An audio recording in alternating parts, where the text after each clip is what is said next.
Chapter 526. The residual power of the Cataclysm, the complete control of the celestial map of the 10,000 domains was entrusted to Elder Tuesday. The moment the 8th star was activated, a mere wisp of the Cataclysm's formidable power caused Mu Qing to tremble. A wave of excruciating pain coursed through him, and gritting his teeth, he entered the state of the thousand-handed demon, raising the thunder pool high. The appearance of the Qilin transformed him into the thousand-handed thunder god. This was the pinnacle of his mastery over lightning. The 8th star erupted in a resplendent brilliance, revealing an altar that had been relocated by Elder II through some arcane means. It was evident that this altar, once used by countless beings, was now in a state of disrepair, shrouded in blazing white lightning. Observing this, Mu Qing leaped onto the altar, only to spew forth copious amounts of blood as the residual cataclysmic lightning surged into his body, inflicting unbearable agony. His thousand-handed thunder god form began to fracture. Even the body forged from the thunder pool's power struggled against the cataclysm's might. Strike the thunder pool to summon the cataclysm, Elder II commanded. In the past, it was the Emperor who had used his own body as a medium to invoke the cataclysm on the 8th star. Now, with the thunder pool, Mu Qing found the task considerably easier, as he was merely channeling the residual power of the cataclysm, not the cataclysm itself. Nevertheless, he endured excruciating suffering. What is this? Another heir of the Emperor? Yan Qi, sensing a disturbance, turned in astonishment towards Mu Qing, momentarily believing him to be another with imperial heritage. The violent, blazing white lightning erupted from the altar, engulfing Mu Qing first. His thousand-handed thunder god form was relentlessly damaged, and he fought desperately to mend it. For if it were to be destroyed, his mortal body would soon bear the brunt of the cataclysm's power. Despite Mu Qing's confidence that his body, tempered by chaotic demonic energy, was on par with the Titans, he dared not confront the cataclysm. For it was a force that had once annihilated an immortal emperor, a power far beyond his current capabilities. Yan Qi, dismissive of the situation, sent Exine Rue flying with a single strike. Observing the severely wounded Exine Rue, he laughed heartily, brandishing his great sword and summoning an inferno as he charged towards Mu Qing. However, mid-air, he abruptly halted, taken aback as he noticed an ominous cloud gathering above him. Simultaneously, a similar dark cloud began to form above Luo Zhen. Both Yan Qi and Luo Zhen ceased their actions, realizing a terrifying force was brewing ominously above them. Can my junior brother withstand this? Exine Rue, now gravely injured on the ground, bore a serious expression. Possessing the complete memories of the stellar emperor from his previous life, he understood the significance of the altar beneath Mu Qing. He recognized that this was undoubtedly Elder II's strategy, and it seemed that this method was perhaps the only way to thwart the ambitions of the evil clan's divine emperor. Boom! The terrifying thunder roared like the harbinger of the apocalypse, as dark clouds enveloped the entire venue, instilling a suffocating sense of oppression in all present. Within those layers of ominous clouds, searing white lightning lay in wait, accompanied by the rumble of thunder. Look! The two figures from the sinister clan appear somewhat peculiar, exclaimed the onlookers, pointing towards the sky. High above, Yan Qi and Luo Zhen stood motionless in the void, particularly Yan Qi, whose expression was ominously grim. He extended his hand, only for a bolt of blinding white lightning to descend from the clouds, cleaving through the air. Yan Qi's eyelids twitched as he hastily withdrew his hand, yet excruciating pain surged through his palm, leaving it bloodied and mangled, the crimson scales completely shattered. What manner of tribulation is this? He uttered in a low voice. Beside him, Luo Zhen found himself ensnared by the searing white lightning as well. The two were thoroughly locked in place, surrounded by a myriad of crackling electricity weaving through the dark clouds. Mu Qing sat cross-legged upon the altar, diligently channeling the residual lightning power of the apocalyptic tribulation. Exine Rue, while receiving treatment from Sheng Linger, began to chuckle. That lightning is not something a divine emperor can evade. Sheng Linger, intrigued, inquired, what kind of lightning has Mu Qing summoned? It is even more terrifying than the divine tribulation. She found it hard to believe, considering Mu Qing was merely at the pinnacle of true divinity. Regardless of his impressive display, a true god could hardly contend with a divine emperor. Even Exine Rue, showcasing the might of an emperor, was gravely injured by Yan Qi with just a single strike, demonstrating that this was not comparable to the divine tribulation. The lightning summoned by our junior brother is the apocalyptic tribulation, Rue elucidated. It is said to be a force devised by an exalted being for the utter annihilation of worlds. Under the shroud of these clouds, no creature can escape. From the moment the darkness blankets the sky, the fate of the target is sealed. Death is imminent.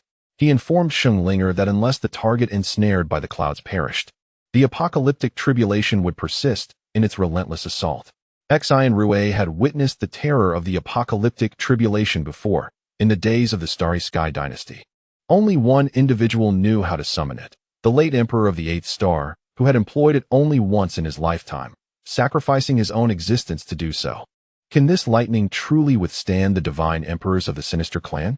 All eyes in the venue turned hopefully towards Mu Qing on the altar. Previously, Rue had instilled them with hope, only to be decisively defeated by Yin Qi. Yet now Mu Qing unleashed a breathtaking technique that seemed to yield some effect. Do not indulge in delusions. No matter how formidable Mu Qing may be, he remains merely a true god. Rue revealed his ultimate trump card as the heir of an emperor and could not withstand the onslaught. What chance does Mu Qing have? A faction of pessimists shook their heads. Indeed, the opposition was overwhelmingly powerful, with two divine emperors looming in the sky. No, I must return to lead my race. What of the formidable beings of the Taiyue Palace? Why have they not yet appeared? Some began to succumb to despair. This mere lightning cannot hinder me. Yin Qi attempted several times. With each movement, searing white lightning descended from the clouds, its might posing a significant threat even to a divine emperor like himself. Nevertheless, he eventually discerned a pattern, as long as his physical form remained stationary. The lightning within the ominous clouds would not strike him. He could effortlessly employ alternative methods to vanquish Mu Qing. After all, this was merely residual power left behind by the cataclysm, not the true cataclysm itself. The genuine cataclysm would unleash a comprehensive and frenzied assault, while the lingering lightning would only strike when its target exhibited movement. Though fearsome, it bore significant flaws, proving ineffective against spiritual entities. At that moment, a crimson flame pupil manifested in the center of Yin Qi's brow, and suddenly, a pillar of fire erupted, hurtling towards Mu Qing. Crack! In that instant, the protective barrier enveloping the arena shattered into fragments. Chapter 527. The True Form of the Fated Elder. As the barrier crumbled, a terrifying wave of power surged forth, obliterating the flames erupting from Yin Qi's brow. Shock painted Yin Qi's face as he sensed a force far exceeding his own, undoubtedly surpassing that of an ordinary divine emperor. Impossible. The entirety of the Taiyue Palace should have been shrouded in chaotic energy. How could anyone breach the barrier? Yin Qi struggled to comprehend this. The barrier had been forged through their collective effort. Only a divine emperor could possibly shatter it. Moreover, at the onset of their actions, the higher-ups of the evil clan had already enveloped the entire Taiyue Palace in chaotic energy, except for the celestial emperor of the moon, who had remained within the arena in secret observation and thus was not affected by the chaotic energy. Everyone else in the Taiyue Palace had succumbed to the chaotic aura, entering a peculiar state where all senses were obscured. As for the supreme deity of Taiyue, they had remained in slumber. Beings of such caliber typically do not awaken unless their faith is threatened, which would only occur through the large-scale extermination of the Taiyue Palace's inhabitants. The evil clan had meticulously prepared everything. Before the chaotic aura dissipated, it would suffice for them to capture all participants of the divine comparison. Yet now, with the barrier breached, an astonishing presence surged forth. Who is it? Yin Qi, radiating like the sun, wielded a colossal blade. The pervasive crimson flame power enveloping the surroundings and shrouding the heavens. In this moment, he unleashed the true power of a divine emperor. Beside him, Luozhan, now transformed into a member of the evil clan, also roared, emanating a formidable aura. Though still slightly inferior to his original strength, he completely surpassed that of a celestial deity. The Taiyue Palace is not to be trifled with. A voice, brimming with ire, resonated as the barrier shattered entirely, revealing a colossal entity before all. It loomed like a cloud blocking the sun. Even Yin Qi was taken aback, raising his gaze, his pupils constricting. Before them emerged a gigantic tortoise, measuring a staggering 10,000 meters, breaking through the barrier and hovering in the sky. Its head was as fearsome as a dragon, and the patterns etched upon its shell resembled those of a dragon as well. Yin Qi's expression darkened as he gritted his teeth, exclaiming, the dragon tortoise divine emperor. This sudden appearance was none other than a dragon tortoise of divine emperor caliber, the fated elder. Xin Rui and Shengling exclaimed in astonishment as they beheld a familiar figure standing atop the dragon turtle's head, stooped yet exuding an aura of boundless majesty.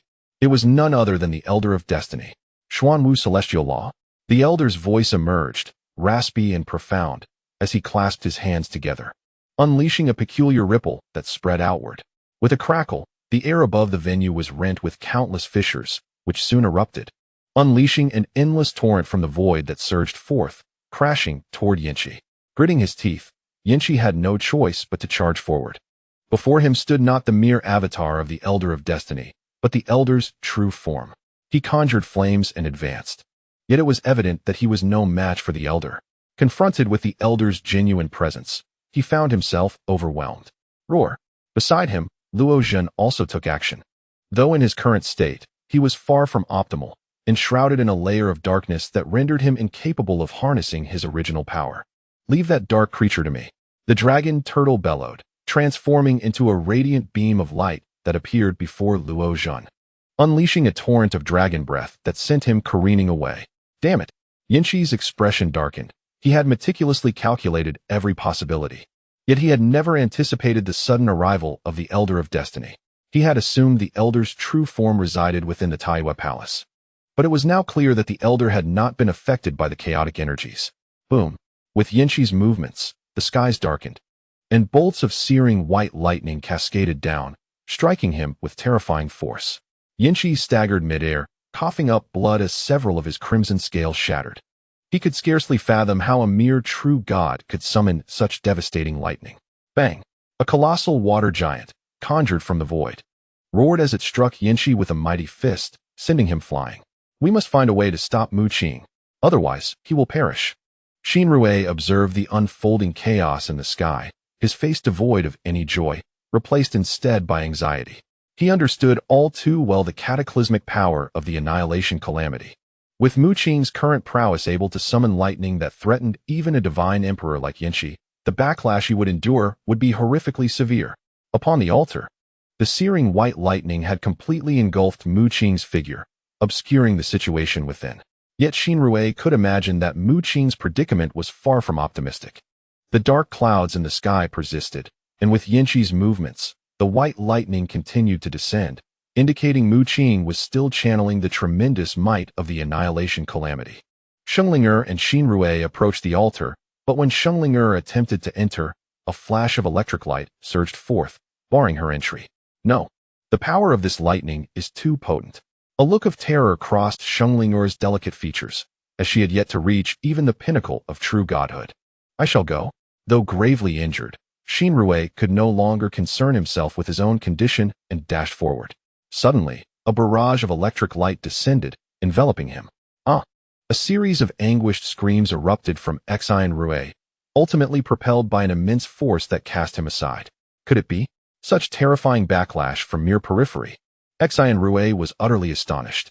The outer edge of this altar was beyond his reach. One could only imagine the excruciating torment that Mu Qing, positioned atop the altar, was enduring. No more attempts to approach. This fellow Mu Qing was still alive, yet death loomed near, ensnared by the deadly lightning within. Elder 2 directly conveyed a message to Xin Rui, urging him to desist. He informed Xin Rui that even a deity would be unable to breach this altar. The residual power of the annihilation calamity far exceeded his expectations. Mu Qing could not yet be considered a summoner. He merely drew forth the remnants of the annihilation calamity's power, only to bear the brunt of its horrifying might. Presently, Mu Qing, within the altar, had his thousand-handed thunder god form utterly ravaged, exiting his demonic transformation. He had lost consciousness, relying solely on his physical body to withstand the backlash of the lightning. The nature of the annihilation calamity dictated that as long as the target remained alive, its power would not dissipate. One could only hope that the two members of the evil race would be vanquished swiftly. Elder 2 sighed, acutely aware of Mu Qing's precarious state, teetering on the brink of collapse. Chapter 528. The World Serpent. A thunderous roar resonated from the heavens as the battle between the dragon turtle and Luo Zhen swiftly concluded. Luo Zhen, unable to unleash his full power post-mortem due to the peculiar forces of the evil race. Retained complete consciousness and abilities, yet could not manifest his true strength. The dark veneer enveloping Luo Zhan was ruthlessly torn asunder by the dragon turtle's sharp claws, revealing his true form. Though Luo Zhan sustained some injuries, they were not fatal. However, his body inexplicably ignited, emitting anguished cries. "Hurry, unleash the power of the incantation. Otherwise, you shall perish." Yin Qi was locked in combat with the Elder of Destiny, shrouded by the endless waters of the void, unable to escape, and could only shout warnings. Yet, it was evident that Luo Zhan could not comply. After prolonged exposure, he grew increasingly frail, ultimately succumbing to the dragon turtle's breath, which obliterated him. "Hey, old man, I believe I have uncovered some issues with this evil race." The dragon turtle turned its head, its voice resonating like a bell, grand and booming. "No need for your input." The Elder of Destiny cast a glance at it before focusing on Yin Qi. Upon Yin Qi's body, adorned with crimson scales, black incantations subtly emerged. "Damn, is time truly running out so swiftly?" Yin Qi gritted his teeth, momentarily distracted, and was struck by a torrent from the void, causing his chest to cave in as he coughed blood incessantly. "Is there a time limit on the unbinding?" The Elder of Destiny narrowed his eyes, noting Yin Qi's powers gradually waning, a realization he had discerned during the battle. Each entity of the evil race was enshrouded in dark forces akin to seals, and once released, would unleash their utmost power. However, this strength would gradually diminish with time. No wonder the evil race harbored the Fire Scale clan. Presumably, like Luo Zhan, they employed some means to forcibly resurrect their deceased and transform them into members of the evil race, yet still faced limitations. The Elder of Destiny murmured softly. As a member of the Fire Scale clan, Yin Qi's original cultivation level undoubtedly could not exceed that of a celestial god. It is evident that he attained the rank of Divine Emperor only after becoming part of the evil clan and continuing his cultivation. However, since he was transformed into a member of the evil clan through unique means, even with the strength of a divine emperor, he remains constrained. "Hey, if you do not retreat into that black shell, you might just find yourself slain by me." The Elder of Destiny pressed his palms together, and torrents of chaotic void water surged forth. Although he uttered such words, his movements did not falter in the slightest. Yin Qi unleashed a furious roar, an exceptionally terrifying power of flames erupting from within him. He resembled a celestial sun, expanding a unique space that seemed like a realm formed from endless flames. An awe-inspiring sight. This was a unique ability of the Divine Emperor, a transformation from the domain of the celestial gods to the level of a world. It was precisely this power that enabled the Divine Emperor to create secret realms. "No, this cannot be. If the task remains uncompleted." Yin Qi's demeanor shifted, a hint of fear manifesting on his face. This fear was not directed towards the Elder of Destiny or the Dragon Turtle, but rather towards the higher echelons of the evil clan. The black runes on his body became increasingly prominent, emanating waves of dark energy that sought to envelop him. "No, now is not the time for sealing." Yin Qi forcefully tore apart the inky power. Once sealed again, even with the enhancement of the evil divine array, his strength would wane. Indeed, without that layer of darkness, you cannot resurrect through the evil divine array. A glimmer of brilliance flashed in the Elder of Destiny's eyes, and an overwhelming force erupted from him, far more terrifying than Yin Qi. The entire sky underwent a violent transformation, revealing a vast oceanic world behind him. In the heavens above, flames and waters intertwined, continuously clashing, the ripples of power fracturing the surrounding space. Honestly, this old man ignores everyone else whenever he fights. The dragon turtle scoffed as he observed the battle in the sky. Then, he raised a realm of his own, entirely golden, as if cast from gold, with the continuous echoes of dragon roars emanating from within. Golden dragon-shaped beams surged forth, coalescing into a massive turtle shell that enveloped everyone present in the venue. Regardless of how fierce the battle between Yin Qi and the Elder of Destiny became, it remained isolated from the onlookers. What in the world has that brat Mu Qing conjured with his lightning? The Elder of Destiny furrowed his brow as he gazed at the sky. The battle between the two divine emperors was exceedingly intense. However, it was, in fact, a three-way confrontation. The dark clouds in the sky intermittently released blazing white lightning, inflicting terrifying injuries upon Yin Qi. Though this lightning made it considerably easier for the Elder of Destiny to overcome Yin Qi, he harbored a sense of foreboding. What dreadful price must be paid for a true god to wield means capable of threatening a divine emperor? Xuanwu Celestial Technique. Serpent of the World. The Elder of Destiny inhaled deeply, instantly forming myriad hand seals. Suddenly, the space behind him shattered, revealing a gaping chasm 1,000 meters wide, shrouded in darkness, yet gradually illuminated by a glimmer of light. What is that? Yin Qi severed the water column with a single stroke, then turned to look, his pupils constricting. Eye of the pupil. The rift in space gave rise to a colossal chasm, beyond which lay a magnificent vertical pupil. It was the serpent eye of the Destiny Elder, who, despite panting heavily, bore a faint smile.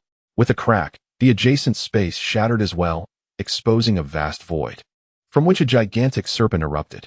Its enormity was staggering.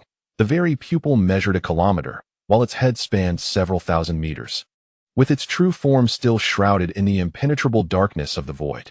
How could such a colossal serpent exist? Yin Qi was astounded. Having never before witnessed a being of such magnitude, perhaps only the Titans could rival it. The true world serpent could give birth to myriad star domains. I merely summoned a fraction of its power in the form of a projection. The Destiny Elder leaped gracefully atop the serpent's head. With a roar, the world serpent surged forth, intent on devouring Yin Qi. Begone! Yin Qi unleashed his formidable killing technique, his crimson flame blade transforming into 9 roaring fire dragons that soared into the sky. Yet, the world serpent opened its gaping maw, akin to a black hole, effortlessly consuming the 9 fire dragons without the slightest effect. Impossible. Yin Qi was momentarily taken aback. He had invoked his most potent technique, one acquired through the evil clan, worthy of a divine emperor's might, yet it was swallowed whole by the world serpent. The serpent lunged towards Yin Qi, but refrained from attacking him directly, instead sinking its fangs into the realm that Yin Qi had conjured. With a resounding crack, the fiery world he had manifested shattered like mere snacks, devoured by the world serpent. Chapter 529. A divine emperor comparable to the great emperors. Why? Why is it so powerful? As the fiery realm behind him was gradually consumed, Yin Qi, his body adorned with dark runes now becoming increasingly vivid, widened his eyes in astonishment as he gazed at the Destiny Elder. He could not fathom how such a formidable divine emperor could exist, let alone summon a world serpent so terrifying that it could forcibly devour another's realm. This power felt less like that of a divine emperor and more akin to a great emperor.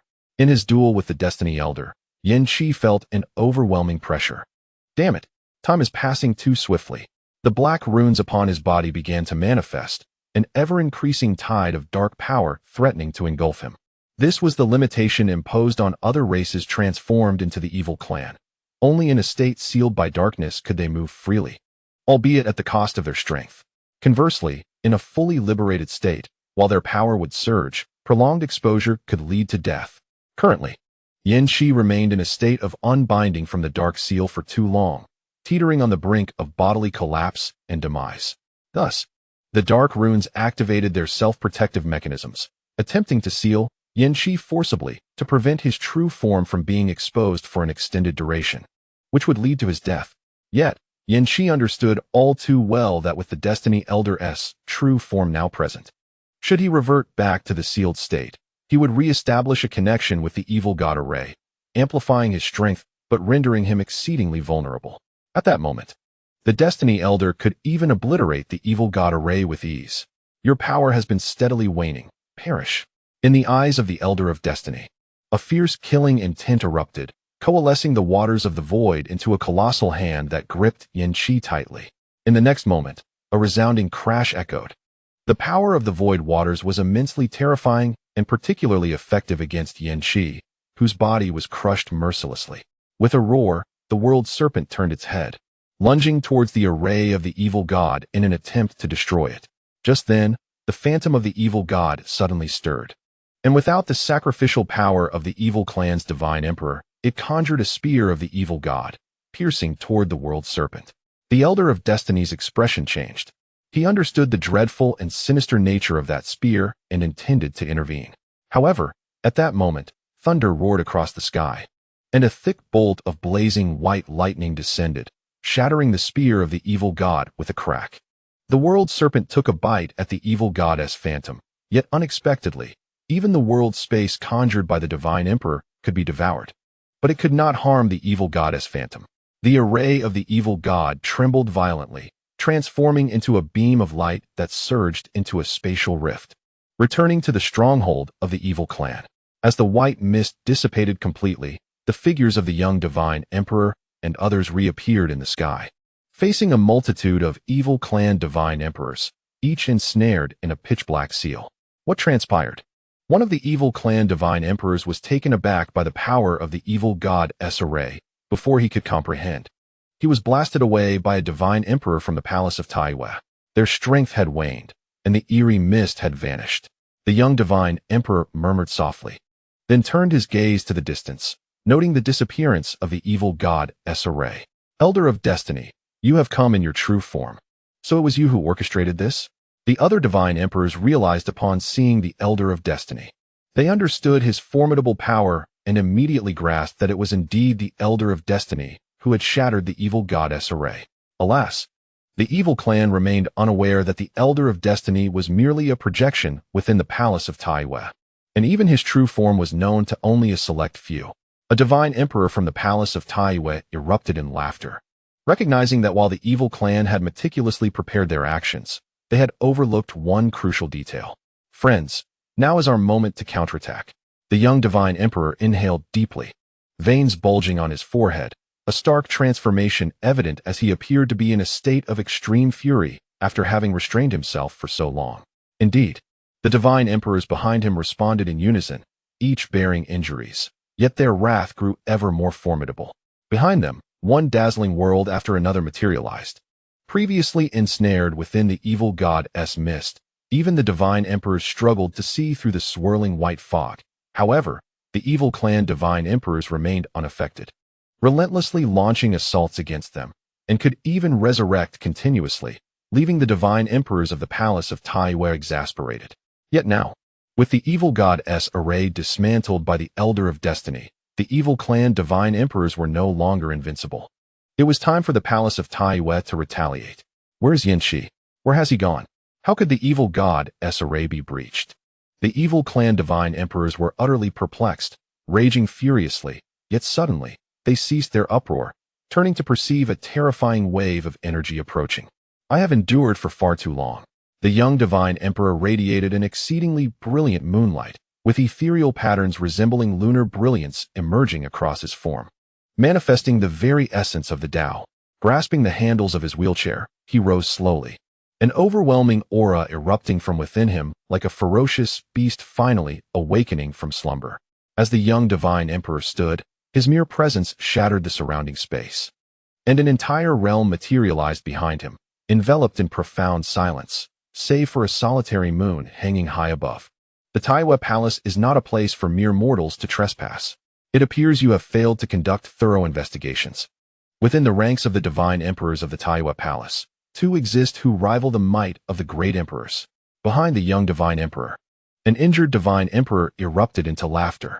Xuanwu celestial technique. Void water flow. The Elder of Destiny stood atop the head of the world serpent, bellowing with authority. The space surrounding the evil clan's divine emperors shattered, and torrents of water surged forth like true dragons, roaring away. Meanwhile, the young divine emperor drew forth a moonlight divine sword from the realm behind him, unleashing a radiant strike that drenched everything in lunar brilliance. In an instant, two evil clan divine emperors, still bound by their inky seals, were utterly annihilated by the moonlight. The void water flow conjured by the Elder of Destiny was equally terrifying. Even a mere brush could result in one's body being pierced, and a slight touch could cause an entire arm to explode. Two divine emperors, each comparable to great emperors, displayed astonishing power above the assembly. Withdraw. The mission has failed. Retreat. The remaining evil clan divine emperors simultaneously tore through the encroaching darkness, unleashing a surge of formidable power. What is happening? The divine emperors behind the young divine emperor were taken aback, only then realizing that the true identities of the evil clan divine emperors were derived from various cosmic races. Did they truly believe they could escape from my grasp and that of destiny? A flicker of astonishment crossed the young divine emperor's eyes, yet his movements remained swift. As moonlight cascaded forth, brimming with lethal menace, the evil clan Divine Emperors, having released their dark seals, desperately fled toward the spatial rift. Yet a force surged forth from that very fissure. Moon Mirror. Chapter 530. The Great Emperor severely wounded. The evil clan Divine Emperors were astonished. On the other side of the spatial rift lay what should have been the stronghold of the evil clan. Yet, at that moment, a powerful force erupted, coalescing into a mirror. The mirror shimmered brilliantly, unleashing a beam of moonlight that swept through, tearing apart every evil clan body. It was the Elder of Destiny and the young Divine Emperor turned their gazes toward the rift. Emerging from the spatial fissure was a figure, enveloped in moonlight and mysterious patterns. It was the Moonlight Great Emperor. Renowned throughout the Taiwa Palace and indeed the entire cosmos, he was known as the God of Prophecy. That was a close call. I nearly could not return. The Moonlight Great Emperor chuckled, yet his expression gradually darkened, and he plummeted from the heights above. The young Divine Emperor and the Elder of Destiny suddenly found their expressions frozen in shock, as did the entire assembly, rendered momentarily speechless. Behind the Celestial Moon Emperor lay a gruesome scene. His body sprawled on the ground, unconscious. A mighty emperor had been defeated. He had not emerged from a fierce battle with the evil clan, but rather had fled from them. The Elder of Destiny took a deep breath, his gaze heavy with concern. Was the evil clan truly that formidable? Boom. The sky grew dark with ominous clouds, crackling with thunder and lightning. The young Divine Emperor returned to his wheelchair, bearing the Celestial Moon Emperor away for healing. The chaotic atmosphere had reached its zenith, and within the Great Moon Palace, terrifying energies surged upwards as numerous emperors unleashed their brilliant powers, emerging in fury. No one had anticipated that someone could employ such extraordinary means to ensnare them in an inescapable predicament, leading to the invasion of the evil clan. Whether this incident resulted in victory or defeat remained uncertain. The Elder of Destiny shook his head, although the evil clan's scheme had been thwarted. The Great Moon Palace had also paid a heavy price. A Divine Emperor had fallen, and the Celestial Moon Emperor lay gravely injured and unconscious. The Elder of Destiny located a silver gourd and shattered it, releasing those who had been consumed. What could possibly be the nature of this situation? He turned his gaze towards Mu Qing, who remained seated on the altar, his brow furrowed. From the very beginning, he had noticed Mu Qing's condition, but had refrained from addressing it amidst the battle. Now that the fighting had ceased, he approached Mu Qing, feeling perplexed. Although it was evident from the divine competition that Mu Qing excelled in lightning powers, the bolts before him were unervingly formidable, posing a threat even to divine emperors. His life force appeared exceedingly faint. Xian Rue inhaled deeply. Mu Qing had maintained this state for an extended period. Through covert communication with Elder II, he had learned that Mu Qing's current condition was rather peculiar.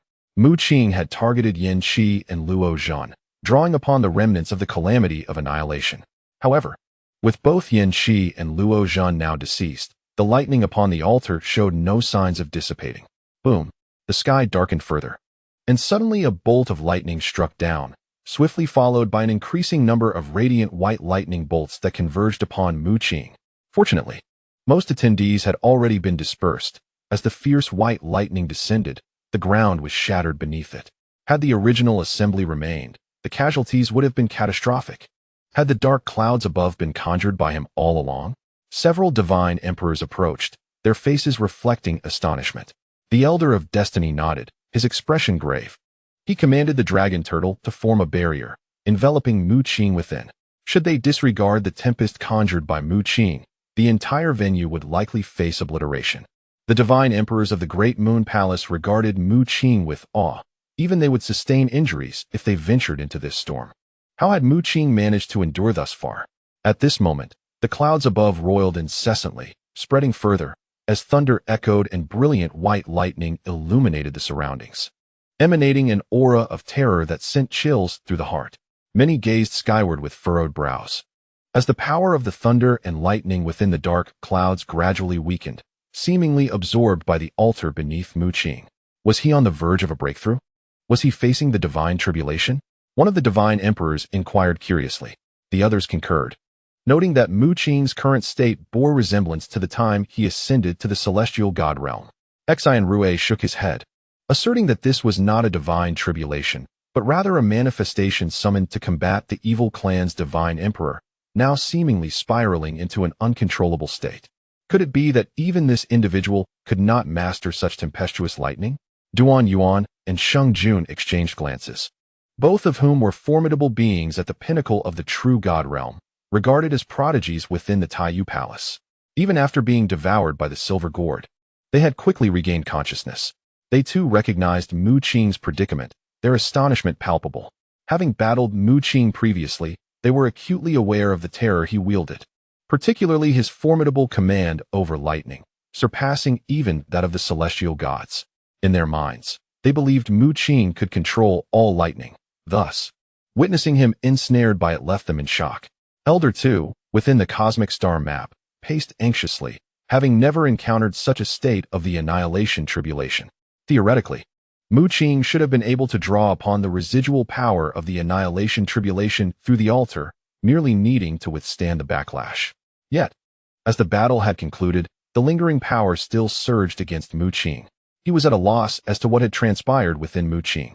However, a sigh of relief washed over Elder 2 and the others, for although Mu Qing's life force appeared feeble, it had not entirely extinguished, indicating that he still lived. Leave. I shall keep watch here, the Elder of Destiny gestured, settling beside the altar. With the events unfolding at Taiyu Palace, the divine emperors had much to attend to, chiefly ensuring there were no traitors within their ranks, followed by a thorough reassessment of the palace's defensive barriers. The recent incursion by the evil clan had incensed the high-ranking emperors, for even in their failure, they had brought shame upon themselves. While their disciples suffered, they had been enveloped in chaotic energies, oblivious to any abnormalities. Is this your disciple? The dragon turtle inquired, resting beside the Elder of Destiny. With everyone else departed, the venue now comprised solely of the Elder, the dragon turtle, and Mu Qing upon the altar. The Elder nodded, casting a glance at the altar amidst the tempest, stating, "Indeed, I intend to impart the Xuanwu celestial method to him." "Oh, were you not quite fond of Shenglinger previously?" the dragon turtle queried, recalling that the Elder had once regarded Shenglinger as his favored disciple. The Elder of Destiny slowly shook his head. Shenglinger is better suited for the techniques and bloodline of Taiyu Palace. Conversely, Mu Qing aligns more harmoniously with the path ahead. Moreover, that forbidden divine ability might be within his grasp. The Elder of Destiny inhaled deeply. Beside him, the dragon turtle's eyes widened in astonishment. "Are you implying, crack?" A bolt of lightning descended from the heavens, its blinding radiance enveloping everything. "Wait, this lightning seems to have intensified." Suddenly, the Elder of Destiny's gaze sharpened. The thunderous roar echoed continuously as lightning rained down furiously. Logically speaking, with his divine physique, he should not have been able to endure such a tempest. Both the Elder of Destiny and the dragon turtle were perplexed. Even celestial beings would struggle against this lightning. Yet Mu Qing managed to withstand it for such an extended period. Boom! The searing lightning poured down from the sky, terrifying in its ferocity, with successive bolts of tribulation striking the altar, threatening to shatter the very fabric of space. The initial thunderstorm had persisted for quite some time, yet its power was not overwhelmingly potent. However, it had now erupted with dreadful force. A second wave. The Elder of Destiny frowned as he beheld another round of blinding lightning tribulation crashing down from the heavens, causing both him and the dragon turtle to experience a moment of trepidation. Is this a tribulation that a mortal could endure? During the previous battle, Mu Qing had exhibited formidable lightning prowess. He seemed to possess a treasure of the lightning path. Perhaps it was that very artifact that allowed him to preserve his life amid this tribulation. The Elder of Destiny elucidated to the dragon turtle. Is this the lightning tribulation of a celestial being? No, it does not appear to be.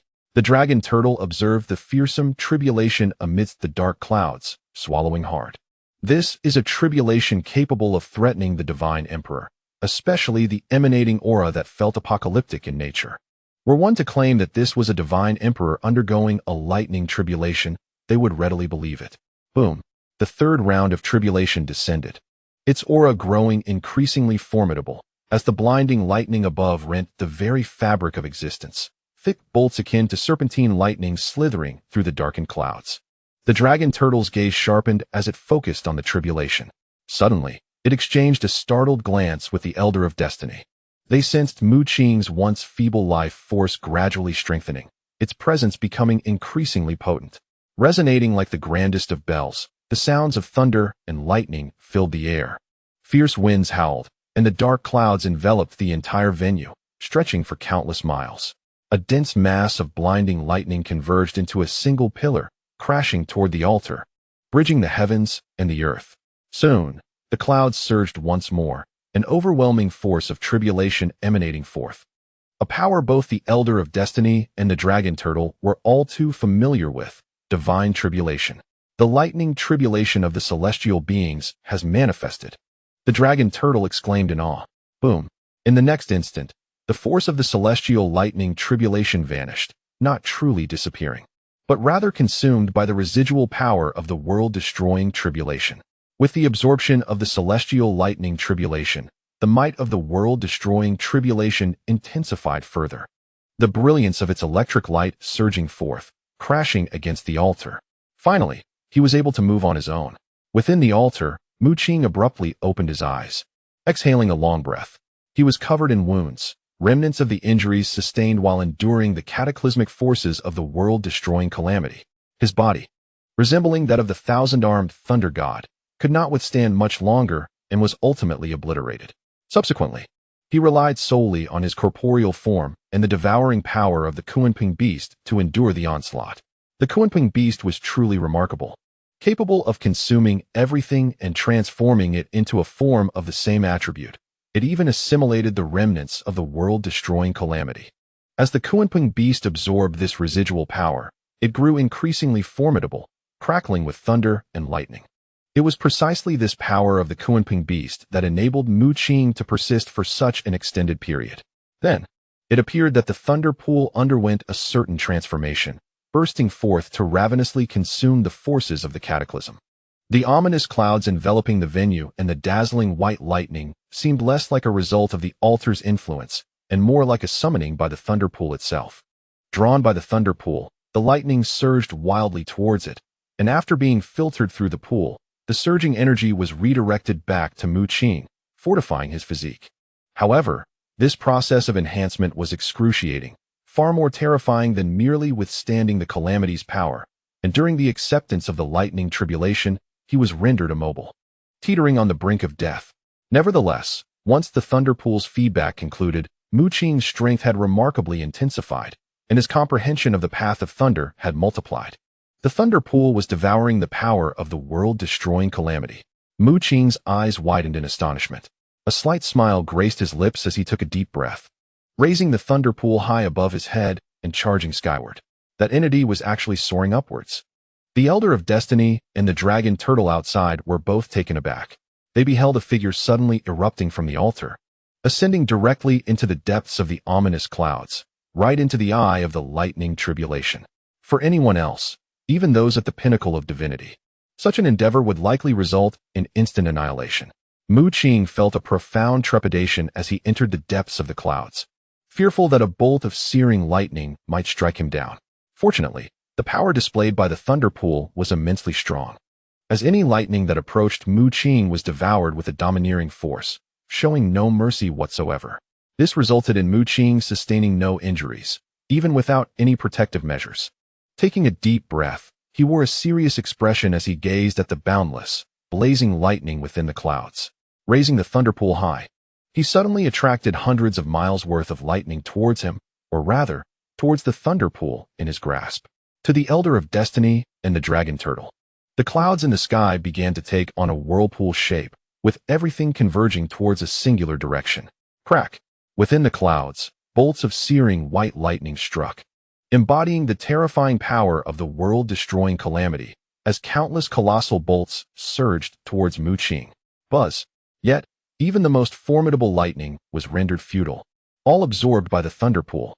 As the thunder pool grew stronger, the lightning liquid within began to exhibit hints of white, not the residual power of the calamity, but the genuine force of the world-destroying lightning. Boom! Suddenly, a brilliant light erupted, astonishing even the formidable figures such as the Elder of Destiny and the Dragon Tortoise, who instinctively closed their eyes.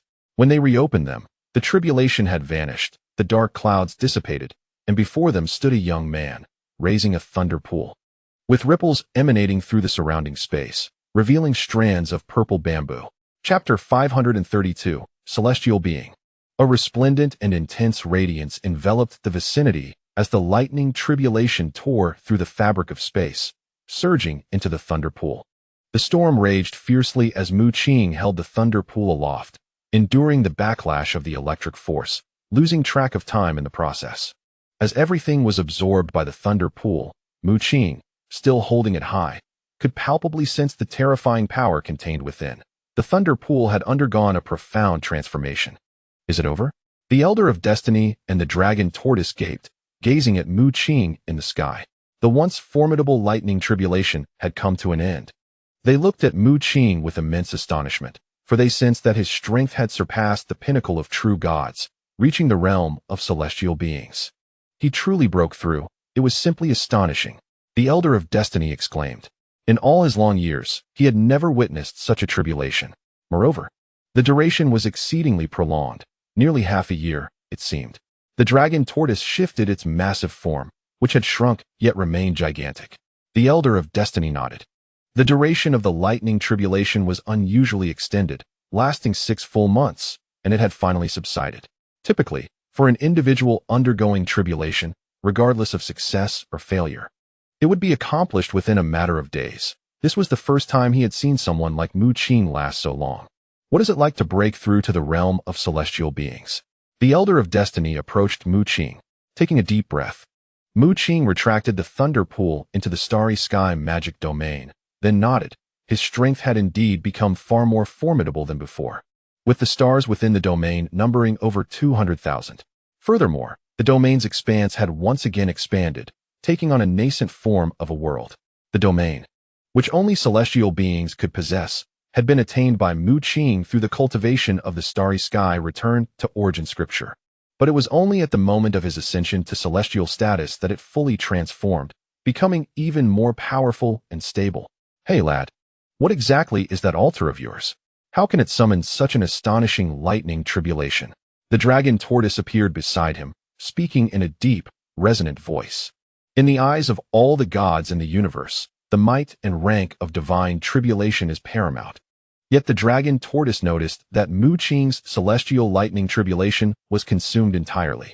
This revelation startled Mu Qing, who realized that within the dragon tortoise resided an immense power, comparable to that of the Elder of Destiny. He was indeed a divine emperor. This is my steed, the dragon tortoise, the Elder of Destiny introduced. Nonsense. I am not your steed. The dragon tortoise bellowed in anger, its voice resonating and causing Mu Qing's ears to ring. The Elder of Destiny ignored him, instead focusing his attention on Mu Qing, clearly intrigued by the events that had transpired around him. It was an unexpected acquisition, capable of summoning formidable thunderous calamities, albeit at a certain cost. Mu Qing provided a brief explanation. The original altar at that moment transformed into a beam of light, penetrating into Mu Qing's celestial magical domain. The Elder of Destiny's eyes flickered with an unusual gleam, yet he did not dwell on it for long. He recalled that Mu Qing had previously encountered opportunities within the Earth's treasury, thus it was likely that this object was obtained from there. The treasury on Earth was well known among the various races of the universe, though none possessed as much knowledge as the Taiwa Palace, which had directly prompted the Celestial Emperor to prophesy.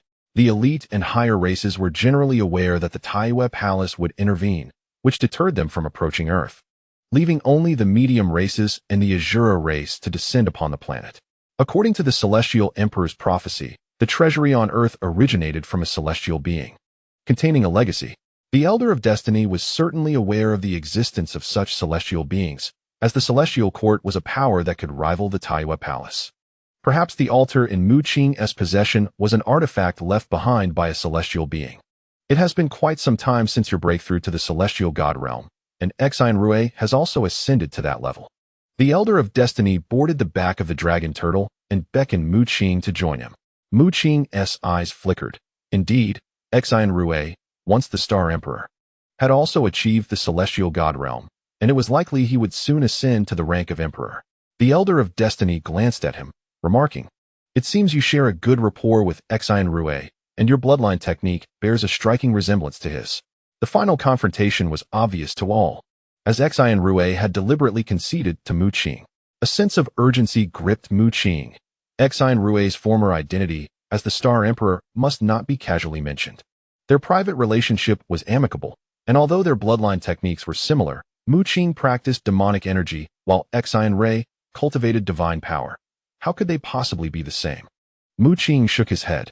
The Elder of Destiny nodded in agreement. Indeed, Mu Qing was cultivating a third system, which fundamentally differed greatly from Xian Rui's. Hey, old man, what are you two discussing? Demonic energy? What is that? The dragon turtle, carrying the two, flew towards the Palace of Destiny, suddenly intrigued by their conversation. Be silent. The Elder of Destiny replied curtly. The dragon turtle became quite indignant, shouting incessantly, but the Elder paid it no heed. Before long, they arrived at the Palace of Destiny, where Sheng Linger rushed out, relieved to see that Mu Qing was unharmed. Senior sister, it has been a long time. You have already advanced to the late stage of the true God realm. Mu Qing's gaze fell upon Sheng Linger's curvaceous form, enveloped in holy light. Exuding a powerful aura, Sheng Linger shot him a glance, replying, Do not flatter me. My cultivation pales in comparison to your championship in the True God tournament. Suddenly, Sheng Linger sensed something amiss. Her lips parted, and her eyes widened in astonishment as she looked at Mu Qing. You have actually advanced again?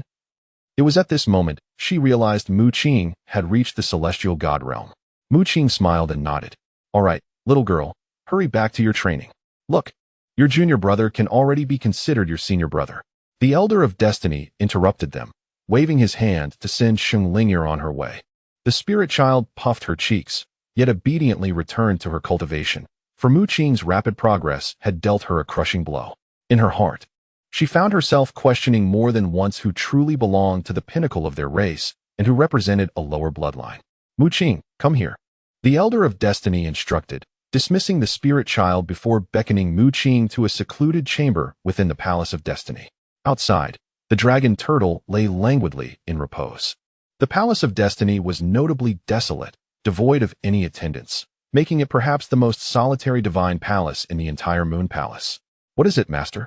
Mu Qing inquired, gazing at the Elder of Destiny. Do you remember the words I first spoke to you?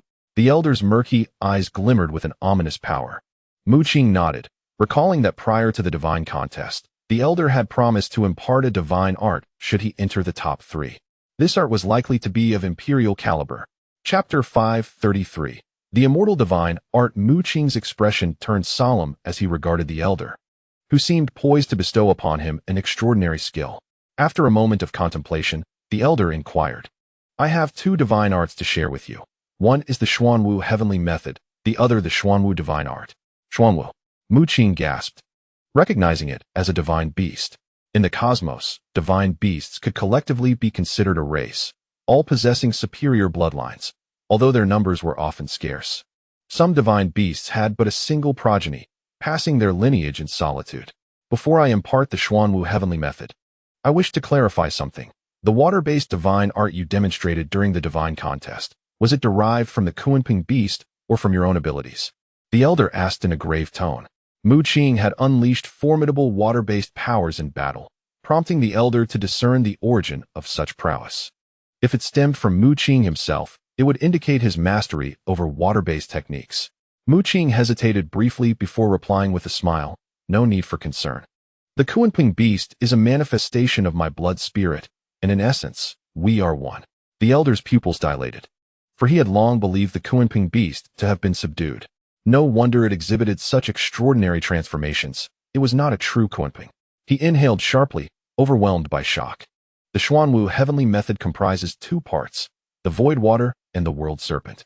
The Elder provided a brief description of this divine art. Mu Qing nodded, aware of the events transpiring beyond the altar, despite being enveloped by countless thunderous tribulations.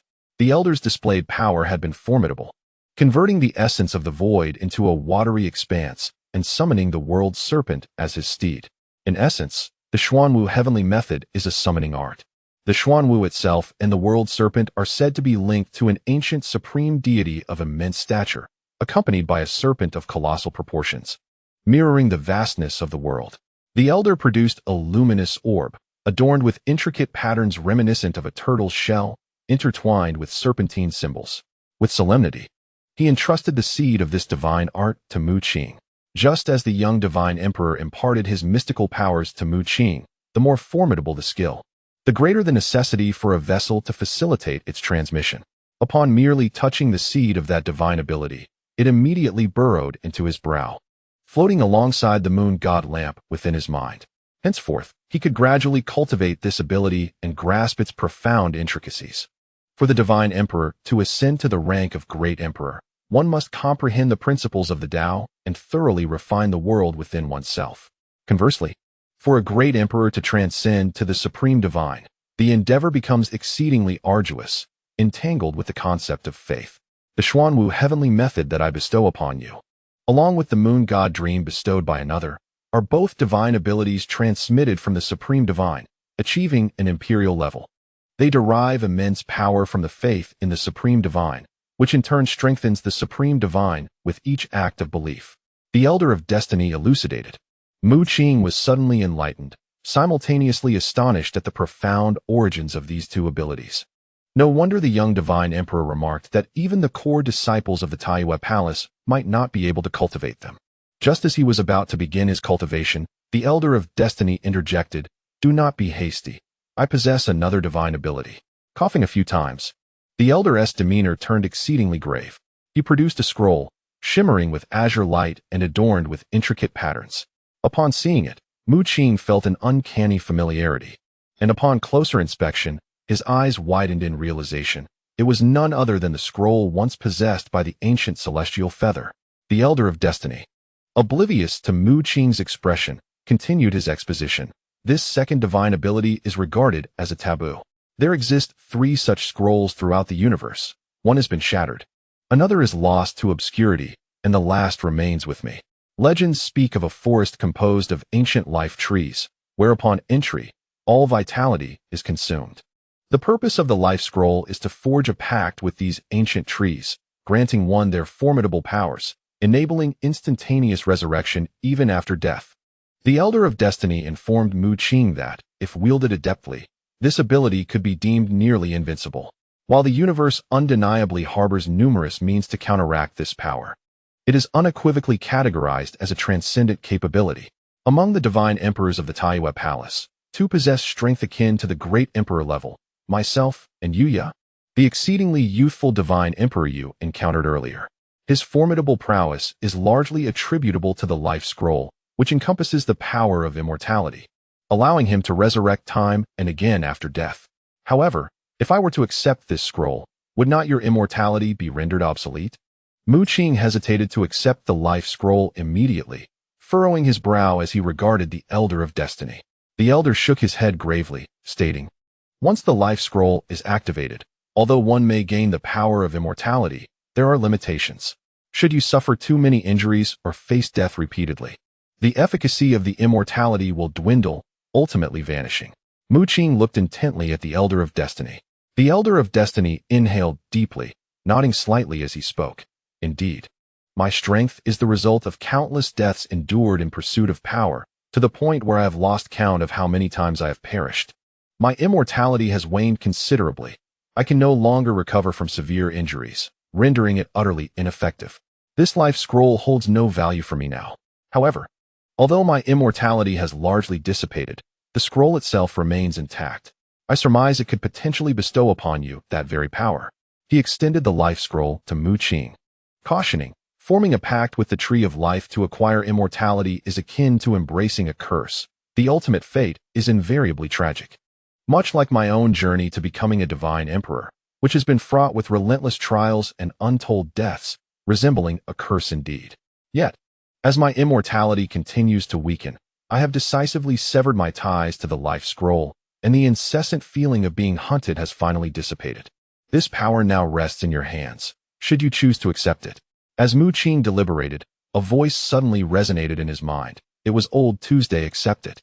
Based on my prior discussions with Xian Rue, the Celestial Court's immortals seem to be re-emerging.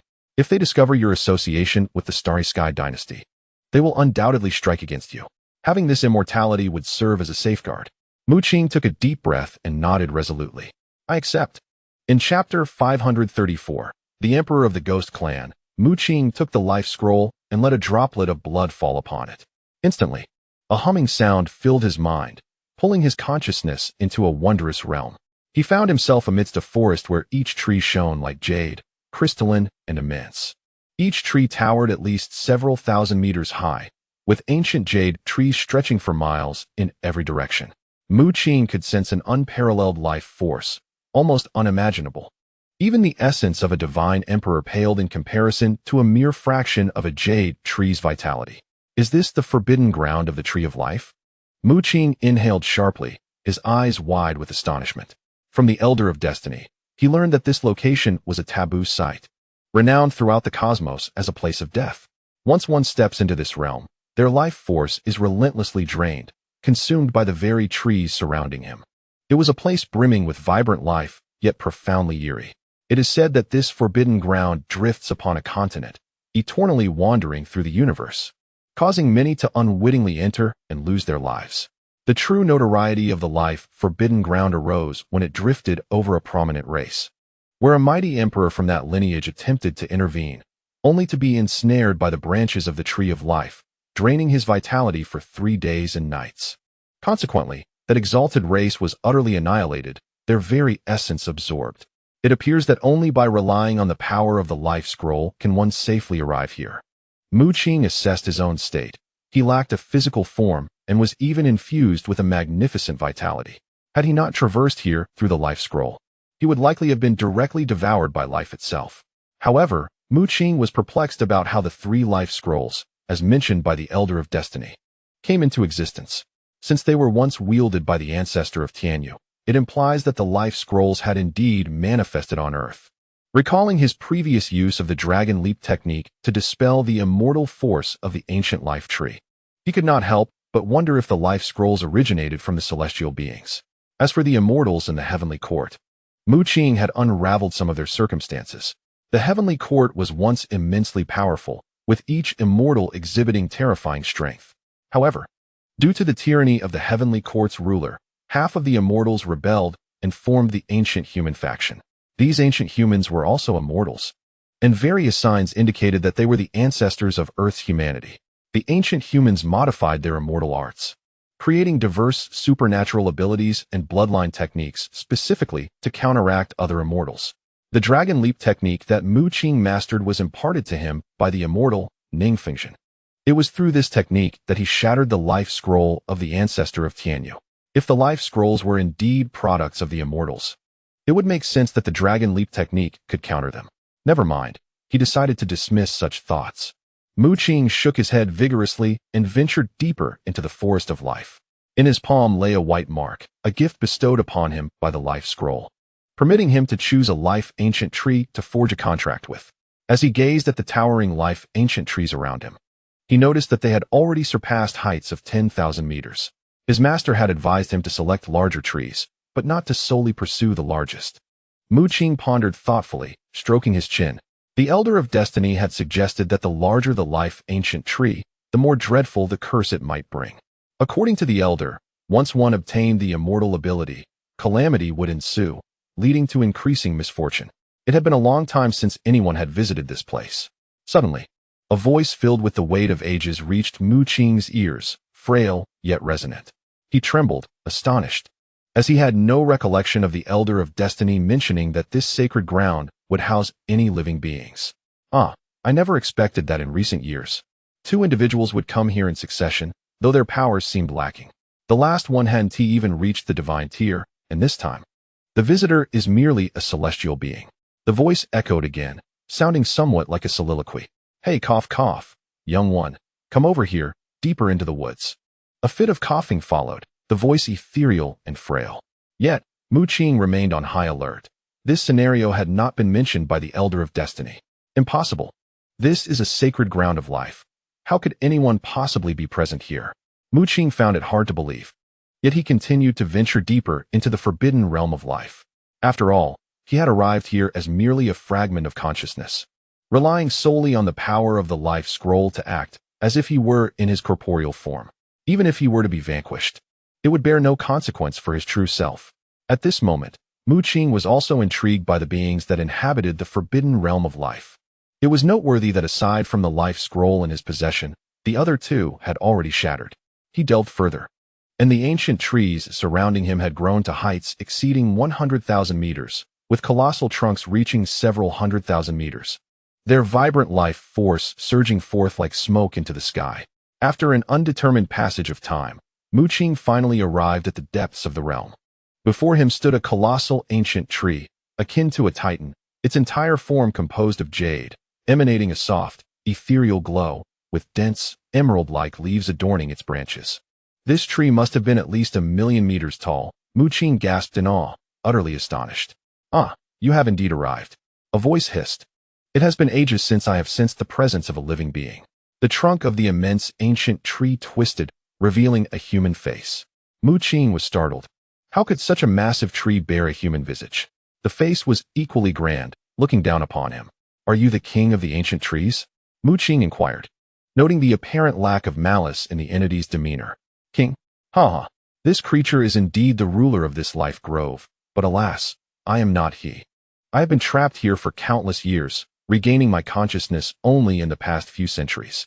The visage displayed a complex array of emotions, sorrow etched upon its features.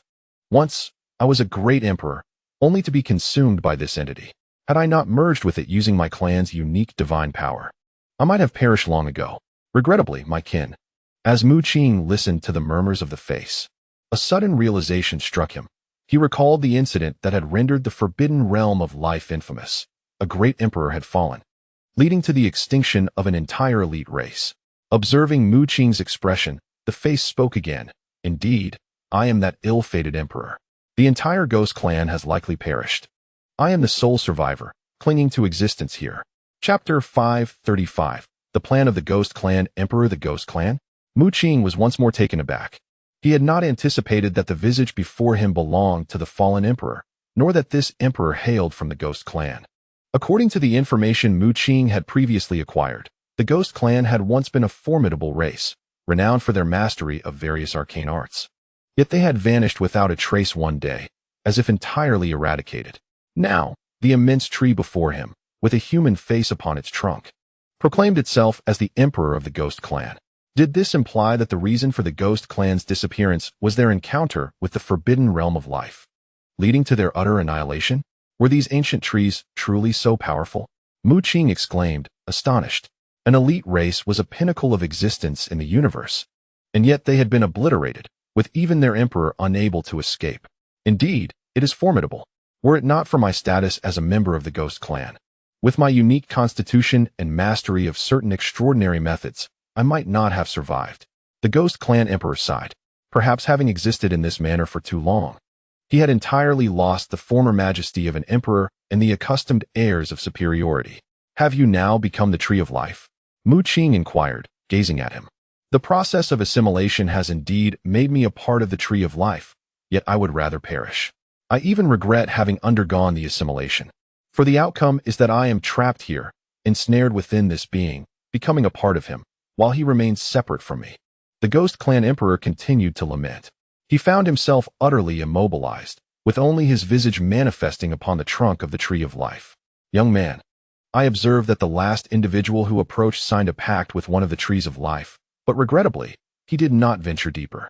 I can tell you that within this forbidden realm, there exists but one true Tree of Life, which stands before you. The other Trees of Life are merely extensions, derived from its branches and roots," the Ghost Clan Emperor declared, referring to the previous visitor, presumably the revered ancestor Tianyu. Mu Qing's heart jolted at this revelation. In such an expansive forest, filled with towering trees of life, they were all but offshoots of this singular entity. Only this immense Tree of Life, towering over millions of meters, is the true source of all life. If you could forge a pact with this tree, the rewards would be immeasurable. Perhaps then, I could seize the opportunity to gain some freedom, a chance to escape this confinement. The Ghost Clan Emperor candidly expressed his thoughts to Mu Qing, even offering to assist him in forging the pact. His words stirred something within Mu Qing.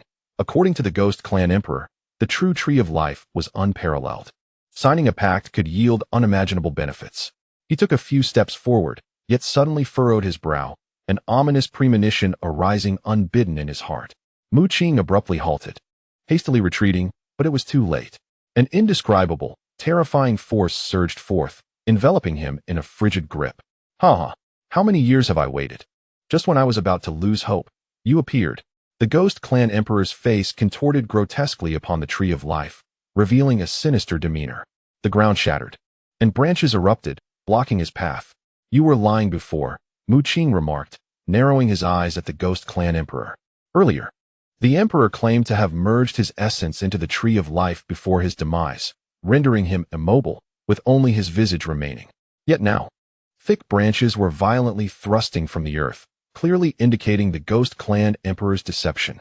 Humph.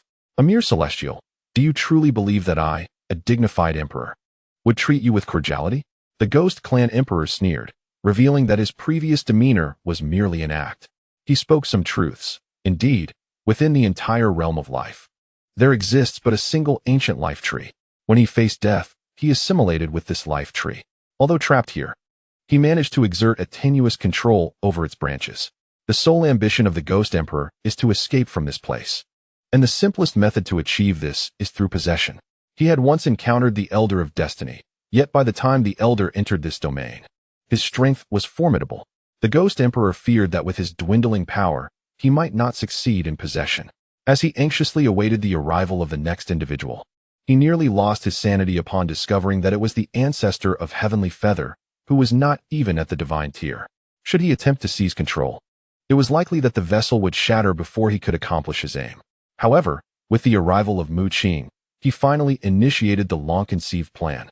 You display no signs of panic on your visage.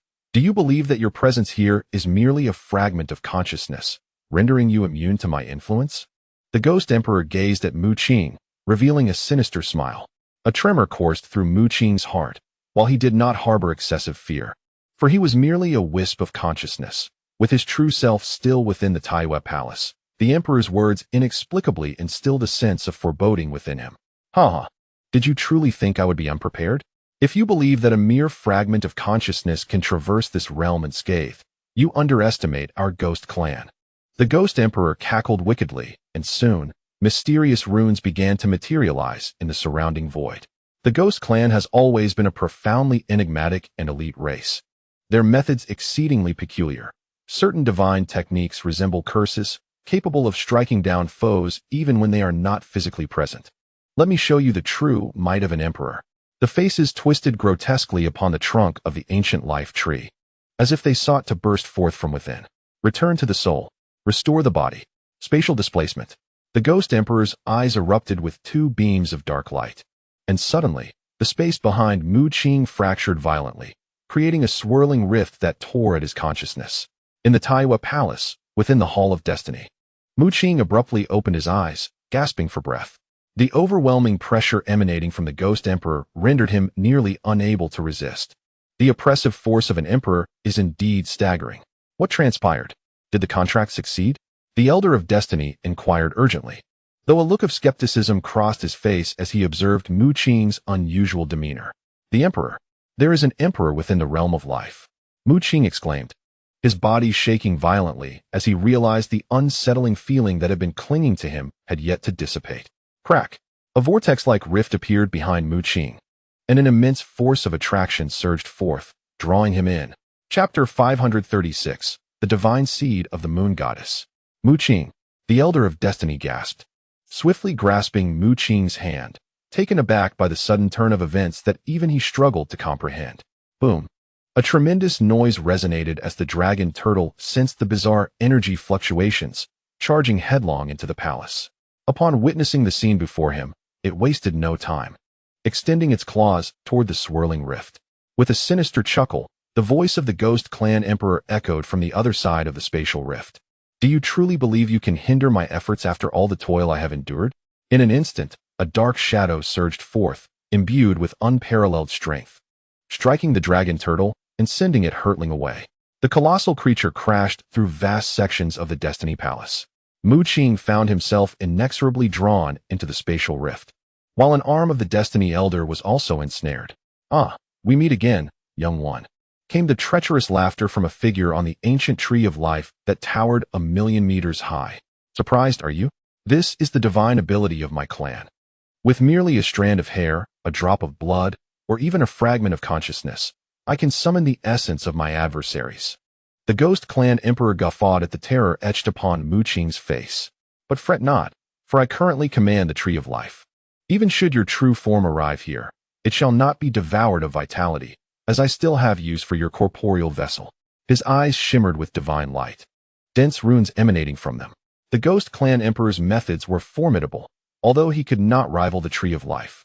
He had managed to meld himself with it in his dying moments, gaining a modicum of control over the ancient tree. However, to fully harness its power demanded a steep price. Yet, he was indifferent to this, for the prime vessel lay before him.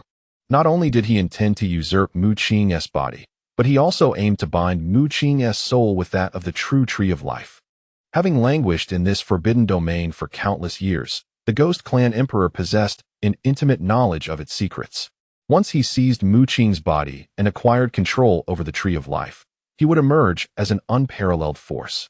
The revival of the Ghost Clan and the attainment of supreme divinity would be within his grasp. Before proceeding with his plans, however, he first needed to eliminate others. The Emperor's radiant gaze turned towards the spatial rift, where the arm of the Destiny Elder still clutched Mu Qing. In the next moment, the ground shattered, and numerous branches erupted, ensnaring the Destiny Elder. This is dire. The Destiny Elder, situated in the Taiwa Palace, suddenly changed countenance, realizing that his very life force was being voraciously consumed. A flicker of hesitation crossed his mind. Should he continue to grasp Mu Qing, he risked total consumption of his vitality and death. Yet, releasing him could spell doom for the young man. However, the Ghost Clan Emperor offered no respite. Branches ensnared the Destiny Elder's right hand, devouring his life force. With a mere twist, his entire arm shattered. The Destiny Elder staggered backward, his expression darkening as he beheld the swirling rift before him. He appeared significantly aged, yet fortunately, being a descendant of the Xuanwu, he possessed an extended lifespan. Otherwise, like others, he would have withered to nothing more than a husk. Is recovery impossible? He pondered, realizing this was no ordinary injury. He attempted to mend his arm, but found himself incapable, deepening the pallor of his countenance. Restoring a severed arm should be a trivial task for the Divine Emperor. However, the old man of destiny found himself unable to do so. The wounds inflicted by the ancient Tree of Life were evidently extraordinary. Your arm, the dragon turtle, shook its head and returned. The old man of destiny inhaled deeply, reassuring, there is no need for concern. Losing an arm has little impact on my strength. But what about that young man? The dragon turtle glanced at the swirling rift in space. Sensing the gravity of the situation, it appeared that a grave matter had transpired. Master, what has happened? A graceful figure approached, revealing herself to be the Holy Spirit. She had been in seclusion, but was awakened by the tremendous commotion. Upon emerging from her meditation chamber, she was taken aback by the sight of the partially damaged Hall of Destiny. Destiny, what has occurred? A formidable presence descended. It was the young Divine Emperor, Yuya, who arrived accompanied by Xian Rue. The disturbance had also attracted the attention of the Taiwa Palace. Yuya, apart from Mu Qing, was the only one aware of Xian Rue's true identity. Xian Rue noticed the peculiar state of the old man of destiny, whose right hand was missing and whose aura seemed diminished. His visage aged significantly. What has transpired? Yuya inquired, furrowing his brow. The old man of destiny briefly recounted the events, leaving the gathered crowd in utter astonishment. The Forbidden Land of Life. This rift connects to the Forbidden Land of Life. Both Yuya and Xian Rue were taken aback. They had heard tales of the Forbidden Land, a place where even emperors could not survive. According to your account, Mu Qing's true form should not be able to survive there. Yet I can sense that the divine seed I gifted him remains unaffected, indicating he is likely still alive. Yuya mused, stroking his chin. Mu Qing can actually endure in the Forbidden Land of Life? Xian Rue echoed, his brow furrowing in concern. The old man of destiny seemed to have a sudden realization, exclaiming, no, there are others in the Forbidden Land of Life. I previously mentioned that there exists an emperor within. The crowd gasped. The revelation of an emperor residing in the Forbidden Land was indeed explosive news. Everyone, remain calm. Although Mu Qing's life has not yet been compromised, We cannot guarantee our own safety, especially considering that he possesses the moon god lamp. Yuya remained the most composed among them. What other peculiarities does the divine seed you gave him possess? Xian Rue queried, directing his gaze at Yuya. Though Yuya was his master, their relationship was more akin to that of friends, as Yuya was privy to Xian Rue's true identity, which diminished the respect Xian Rue held for him. Yuya nodded, explaining to the assembled group that the moon god dream technique was remarkably unique, its primary ability being the instantaneous suspension of all entities within a designated area. Moreover, every practitioner of the moon god dream technique could communicate with one another through the moon god lamp residing in their minds. You all believe the divine seed on Mu Qing was bestowed by me, but in truth, it was personally condensed by the moon god. A subtle smile played upon Yuya's lips. Chapter 537. The annihilation of the soul. Now, there is no one to rescue you. Simply await your demise. The demon emperor of the ghost clan sneered. In the next moment, a mist erupted from his eyes and mouth, coalescing into a figure, none other than the demon emperor himself. This was his soul. Although his physical form had been stripped of life, his spirit had, through some arcane means, merged with the ancient tree of life. Now, it surged forth with the intent of seizing control of Mu Qing. However, he refrained from immediately invading Mu Qing's body, for prior to possession, there was another task to accomplish, binding Mu Qing's corporeal form to the ancient tree of life. The demon emperor still maintained a tenuous connection to the ancient tree, which was sufficient to influence it. Should he seize Mu Qing first, he would irrevocably lose control over the ancient tree, and it was likely that immediately after taking over Mu Qing, he would be consumed by the tree's life force. Thus, he needed to facilitate the binding of Mu Qing to the ancient tree before he could take possession and subsequently dominate Mu Qing's body, thereby controlling the tree of life. Thank me. Before your demise, you shall experience this unparalleled vitality. The demon emperor laughed boisterously, manipulating branches that pierced forth, ensnaring Mu Qing. Then, one branch swiftly pierced Mu Qing's heart, an excruciating pain sweeping through his entire being.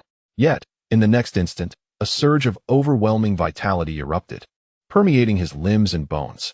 On Mu Qing's body, azure patterns began to spread from his heart, and piercing screams echoed from his lips. This harrowing process endured for half an hour. With each inch the azure patterns extended, the agony Mu Qing endured intensified. When the ordeal concluded, his entire being was etched with azure markings, and his heart was entirely overtaken by a foreign power. Mu Qing could feel an inexhaustible vitality drilling into his heart. Next, you may perish, the demon emperor of the ghost clan sneered, burrowing into Mu Qing's mind. He aimed to tear apart Mu Qing's soul, fully occupying this vessel. He had awaited this day for an eternity, and all his accumulated power would now be unleashed. The demon emperor had calculated meticulously, with the remnants of his strength. He might not match a peak deity, but if his opponent were merely a novice in the divine realm, he could easily usurp them. Initially, when encountering the ancestor Tianyu, the demon emperor refrained from acting, for he was too weak to withstand the force of possession. Now, having encountered an ideal candidate, he could not let this opportunity slip away. However, as the demon emperor infiltrated Mu Qing's consciousness, he failed to notice that Mu Qing's heart began to beat violently, growing louder, like the thunderous roll of drums, sending shockwaves through the air. Your mind space is quite expansive. The demon emperor arrived within Mu Qing's consciousness, surveying his surroundings. Suddenly, his gaze fell upon a peculiar sight. A time-worn, moonlit lamp appeared before him, beneath which strange little spirits proffered their support. It seemed that the great emperor of the ghost clan had sensed the messengers, who all abruptly turned their gazes towards him. Despite their frail and diminutive appearance, they evoked an inexplicable sense of trepidation within the great emperor. Why do I feel such fear towards these beings? Furrowing his brow in confusion, he was suddenly taken aback by a sharp pang of pain. Impossible. I am now a soul entity, formless and intangible. How can I experience pain? He was astonished. Yet the sensation of agony intensified with alarming rapidity. Attempting to retreat, he found himself ensnared by the sudden, ethereal glow emanating from the moon god lantern, binding him in place. The great emperor was rendered immobile, his face a mask of horror as he gazed forward. Before him, the messengers beneath the moon god lantern gaped wide-mouthed, incessantly gnawing at the air. With each bite they took, The great emperor felt a surge of excruciating pain. It was then he realized, to his utter dismay, that his legs had inexplicably vanished by half. Terror gripped him. These entities were devouring my soul. How is this possible? The great emperor was astounded. Even as a member of the Ghost clan, such a feat was beyond his comprehension. Regrettably, it appears you have lost. Mu Qing's soul entity materialized, a smile gracing his lips, though he too felt a profound sense of apprehension. It was a close call. He had nearly been usurped. Fortunately, he possessed the moon god lantern gifted by the young divine emperor, Yuya. Without it, he would have faced utter ruin. Had you encountered the previous version of me, I might not have been your match at all. Yet now, with your fragmented soul, how could you hope to take possession of me? Mu Qing spoke solemnly. This time, thanks to the moon god lantern, the consequences could have been dire. Mu Qing took a deep breath, his hands forming intricate seals. Now that his physical form was restrained, he could only summon his inner power through his soul entity. Originally, the strength drawn from the moon god lantern might have sufficed to annihilate the great emperor's soul. However, wary of unforeseen circumstances, he resolved to employ a newly acquired divine technique. Black Tortoise Celestial Method. World Serpent. A myriad of intangible forces coalesced, and a grand serpent emerged behind Mu Qing, adorned with unique patterns and opening its maw like a black hole, ready to consume. This world serpent measured merely 10 meters in length, vastly smaller than the one summoned by the Elder of Destiny. Nevertheless, it sufficed. The moon god lantern specifically countered soul entities, and the world serpent had the capacity to devour anything, even the worlds conjured by a divine emperor. No, the great emperor of the Ghost clan exclaimed, yet he was powerless to resist as the world serpent coiled around him and took a bite. A once mighty emperor was ensnared within Mu Qing's mind, unable to fathom why his meticulously devised plan had unraveled so swiftly. As he witnessed the great emperor's soul being entirely consumed, Mu Qing let out a long sigh of relief. Within his mind resided two formidable seeds of divine power, tracing back to the supreme deity.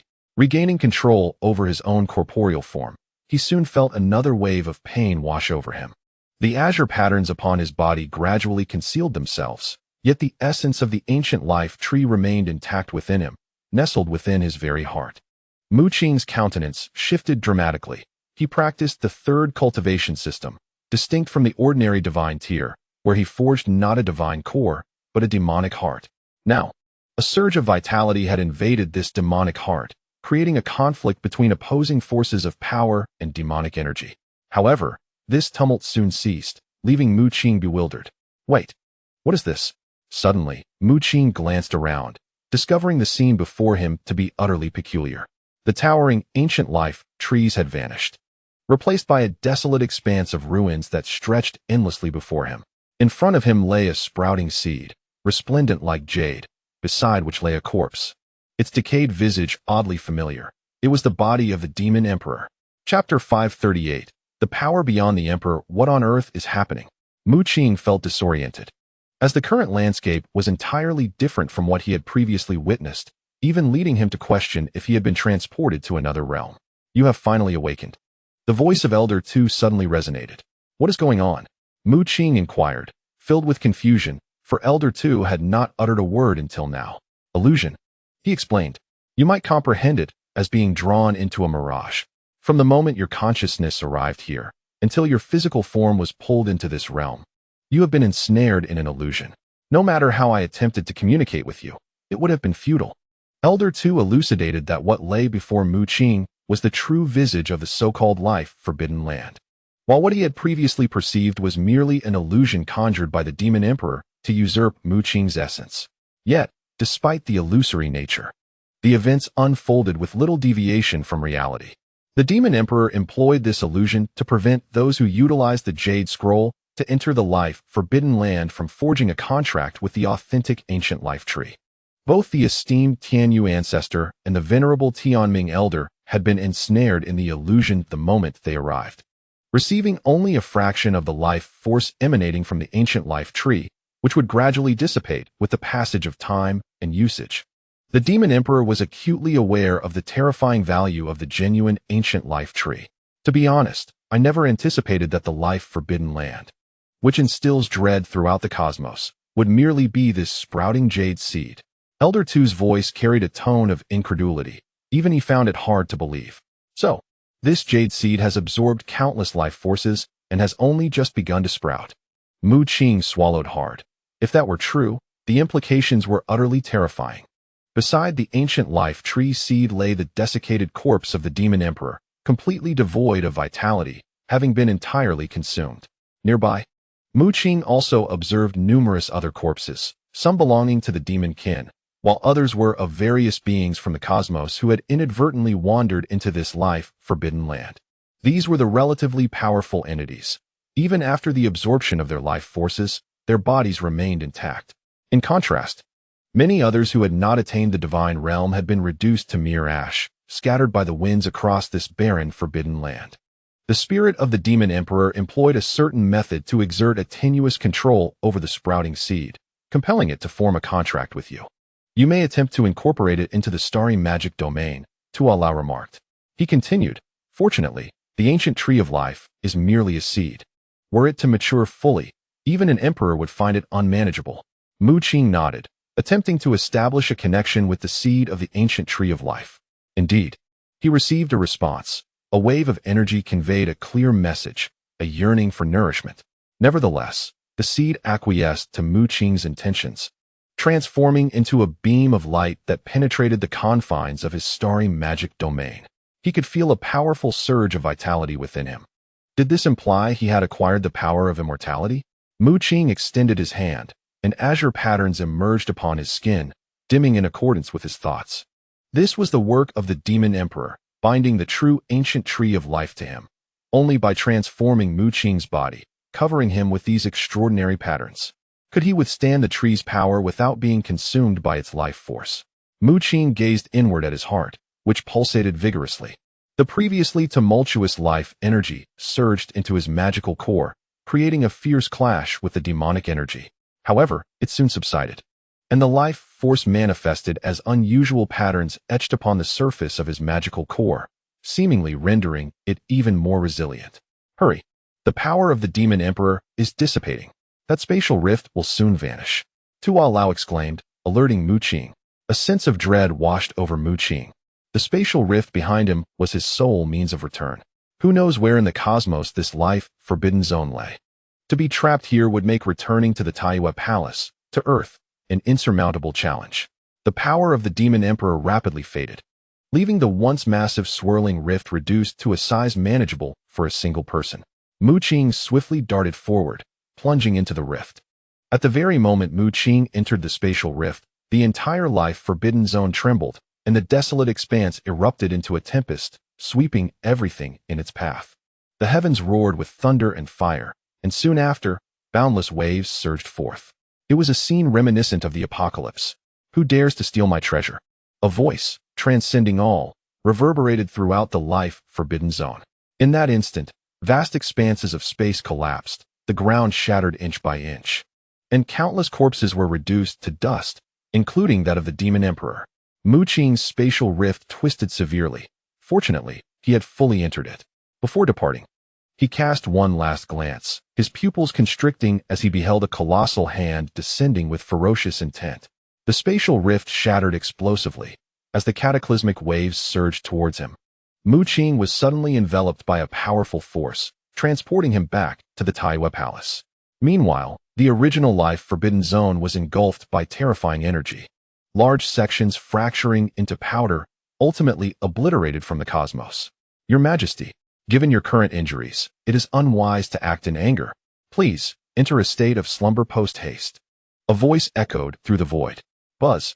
A radiant light flickered, and Mu Qing found himself once again in the Destiny Palace of the Taiwa Palace. He collapsed onto the ground, gasping for breath, his face still marked by shock. The spectacle he had just witnessed was beyond his imagination. The formidable power embodied in that colossal hand was likely unmatched even by the emperors.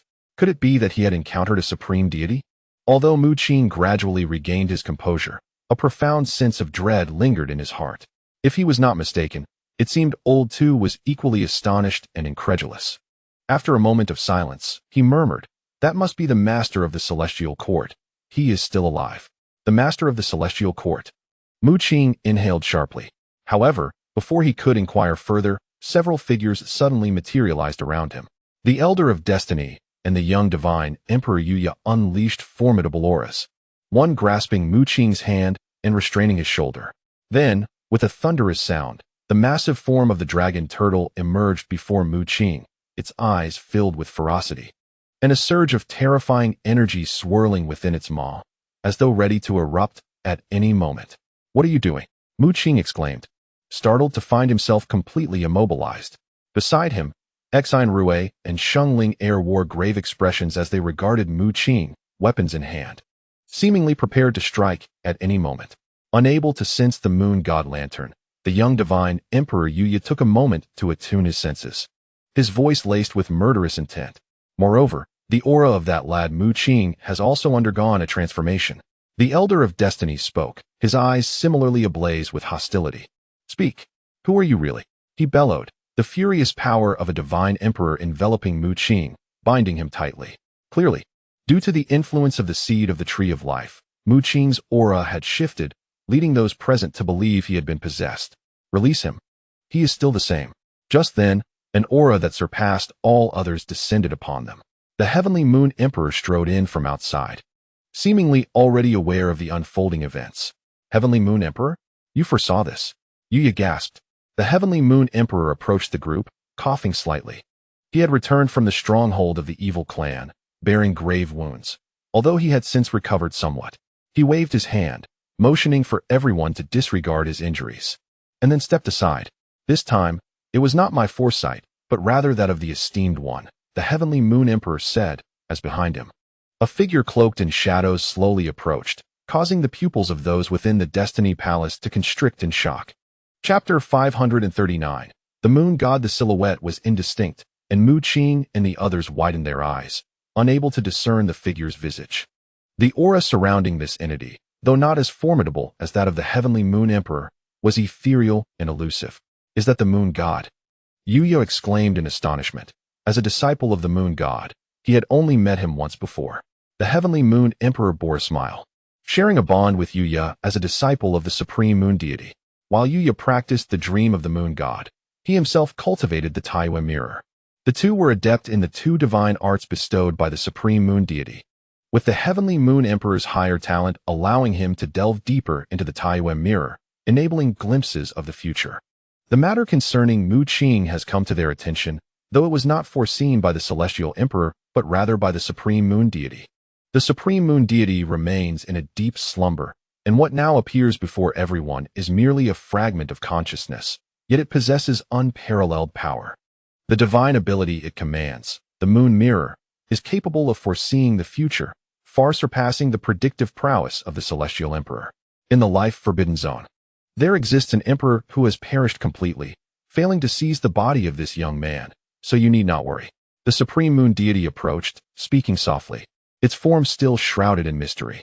Upon reaching the assembly, it suddenly paused, and the surrounding space began to warp, an invisible wave sweeping forth. "What is this?" Mu Qing was taken aback, noticing that Exine Rue, Shengling, and others, including the Elder of Destiny and Yuya, had all come to a standstill. Even the celestial emperor was rendered motionless, entranced. "The moon god dream?" Mu Qing exclaimed, recognizing it as the divine ability bestowed upon him by Yuya. Utilizing the energy emanating from the moon god lamp within his mind to temporarily suspend the surrounding space. However, what was occurring before him was astonishing. It halted everyone in the vicinity, regardless of their divine rank, even pausing their thoughts. Indeed, as the successor of that individual, he has not followed the same path, but has forged a third cultivation system and acquired the seed of the ancient tree of life. Quite impressive. The moon god began by revealing Mu Qing's secret. Mu Qing's expression shifted. The moon god chuckled, assuring him, "Do not be alarmed. I have long known your true identity. I owe that old fellow a favor, which is why I instructed Yuya to seek out the Star Emperor and you, as his successor." Mu Qing was once again astonished to learn that the supreme moon deity had been aware of both his and Exine Rue's identities. Fortunately, the supreme moon deity harbored no ill intentions towards them. As for the debt, the Elder of Slaughter had not mentioned it, indicating that it was likely a matter among the supreme deities. "My fragment of consciousness is fading. It seems there is a problem within the palace of the supreme moon." Yet my true form remains in slumber, unable to attend to it. The issues within the palace may very well pertain to you. So be cautious and remember to protect the seed of the ancient tree of life. The figure of the supreme moon deity began to dissipate. What precisely has transpired within the palace of the supreme moon? Mu Qing inquired. The heavenly court, by the way. The seed of the ancient tree of life on you was also planted by the heavenly court. A faint voice echoed in Mu Qing's ears, leaving him astonished once more. He is correct. The seed of the ancient tree of life should indeed have been planted by the elder of slaughter, came the sudden voice of the elder. Were you not ensnared by the moon god dream? Mu Qing asked curiously. No, he is aware of my existence, but understands the nature of my relationship with you. Thus refraining from trapping me in that suspended state, the elder replied. From the conversations with both the moon god and Xian Rue, I can surmise that individuals from the heavenly court have indeed appeared within the palace of the supreme moon. You and Xian Rue must exercise extra caution, especially you. For you may have jeopardized a significant matter for the heavenly court. The elder's tone was unusually grave. What on earth is happening? Mu Qing furrowed his brow. Old Tu took a deep breath and spoke in a low voice. Do you still remember the scene before the destruction of the forbidden land of life? That terrifying sight and the overwhelming hand belonged to none other than the Lord of the heavenly court, a supreme deity on par with the moon goddess. Mu Qing's body trembled suddenly. The sheer magnitude of that terrifying power was indeed beyond the reach of ordinary beings. However, he never expected that the other party was the Lord of the heavenly court. A sense of foreboding washed over him as he murmured, "Does that mean I am now targeted by the Lord of the heavenly court?" It seems so. Therefore, you must seek refuge under the protection of the moon goddess. On a positive note, you have obtained the seed of the ancient tree of life, an item that has incited the wrath of the Lord of the heavenly court, which is undoubtedly extraordinary. As for the Lord of the heavenly court, there is no need for excessive concern. He may not be able to act directly. What you truly need to be wary of are the minions of the heavenly court, Old Tu explained. What do you mean? Will the Lord of the heavenly court not act personally? Mu Qing inquired. Even now, I remain in shock. For the battle between the Starry Sky dynasty and the heavenly court resulted in mutual destruction. Both supreme deities should have perished. Yet, what puzzles me is how the Lord of the heavenly court still lives. Is his strength truly beyond that of the Starry Sky divine? Old Tu pondered, utterly perplexed. He was certain of the demise of the Starry Sky divine, and as for the Lord of the heavenly court, who was his opponent in that battle, he had also vanished without a trace. Almost everyone believed the Lord of the heavenly court had fallen as well. But who would have known that at the very moment Mu Qing departed the forbidden land of life with the seed of the ancient tree, the Lord of the heavenly court made a fleeting appearance. Once a great emperor himself, Old Tu had fought alongside the Starry Sky divine and had witnessed the visage and abilities of the Lord of the heavenly court firsthand. He could not be mistaken. One must concede that the heavenly court is indeed more formidable than our Starry Sky dynasty. After the battle, we were left in disarray, nearly annihilated, while the heavenly court only suffered significant injuries. Over the years, they must have regained considerable strength. Old Tu lamented, feeling a sense of dread towards the power of the heavenly court. It is essential to note that the heavenly court we confronted was already weakened by a rebellion, with half of the immortals departing to become ancient humans. Even so, our Starry Sky dynasty still faced defeat. Where is the moon goddess? Moments later, Yuya and others finally regained their composure. They looked around and found that the moon goddess had vanished. Phew, you truly startled me, little junior brother. I thought you had been possessed. Xian Rue exhaled deeply. Upon returning from the forbidden land of life, due to the presence of the ancient tree of life's seed, they could not sense Mu Qing's aura, leading them to believe he had been possessed. It's all right, Mu Qing said, taking a deep breath and shaking his head slowly. Chapter 540. The guild. Months later, Mu Qing emerged from the secret chamber within the Palace of Destiny. He had begun to practice the divine abilities gifted to him by Yuya and the Elder of Destiny, and was now barely able to apply them in battle. Of course, during this time, he had mostly been studying the seed of the ancient tree of life within the Starry Sky demon realm. But he had yet to discover anything particularly special and could not control it as the demon emperor did. Upon acquiring the seed of the ancient tree of life, the singular transformation experienced was the attainment of an extraordinarily potent regenerative capability. Even if he were to sever his own arm with a magical blade, he could effortlessly heal it back. However, Whether true immortality could be achieved was a venture Mu Qing was reluctant to explore. At present, he believed his strength should be comparable to that of a mid-tier celestial. Mu Qing took a deep breath as the power of his bloodline surged within him. Enveloped by demonic energy, upon breaking through to the celestial realm, his inferior bloodline had undergone a metamorphosis, now infused with greater divinity. This transformation was not exclusive to him. Humanity across the entire earth shared this evolution, with divine essence surging forth from their bloodlines. Consequently, Earth as humanity could now be considered a mid-tier race, though they still paled in comparison to genuine mid-tier races that had developed over many years, boasting numerous true gods and celestials, with a rich divine essence coursing through their veins.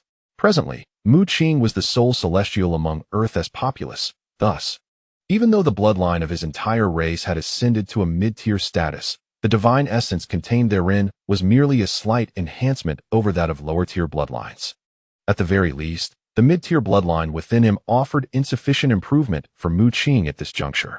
Junior brother, you have yet to claim the reward for securing first place in the True God competition, Xian Rui remarked, guiding Mu Qing towards the Taiwa Palace venue. This location had previously endured a dreadful battle, as the invasion of the evil race had shaken the entire Taiwa Palace. Now, the venue had returned to its former glory, and the rewards for the True God competition, which had been delayed due to the evil race's incursion, were finally being distributed. The top 100 participants in the True God competition were to receive substantial rewards, the most significant of which was entry into a guild. Given the immense influence of Taiwa Palace, numerous smaller factions existed within, referred to as guilds. After all, even Taiwa Palace could not provide every disciple with all the necessary resources. Aside from regular resource rewards, most cultivation resources had to be earned through one's own efforts, with guilds serving as one avenue for this pursuit. Joining a reputable guild allowed for the execution of various commission tasks, all assigned by the higher-ups of Taiwa Palace. The ability to secure lucrative commissions depended entirely on the guild's influence. These tasks originated from various races across the universe, and seeking revenge could yield substantial rewards. Even for Celestials, the Elder of Destiny preferred tranquility and had no intention of establishing a guild. As for Yuya, he was a disciple of the supreme god of the moon, wholly devoted to his cultivation, viewing guilds as mere distractions. Xian Rui elaborated, informing Mu Qing that some of the top guilds had been founded by divine emperors, with some even having the shadow of an emperor behind them. Such impressive affiliations? Mu Qing was taken aback. Many guilds are discreetly observing during the True God competition. As the first-place winner, numerous powerful guilds should extend their olive branches to you. Xian Rui added, look, it's Mu Qing, and the one beside him is Xian Rui. Their renown within Taiwa Palace was considerable, and as they entered the venue, exclamations erupted, creating a wave of excitement. The prestige of being the first in the True God competition truly carried significant weight. Mu Qing felt a sense of curiosity. Having just entered the Taiwa Palace, he was suddenly thrust into the limelight, which left him somewhat disconcerted. Xian Rui shook his head and remarked, that is merely one of the reasons. Our notoriety stems from our battles against the fiendish clan. Virtually everyone within the Taiwa Palace is already aware that we are the heirs of the Great Emperor. Heirs of the Great Emperor? But Mu Qing began to retort, only to be silenced by a stern glance from Xian Rui. The tribulation you summoned at that moment was far more formidable than the one I conjured. Who would believe you are not an heir of the Great Emperor? Xian Rui chuckled softly. He had prepared himself for the revelation of his true identity, as he had long suspected the presence of celestial beings within the Taiwa Palace. Thus, he had intentionally sought to diminish his presence, striving to remain inconspicuous. Regrettably, there were times when Xian Rui had no choice but to reveal his true strength, such as during the invasion by the fiendish clan, when survival took precedence over subtlety. The consequence of this exposure was that he was labeled an heir of the Great Emperor, drawing the attention of celestial beings. Should they discover any connection between him and the Starry Sky dynasty, they would not hesitate to act ruthlessly. However, after Xian Rui exhibited a portion of his true power, Mu Qing's performance shone even brighter, also being regarded as an heir of the Great Emperor, even overshadowing Xian Rui's brilliance. It could be said that if the celestial beings were indeed lurking within the Taiwa Palace, the first person they would seek out would likely be Mu Qing. As the two conversed, They arrived at the central high platform of the venue, surrounded by a throng of individuals, no less numerous than during the True God Grand competition. This time, however, the attendees predominantly hailed from various guilds. On the central platform stood 100 individuals, all of whom were formidable, true God realm experts. Having secured their places among the top 100 prior to the True God Grand competition, each of them had achieved the pinnacle of the True God realm, showcasing immense power. Remarkable. There are actually 4 celestial beings here. These 4 must be the prodigious figures who previously dominated the True God pinnacle. Today we must seize them. Directly opposite the venue, on another elevated platform, representatives from various guilds gathered, with thousands having arrived. Some of the more powerful guilds began to fix their gazes upon Mu Qing and his companions, already calculating what conditions they could offer to entice them into their ranks. For most guilds, the celestial realm represented the peak of combat prowess. Even within large guilds, they were considered the backbone. Moreover, this edition of the True God Grand competition had produced 4 celestial beings, all of whom were of genius caliber, far surpassing ordinary celestial beings. Hey, young man, I hear you are the champion of the True God Grand competition. How about joining our Heavenly Dragon Guild? Our guild leader is the Heavenly Dragon God Emperor. Hailing from the Dragon Clan, a voice inexplicably echoed in Mu Qing's mind, as someone attempted to communicate with him telepathically. You must be Mu Qing, correct? Your strength is impressive. Would you be interested in joining our 3 Yuan Guild? Soon, Mu Qing's mind was filled with multiple telepathic messages, all seeking to persuade him to join their respective guilds. Mu Qing was astonished. These individuals were unaware that he was new to the Taiyue Palace and possessed no knowledge of its guilds. Merely uttering the name of a guild held no allure for him. Chapter 541. The Disgrace of the Holy Radiance Guild in a Brief Span. Mu Qing received several sound transmissions, each emanating from powerful guilds overseen by divine emperors. Those guilds of lesser strength would naturally refrain from approaching the top 10 participants of the True God tournament. Their representatives were not foolish and understood to whom they should appeal. Typically, those ranking within the top 10 or 20 of the True God tournament would join the elite guilds, leaving the rest to be selected by other guilds. Brother, which guild do you plan to join? Mu Qing inquired with curiosity. Xian Rue chuckled and replied, I once belonged to the Starry Clan, and even though my bloodline has changed, I still maintain considerable connections there. This time, I will join the Starry Guild, which is relatively powerful. If you lack a good option, you may come with me. He did not require an exceptional cultivation environment, as some of the top guilds enforced strict rules that felt confining. Mu Qing nodded thoughtfully, stroking his chin as he continued to contemplate. The Taiyue Palace hosted numerous guilds. However, if one truly desired to join a guild, it was advisable to select one from the top 10. These guilds typically had powerful divine emperors or even emperors overseeing them, enjoying privileges within the Taiyue Palace. Xian Rue conveyed information about the top 10 guilds while transmitting details to Mu Qing. Having communicated with the Starry Guild long ago, Xian Rue, originally a member of the Starry Clan, decided to join it, which ranked among the top 5 powerful guilds. Mu Qing's mind echoed with various sound transmissions. Yet he chose to disregard them, continually calculating within himself. The foremost guild was the Tianyue Guild, founded by the Tianyue Emperor. While their combat prowess may not be the strongest among all guilds, their status was unparalleled. It is noteworthy that the Tianyue Emperor, like Yuya, was a disciple of the supreme god of Taiyue, each having inherited a unique divine ability from the moon god. Unlike Yuya, who diligently trained to break through to emperor status, the Tianyue Emperor had long since achieved this and seldom recruited new members, as most within the guild were his disciples. The high standing of the Tianyue Guild, despite its limited membership, was primarily due to the Taiyue Mirror divine ability. Those who joined the Tianyue Guild trained in the Taiyue Mirror, imparted by the Tianyue Emperor, granting them varying degrees of precognitive abilities. The Moon God's bloodline technique. The Taiyue formula was practiced by Shengling who also possessed the Taiyue Mirror divine ability. However, apart from the members of the Tianyue Guild, no one else in the entirety of the Taiyue Palace had access to it. The Taiyue formula and Taiyue Mirror abilities were sought after with immense effort by the Elder of Destiny. Nevertheless, among the guilds that had just transmitted to him, none were affiliated with the Tianyue Guild. As Shinrue stated, the Tianyue Guild seldom recruits new members, possessing a scant number of individuals, each endowed with the remarkable ability of foresight. Following closely in rank is the Shengyao Guild, established by a great emperor from the Taiwa Palace, known as the Shengyao Emperor, who hails from the angelic race. While the Shengyao Emperor is the founder, there are no restrictions based on race for those wishing to join. Only strength is required for admission. This principle applies not just to them, but to all guilds within the Taiwa Palace, each harboring formidable beings from various races. Aside from the Tianyue Guild, which claims the top position due to its foresight abilities, many believe that the Shengyao Guild possesses the mightiest strength among all guilds. Mu Qing cast a glance at the Saint Monarch beside him, who had once been a prodigy at the pinnacle of true divinity, but had now ascended to celestial divinity. It seemed likely that he would join the Shengyao Guild. Mu Qing, what do you say? Would you consider joining the Shengyao Guild with me? The Saint Monarch, noticing Mu Qing's gaze, was filled with a fervor for battle. Previously, he had been exceedingly proud, yet after being defeated by Mu Qing, he had tempered his arrogance and even achieved a breakthrough in his realm. At this moment, he was eager for a rematch with Mu Qing.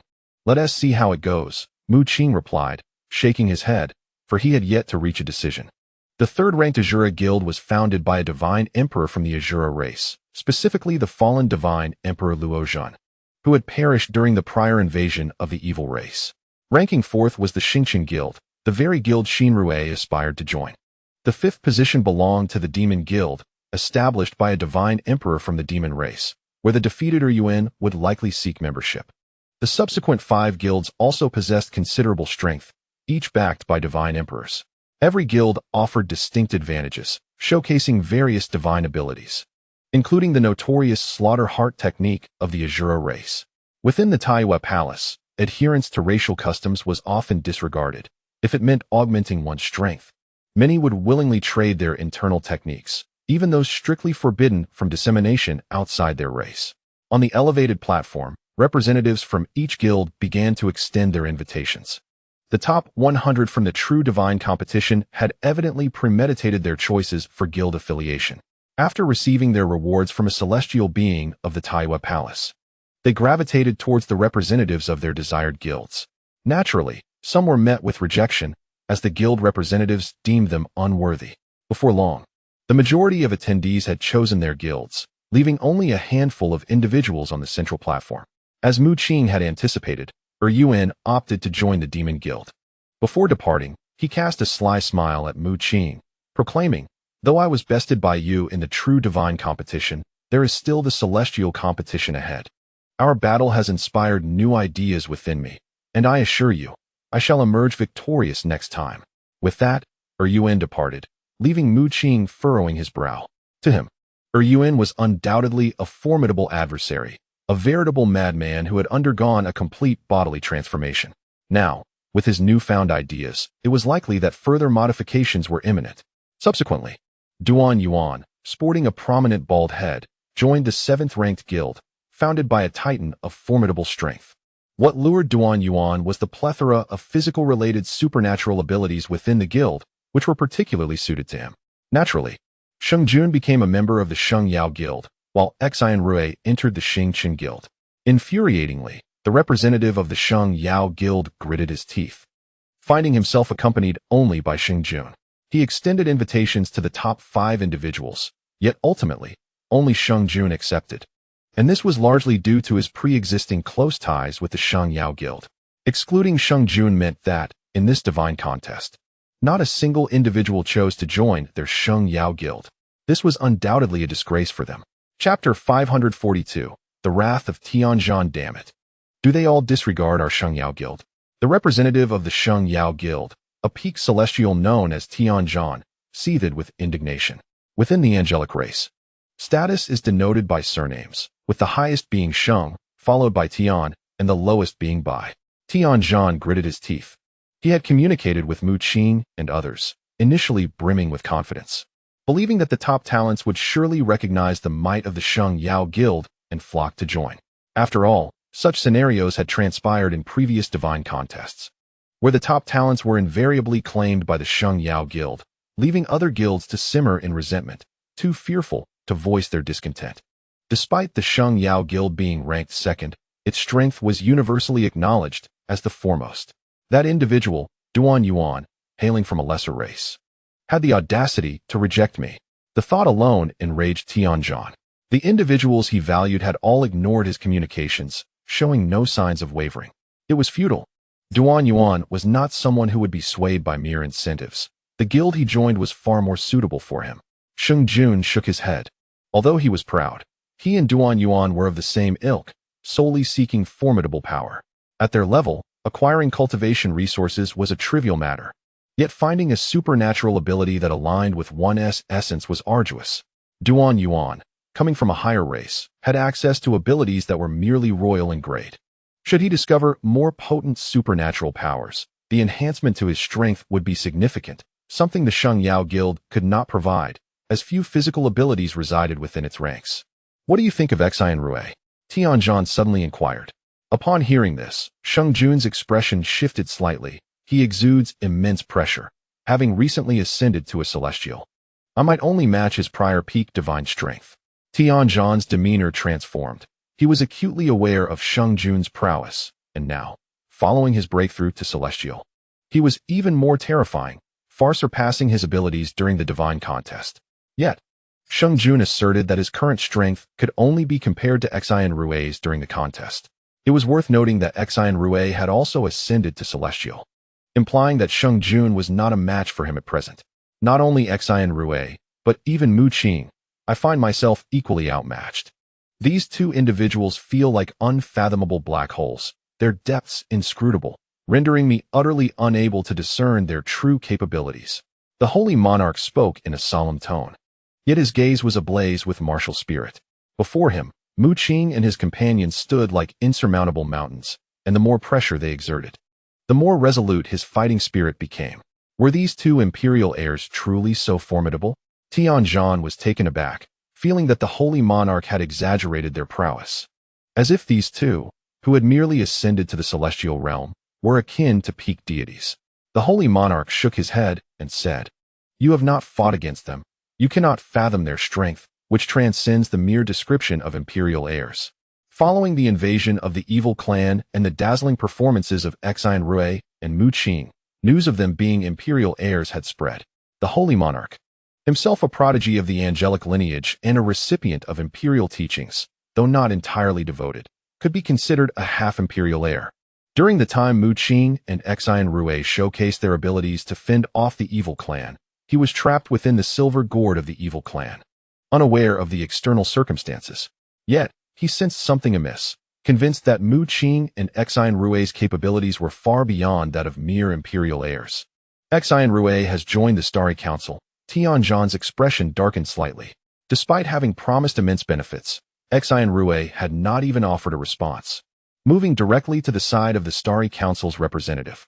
This filled Tianzhan with a profound sense of defeat. Do not despair. There is still another individual on the platform.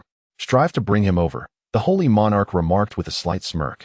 However, he harbored a measure of disdain for Tianzhan, perceiving the overwhelming pride and aloofness in his demeanor, reminiscent of his own past. Having endured failure, the Holy Monarch understood that the higher one stands, the harsher the fall. Evidently, Tianzhan had become somewhat arrogant after attaining a lofty position within the Holy Radiance Council, underestimating everyone around him and believing that all geniuses ought to join the Holy Radiance Council. Let us hope he does not resort to foolish methods to recruit others. The Holy Monarch mused silently, though he refrained from voicing his thoughts. For him, joining the Holy Radiance Council was merely a means of utilizing others. Although he belonged to the angelic race, the affairs of the Holy Radiance Council were of little consequence to him. At that moment, in the center of the venue, only Mu Qing remained undecided. His knowledge of these councils was still scant. "Friend, I am Tianzhan, the representative of the Holy Radiance Council. I hope you will join us. Should you choose to do so, we can immediately grant you millions of divine stones and 3 royal-level divine abilities. I have heard you hail from Earth. It seems a barren star. If you join us, I can assure you that our angelic kin will protect your people and ensure that the star where your kin reside flourishes." Upon hearing this voice in his mind, Mu Qing paused, recalling that the Holy Radiance Council had previously reached out to him. This was the second time they sought to recruit him, presenting even more generous terms.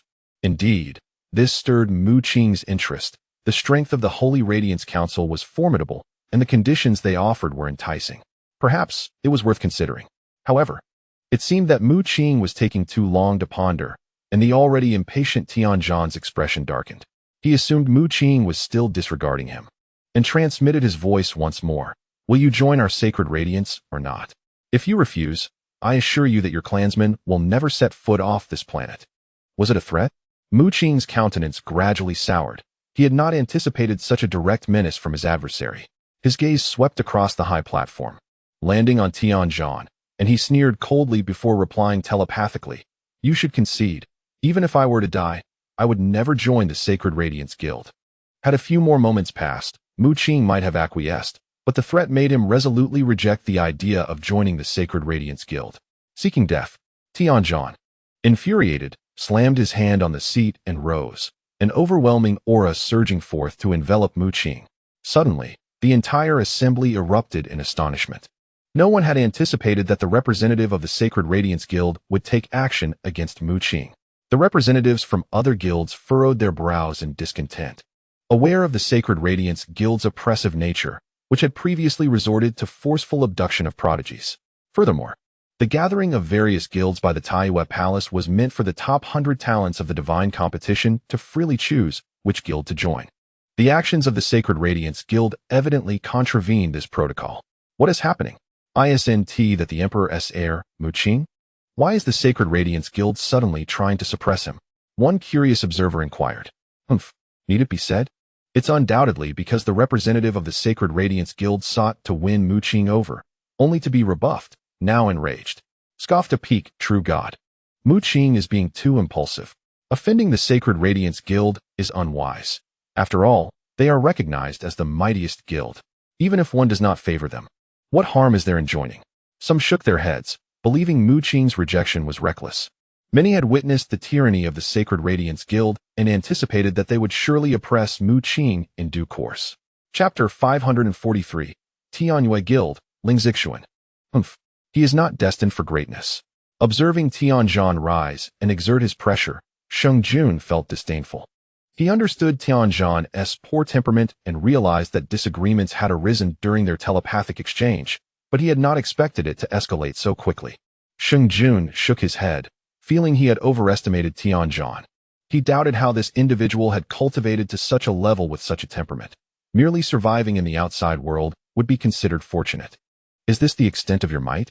On the central platform, Mu Qing stood there, expressionless and remarkably composed, his gaze tranquil as he spoke softly. He had endured pressures far greater than Tianzhan's. Having faced the terrifying might of the Lord of Heaven, he could withstand this level of pressure with ease. This only fueled Tianzhan's fury further, and he bellowed, unleashing a tempestuous wave of pressure that swept across the central platform.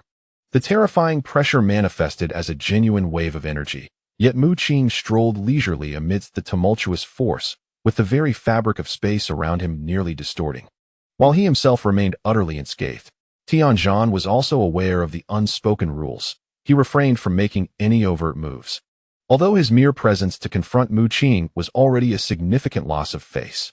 What was happening? Why was there such commotion today? At that moment, a voice resonated, followed by a beam of light that materialized into ripples, causing the ferocious pressure to dissipate in an inexplicably peculiar manner. Many onlookers were astonished by this sudden turn of events. Who could it be that so effortlessly neutralized Tianzhan's imposing aura? Wait, who is that? The representative of the fourth-rank Starry Sky Guild suddenly exclaimed. Unbeknownst to them, a figure had appeared before Mu Qing, a middle-aged man clad in a silver robe. Emanating an ethereal presence, his face adorned with a gentle smile. All present were taken aback. Even those at the pinnacle of divine power rubbed their eyes in disbelief. For none had noticed how he materialized onto the central platform. To their astonishment, they had actually made an appearance. This individual had captured their attention. The representative of the third-ranked Azura clan guild inhaled deeply. Meanwhile, Tianzhan's forehead bulged with veins, twisting and writhing in a fit of extreme fury. Some recognized the silver-robed man. The Tianyu Guild had not participated in the divine competition for over 100 sessions. It was unexpected for them to show up today. The representative of the fifth-ranked Demon Guild muttered softly. Over 100 sessions.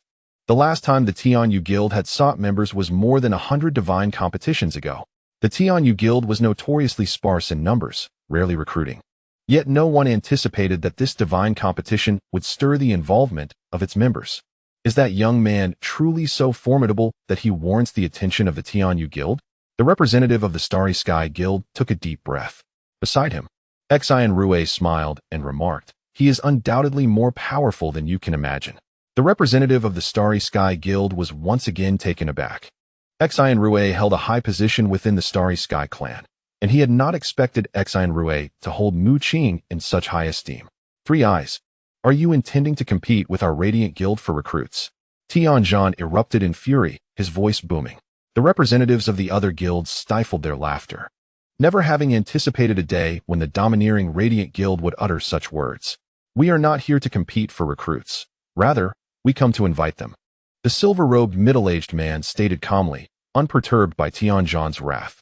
This was the confidence and assurance that came from being the foremost guild. Nearly everyone believed that the Tianyu Guild's strength paled in comparison to that of the Radiant Guild, having attained their status solely through the identity of the Tianyu Emperor and the power of foresight. However, the true strength of the Tianyu Guild, and whether it could rival the Radiant Guild, was something the silver-robed representative understood all too well. My name is Ling Zixuan. You may also refer to me as Senior Brother Zixuan. Today, I represent the Tianyu Guild to invite you to join us. Ling Zixuan turned to Mu Qing, offering a slight smile. You are courting death. Before Ling Zixuan could finish his words, Tianzhan suddenly appeared on the central platform, delivering a powerful punch. A colossal wave of energy surged forth, radiant with holy light, as a magnificent golden fist hurtled towards Ling Zixuan. No one anticipated that Tianzhan would strike so directly. Mu Qing was taken aback and quickly retreated. Tianzhan was at the pinnacle of the celestial god realm, on the verge of ascending to the divine emperor level, a caliber of battle that he could not partake in. However, Ling Zixuan remained remarkably composed.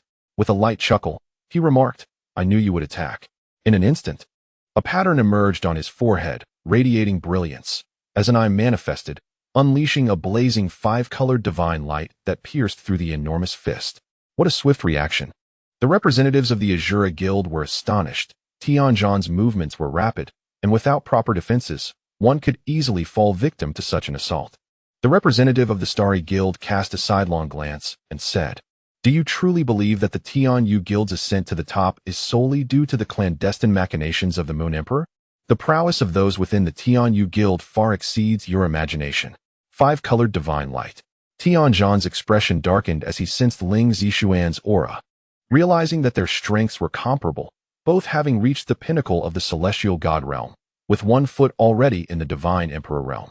Are you truly attempting to seize our members from the Shangyao Guild? Tianzhan bellowed, as a realm shrouded in holy light emerged behind him. This domain was expansive and began to influence the surrounding environment, exuding a nascent world power. Indeed, Ling Zixuan replied, narrowing his eyes and refusing to yield. A similar domain manifested behind him, revealing an array of eyes that evoked a sense of eeriness and discomfort. Ling Zixuan hailed from the Ling Miao clan, an advanced race. Every member is born with an eye in the center of their forehead that can emit divine light, classified into 9 colors. Now, having cultivated the 5-colored divine light, Ling Zixuan's might had become formidable, instilling a sense of caution in Tianzhan, who was of the same celestial caliber. Then let me see just how adept the members of the Tianyu Guild truly are. Tianzhan charged forward, a surge of fury igniting within him, demanding release. On the high platform, the Holy Lord shook his head, contemplating whether to expel Tianzhan from the Shangyao Guild. Believing that such a person would inevitably bring great trouble, a massive golden sword materialized in Tianzhan's hand, and a pair of pure white wings unfurled behind him. Unleashing his full combat potential, his entire being ablaze with sacred flames. This was the Holy Duty Greatsword, and as a pinnacle celestial god, he could wield the power of this divine artifact to its utmost. Flash! Tianzhan roared, unleashing a cataclysmic sword radiance that seemed capable of cleaving the very heavens apart. Chapter 544, The Terrifying Ling Zixuan. Hey, no way. The attendees, including the representatives of the various guilds on the high platform, wore expressions of utter astonishment. The battle between Ling Zixuan and Tianzhan has persisted for some time, yet it has left them utterly astonished. Rather than a fierce contest, it resembles a cat playing with a mouse. Mu Qing, positioned closest to their confrontation, found his pupils constricting as he witnessed, for the first time, the formidable prowess of foresight. Both parties are evidently peak deities, yet the scene unfolding before everyone is one of Tianzhan being utterly dominated. As if he were being led around by the nose, Ling Zixuan, wielding a mirror shrouded in moonlight, maintained a serene smile while effortlessly evading Tianzhan's assaults. As the battle progressed, Tianzhan's frustration grew. No matter how rapid or powerful his attacks, Ling Zixuan seemed to predict every move, effortlessly neutralizing or dodging each strike. In truth, Ling Zixuan had indeed achieved complete foresight, a terrifying aspect of the Taiyu mirror, which allowed him to anticipate Tianzhan's every action. Consequently, for Ling Zixuan, it became a simple matter of dodging attacks or preemptively preparing to counter them. Moreover, the five-colored divine light emitted from Ling Zixuan's third eye proved overwhelming even for Tianzhan. After exchanging hundreds of blows, a beam of five-colored light pierced through Tianzhan's shoulder, flooding him with excruciating pain. With a grim expression, Tianzhan shot a fierce glare at Ling Zixuan before turning and departing. He remained silent, knowing that any words he uttered would only serve to further humiliate him, rendering him a mere jester. Today, he had truly witnessed the terrifying might of the Tianyu Guild and the prowess of Ling Zixuan, who seemed to discern his innermost thoughts. Each counterattack struck at his vulnerabilities, leaving him at a loss. It was utterly terrifying. Tianzhan had suffered a complete defeat. The representative of the Xingqian Guild shook his head. No one paid heed to the retreating Tianzhan, as all eyes shifted back to the central platform, filled with curiosity about whether Mu Qing would join the Tianyu Guild. "My apologies for the display," Ling Zixuan said with a smile directed at Mu Qing, his expression gradually turning serious. Raising a finger, he spoke in a deep tone, "Junior brother Mu Qing, while I would be delighted to have you join our Tianyu Guild, our guild leader has one condition. You must first engage in a duel with me." At these words, the crowd was taken aback. Could it be? Was Ling Zixuan being excessively demanding? He was, after all, a peak deity. The representative of the Shura Guild gasped in astonishment. Everyone believed Ling Zixuan had lost his mind, questioning whether he had come specifically to challenge Mu Qing. They had all witnessed Ling Zixuan's combat prowess. Facing the representative of the Shengyao Guild, Tianzhan, he had toyed with him, effortlessly securing victory. Such strength placed him among the most formidable beings present. Yet now, he insisted that Mu Qing must first duel him to gain entry into the Tianyu Guild. Was this not a blatant act of bullying? Mu Qing felt a tremendous sense of surprise, contemplating whether Ling Zixuan was merely toying with him. The latter's foresight was utterly formidable. Observing his reaction, Ling Zixuan chuckled softly and said, "Do not be concerned, I shall not exert my full strength. I will suppress my cultivation to match your level. Should you manage to touch me even once, I shall concede defeat, and you may join our Tianyu Guild. Now, let me witness the prowess of one favored by the great emperor of Tianyu." The final remark was conveyed telepathically to Mu Qing. Taken aback, Mu Qing realized that the existence of the Tianyu Guild was perhaps due to the great emperor of Tianyu. "So what do you say? Shall we engage in battle?" Ling Zixuan offered Mu Qing the choice. "Very well." Mu Qing inhaled deeply and nodded in agreement. In an instant, his figure flickered, and a surge of demonic energy enveloped him as the starry demonic realm erupted forth. Brandishing his demonic blade, he launched a ferocious strike. However, Ling Zixuan had already anticipated his movement. He deftly sidestepped the attack. With a smile gracing his face, he raised the Taiyu mirror, causing moonlight to ripple around him.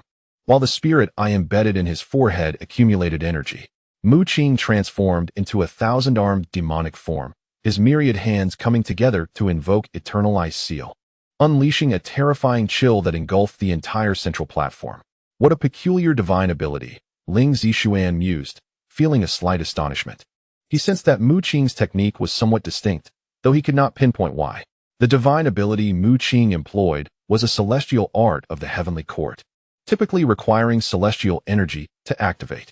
Yet, Mu Qing's demonic energy seamlessly blended with both celestial and divine power, allowing him to wield both divine abilities and celestial arts with ease. Regrettably, the Eternal Ice Seal posed no threat to Ling Zixuan. With the Taiyu mirror in hand, he dispersed the oppressive chill with an effortless wave of moonlight, ultimately rendering it non-existent. "What incredible power!" gasped the onlookers. The might of the Taiyue mirror was indeed extraordinary. This technique, rumored to be imparted by the moon god, was not only capable of foreseeing all, but also of neutralizing any threat. The representative of the demon guild shook his head, his eyes filled with envy, longing to seize the Taiyue mirror's power from Ling Zixuan. Even with Ling Zixuan suppressing his cultivation, many doubted Mu Qing's capabilities. Despite Mu Qing being the champion of the true god competition and regarded as the heir of the emperor in the eyes of the crowd, those who had witnessed Ling Zixuan's previous battle with Tianzhan believed Mu Qing could not meet the challenge. After all, Ling Zixuan had utterly dominated Tianzhan. And harsh as it may sound, Tianzhan had not even managed to graze Ling Zixuan during their confrontation. Mu Qing wielded his demonic blade with ferocity, unleashing a multitude of blade lights that seemingly left no escape. Yet, Ling Zixuan evaded them with ease. In the next moment, a tricolor divine light erupted from Ling Zixuan's spirit eye, fleeting and elusive, almost impossible for Mu Qing to discern with the naked eye. He tried his utmost to evade, but still felt the sting as 3 of his arms shattered under the impact. Although these 3 arms are formed from condensed demonic energy and can be reassembled, it is essential to recognize that the chaotic demonic aura surrounding the thousand-handed demon body grants it formidable defensive capabilities, yet it was effortlessly shredded by the 3-colored divine light. This was still a display of restraint on Ling Zixuan's part, who suppressed his own strength. Otherwise, the power unleashed would have been even more terrifying. Chapter 545. Victory. Joining the Tianyue Guild. The thousand-handed thunder god. Mu Qing summoned the thunder pool, enveloping the thousand-handed demon body in a tempest of lightning, accompanied by continuous thunderous roars, as a Qilin descended behind him. I refuse to believe that you can evade this. Gripping the thousand thunder god hammer, Mu Qing struck the thunder pool relentlessly, summoning dark clouds that gathered ominously overhead, with bolts of lightning crashing down. The multitude of electric serpents danced wildly within the stormy clouds, emanating an astonishing aura. When the tribulation lightning descended, it created a massive crater upon the platform. It is worth noting that the construction of this platform utilized special materials. During the divine competition, Mu Qing could only achieve such destructive potential when engaged in an intensely fierce battle against the likes of the Holy Monarch. Yet now, even a single bolt of tribulation lightning contained immense power. Even Ling Zixuan's expression shifted, although he evaded the tribulation lightning at remarkable speed thanks to his precognitive powers. He sensed a wave of trepidation emanating from the dark clouds above. What kind of power lay concealed within? Ling Zixuan's demeanor gradually became serious. He felt no pressure when facing Tianzhan, yet found himself under considerable strain when confronting Mu Qing, with a hint of fear creeping into his heart. This was an emotion nearly impossible for him to experience. Yet it manifested at this moment as he used the Taiyue mirror to foresee the timing of the tribulation lightning's descent and sense the terrifying force it harbored. Mu Qing's current thousand-handed thunder god state was significantly more powerful than before, as his thunder pool absorbed the residual energy from the annihilation tribulation, undergoing a transformation. Qilin descended. Mu Qing commanded the thousand thunder god hammer, striking down fiercely, causing the dark clouds to churn violently. A series of massive bolts of tribulation lightning crashed down, followed by a Qilin formed from lightning that let out a cry, shattering the void and creating a column of lightning powerful enough to obliterate everything in its path. Is that fellow truly merely a recent breakthrough to the celestial god realm? Those observing were all astonished. Such overwhelming might should not belong to someone at the early stages of the celestial god level. An indiscriminate attack? Indeed, it was formidable. The representative of the Star Guild marveled at this display, inquiring of Exine Rue whether Mu Qing held any aspirations of joining the Star Guild. Aware of the close relationship between Exine Rue and Mu Qing, he was determined to recruit Mu Qing at all costs. Not just him, but other guild representatives were equally intrigued. At that moment, however, the representative of the Demon Guild shook his head and remarked, "You all underestimate Ling Zixuan far too much." He stated that although this was an indiscriminate attack, in theory, even if Ling Zixuan foresaw this strike, he had no space to evade it. However, it is essential to understand that the Taiyue mirror harbors the power of lunar light, capable of neutralizing even the formidable might of the holy sword of heavenly battle. I do not believe that this indiscriminate assault poses any threat to Ling Zixuan. Indeed, as he stated, In the face of Mu Qing's overwhelming attack, Ling Zixuan, although taken aback, exhibited not a trace of panic. He had long anticipated this onslaught and held confidence in his ability to withstand it. With the Taiwan mirror in hand, beams of lunar light cascaded forth, gradually dissolving the thunderbolt Qilin and the surrounding arcs of tribulation. Mu Qing furrowed his brow, then formed seals with his hands, causing the surrounding space to shatter, transforming the void into a watery expanse that surged forth like a tidal wave toward Ling Zixuan. The means of the divine monarch of destiny? It was astonishing that the divine monarch had imparted such a divine ability to him. Ling Zixuan recognized the technique employed by Mu Qing, but remained unperturbed. He turned his head, manifesting his domain, within which ethereal eyes emerged, erupting with countless tricolored divine lights that shattered the tidal wave of void. Mu Qing's expression was serene. He had not anticipated that this technique could effectively counter Ling Zixuan. Nevertheless, he awaited this opportune moment. Suddenly, Ling Zixuan's countenance shifted dramatically. He seemed to foresee the ensuing circumstances, yet it was too late. A fleeting glimmer of moonlight flickered in Mu Qing's eyes, and an intangible force instantaneously enveloped the entire central platform, including Ling Zixuan, the dream of the moon god. At this moment, within the space shrouded by the dream of the moon god, everything became frozen, including Ling Zixuan, whose consciousness also came to a standstill. In the next moment, ripples arose in the void behind Ling Zixuan, and a massive serpent, several dozen meters in length, surged forth. Buzz! Ling Zixuan's body trembled suddenly, his expression grave, as an explosion of dense, multicolored divine light erupted from his domain, the terrifying might nearly obliterating the surrounding space. The dark clouds of tribulation and Qilin above, along with the watery void nearby, were instantaneously rendered non-existent. What transpired? Ling Zixuan had unleashed the power of a peak celestial god. The representative of the Starry Guild sprang to his feet in astonishment. All those watching were equally shocked. To them, Ling Zixuan had appeared calm and composed, as if he could effortlessly counter any technique Mu Qing employed. Yet, at a certain moment, Ling Zixuan's body suddenly froze. Though it was but an instant, it provided Mu Qing with an opportunity, and thereafter, for reasons unknown, he manifested the strength of a peak celestial god.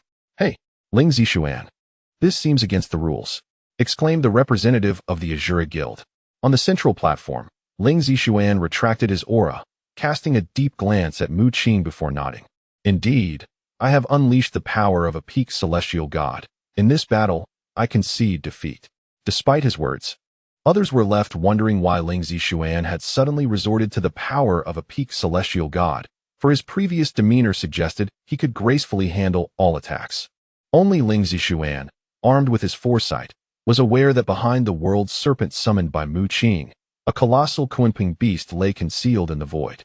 The might of this Qinping beast had ascended to the same realm as Mu Qing after his breakthrough to the early stage of the celestial god. Ling Zixuan restrained his own strength to engage in combat with Mu Qing. However, the power exhibited by Mu Qing far exceeded the boundaries of the early celestial god stage, rendering even Ling Zixuan unable to counter it, compelling him to unleash strength beyond that threshold. Yet, doing so would signify his defeat. It seemed that my cultivation still lacked refinement. "Junior brother Mu Qing, I welcome you to join our Tianyue Guild." Ling Zixuan conceded defeat wholeheartedly. Had he delved deeper into the mystical art of the Taiwan mirror, perhaps he could have utterly overwhelmed Mu Qing. At present, Ling Zixuan's foresight allowed him only to anticipate Mu Qing's forthcoming move, providing a semblance of preparation. However, should he elevate his mastery of the Taiwan mirror to a greater depth, he could foresee all occurrences of the battle prior to its commencement, thereby enabling preemptive measures. "Come, I shall lead you to our Tianyue Guild." To be honest, when we received word from the great Emperor Tianyue to recruit you, everyone in the guild was quite astonished. Ling Zixuan remarked with a smile as he escorted Mu Qing away from the venue. Suddenly, he halted, his smile freezing and his expression hardening slightly. Lowering his gaze, he noticed that one corner of his silver robe had inexplicably torn. Ling Zixuan abruptly turned to Mu Qing's hand, where a silver fragment lay within the palm of his left hand. This fellow had actually evaded my foresight. Chapter 546. The Secret Realm of the Earth Rift. Brother Zixuan, weren't we heading to the Tianyue Guild? How have we arrived here? Mu Qing inquired curiously. Ling Zixuan had brought Mu Qing to the teleportation array of the Taiwa Palace, a place where disciples generally underwent training, allowing them to be transported to various secret realms under the aegis of the Taiwa Palace. Mu Qing had once ventured into a secret realm, nearly losing his life there. Yet he had also reaped considerable benefits. To outsiders, while the Tianyue Guild ranked first, many believed that the Shunyao Guild's strength surpassed theirs. The primary reason was that, within a certain secret realm, aside from executing commissioned tasks, most members of the Tianyue Guild remained engaged in cultivation within the secret realm, seldom venturing outside. Consequently, others perceived the Tianyue Guild as exceedingly mysterious, having seldom witnessed their true prowess, which led them to regard the Shunyao Guild as the foremost. In truth, the entire Tianyue Guild is constructed within the secret realm. Another reason is that the members of the Shunyao Guild have persistently felt aggrieved, believing themselves superior to the Tianyue Guild, and have repeatedly sought to provoke them. Although the Tianyue Guild harbors no fear, they prefer a tranquil environment for earnest cultivation. Hence they chose not to establish their guild within the Taiwa Palace, Ling Zixuan elucidated. "Oh, Brother Zixuan, do you intend to use the teleportation array?" A celestial god responsible for the array approached, displaying a cordial demeanor towards Ling Zixuan. Ling Zixuan's prowess had indeed ascended to the pinnacle of celestial beings, rendering him a senior to the celestial figure before him. Furthermore, his frequent visits to the Tianyue Guild necessitated the use of the secret realm's teleportation portal. Thus, he was quite familiar with the celestial guardian overseeing this teleportation array.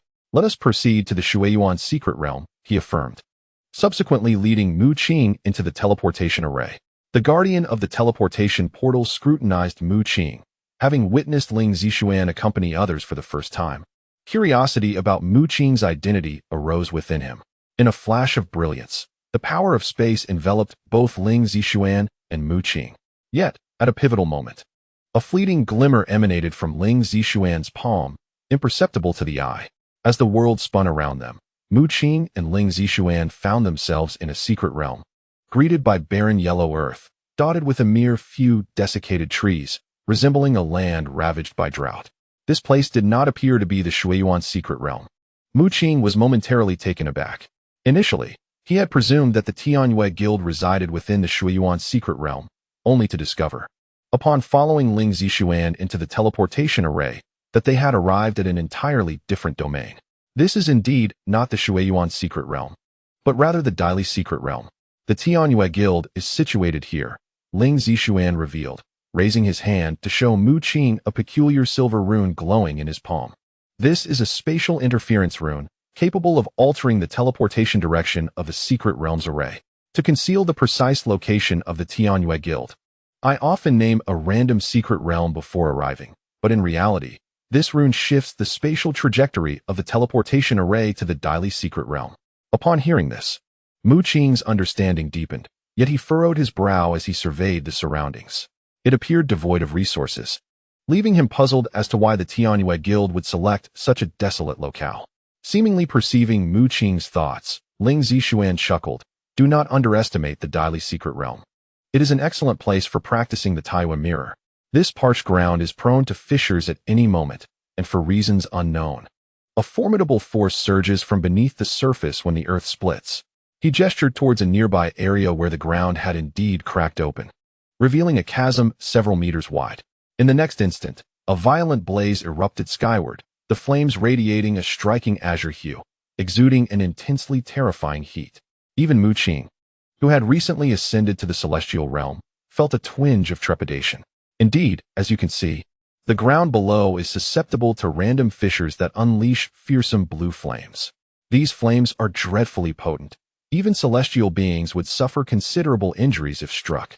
Our cultivation of precognition relies heavily on the unique characteristics of this secret realm, Ling Zixuan explained, a flicker of apprehension evident in his gaze. It was clear that he had endured significant hardships during his training here. The fissures in the ground were entirely unpredictable.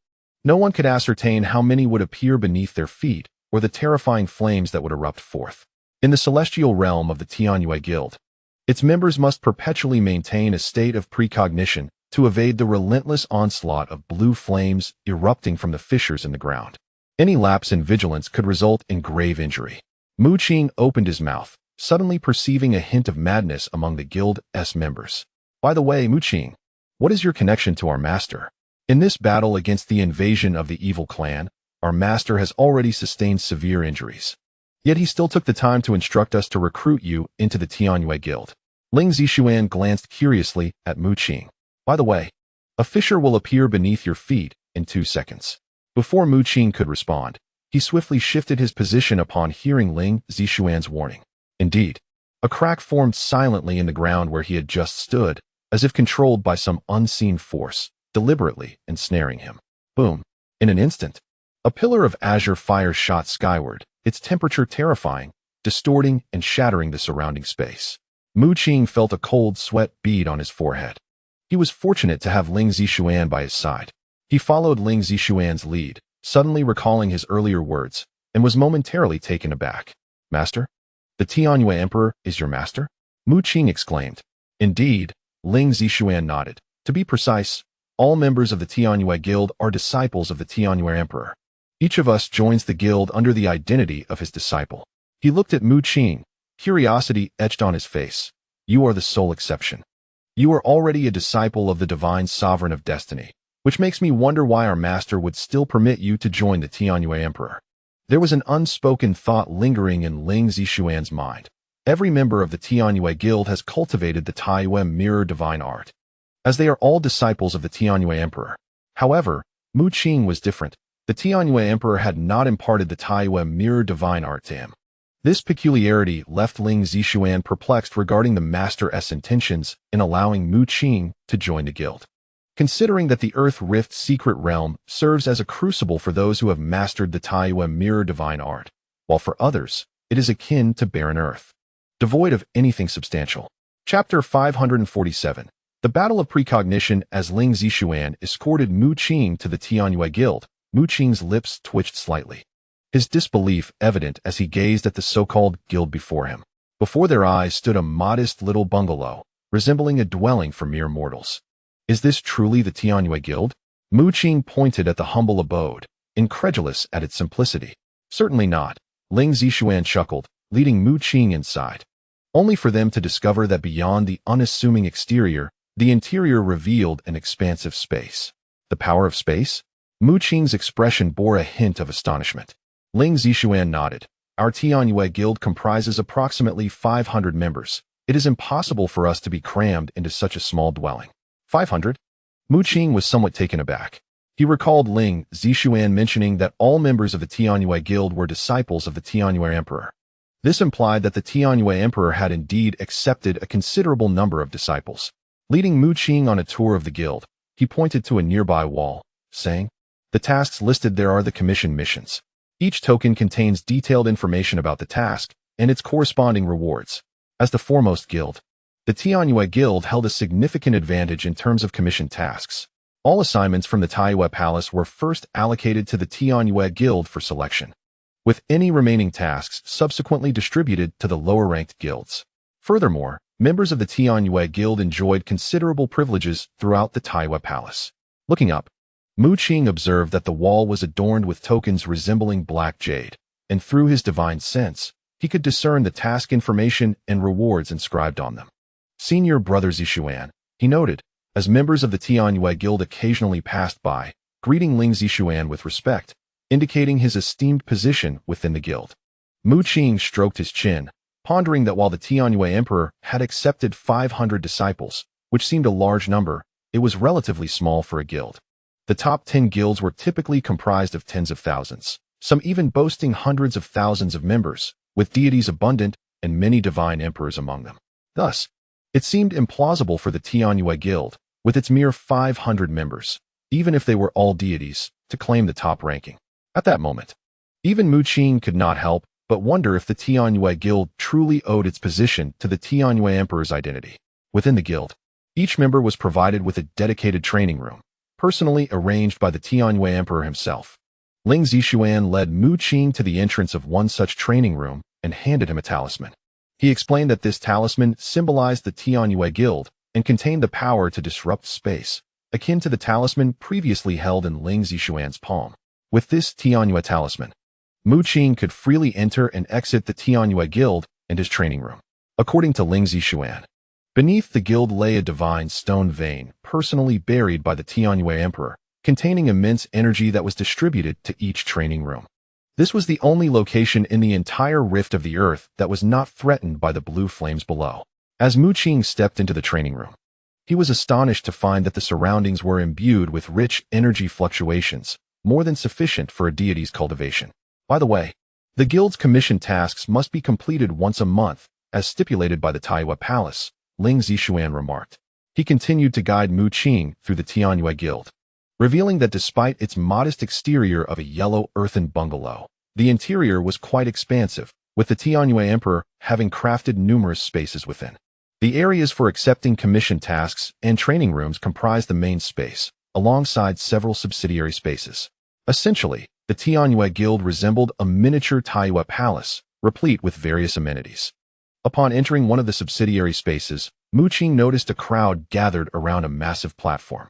That is a combat platform where, on ordinary days, the brothers resolve their conflicts or engage in sparring when they simultaneously choose a commission task.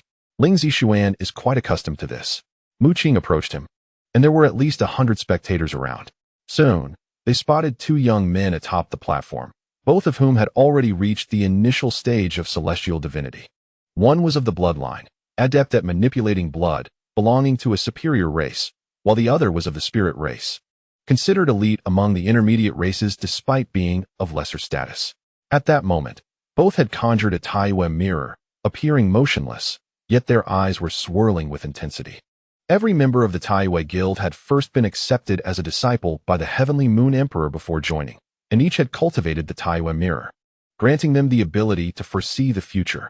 At this moment, the two were fervently predicting each other's next moves, having engaged in a covert contest hundreds of times without any visible movement. When one's subsequent action altered, the anticipated outcome for the opponent would also shift. They continuously harnessed their foresight, fixating on one another, seeking any sign of vulnerability. Suddenly, the celestial from the bloodline sprang into action, donning a crimson robe that transformed into countless bloodbaths, scattering in all directions. This was the moment.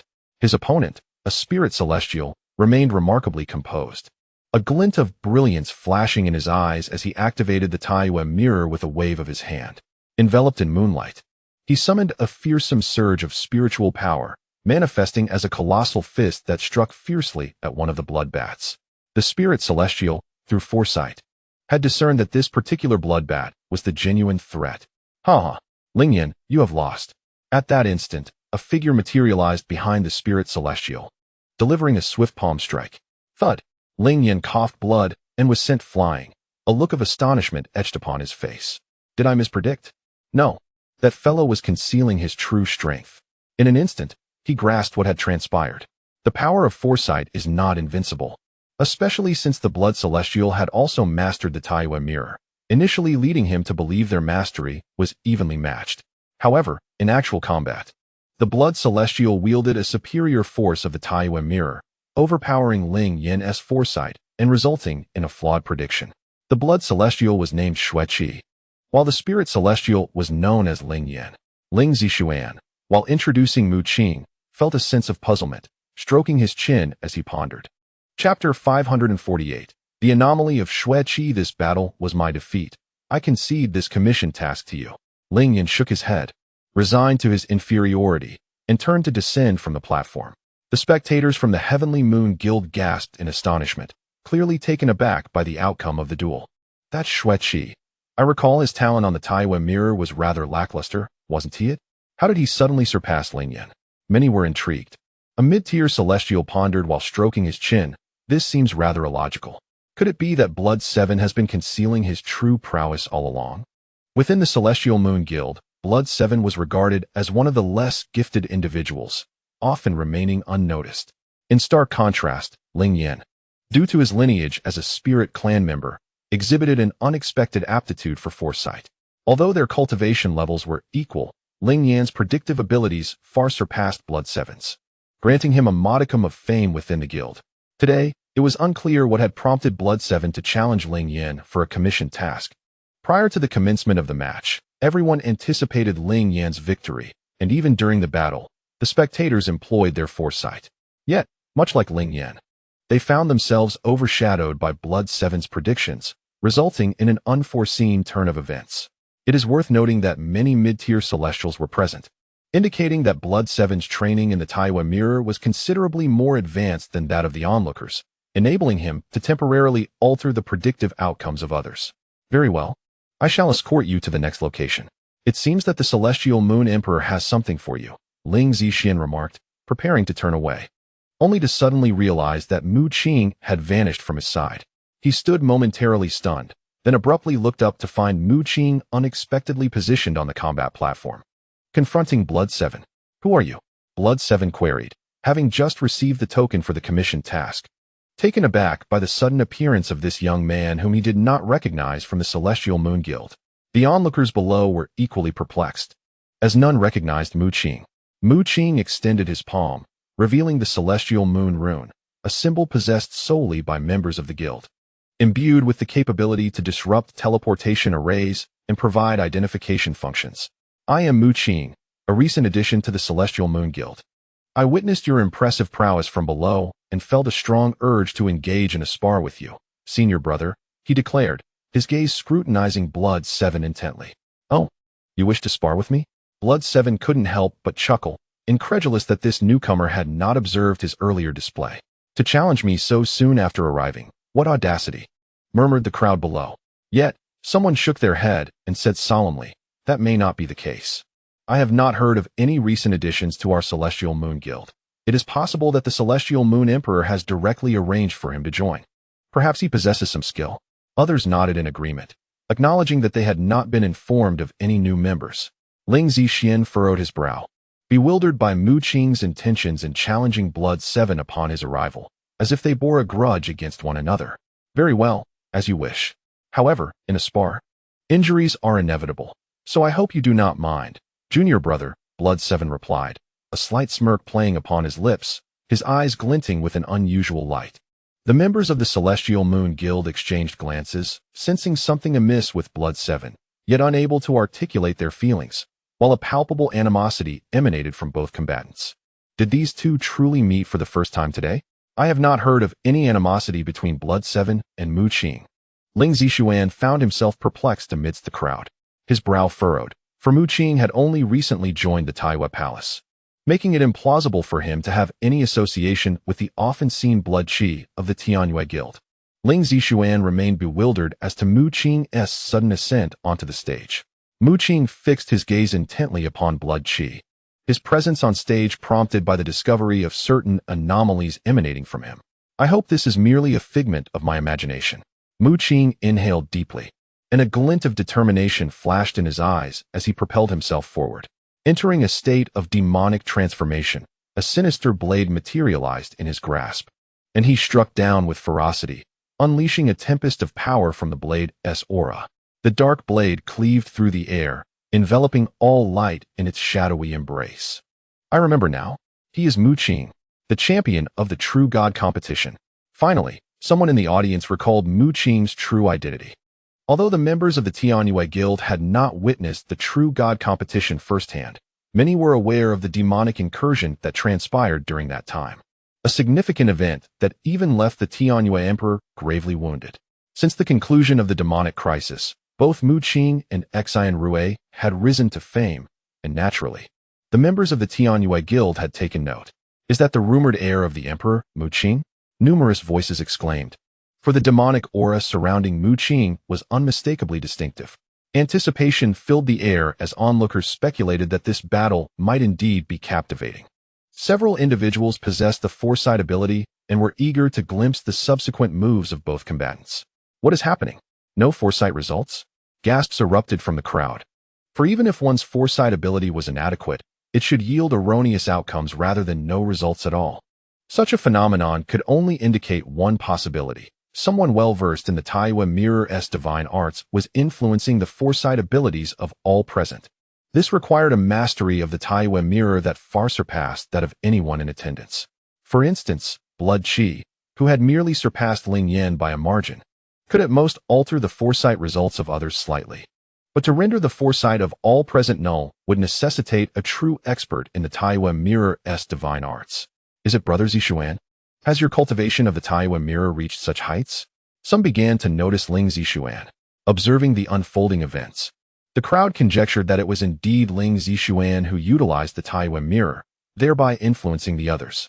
After all, Ling Zixuan had attained the pinnacle of divine cultivation, rendering him a formidable figure within the Tianyue Guild. Ling Zixuan remained silent, his focus intently fixed on the clash between Mu Qing and Blood Qi. His expression grave as he occasionally surveyed his surroundings. He too had employed his foresight ability, yet, like the others, the outcome was null. Given his proficiency with the Taiwan Mirror, he could at most alter the foresight results of others, but not to this extent, indicating that another presence was subtly veiling this battle from their sight. Will you not employ your foresight ability? Blood Qi's form was cleaved in two by Mu Qing's demonic blade, dissolving into a pool of blood as his true body manifested behind Mu Qing. He was taken aback by Mu Qing's fighting style. Members of the Tianyue Guild typically employed their precognitive abilities at the onset of combat. Yet this was the first time he had witnessed someone charge directly into battle like Mu Qing. Blood Qi transformed into a shadow, skillfully evading Mu Qing's assaults through the use of precognition, before coalescing a blood claw that struck fiercely toward Mu Qing. In his eyes, a certain power was brewing. Chapter 549, Senior Brother Titan, That Mu Qing has not cultivated the Taiwan Mirror? Shortly after the battle commenced, someone discerned the anomaly, realizing that Mu Qing had not utilized his precognitive ability. To become a member of the Tianyue Guild, one must first master the Taiwan Mirror, and it was their first encounter with someone who had not practiced it. The newcomer, lacking even the Taiwan Mirror, could hardly be a match for Blood Qi. Several voices echoed this sentiment, shaking their heads in disbelief. In their minds, the Taiwan Mirror was nearly synonymous with invincibility. Despite the rumors of Mu Qing being the heir of the emperor, they could not fathom him as a rival to Blood Qi. Ling Zixuan suddenly furrowed his brow, realizing that those around him placed excessive faith in the Taiwan Mirror, as if mere mastery of it would suffice to tackle any predicament. Everyone believed that achieving a profound level of mastery over the Taiwan Mirror would grant them foresight over all situations, enabling them to face any circumstance with ease. Previously, Ling Zixuan shared this belief. The precognitive ability was indeed formidable, almost divine, and he thought that even in the face of a divine emperor, he would remain unfazed. However, after his encounter with Mu Qing, he discovered that precognition was not infallible. He was perplexed by the means Mu Qing employed. In that fleeting moment, his precognitive ability faltered, or perhaps his consciousness stagnated, to the extent that he himself struggled to perceive it. Ling Zixuan acutely sensed that the members of the Tianyue Guild held a profound reliance on the Taiwan Mirror, to the point that when their precognitive ability was compromised, they were beset by feelings of unease. This included Ling Zixuan himself, who, at the moment his precognitive ability failed, experienced a flicker of panic. Yield. You possess no precognitive ability and are no match for me. Blood Qi's attacks surged from all directions toward Mu Qing, effortlessly targeting the weaknesses in his defenses. Mu Qing felt a throbbing headache, reminiscent of his battle with Ling Zixuan, where no matter his actions, they were always anticipated.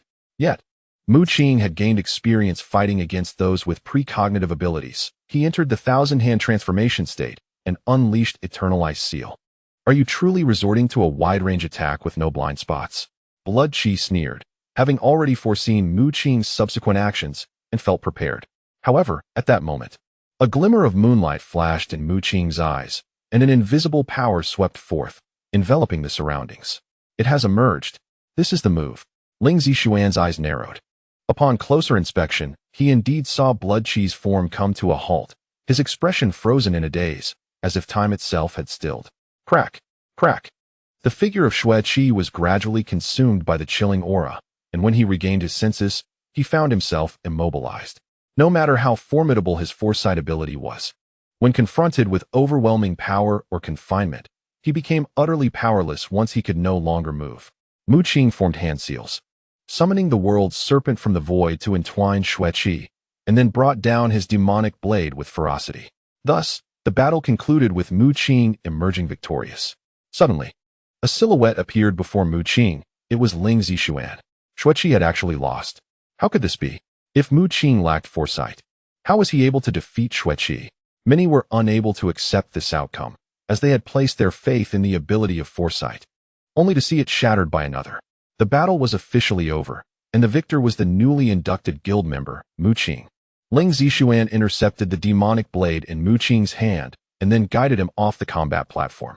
He also handed over the task token to Mu Qing, which had originally been contested between Xueqi and Ling Yan.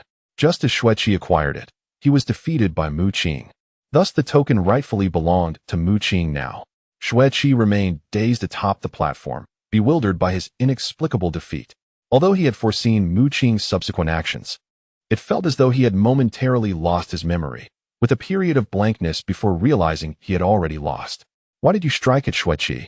Such an act could incite hostility among the members of the Tianyue Guild, Ling Zixuan inquired, his curiosity piqued, wondering if there was a personal vendetta between them. Mu Qing merely shook his head, offering no explanation. Ling Zixuan sighed at this. Very well, but you have indeed secured a rather commendable task. Typically, newcomers to the guild do not receive such rewarding assignments. Mu Qing glanced at the token in his hand, allowing his consciousness to flow into it. And a surge of information flooded his mind.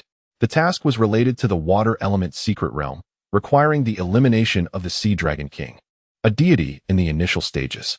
The reward was a low-grade divine stone vein. The brief task description surprised Mu Qing slightly. The water element secret realm was indeed the very place he had ventured before, and the Sea Dragon King had once hunted him.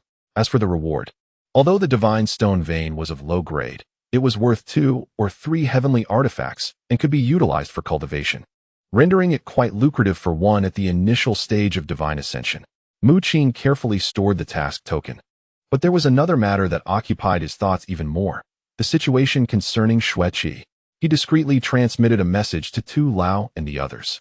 Within the myriad star chart, Zhou Siyu and Zhou Gu had been diligently cultivating, honing their skills in curse power, making them acutely sensitive to the forces of curses. Indeed, it is the power of curses. That individual has been implanted with a curse seed, the aura of which is very subtle, detectable only by me and Zhou Gu. Zhou Siyu stated, the cursed seed of the cursed flower. Mu Qing took a deep breath, frowning. The matters within the Taiyue Palace were far more troublesome than he had anticipated. First, there was the heavenly court, and now the cursed flower. Both posed significant threats to him. He was certain that the cursed power residing within Xueqi was undoubtedly sown by the cursed flower. Blood Qi is likely able to effortlessly vanquish that spirit rock, perhaps drawing upon the power of the curse. Mu Qing thought to himself. It was at that moment he distinctly sensed the potency of the curse. What troubles you?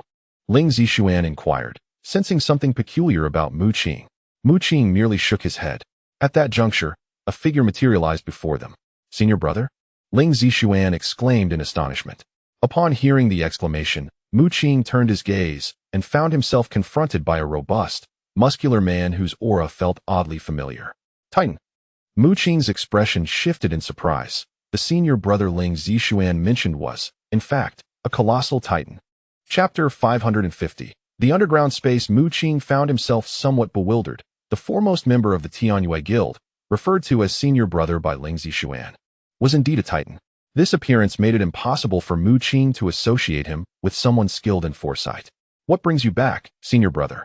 Ling Zixuan asked curiously, recalling that senior brother Tai's had recently embarked on a mission and should not have returned so soon. I came to find you both. There were matters to address. So I expedited the completion of my commission.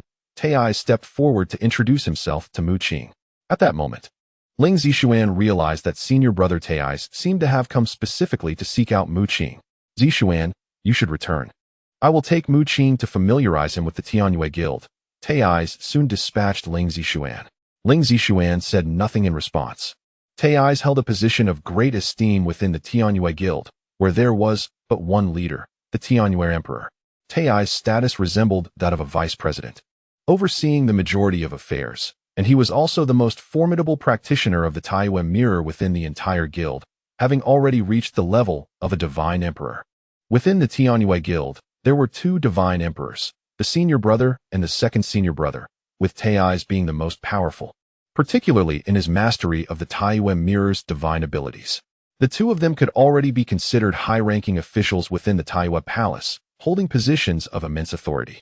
Mu Qing followed Tai's, puzzled as to what Tai's intended. You must be quite perplexed. I am as well. I am merely fulfilling the request of our master to escort you to a certain location, Tai's explained as he led Mu Qing away from the Tianyue Guild. Mu Qing was taken aback. The master Tai's referred to was presumably the Tianyue Emperor. Yet he could not fathom the purpose behind the Emperor's desire for him to visit this particular place. Theoretically, all members of the Tianyue Guild should cultivate the Taiyue Mirror. Yet even I lack the authority to impart the divine abilities of the Taiyue Mirror to you. It all hinges upon the master's discretion. Nevertheless, since you have joined the Tianyue Guild, you are one of us, so rest assured in your place within the guild. Tai's led Mu Qing further away from the Tianyue Guild. Around them, blue flames surged from fissures in the ground. Yet Tai's guided Mu Qing with remarkable composure through these eruptions of blue fire. Tai's was far more adept in the realm of foresight than Ling Zixuan, effortlessly leading Mu Qing to the depths of the Rift's secret realm. Before the two individuals lay a vast chasm, surrounded by an intricate array of runes. A formation conjured by some formidable entity. Where's this place? Mu Qing pondered, sensing that the seal encompassing the chasm harbored an immensely powerful force. Perhaps even a divine emperor would struggle to resist it. Zixuan must have already informed you about this rift of earth, has he not? There are no precious resources here. At every moment, fissures erupt, releasing blue flames. Subsequently, the Emperor of the Moon exercised his divine powers to suppress these blue flames with a vein of divine stone, ensuring the safety of the location where the Moon Guild resides. However, the true might that my master, the Emperor of the Moon, has contained with the divine stone vein lies beneath this chasm. Within it rests a corpse, the remains of an emperor. Tai's, a towering figure exceeding 3 meters in height, bore a grave expression. The place you wish to take me to? Mu Qing glanced toward him. Tai's nodded and replied, indeed. The Emperor of the Moon specifically requested that you descend into this chasm. He asserts that once you enter, you will naturally comprehend the situation. With that, Tai's forcefully propelled Mu Qing into the abyss. Mu Qing felt a surge of terrifying power converge around him for an instant, only to dissipate swiftly. Tai's had waved his hand, lifting the seal upon the chasm. I apologize, but even as the senior brother of the Moon Guild, I cannot enter here. It is strictly forbidden, and without the command of my master, the Emperor of the Moon, I cannot accompany you inside. Tai's voice echoed from above. Tai's had merely fulfilled the Emperor of the Moon's instructions by bringing Mu Qing here, and even if he were curious about the reasons for Mu Qing's descent, he dared not inquire further. His cultivation in the Taiyue Mirror was profound, yet this very depth intensified his perception of the terrifying nature of this divine power, instilling in him a greater reverence for the Emperor of the Moon. He understood that should he act contrary to the Emperor's wishes, the Emperor would perceive everything in an instant.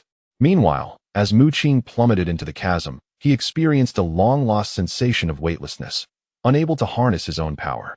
Moments later, he found himself in an underground space, where the temperature was exceedingly high, and the surrounding rock walls bore charred marks, with scattered blue flames flickering across the ground. I believe I have discerned the reason the Emperor of the Moon summoned you here. Old Tu suddenly transmitted his thoughts. Mu Qing hastily inquired, what is it? Yet Old Tu did not provide a direct answer, responding, currently, I cannot say for certain. However, from the moment you entered this rift of earth, I sensed these blue flames seemed somewhat familiar.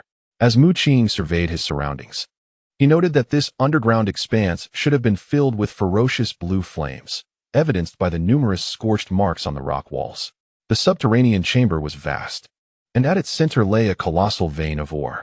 Yet Mu Qing understood that this vein was merely a fragment of a much larger whole, with another segment residing deeper within the earth. The mineral vein exudes immense power at every moment, connecting to the distant celestial Moon Guild, allowing the training chambers within to harness the energy from the divine stone vein. However, a significant portion of this energy is suppressed by the blue flames surrounding it. Mu Qing surveyed his surroundings and noticed a cave directly in front of him. He approached cautiously, discovering that the blue flames within were far more abundant than he had anticipated, their temperature exceedingly high. Wait, it seems there is something inside. With keen eyes, Mu Qing discerned a figure amidst the clusters of blue flames, resembling a human. Yet, he struggled to make out the person's features, uncertain whether they were indeed human. as the intensity of the flames distorted the surrounding space and blurred his vision. Taking a deep breath, Mu Qing entered the cave, simultaneously entering a demonic transformation. Enveloped in demonic energy, and with his formidable physique, he managed to survive within this cavern filled with blue flames. This was, of course, aided by the divine stone vein's power, which mitigated the ferocity of these flames compared to those that erupted on the surface. As Mu Qing ventured deeper into the cave, he noticed that the blue flames became more profound, even shimmering with a starlight essence. The temperature in the depths was undeniably more terrifying. Yet Mu Qing gradually retracted his demonic aura, realizing that the flames around him exhibited a welcoming demeanor, alleviating the scorching heat he once felt. This transformation astonished him. Cautiously, he extended his palm into the blue flames, discovering they posed no threat to him. Stellar fire. It cannot be mistaken. It is indeed the fire of the stars. The voice of Elder Two trembled with excitement, revealing his exhilaration. He seemed to comprehend something significant, and before Mu Qing could inquire, he urged, "Hurry, delve deeper." With the blue flames no longer a threat, Mu Qing nodded and strode forward. Ultimately, he arrived at a chamber teeming with azure flames, where he beheld a man seated in meditation. His physique was slender, with delicate features, clad in azure garments. He was devoid of life. He had perished. Mu Qing murmured softly, since forming a connection with the seed of the ancient life tree in the forbidden zone of life. He had developed an acute sensitivity to the essence of life, clearly perceiving that the figure before him, seemingly engrossed in meditation, was merely a corpse. At this moment, Elder Two expressed his excitement, exclaiming, "It is indeed the Star Phoenix Emperor." However, he soon sighed, a note of sorrow in his voice, whispering, "The heavenly court's methods are indeed formidable. Even the Star Phoenix Emperor could not escape this calamity. He has fallen."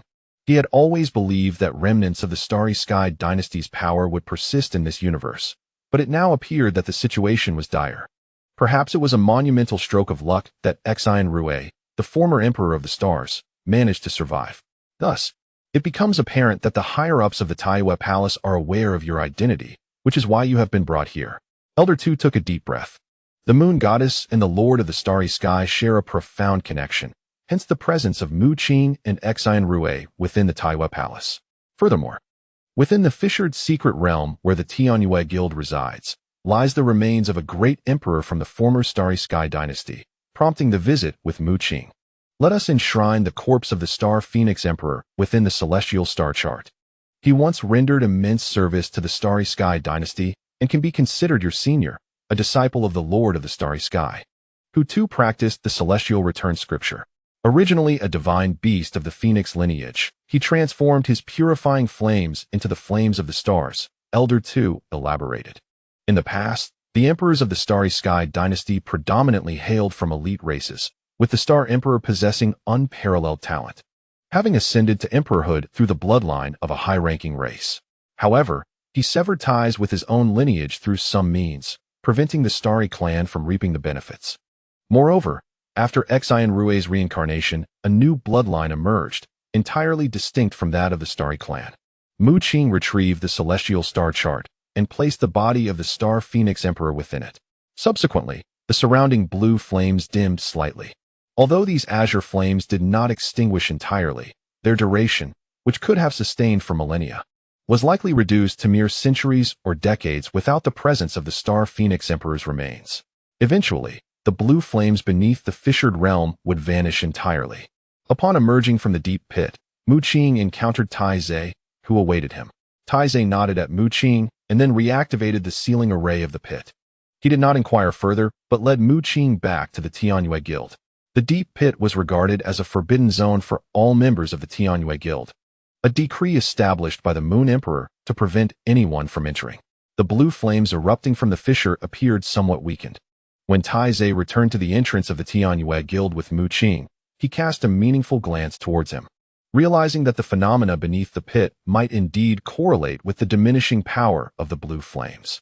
Before Mu Qing entered his training chamber, Tai Zhe cautioned, "All members of the guild are required to undertake a commission task each month. This is not only a regulation of the Tianyue Guild, but also a mandate set forth by the entire Taiwa Palace. I have heard that you have obtained the task that Blood Qi and Ling Yan were vying for. While the rewards are substantial, one must exercise caution. He informed him that the Sea Dragon King within the water element's secret realm possesses formidable strength, ranking among the elite in the early stages of divine ascendance. Mu Qing nodded and entered his training chamber. It must be said that the energy contained within the training rooms of the Tianyue Guild is extraordinarily potent, greatly benefiting his cultivation. Over the next few days, he practiced the Moon Goddess Dream Technique and the Xuanwu Celestial Law imparted by the Elder of Destiny. However, his primary focus did not lie in cultivation, but rather on the individual known as Blood Qi. Mu Qing was certain that a curse power resided within Blood Qi, indicating a connection to the curse flower. This threat must be eliminated. However, within the Celestial Moon Guild, he could not possibly lay a hand on Blood 7. Look, it is Blood 7, and he is once again battling Ling Yan.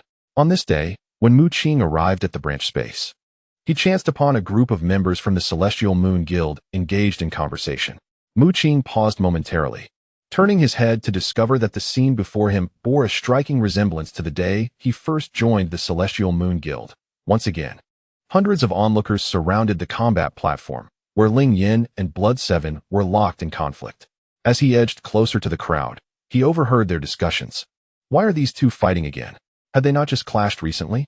Clearly, others shared the same curiosity, which was also a question Mu Qing wished to pose. Someone nearby responded, explaining that Ling Yin was feeling aggrieved upon hearing that Blood 7 had accepted a commission within the Water Source secret realm. He seized the opportunity to challenge him once more. After all, Ling Yin had previously been considered somewhat talented within the Celestial Moon Guild. Yet the rather mediocre Blood 7 had bested him, leaving Ling Yin with a profound sense of defeat and a desire for retribution. It was said that within the Water Source secret realm, a certain race had allied with Artaiwa Palace, thus issuing 2 consecutive commission tasks to vie for dominance over the realm. The rewards for these tasks were exceedingly generous, but unfortunately, we were too slow.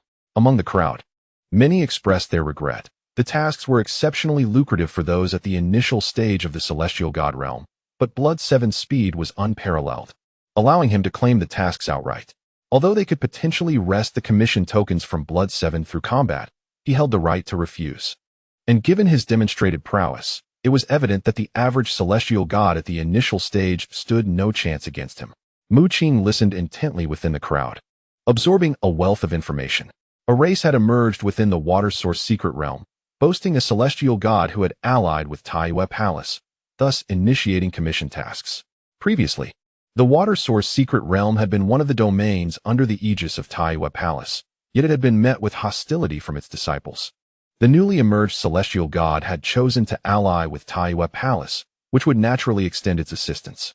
The generous rewards for the 2 commission tasks were a result of Taiyue Palace being the party offering compensation. One task involved slaying the Sea Dragon King, while the other required the defeat of the Merfolk clan leader, with both promising a low-grade divine stone vein as a reward. Did Blood 7 also possess a commission task from the Water Source secret realm? Mu Qing stroked his chin thoughtfully.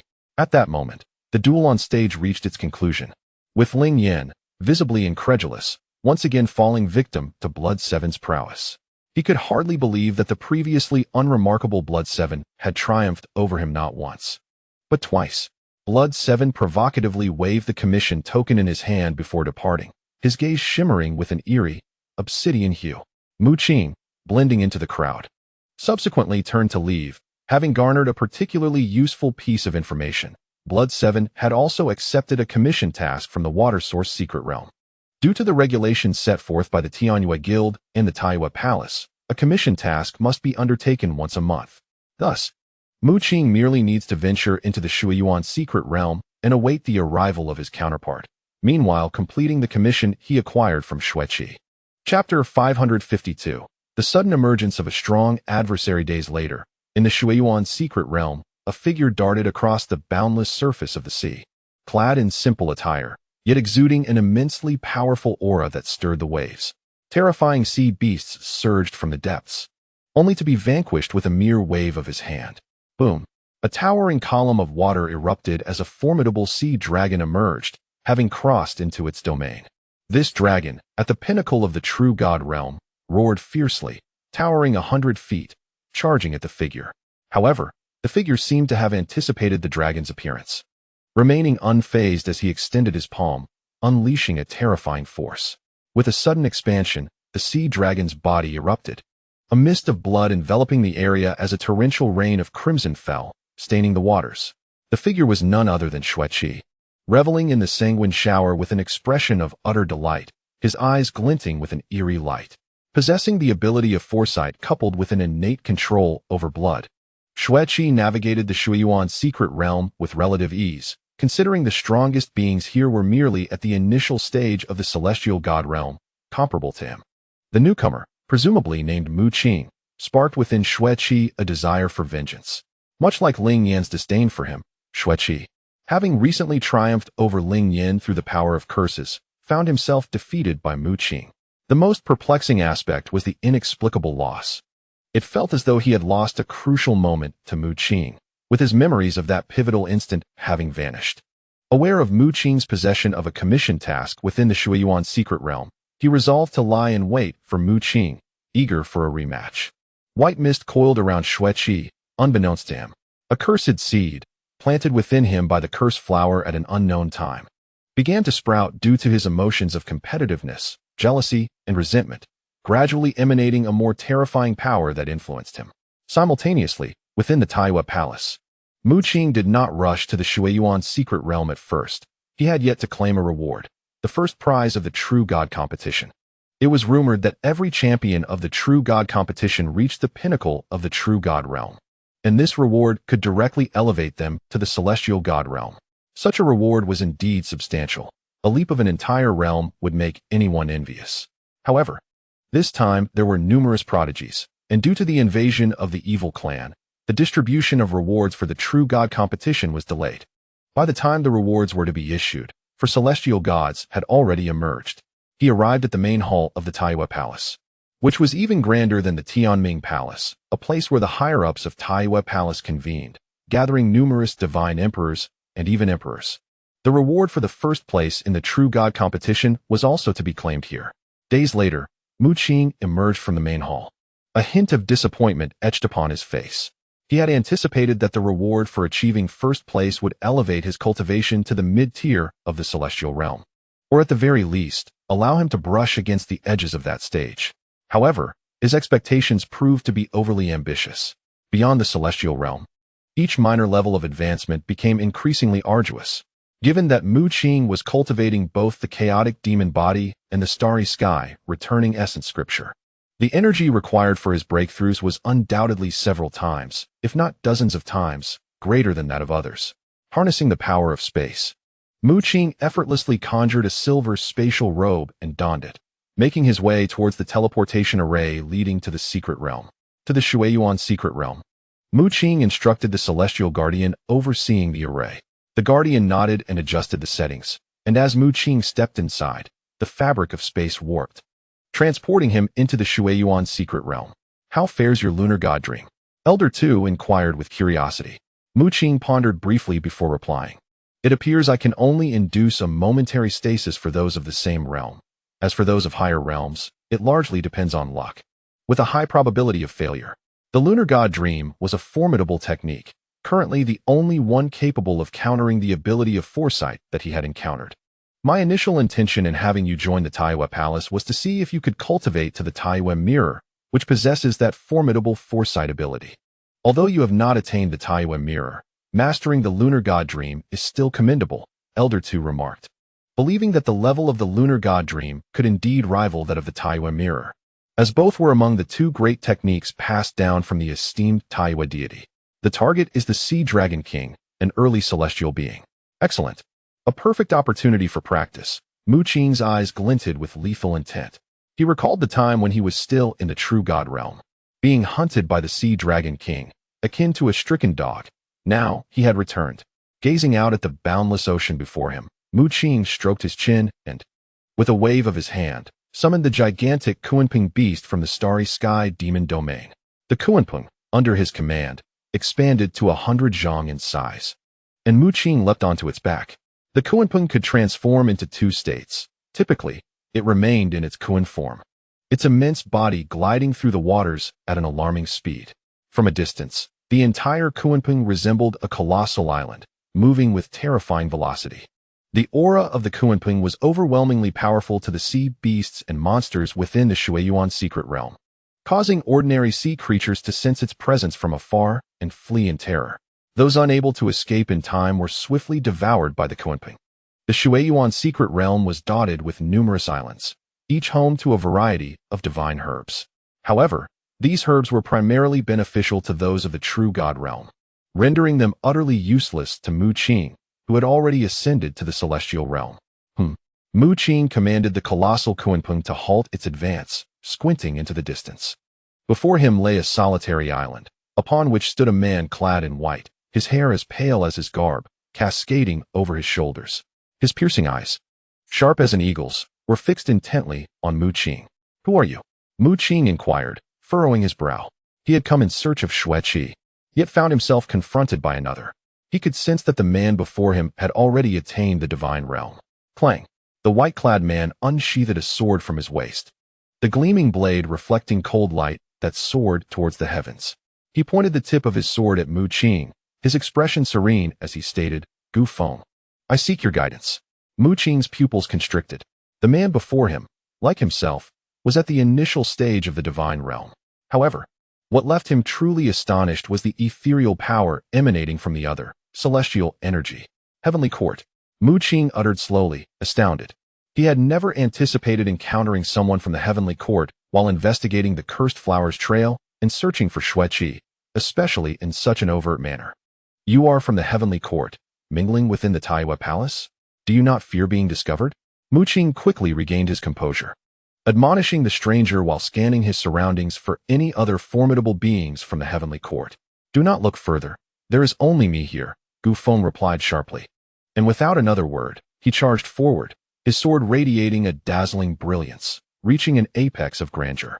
The hair on Mu Qing's body stood on end. This strike was formidable. He instantly entered his demonic form, manifesting a demonic blade, and unleashed 3 strikes. The first strike, True Dragon's Roar, unleashed a torrent of demonic might. The second strike, Bloodsea's Ascendancy, surged with murderous intent. The third strike, Reversal of the Universe, shattered the very fabric of space.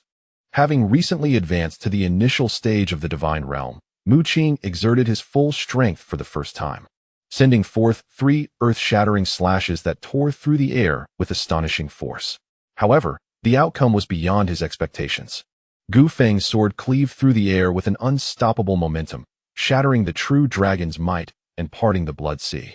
In an instant, a flicker of cold light appeared before Mu Qing, the razor-sharp tip of the sword, accompanied by a thin veil of sword energy, aimed directly at his brow. Mu Qing's pupils contracted, and in that fleeting moment, an intangible force surged forth, enveloping the surroundings in the moon god's dreamscape. Even Gu Feng was momentarily affected, his form momentarily stalling. Mu Qing transformed into a 1,000-handed demonic form, the eternal chill of his icy aura spreading forth. In the blink of an eye, a myriad of stars surrounded him, the starry demonic realm unfurling, enveloping Gu Feng within the Qianyuan star formation. As Gu Feng regained his senses, he found his sword completely encased in ice, mere inches away from Mu Qing's brow. Chapter 553. The Infinite Sword Immortal. Their gazes collided in midair. Gu Feng gave a slight shake, shattering the ice that had encased his sword, retreating a step. A subtle change flickered across his previously placid expression, clearly indicating that the outcome of that strike had defied his expectations. Mu Qing should not have been capable of thwarting it. Beholding the white-clad Gu Feng before him, Mu Qing took a deep breath. He understood that this man was no ordinary practitioner at the initial stage of the divine realm. His strength surpassed that of his peers. And even now, Mu Qing could not shake a sense of unease from that earlier strike. Subsequently, Mu Qing's gaze fell upon the long sword held by Gu Feng. Though it appeared to be an ordinary blade, it was, in fact, an artifact of celestial caliber. It possessed a measure of prowess, imbued with a peculiar divine energy that seemed to radiate an ethereal aura. Gu Feng spoke softly, his eyes fixed upon Mu Qing. During their earlier clash, what had exerted the most pressure upon him was Mu Qing's overwhelming demonic aura. This aura, naturally, was a fusion of celestial energy and divine power, embodying the characteristics of both the divine and the celestial. Most would merely perceive Mu Qing's demonic presence as a unique form of divine energy. However, Gu Feng being a practitioner of celestial energy, could discern similarities within the demonic essence. A fierce battle intent emerged upon Gu Feng's countenance. The more formidable Mu Qing became, the more exhilarated he felt. He tightened his grip on the long sword and charged forth, his entire being suffused with celestial energy, delivering a strike imbued with a radiant cold light. Mu Qing, with focused intent, unleashed a torrent of demonic energy that surged forth like billowing smoke, transforming him into a thousand-armed demonic form, wielding a demonic blade that radiated violent waves of power. Clang! The clash of blade against sword produced an ear-piercing resonance, as a terrifying shockwave erupted from the point of contact, generating colossal waves. The towering tides cascaded down like rain, and such overwhelming force reverberated outward. Yet the two combatants remained steadfast in their positions, unyielding. The nearby sea gradually turned crimson, a result of the unfortunate sea creatures that had been caught in the devastating shockwave, their bodies shattered. Mu Qing's silver robe and Gu Feng's white attire billowed wildly in the aftermath, their expressions grave. A fine cut marred Mu Qing's cheek from the sword's edge, while Gu Feng's forehead bore a wound from the blade's energy, blood trickling down. They both retreated simultaneously, eyeing each other warily. Gu Feng touched the blood on his forehead, his pupils narrowing slightly. Mu Qing's strength exceeded his expectations. He staunched the bleeding with celestial energy and then thrust his sword again, this time warping the very fabric of space, the sword's energy soaring into the heavens, converging into a singular, formidable attack, a powerful divine technique from the heavenly court. Mu Qing's demonic blade cleaved through the air, equally potent as the celestial artifact, the demonic energy ominous and the blade's aura fierce. However, Gu Feng's sword technique, once unleashed, proved to be significantly more powerful than Mu Qing's, erupting with a thunderous roar. Mu Qing found himself besieged by a barrage of sword energy, which tore through his spatial robe, inflicting numerous wounds upon him. His arm trembled. Gu Feng's strike was on an entirely different level, incomparable to the previous exchanges. Mu Qing staggered back several steps, his body marred with wounds, while the sea behind him was violently cleaved apart. The warriors of the heavenly court were undeniably formidable. For the first time, Mu Qing engaged in battle with one of their kind, acutely aware of their immense power. If all from the heavenly court were as potent, their might was indeed terrifying. You are no match for me. Gu Feng sheathed his sword, a slight smile gracing his lips. Typically aloof, he only revealed such emotions in the heat of battle. Mu Qing, upon hearing this, couldn't help but find it amusing. How can you be so certain that I am not your equal? I have yet to unleash my full strength. He strode forward, the wounds on his body visibly healing at an astonishing rate, faint azure patterns flickering across his form. Mu Qing was uncertain whether these azure markings were indeed the fabled immortality powers. Even the Elder of Destiny could not discern the truth of his condition. Nonetheless, the fact that he could swiftly recover from his injuries bore some resemblance to the essence of immortality. However, whether he could truly resurrect after death remained a mystery. Gu Feng observed Mu Qing's rapid recovery with a hint of surprise flickering in his eyes, his hand resting on the hilt of his sword at his waist. His garments swirled without any breeze, and a dense aura of sword energy erupted around him, swiftly coalescing into the long sword in his grasp. This was a divine technique from the celestial court, known as 10,000 swords returned to one, which amalgamated countless sword energies into a single strike. With a resounding clang, Gu Feng unsheathed his sword, the sound echoing across the heavens, as a terrifying wave of energy radiated outward. The sea around him surged violently, obscuring Mu Qing's line of sight, followed by a beam of blinding sword light piercing through the air. This strike resembled a fearsome ray, poised to cleave through the very fabric of the world. However, in that fleeting moment of action, Mu Qing made his move. The dreamscape of the moon goddess enveloped the surroundings, freezing Gu Feng in place, even halting the advance of his sword. Thousand hands transform into demons.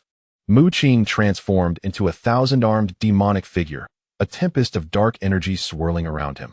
The ethereal realm of the starry sky emerged, showering him with starlight. He harnessed chaotic demonic energy, forming two chaotic chains imbued with the essence of order, which surged forth to ensnare Gu Feng's sword. What is this? Gu Feng snapped back to reality, astonished that his most formidable strike had been halted, unable to advance another inch. He was deeply shaken. Despite having exercised extreme caution after previously falling victim, he had underestimated Mu Qing's capabilities. Yet, the moon goddess's dreamscape was not so easily countered. As Mu Qing wielded the chaotic chains, he effectively confined Gu Feng's sword, rendering it immobile. A fierce light flickered in Gu Feng's eyes, and with a violent tremor of his sword, the energy within erupted forth, unleashing a torrent of sword energy that pierced in all directions. The sea became a tumultuous storm, sending waves crashing high. Even Mu Qing's chaotic form was devastated by the onslaught of sword energy. Yet, the long sword remained ensnared by the two chaotic chains, the ferocious sword energy striking the chains without causing any harm. Gu Feng's expression grew increasingly grave. He no longer underestimated Mu Qing. Drawing on his inner energy, he allowed rich celestial essence to surge into his sword. Limitless Sword Immortal, first form. A cataclysmic wave of force erupted from him, startling even Mu Qing from a distance. Mu Qing began to reassemble his chaotic form, only to feel the chaotic chains tremble ominously, the power of order within them quaking at that moment. The ethereal aura emanating from Gu Feng surged forth continuously. With a tremble of the sword in his hand, he sent two chaotic chains flying, then tilted the blade, piercing forward at an uncanny angle. Mu Qing's pupils constricted as he perceived Gu Feng merging with the long sword, witnessing a fearsome celestial figure advancing towards him with lethal intent. Chapter 554. Unleashing full power. Gu Feng's sword was unlike any he had wielded before. This time, he unleashed celestial techniques.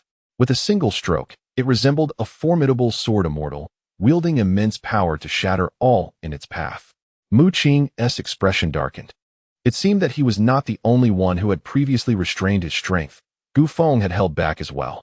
The mightiest powers of the heavenly realm paled in comparison to the strength of celestial arts. For the practitioners of celestial energy within the heavenly realm, they could easily execute divine abilities and even create numerous formidable techniques. However, without employing celestial energy, the identity of the heavenly beings remained undetectable to the average observer. While the denizens of the heavenly realm possessed the capability to wield divine powers, it was the celestial arts that resonated with them most profoundly. Though divine abilities were formidable, only celestial arts could fully harness the celestial energy within. It could be said that a celestial who employed divine abilities could only unleash half the potential of their inner energy. This very fact allowed the heavenly beings to remain hidden within the Taiwa Palace. As long as they did not overtly reveal their celestial energy and arts, they could obscure their true identities with divine powers. Mu Qing had speculated about this situation. He believed that the first cultivation system to emerge in the universe was that of the gods, followed by the appearance of the heavenly realm, which represented the second cultivation system, celestial beings. The third system was represented by Mu Qing's own magic and the dark races. Mu Qing theorized that celestial beings were birthed from the foundation of gods, which was why they could cultivate divine abilities. As for Mu Qing, who created demonic energy from the powers of both gods and celestials, he could utilize both divine abilities and celestial arts. Was this the true strength of the heavenly realm's elite? Mu Qing murmured, his newly reformed thousand-hand demon body, painstakingly assembled from demonic energy, shattered once again. This time, the damage was not merely superficial, it was utterly obliterated, exposing Mu Qing's true form amidst a swirling tempest of sword energy, akin to a tornado encircling him. Even before the sword energy reached him, Mu Qing's skin prickled with pain. This level of power could easily be deemed mid-stage divine. He attempted once more to coalesce his thousand-hand demon body, but in the blink of an eye, it was once again dismantled. This was not due to the fragility of the thousand-hand demon body. Rather, Gu Feng's technique, known as the Infinite Sword Immortal, was overwhelmingly powerful.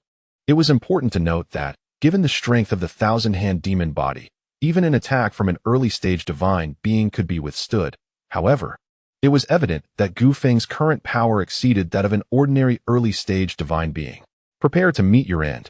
Gu Feng's eyes sparkled with a chilling intensity, his white garments billowing as he advanced, each step accompanied by a sword strike, a towering celestial figure looming behind him, ethereal yet terrifying. He was the most formidable opponent Mu Qing had ever encountered. Even the venerable Tu Lao within the myriad star map gasped in astonishment. This sword was truly fearsome. The sword energy enveloped Mu Qing like a tempest, and had it been anyone else, they would have been shredded before even making contact. Yet, even Mu Qing's robust physique could not escape the sensation of pain. Boom. Suddenly, the tempest of sword energy came to a halt, with blades of energy converging upon Mu Qing, unleashing a cataclysmic force that shattered the surface of the sea. The waters parted, revealing the seabed below, as the sword energy transformed the area into a vortex spanning hundreds of miles, mercilessly shredding countless sea beasts. This was merely the aftermath of Gu Feng's sword strike, and the true essence of his attack was yet to pierce through. The sword penetrated Mu Qing's abdomen, the explosive force tearing his garments asunder, while the sea behind him was once again cleaved open by the razor-sharp energy, extending for miles. However, it was at this moment that Gu Feng's expression shifted dramatically.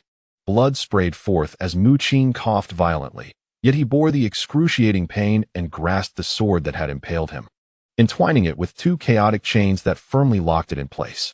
A flicker of astonishment crossed Gu Feng's eyes as he realized that, despite Mu Qing being a bloodied figure, his wounds were rapidly healing. All but the abdominal injury were mending themselves. Mu Qing grinned, a chilling aura emanating from him. He extended his hand, summoning a large, dark seal that crashed into Gu Feng's chest, the heaven-overturning seal. With a thunderous roar, the sea was upheaved for hundreds of miles, sending Gu Feng hurtling through the air, blood spewing from his mouth. Relying on his extraordinary regenerative ability, Mu Qing traded injury for injury, enduring Gu Feng's assault to unleash the heaven-overturning seal upon him. This formidable technique, bestowed upon him by the immortal soul, was among the divine powers crafted by the heavenly court. Though not an immortal art, its strength was fearsome, allowing him to wield its full might. Gu Feng was propelled far away, crashing onto an island and shattering its peak before coming to a stop. Coughing violently, he struggled to rise, blood staining his lips, his face betraying a mixture of disbelief and recognition. He recognized the technique Mu Qing had just employed as one created by a powerful figure from the heavenly court. Yet, confusion clouded his mind. The higher-ups had tasked him with eliminating the remnants of the Starry Sky dynasty. But Mu Qing's use of a heavenly court technique led him to question if he had indeed targeted the wrong individual. At that moment, a beam of light pierced the distance, and Gu Feng instinctively seized it, his long sword. With a cold huff, he thought, "Do you intend to use my sword against me?" Just then, the very fabric of space twisted, and Mu Qing appeared not far away, causing Gu Feng's pupils to contract once more. Remarkably, all of Mu Qing's injuries had vanished. From his elevated stance, Mu Qing formed seals with his hands, and this time, the heaven-overturning seal expanded to a colossal size, descending upon Gu Feng with overwhelming force. The terrifying pressure caused the entire island to collapse, transforming it into massive boulders that sank into the depths of the sea. Gu Feng had no time to ponder how Mu Qing had acquired a technique from the heavenly court. He raised his sword, channeling myriad sword energies into one singular force to withstand the impending heaven-overturning seal. However, at this very moment, beneath the body of Gu Feng, the already shattered island suddenly collapsed entirely, and from beneath the sea emerged a colossal shadow, the mighty Qilin beast. With a thunderous roar, the Qilin beast lunged towards Gu Feng, intent on devouring him. Clenching his teeth, Gu Feng recalled the information he had gathered about Mu Qing, which indeed mentioned that a fearsome Qilin beast accompanied him. Yet, during their battle, the beast had remained concealed within the depths of the ocean, hidden in a spatial layer.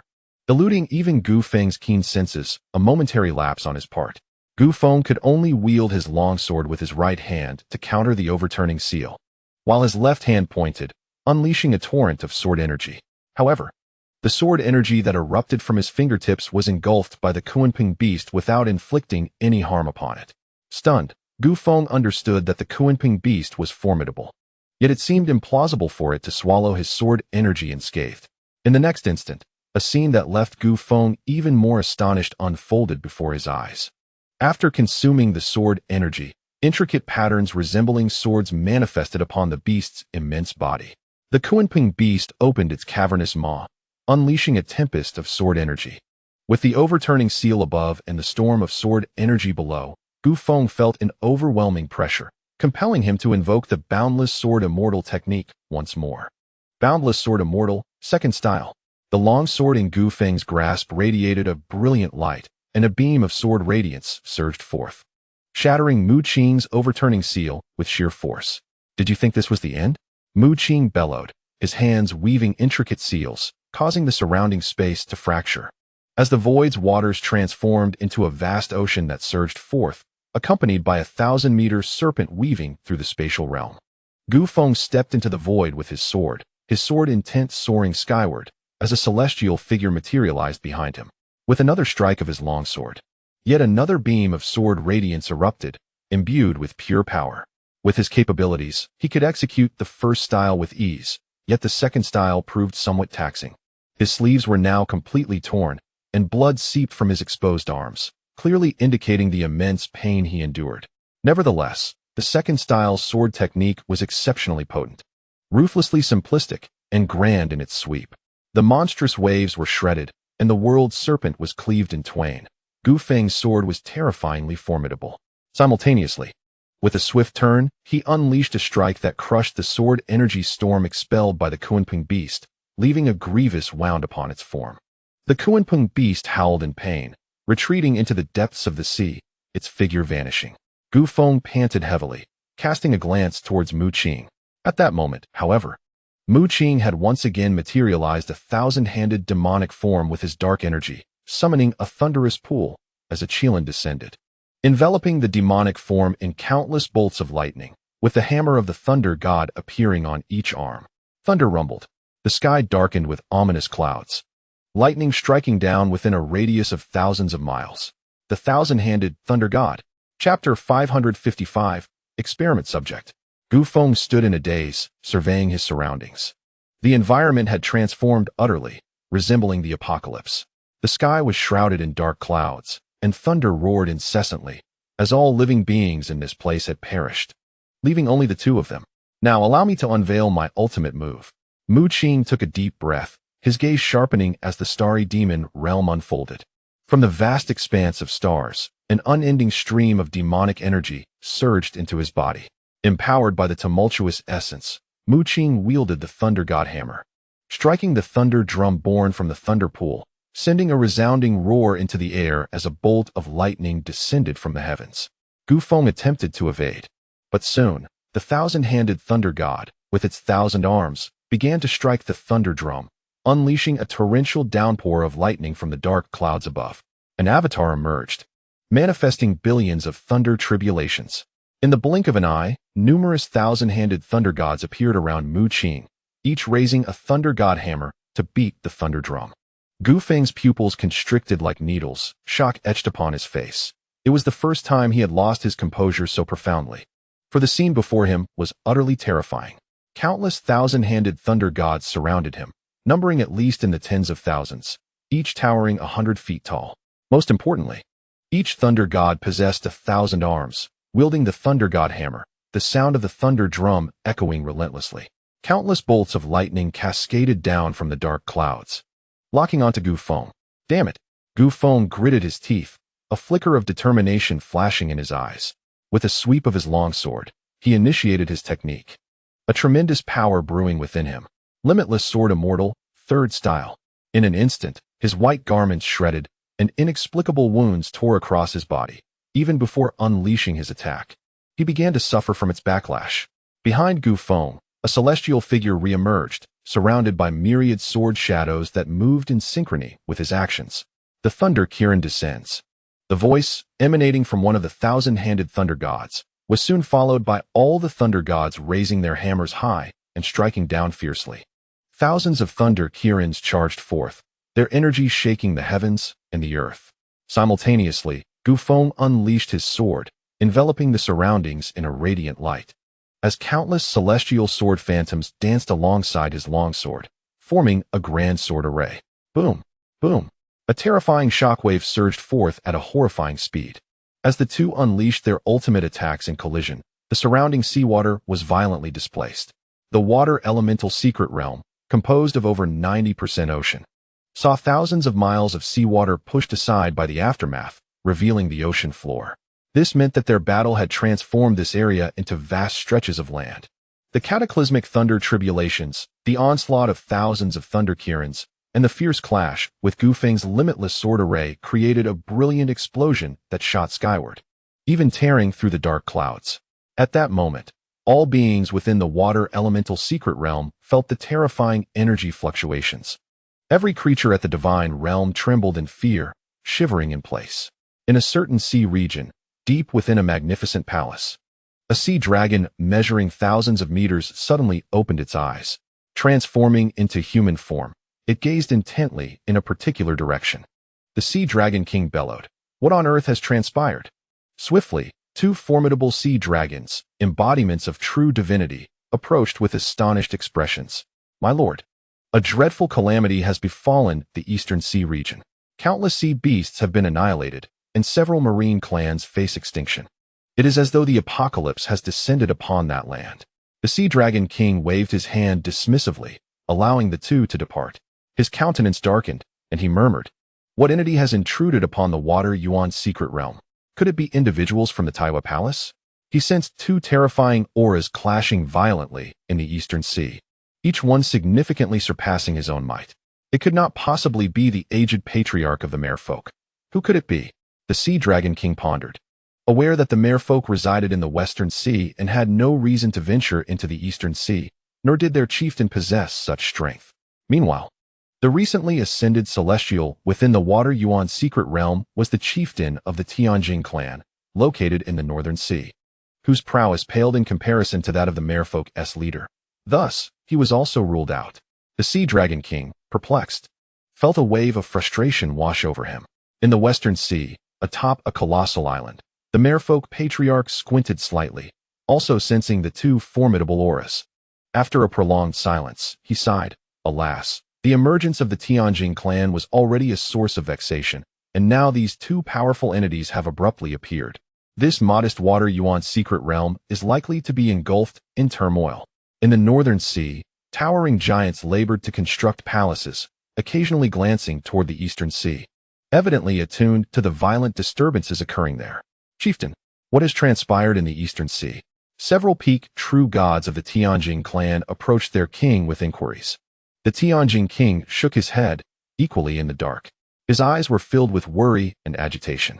Having recently ascended to the celestial realm, he had allied himself with the Taiwa Palace, seeking to seize control of the entire water yuan secret realm, even commissioning tasks to the palace.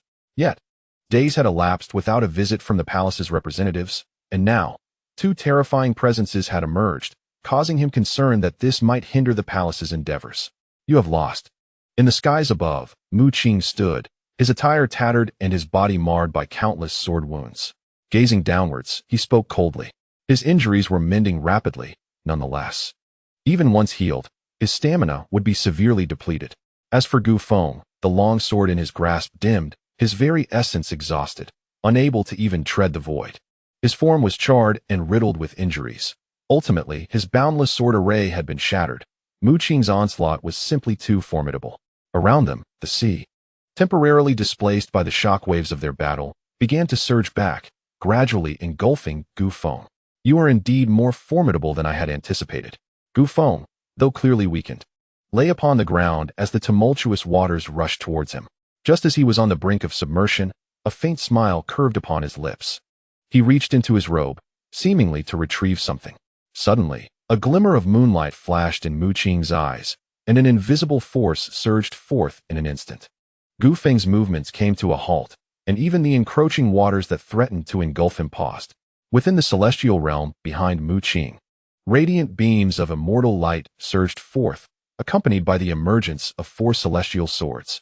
He consolidated his seal, invoking the powers of extermination. Exterminate immortal, absolute immortal, ensnare immortal, and annihilate immortal, as the 4 celestial swords cleaved through the air. As the effects of the moon god's dream faded, he regained consciousness, only to be met with excruciating pain. The power of extermination had descended upon him, pinning him to the ground with the 4 celestial swords, rendering him immobile. Cough, cough. "I have underestimated you." Gu Feng's gaze dimmed as he recognized the myriad secrets surrounding Mu Qing, the celestial strategies, and the formidable powers specifically designed to counteract immortals. The true cause of his impending demise, however, lay in the ability that had momentarily robbed him of consciousness. Mu Qing exhaled a long sigh of relief. Though he had triumphed over Gu Feng, he remained vigilant. After all, he had long heard tales from the Elder Two regarding the extraordinary might of the celestial beings from the heavenly court, and indeed, the reality corroborated those accounts. Sure enough, he sensed a faint stir from Gu Feng and decisively expended his last reserves of strength to unleash the moon goddess Dream, utilizing the extermination sword array to obliterate him. Under the deluge of extermination power, Gu Feng's form disintegrated without a trace. In that moment, Mu Qing felt as though he had lost consciousness, plummeting from the heights and descending into the depths of the ocean. In a certain part of the Taiwa Palace, a man clad in white, bearing a bronze sword on his back, gazed ahead. Before him loomed a shadow, indistinct and nebulous. Subject number 1 has been slain. Was he truly that weak? The shadow rasped, then fell into contemplation. The man in white shook his head. That individual had already reached the theoretical limit of the early stages of divine ascent. Advancing further will not be a simple endeavor. Who is his opponent? The shadow inquired. The first-place contender from this divine realm tournament, rumored to be the heir of the great emperor, Mu Qing. He seems to possess considerable strength. Initially, I feared that should subject number 1 eliminate him, it would draw the attention of the Taiwa Palace. However, it seems that Mu Qing's prowess exceeds my expectations. The man in white mused, his aura suffused with sword intent and celestial energy. Very well, the shadow drifted to the opposite side, stating, since we produced 3 subjects at once last time, we shall modify one and seek another opponent. Let us pursue that other great emperor's heir. Do as you wish. But ensure you assist me in locating the remnants of the Starry Sky dynasty. The man in white turned to depart. Wait, the shadow called out to him, a sheepish smile crossing its features. Would you be so kind as to provide me with more essence? The blood you previously supplied has been exhausted. Chapter 556. The Island of the Celestial Whale. It is unclear how much time had passed, but when Mu Qing regained his consciousness, he felt an overwhelming fatigue. He found himself submerged in the depths of the Eastern Sea, unaware of how long he had been unconscious. Fortunately, no other creatures had come to disturb him. After all, the aftermath of his battle with Gu Feng had annihilated all beings within this vicinity. You have been unconscious for approximately 5 days. To be honest, those beings from the heavenly court are quite formidable, Elder Two remarked upon seeing Mu Qing awaken. Mu Qing nodded in deep agreement. Indeed, Gu Feng's strength had undoubtedly reached a level where he could effortlessly slay those at the early stages of the celestial god realm. Particularly, Gu Feng's spell, the Infinite Sword Immortal, exhibited formidable power, and it was only through the use of his ultimate trump card that Mu Qing managed to defeat him. This trump card, known as the External Incarnation, derived from the treasures of Earth and was part of the great sage's legacy. Since acquiring this divine ability, Mu Qing had seldom employed it. For even with his profound demonic energy, he could not unleash its full potential. Nonetheless, he had been diligently training this technique, and the battle with Gu Feng was his first attempt, producing an unexpectedly overwhelming might. Although the avatars manifested through the external incarnation could not match his true self and power, they were still formidable enough to pose a threat to those in the mid-celestial god stage when unleashed together. Now, Mu Qing had gradually become proficient in harnessing this technique, which greatly aided him in his usual combat endeavors. In the depths of the ocean, Mu Qing sat in meditation, beginning to restore his demonic energy as swirling water currents enveloped him, forming a vortex. Days later, 3 sea dragons roamed the depths of the Eastern Sea, scanning their surroundings as if searching for something. There truly are no living beings here, one of the sea dragons exclaimed. They had traveled from the farthest reaches of the Eastern Sea, and aside from encountering some sea creatures near the edges, the deeper they ventured, the more desolate and silent it became. Yet, they could sense an intense and ominous scent of blood that sent shivers down their spines. Should we turn back? One sea dragon suggested, fear creeping into its heart. I have a feeling that something is amiss, another dragon, the strongest among them at the peak of the true god realm, suddenly spoke. The 3 sea dragons glanced around, sensing a subtle yet potent force drawing near. Run! Quick! Run! It was unclear who uttered the command, but all 3 sea dragons immediately fled in unison, instinctively aware of the impending threat of death. Suddenly, the waters around them surged violently, and a colossal watery hand loomed, ready to crush them. Blood erupted, but unfortunately, it failed to attract any other creatures of the deep. A shadow darted through the depths, swiftly approaching, and opened its massive maw to devour the shattered remains of the 3 sea dragons. These three must have been sent by the Sea Dragon King to scout, Mu Qing mused, stroking his chin. It appeared that his battle with Gu Feng had drawn the attention of powerful beings within this water elemental secret realm. However, he did not dwell on it too much. Even if he had caught the Sea Dragon King's notice, what of it? According to the descriptions in the commission task, the strongest entity within the water elemental secret realm was merely in the early stages of the celestial god realm, which posed no real threat to him. He could hardly believe that any celestial god at that stage could rival Gu Feng. Did those three sea dragons mention that this is the Eastern Sea?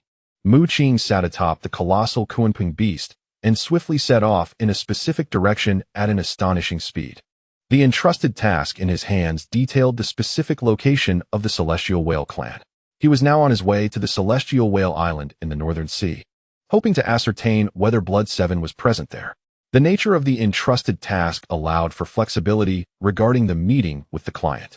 He could directly complete the task and return to the Taiwa Palace to report. As he journeyed towards Celestial Whale Island, Mu Qing continued his cultivation and successfully condensed a strand of chaotic demon qi. For Mu Qing, this chaotic demon qi represented an exceptionally high quality of demonic energy, akin to an advancement in his powers. The terrifying nature of the chaotic demon qi had previously been demonstrated during his confrontation with Gu Feng, where even the sharpness of Gu Feng's sword could not harm the chains derived from the chaotic demon qi. Now, with this newly cultivated strand of chaotic demon qi, Mu Qing possessed a total of 3 strands, stored within his demon heart. The ability to refine chaotic demon qi would immensely benefit Mu Qing. However, the process of condensing it was notably challenging. The demonic energy within Mu Qing was akin to the divine powers cultivated by various cosmic races, representing the fundamental essence of strength. These races advanced their divine powers through bloodline techniques, transforming them into enhanced forms such as Blazing Divine Power, Taiwa Divine Power, and Titan Divine Power, among others, some of which were extraordinarily formidable. In contrast, Mu Qing's chaotic demon qi was his own form of advanced demonic energy. Had he possessed an entire reservoir of chaotic demon qi during his battle with Gu Feng, he could have easily vanquished his opponent. Days later, Mu Qing arrived at the domain of the Celestial Whale clan, Celestial Whale Island. The aura emanating from the colossal Qilin immediately alerted the members of the Celestial Whale clan. 10 peak true gods, accompanied by a throng of mid to late-stage true god warriors, surged forth, numbering in the hundreds, creating a magnificent scene. "Who are you?" bellowed a burly man at the forefront, each pair of eyes glinting with suspicion. The ominous energy previously reported from the Eastern Sea had already reached the ears of nearly all beings within the water element secret realm, and thus, upon witnessing Mu Qing arrive on a creature of such terrifying presence, the Celestial Whale clan sent their strongest to investigate.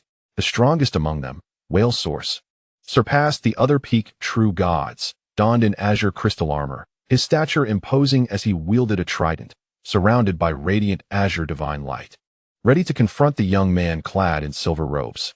Disciple of the Taiwa Palace, Mu Qing. In an instant, the space around Mu Qing twisted, and he appeared before Whale Source and his entourage. Meanwhile, the Qilin in the sea vanished, returning to the starry demon realm. Taiwa Palace. Whale Source and his companions gasped in astonishment, scrutinizing Mu Qing closely. Once Mu Qing produced the token of his entrusted task, they sheathed their weapons. "My lord, we have been presumptuous. Our clan leader is within the island. Please, follow us." Whale Source promptly retracted his trident, his expression filled with remorse.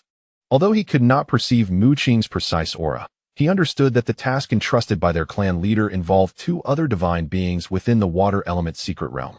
Mu Qing's ability to undertake this task signifies that his strength is at least that of a celestial being, and he is certainly not someone they can afford to offend. Chapter 557. The True Dragon Blood Pool. Young Master Mu, huh? This way, please. Upon arriving at a palace deep within Tianjing Island, a diminutive old man with a scraggly beard immediately came forward to greet him. This old man bore no resemblance to the robust members of the Tianjing clan, who towered between 2 and 3 meters. The man before Mu Qing stood at a mere 1 meter. However, Mu Qing could sense a formidable aura emanating from this seemingly frail figure. He was indeed a celestial being. Has the clan leader of the Tianjing arrived, along with the other task assigner? Mu Qing inquired as he followed the old man into the palace. The old man paused, clearly surprised that Mu Qing could discern his identity as the clan leader of the Tianjing. He regarded Mu Qing with newfound respect. With a chuckle, he replied, "Yes. He arrived just a few days ago." A faint smile curved Mu Qing's lips, and a glimmer of coldness flickered in his eyes. He had initially thought that Xueqi would complete the task directly. It was quite fortuitous to encounter him instead. The old man led Mu Qing to a recently constructed palace of the Tianjing clan, then waved his hand to dismiss the others, focusing his gaze on Mu Qing. "Young Master Mu, your task is to slay the Sea Dragon King, who has long since broken through to the initial stage of celestial strength. He is quite formidable. Do you require assistance from our Tianjing clan? After all, the Sea Dragon King is a powerful celestial being.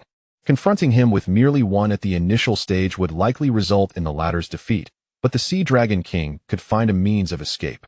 Mu Qing shook his head decisively. No need. His response was resolute. Killing a celestial being at the initial stage posed no challenge for him, especially since the Sea Dragon King had once hunted him. This grudge must be avenged. The old man's eyes sparkled with intrigue as he stroked his scraggly beard, secretly reflecting on the audacity of the individuals from the Taiyue Palace, who required no assistance from the Tianjing clan. However, this suited him just fine. They could quietly observe from the shadows, minimizing any risk to their own kin. Even if the Taiyue Palace members were slain, it would not implicate the Tianjing clan, and there would be even more formidable individuals arriving to undertake the task. Ahem. The old man cleared his throat, his expression gradually turning serious as he regarded Mu Qing. "Now, young Master Mu, let us set aside the matter of the entrusted task for the moment. We have a private job here. Would you be interested?" "A private job?" Mu Qing had come here merely to seek fortune, hoping to encounter Xueqi, but he had not anticipated this old man would suddenly propose a private endeavor. "Pray, do tell," Mu Qing replied, intrigued. The water elemental secret realm currently comprises 4 maritime regions: the resource-scarce Eastern Sea, the Merfolk's Western Sea, the Sea Dragon Clan's Southern Sea, and our Tianjing Clan's Northern Sea, the old man said, narrowing his eyes as he spoke slowly. "Unbeknownst to you, in the annals of the Water Origin secret realm, there once thrived the formidable Water Origin True Dragon Clan, whose lineage rivaled the most illustrious of races. However, they faced annihilation for opposing the Taiyue Palace, and their territory now lies in the East Sea domain. The battle of that time was exceedingly harrowing, resulting in the extinction of the entire Water Origin True Dragon lineage and the transformation of the Dragon Palace into mere ruins. This catastrophic confrontation irrevocably altered the once prosperous East Sea domain, leaving only a few feeble clusters of sea beasts in its wake. Behold this." The old man produced a fragment of iron, upon closer inspection revealing intricate dragon-shaped patterns etched upon its surface. The Tianjing clan, originally of modest strength, has now ascended to a status comparable to that of the merfolk and sea dragons, primarily due to the treasures of the Water Origin True Dragons. I once encountered a fortuitous event in the East Sea domain, acquiring a portion of the relics left by the Water Origin True Dragons. While these treasures are trivial compared to the grandeur of the Water Origin Dragon Palace during its zenith, they have nonetheless enabled me to transcend to the realm of celestial beings. As the little dragon continued, he displayed the dark iron fragment to Mu Qing. "Do not underestimate this seemingly inconsequential piece of iron. It is, in fact, a remnant of the Water Origin Dragon Palace's supreme treasure, the true Water Dragon Blade. Though it is merely a shard, it retains a semblance of divinity, and should it be reunited with the other fragments, it could unlock the remains of the Water Origin Dragon Palace, granting access to an abundance of treasures and resources." The old man's eyes sparkled with fervor. "Do you expect me to seek out these so-called remaining fragments of the treasure?" Mu Qing found this notion somewhat unrealistic. The Water Origin's secret realm, while not insignificant, is vast, and the probability of discovering other fragments within this endless expanse of ocean is minimal. Moreover, if the Taiyue Palace had utterly destroyed the other parts of the true Water Dragon Blade during their assault on the Water Origin Dragon Palace, they would be irretrievably lost. Indeed, the old man nodded, evidently aware of Mu Qing's thoughts, and hastened to clarify. "However, I have already discerned the locations of the remaining fragments. Your task, assigned by the Taiyue Palace, is to eliminate the Merfolk leader and the Sea Dragon King. But I wish to propose a clandestine endeavor for you. Within the layers of these two individuals, seek out the remaining fragments of the true water dragon blade. He informed Mu Qing that some of the remaining fragments are with the Sea Dragon King, while others are held by the merfolk leader. If Mu Qing could procure the fragment from the Sea Dragon King, it would suffice. Once the true water dragon blade is fully reforged, I promise to take you to the Water Origin Dragon Palace to unlock the remaining treasures, and you shall also have the opportunity to enter the true dragon blood pool. The old man declared solemnly. The true dragon blood pool, a treasure of immense fortune for the Tianjin clan, was once a possession of the Water Origin true dragon lineage. Entering it allows one to absorb the power of the true dragon for cultivation, imbued with an overwhelming divinity. It was through the true dragon blood pool that the old man himself ascended to become a celestial being. This pool is exceedingly precious. Even among his fellow Tianjin clan members, he had not permitted entry. Yet, concerning the true water dragon blade, he felt compelled to offer his most significant reward. The celestial whale tribe has paid a considerable price, primarily due to their insufficient strength. Moreover, this objective must remain concealed from the Sea Dragon King and the Mermaid Chieftain. Otherwise, the two would undoubtedly unite against the Celestial Whale Tribe. Thus, if the Celestial Whale Tribe seeks to obtain the remaining fragments of the true Water Dragon Blade and unlock the Water Elemental Dragon Palace, they can only rely on the individuals from the Taiwa Palace. You have merely instructed me to retrieve the fragments of the true Water Dragon Blade from the Sea Dragon Tribe. It seems that Mu Qing from the Mermaid Tribe is somewhat intrigued. He gazes at the old man beside him. The old man chuckles and remarks, "Indeed. Another individual who accepted the commission has agreed to my terms. As a gesture of gratitude, I have permitted him entry into the true dragon blood pool. I believe he will emerge considerably stronger." Mu Qing casts him a meaningful glance, and, after a moment of contemplation, nods in agreement. "Very well. I shall accept your terms." The old man, elated, promptly leads Mu Qing toward the innermost sanctum of the palace. He proceeds to manipulate the wall, causing a series of runes to disperse and revealing a passageway leading underground. Clearly, the Celestial Whale Tribe treasures the true dragon blood pool, concealing it deep within. Upon reaching the depths beneath Celestial Whale Island, Mu Qing is enveloped by a potent and turbulent wave of energy. Before them lies a pool, where a man is absorbing the power of the surrounding blood. Above the pool, a dragon head awaits. Once the man has consumed all the blood within, the dragon head will open its mouth and unleash a waterfall of blood, replenishing the pool. No wonder the chieftain of the Celestial Whale Tribe achieved the status of a celestial deity.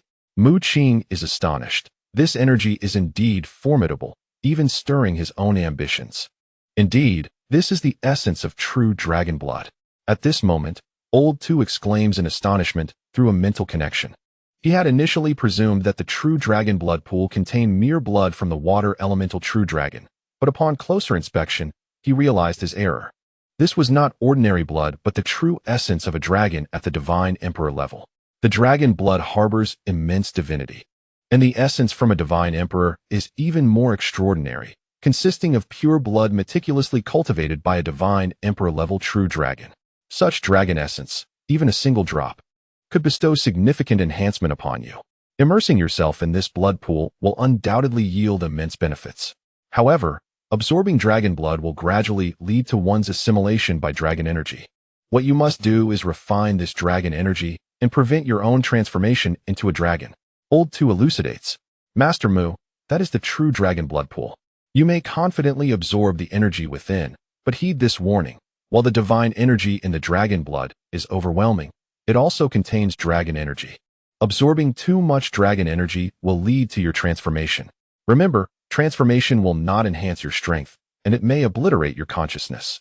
The old man from the Celestial Whale Tribe cautions, as he wishes to avoid any scenario where Mu Qing loses control and wreaks havoc on Celestial Whale Island. Understood. Elder Two has already conveyed this to him. Mu Qing casually responded, his gaze fixed intently upon the figure within the true dragon blood pool. It was none other than Xueqi.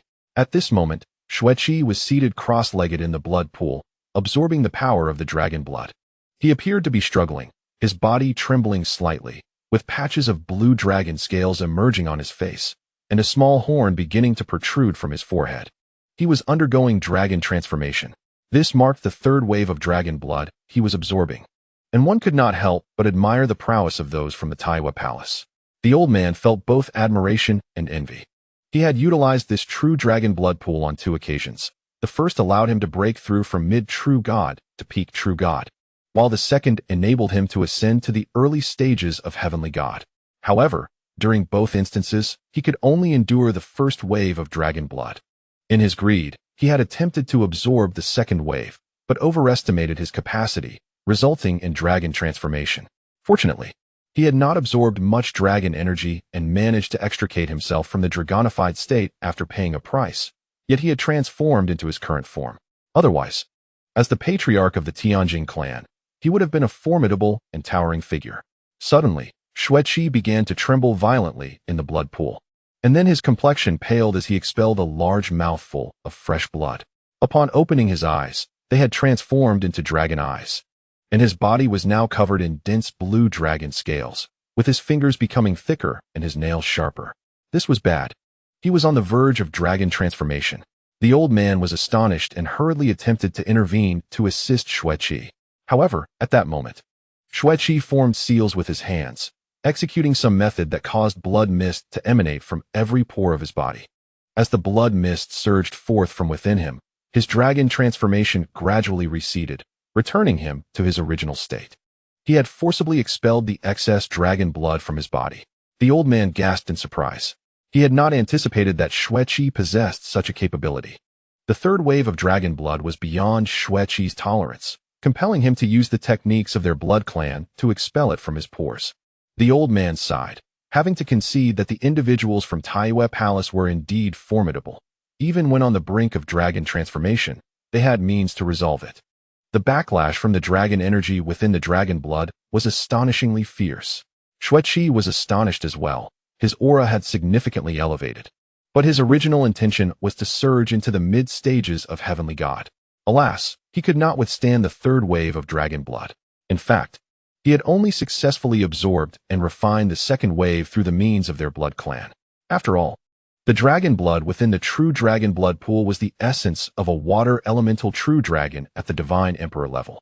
Xueqi emerged from the pool, feeling a sense of regret, yet he acknowledged that any enhancement in strength was still commendable. Suddenly, he paused. His gaze swept past the old man and landed on Mu Qing. Dressed in a flowing black robe, Xueqi approached slowly, a hint of murderous intent flickering in his eyes, though he concealed it well, presenting a facade of a smile as he spoke. Mu Qing, I did not expect to find you here.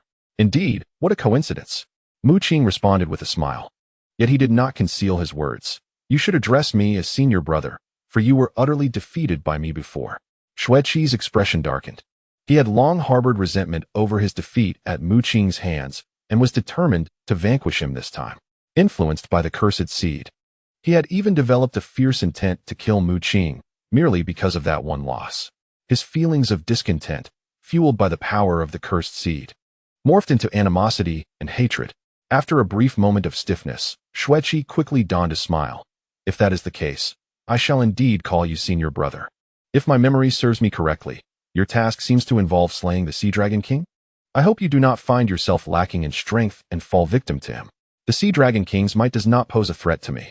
However, you might find yourself at the mercy of the merfolk leader, Mu Qing replied calmly, an ominous aura gradually radiating from him, mirrored by Xueqi. The violent energies of the two collided fiercely in the air, startling the old man nearby. Initially indifferent, he realized the terrifying nature of the two once they unleashed their auras. It appeared they were already acquainted, perhaps with some underlying enmity? Could it be that the recent events in the Eastern Sea region involved these two? The formidable presence of Mu Qing and Xueqi compelled the Whale Clan leader to harbor doubts. Please, do not engage in combat on our humble Tianjin Island. This small place cannot withstand such turmoil. Clearly, the Whale Clan leader could not allow the confrontation to escalate, and hurriedly intervened. Both Mu Qing and Xueqi retracted their auras simultaneously, having no intention of fighting on this occasion. Mu Qing's strength had significantly increased, likely thanks to the dragon blood, but undoubtedly bolstered by the power of the curse as well. After their earlier exchange, Mu Qing had gained a good understanding of Xueqi's capabilities. Following his battle with Gu Feng, Mu Qing recognized the pinnacle of his own strength, leading him to regard Xueqi as no significant threat. He could act whenever he chose. Conversely, Qi was filled with trepidation and caution in Mu Qing's presence. He would never forget their previous encounter, during which he had lost consciousness, unable to recall the critical moment when he inexplicably succumbed to Mu Qing's prowess. With his foresight proving utterly ineffective against Mu Qing's unpredictable strikes. Facing Mu Qing once more, Qi remained on high alert, fearing the sudden resurgence of that devastating technique. Mu Qing cast a sidelong glance at Qi before stepping toward the pool. The Whale clan leader, noticing the apparent animosity yet lack of immediate violence between the two, secretly sighed in relief. He then retrieved the shards of the true water dragon blade, channeling streams of water elemental spirit power into them, causing a beam of light to surge forth from the fragments and into the dragon head above the pool. Mu Qing observed that the divine power of the Whale clan leader was exceptional and harmoniously aligned with the strength of the so-called true water dragon blade in his possession. It was evident that the Whale clan leader had encountered numerous fortuitous events, and the bloodline cultivation he practiced likely belonged to the water element true dragon lineage. Blood 7 intended to depart, but after taking only a few steps, he paused and turned back to the old man, fixating his gaze intently on Mu Qing. He was eager to ascertain how many waves of dragon blood Mu Qing could endure.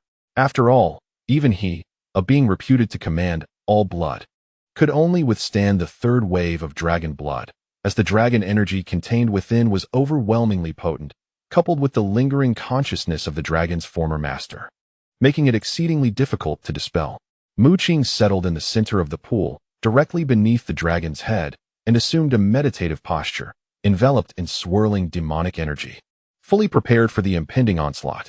Subsequently, the dragon's massive jaws parted, unleashing a torrent of blood akin to a cascading waterfall, crashing toward Mu Qing. He let out a muffled grunt as the blood struck him, akin to a mountain bearing down with tremendous force. Were it not for his robust physique, he would have sustained grave injuries. It was likely that even a mid-stage true god would have been obliterated by such an impact. It could be said that the Whale clan leader, during his mid-stage divine phase, managing to endure the first wave of dragon blood was already quite commendable, possibly due to his practice of the water element true dragon bloodline technique. At this moment, Mu Qing activated his demonic energy, gradually refining the dragon blood within the pool. As the dragon blood made contact with him, it surged forth with the fervor of ravenous wolves descending upon a lamb, penetrating through his pores and into his being. Each droplet of dragon blood was infused with dense dragon energy and negative consciousness, beginning to erode Mu Qing. However, the first wave of dragon blood was manageable for Mu Qing, as he utilized his demonic energy to refine the dragon energy within. Before his body exhibited any signs of assimilation, he had thoroughly refined the dragon energy and was fervently absorbing the pure divine essence contained within the dragon blood. At that moment, Blood 7, who had been observing from the sidelines, suddenly sprang into action, appearing in the blood pool in an instant. He conjured a blood claw and lunged toward Mu Qing with the intent to tear him apart. Chapter 559. A bold idea. Blood 7's speed was astonishing, and his sudden strike startled even the Whale clan leader. Yet, just as Blood 7 extended his blood claw to attack Mu Qing, he halted abruptly, an expression of peculiar intrigue crossing his face. He forcibly retracted his attack and returned to the side of the Whale clan leader, his eyes reflecting a grave intensity. Blood 7, unable to restrain himself, had not anticipated that he could directly slay Mu Qing. He merely sought to probe his capabilities. However, as he was on the verge of striking, a foreboding warning from his precognitive ability stopped him in his tracks. He discerned that should he proceed with his attack, not only would Mu Qing remain unscathed, but he would also suffer a devastating counterattack. Was this individual truly so formidable? Blood 7 furrowed his brow in contemplation. Beside him, the chieftain of the Sky Whale tribe was utterly bewildered, unable to comprehend the nature of the relationship between the two individuals before him. Qi had previously exuded a menacing aura, seemingly poised to strike down Mu Qing, yet he abruptly halted his aggressive intent. Mu Qing, in stark contrast, paid no heed to Qi's actions. Should the latter truly launch an attack, Mu Qing would not hesitate to withstand the onslaught of dragon blood, determined to vanquish his adversary. At present, he was engrossed in absorbing the dragon blood, lacking the leisure to concern himself with Qi. The entire pool brimmed with rich dragon energy, surging forth in powerful waves, intertwined with negative consciousness, and infused with divine energy that flowed into Mu Qing's being. With his eyes closed in meditation, he could feel the tempestuous dragon energy violently clashing within him, causing excruciating pain in his meridians, an ordeal few could endure. He resolutely refined this dragon energy, while his demonic heart throbbed with fervor, voraciously absorbing the divine power embedded within the dragon blood, significantly enhancing his cultivation. This dragon energy originated from the owner of the dragon blood, a true dragon of divine emperor caliber, not easily subdued. In essence, neither Mu Qing nor Xueqi, who had previously ventured into the true dragon blood pool, nor the chieftain of the sky whale tribe, could completely refine the entirety of the dragon energy. A portion would inevitably remain within their bodies, continuing to ravage their forms. To wholly refine the dragon energy, one would need to exit the blood pool and gradually expel it. However, within the confines of this pool, there was no opportunity for such refinement, as the second wave of dragon blood would soon inundate them. As the accumulation of dragon energy within him intensified, so too did the risk of being transformed into a dragon. Thus, the subsequent waves of dragon blood would become increasingly arduous to withstand. Perhaps, I could seize this opportunity to condense chaotic demonic energy. Mu Qing concentrated the immense divine energy, utilizing this moment to refine chaotic demonic energy. Currently, he possessed 3 strands of chaotic demonic energy, each augmenting his physical prowess. Harnessing the surging divine power within the dragon blood, he endeavored to consolidate chaotic demonic energy. Yet, the endeavor to refine even a single strand of chaotic demonic energy proved exceedingly challenging. After completely absorbing the first wave of dragon blood, he had only managed to condense a mere trace. The refinement of chaotic demonic energy necessitated considerable time, rendering his aspiration to achieve it through the energy of dragon blood rather unrealistic. Soon after, a second wave of dragon blood erupted from the dragon's maw, cascading directly upon Mu Qing, unleashing a pain far surpassing that of the previous wave, as if his very being were on the verge of explosion. This was the result of the residual dragon energy from the first wave compounded by the new surge, inflicting severe impact upon his physique. Even with Mu Qing's formidable body, he felt a disconcerting sensation of impending collapse. Nevertheless, Mu Qing's physique had evolved from the Titan body, affording him the resilience to endure the dragon energy. He endeavored to refine the dragon energy while simultaneously absorbing the divine energy. The second wave of dragon blood was successfully withstood, yet by this juncture, he had accumulated considerable dragon energy within. He felt a throbbing pain in his forehead, where 2 small, protruding horns had begun to form. The third wave, the chieftain of the Sky Whale clan intoned solemnly, causing even Xueqi to involuntarily fix his gaze upon Mu Qing. He was eager to witness the extent of Mu Qing's capabilities. The chieftain himself displayed little outward reaction. After all, he had only managed to endure the first wave of dragon blood, faltering at the second. He remained oblivious to the sheer terror that the second and third waves of dragon blood could unleash. However, Xueqi was acutely aware that the residual dragon energy from the first wave, combined with the dragon energy contained within the second wave, would culminate in a catastrophic explosion.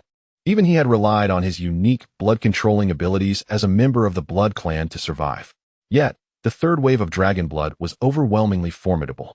The lingering dragon energy from the first 2 waves erupted violently under the onslaught of the third wave, rendering even him incapable of resistance. He had no choice but to forcibly expel the dragon blood within his body to preserve his life and stave off complete dragonification. The third wave was imminent. Mu Qing felt a surge of pressure. He had endeavored to refine the dragon energy with each wave, yet a significant amount still clung to his being, gnawing at his corporeal form. Boom! As the third wave of dragon blood crashed upon him, the residual dragon energy within Mu Qing was thoroughly ignited. He felt himself plummet heavily, blood spilling from his mouth.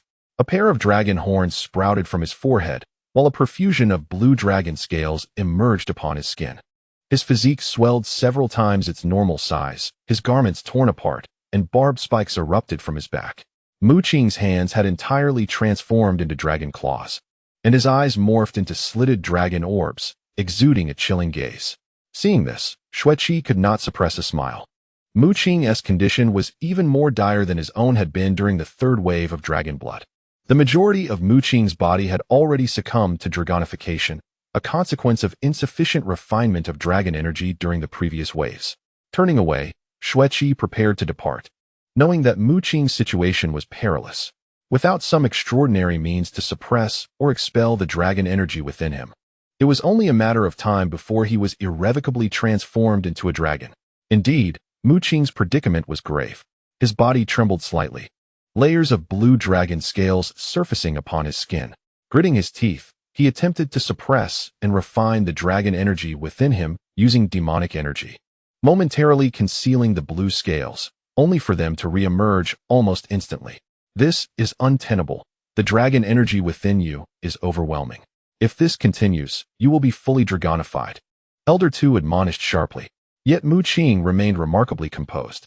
I have a rather audacious idea, he declared. Logically, he should expel all the dragon blood from his body. Yet he refrained from doing so. Instead, he commenced the operation of the stellar origin true scripture, seeking to merge the dragon blood with his own bloodline. This was undoubtedly a bold maneuver, prompting even Elder Tu to exclaim in astonishment. In a matter of mere moments, Mu Qing transformed into a dragon-human hybrid, a robust dragon tail thrashing behind him, his entire form enveloped in blue dragon scales and tendrils of dragon energy coiling around him, exuding an aura of ferocity and savagery. The chieftain of the Sky Whale clan furrowed his brow. This was nothing less than a humanoid water element true dragon. He unsheathed his weapon, the trident, poised to strike. Yet he halted his movement. Previously, Blood 7 had observed Mu Qing gradually transforming into a dragon and presumed that his demise was imminent. However, at this moment he paused, turning back to gaze at the true dragon blood pool, his face etched with astonishment. Chapter 560, Fusion of Dragon Blood. Before him stood Mu Qing, who should have been completely transformed into a mindless beast, yet despite his apparent full dragon-like appearance, he was still consciously absorbing the divine energy from the blood pool at an astonishing rate. A faint smile graced Mu Qing's lips. His intuition had proven correct. The fundamental power of the Starry Sky Returning Essence Sutra lies in its ability to use various races' bloodlines as conduits, allowing practitioners to adeptly cultivate bloodline techniques and divine powers of other races. Now, Mu Qing was utilizing the power of the Starry Sky Returning Essence Sutra to fully integrate the dragon blood into his own lineage. It is important to note that Mu Qing was not among the elite of the top races. His bloodline was originally of low grade, and even upon breaking through to the celestial god realm, it only reached a moderate quality. Such bloodline quality pales in comparison to dragon blood, which is why, when Mu Qing incorporated the dragon blood into himself, the water element true dragon bloodline gained dominance. This dominance rendered Mu Qing's appearance akin to that of a dragon man.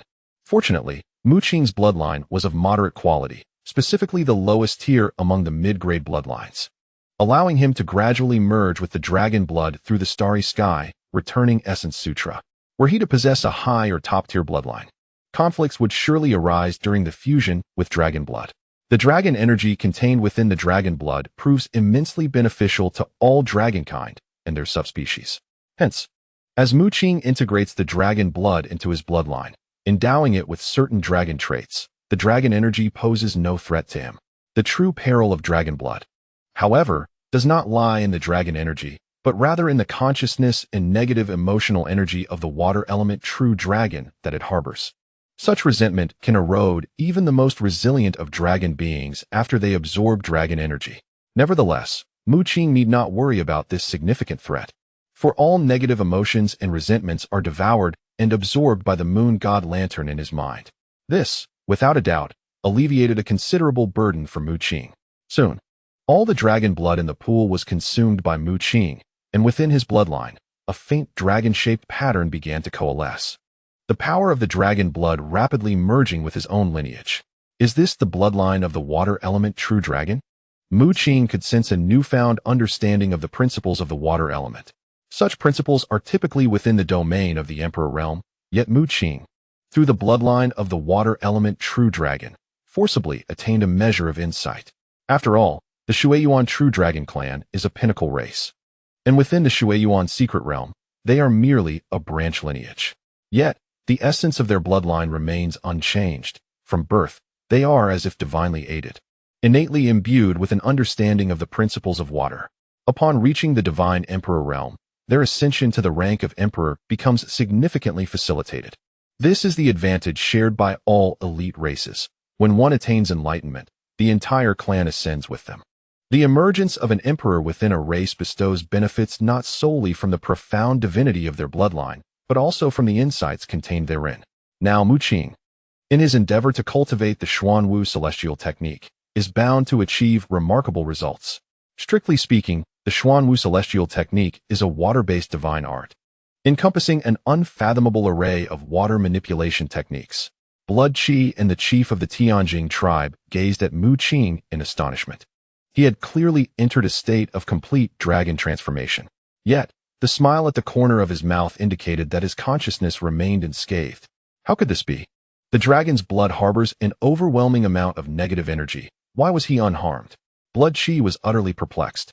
The third wave of dragon blood was entirely absorbed by Mu Qing, and the dragon energy that had previously lingered within him was directly utilized to nourish the condensation of chaotic demonic energy.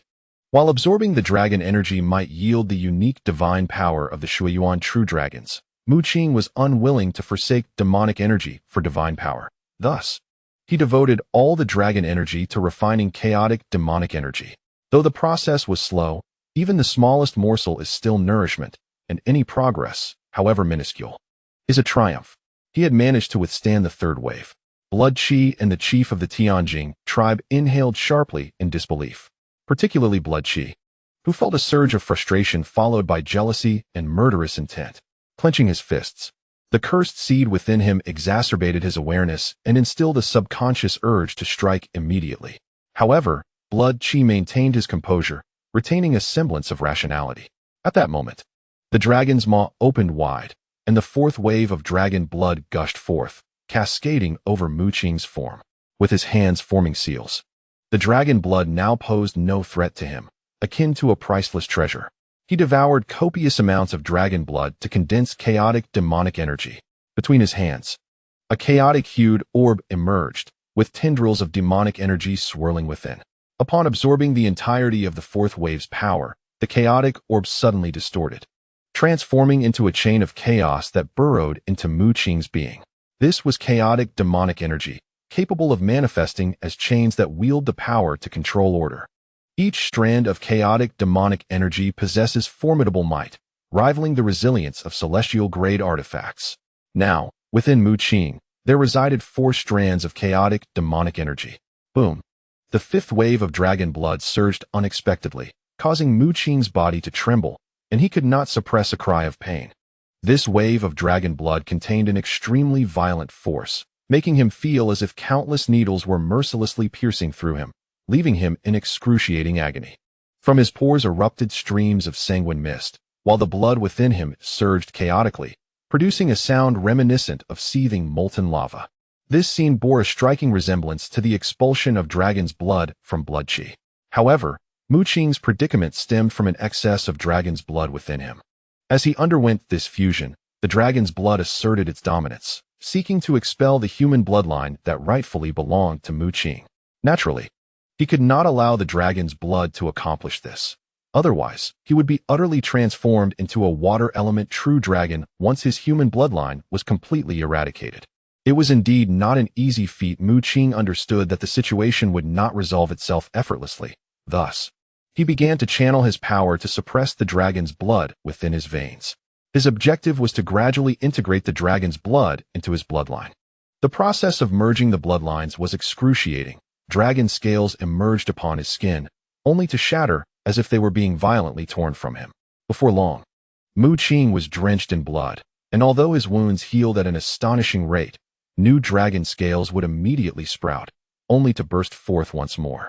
He persevered through the agony, and the absorption of the fifth wave of dragon's blood progressed at a painfully slow pace, taking a full 10 days. Once Mu Qing had completely absorbed the dragon's blood from the pool, all traces of the dragon scales vanished, leaving no sign of draconic transformation. Yet, from his lips erupted a thunderous dragon's roar, its reverberations akin to tangible sound waves, as violent dragon energy coiled around his form. The expressions on the faces of the Heavenly Whale clan chief and Blood Qi shifted dramatically. Blood Qi's countenance darkened, He had been utterly overwhelmed when he encountered the third wave of dragon's blood, yet Mu Qing had successfully absorbed the fifth wave. Having merely refined 2 waves of dragon's blood qi had already experienced a significant increase in power. While Mu Qing's continuous absorption of 5 waves suggested his strength would reach unimaginable heights. As for the Heavenly Whale Clan chief, his pupils contracted, and his mouth fell agape in astonishment. Though he was not a descendant of the Dragon Clan, his cultivation of bloodline techniques stemmed from the water element true dragon lineage, and he had dedicated years to researching matters related to dragons in order to enter the water element dragon palace. The aura emanating from Mu Qing now left him in utter disbelief, as though he were gazing upon a fearsome water element true dragon. The essence he exuded was undoubtedly that of a genuine dragon. Chapter 561. Journey to the Sea Dragon Palace surrounded by profound dragon energy. Mu Qing's body underwent a transformation, growing ever stronger. The dragon energy sought to mold Mu Qing into a member of the Dragon Clan. However, Mu Qing was resolute in his refusal to comply with this desire. With a sudden spark, he opened his eyes, consolidating all the dragon energy within him and directing it into his demon heart, refining it into chaotic demonic energy. Days passed, and at last, the 5th strand of chaotic demonic energy was fully refined, while he also successfully suppressed the power of the dragon's blood within him. Despite the apparent lack of visible enhancement in Mu Qing, his strength has undeniably grown significantly compared to before. The 5 waves of chaotic demonic energy have bestowed upon him a formidable power that is truly fearsome. After experiencing 5 waves of dragon's blood, the dragon's head ceased to expel any more, suggesting that the true dragon's blood pool may have been depleted. Or perhaps it is that each individual can absorb a maximum of 5 waves of dragon's blood. Mu Qing did not rise immediately. Instead, he continued to cultivate the starry sky returning origin scripture, gradually suppressing the dragon's blood within his veins, allowing his lineage to take precedence. Suddenly, Mu Qing opened his eyes, a brilliant light piercing the air. He emerged from the true dragon's blood pool and stretched his limbs, producing a series of crackling noises akin to popping beans. He had not anticipated such a substantial gain from this endeavor. Within the starry sky demon domain, the number of stars reached a staggering 1,000,000. Each star harbored a torrent of demonic energy, reminiscent of Erwin's tactics. Erwin concealed massive energy within the angelic malignancy, extracting it when needed. And Mu Qing operated under a similar principle. Although each star radiated starlight, it contained pure, demonic energy. The 1,000,000 stars within the starry sky demon domain further validated Mu Qing's formidable prowess, which was undoubtedly far more terrifying than before. Where was blood qi? Mu Qing noticed that blood qi was absent, leaving only the leader of the Tianjing clan. The Tianjing leader wore an expression of astonishment, scrutinizing Mu Qing intently. Even though Mu Qing had suppressed the dragon's blood within him, the faint aura of dragon might that escaped was still perceptible. All right. He had already departed for the Western Sea region of the Merfolk to fulfill a commissioned task. It took the Tianjing leader a moment to process this information.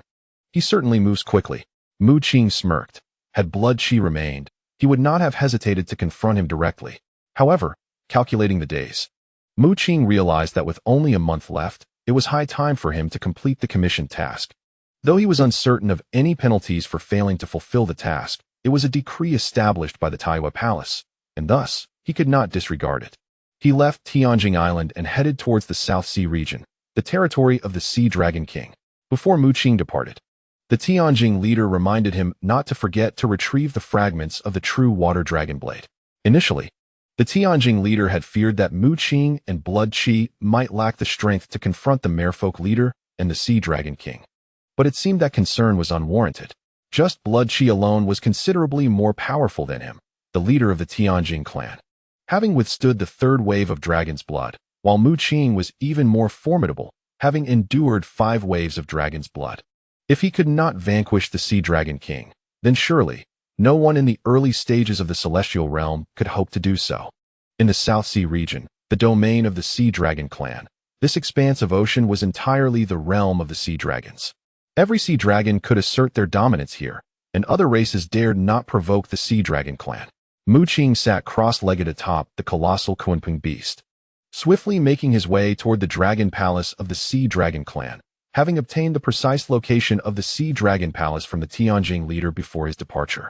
Along his journey, he passed numerous islands teeming with life, bustling with various trades, showcasing a remarkable prosperity. Unlike the Eastern Sea region, both the Northern Sea, where the Celestial Whale Island resides, and the Southern Sea, home to the Sea Dragon clan, boasted a greater abundance of life and prosperity. Even the spiritual energy of this realm was far more robust than that of the Eastern Sea. Mu Qing made no effort to conceal his presence, allowing the colossal Qilin beast to proceed directly to the Sea Dragon Palace, which inevitably drew the attention of many beings. Stop! Which sea region do you hail from? A sea dragon surged forth from the depths of the ocean, transforming into a dragon-headed humanoid clad in armor, exuding an aura of divine might. Brandishing a spear pointed directly at Mu Qing. Behind him, several other sea dragons emerged from the depths, wielding various weapons, watching Mu Qing warily. All of them possessed cultivation levels above the peak of true gods, making them formidable adversaries to the inhabitants of the nearby islands. Mu Qing observed that the entire Southern Sea was under the jurisdiction of the Sea Dragon clan, with its members patrolling the various islands. The leading sea dragon, at the pinnacle of true god status, wielded a spear of extraordinary quality, a powerful artifact. He scrutinized Mu Qing with keen vigilance. Although he could not detect the specifics of Mu Qing's aura, the presence of the Qilin beast beneath him hinted at something amiss. Mu Qing's gaze fell upon the group of sea dragons before him. He had not concealed his identity. Rather, he aimed to swiftly resolve matters with the Sea Dragon King. Regrettably, they were to blame for their affiliation with the Sea Dragon clan. Shaking his head slightly, he waved his hand, causing the surrounding space to shatter violently. Unleashing a deluge, columns of water surged forth from the void, imbued with terrifying power. The leading sea dragon, still reeling, was engulfed by the torrent, only to be met by a massive serpent adorned with peculiar patterns that devoured half of his body. Blood gushed forth, leaving the other sea dragons stunned. Their elder brother had been dispatched in an instant. To Mu Qing's surprise, the sea dragons quickly regained their composure, turning to flee, fully aware they had provoked a formidable foe and needed to escape promptly.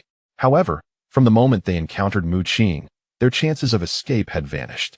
With a swift gesture, Mu Qing extended his hand, clenching it fiercely. The space surrounding the sea dragons warped and shattered, revealing terrifying rifts that crushed their forms with overwhelming spatial force. Mu Qing excelled in the manipulation of spatial laws. The inhabitants of the nearby islands witnessed this battle in horror. Unbelievable.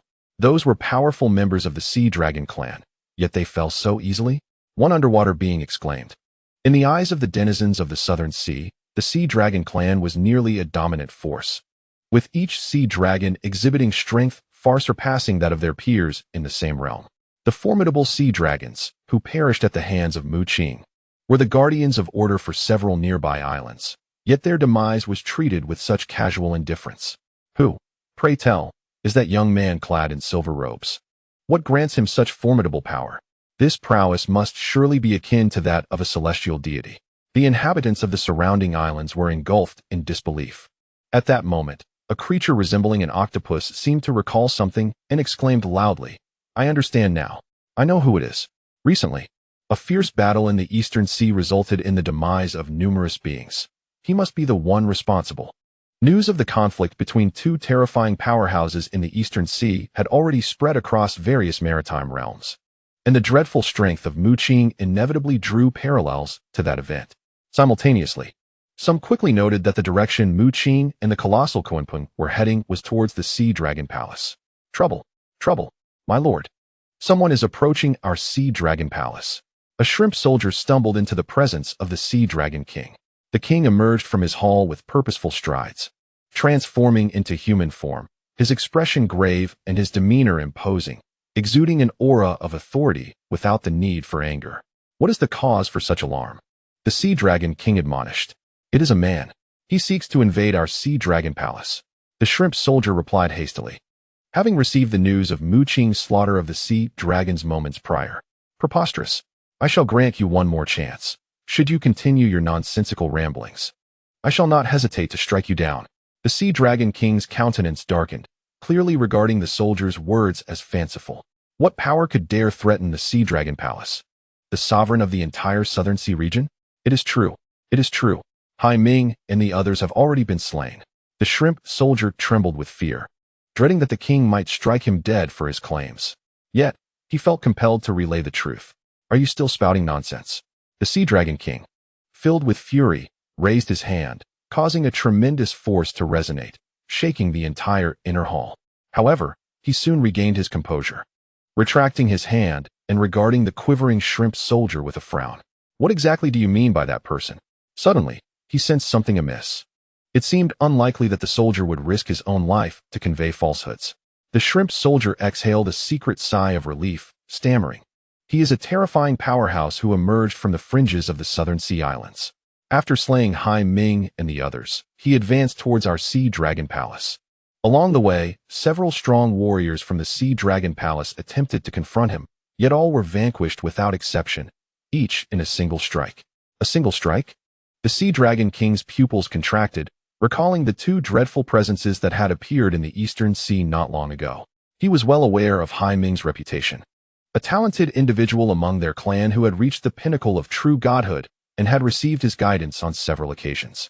The one capable of slaying Hai Ming with such ease must possess the strength of a celestial deity. Quickly, alert the other clansmen. The Sea Dragon King commanded urgently. It was the first time the shrimp soldier had witnessed the Sea Dragon King in such a state of agitation, not daring to be negligent. He nodded fervently and struggled to rise from the ground, turning to depart.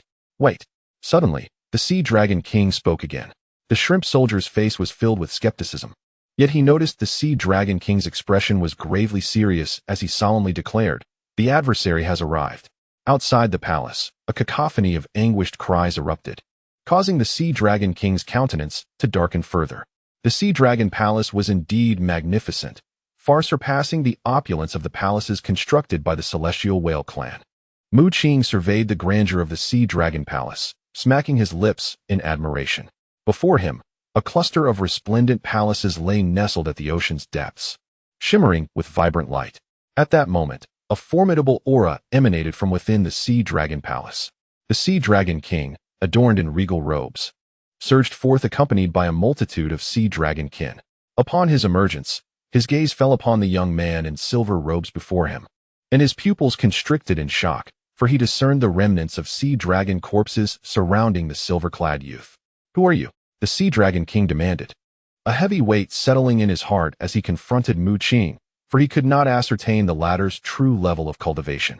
It was highly probable that this individual was a deity even more powerful than himself. The strength of the Sea Dragon clan was indeed superior to that of the Celestial Whale clan. Mu Qing stroked his chin thoughtfully. Behind the Sea Dragon King stood numerous sea dragons at the pinnacle of true divinity, numbering at least 30. Perhaps, given some time, the Sea Dragon clan could cultivate another deity. Unfortunately, they would not have that opportunity. "You bastard! I will kill you!" A pinnacle true divinity, Sea Dragon roared, transforming into a 1,000-meter-long dragon, swirling the seabed currents as it charged toward Mu Qing. Its eyes, ablaze with fury, recognized that among those slain by Mu Qing were its comrades. "Come back!" the Sea Dragon King exclaimed, his expression shifting dramatically as he hastily admonished. But it was too late. Mu Qing cast a cold glance at the approaching pinnacle true divinity Sea Dragon, and in an instant, the surrounding space warped, crushing the dragon into a mist of blood. The potent scent of blood rapidly permeated the air, causing the Sea Dragon Palace's inhabitants to pale in horror. A 1,000-meter-long dragon had been slain just like that. "Everyone, fall back!" The Sea Dragon King's face darkened ominously as he gestured for all his kin to retreat into the Sea Dragon Palace. Originally, the Sea Dragon Palace had been part of the Water Yuan Dragon Palace, possessing formidable defensive formations that even a deity would struggle to breach swiftly. The Sea Dragon King understood that the silver-robed youth before him was an enemy, and his power was terrifying, at least at the initial stages of divinity. "Who might you be? Why have you unjustly slain my kin?" The Sea Dragon King was gathering strength within, prepared to strike at any moment, his gaze vigilant. For some reason, he felt an unsettling familiarity with this individual. Taiwa Palace, Mu Qing. Mu Qing emanated a trace of demonic energy. Previously, when pursued by the Sea Dragon King, he had relied on the teleportation array of the Taiwa Palace to escape peril. The Sea Dragon King was startled. His actions were domineering, and he harbored deep animosity towards the disciples of the Taiwa Palace, having frequently slain those who ventured into the water elemental secret realm for training. He pondered whether the news of his slaying of Taiwa Palace disciples had reached them, prompting the palace to send emissaries to annihilate his sea dragon clan. Suddenly, his eyes widened as a recollection struck him. He had once pursued a disciple of the Taiwa Palace but had failed to capture him, allowing the disciple to escape. As a prominent deity, he felt a lingering impression of that encounter. He scrutinized Mu Qing, realizing with astonishment that this was indeed the very true god he had once hunted, who had fled in disarray. It was you. The Sea Dragon King finally connected the dots. However, at that moment, Mu Qing had already launched an attack, bringing down a demonic blade with unparalleled sharpness, its pitch-black light devouring all illumination. The Sea Dragon King reacted swiftly, transforming into his true form, a colossal sea dragon measuring thousands of meters. With a mighty roar, he unleashed his dragon breath. Unfortunately, the might of the demonic blade exceeded his expectations, cleaving through his dragon breath and leaving a deep gash on his massive form. Boom! Mu Qing acted with alacrity, summoning a great seal that blotted out the sun, crushing down with immense force. The Sea Dragon King roared, his body radiating divine light. As a beam shot forth from his mouth to collide with the great seal, a fierce wave of energy surged forth, stirring the depths of the ocean. Mu Qing was determined not to prolong the battle. He conjured a 1,000-armed demonic body, which trembled and split into countless clones. What kind of divine ability is this? The Sea Dragon King bit down on one of the clones, but he too sustained injuries. Alarmed, he realized these were no ordinary duplicates. Although each clone was relatively fragile, they contained immense power.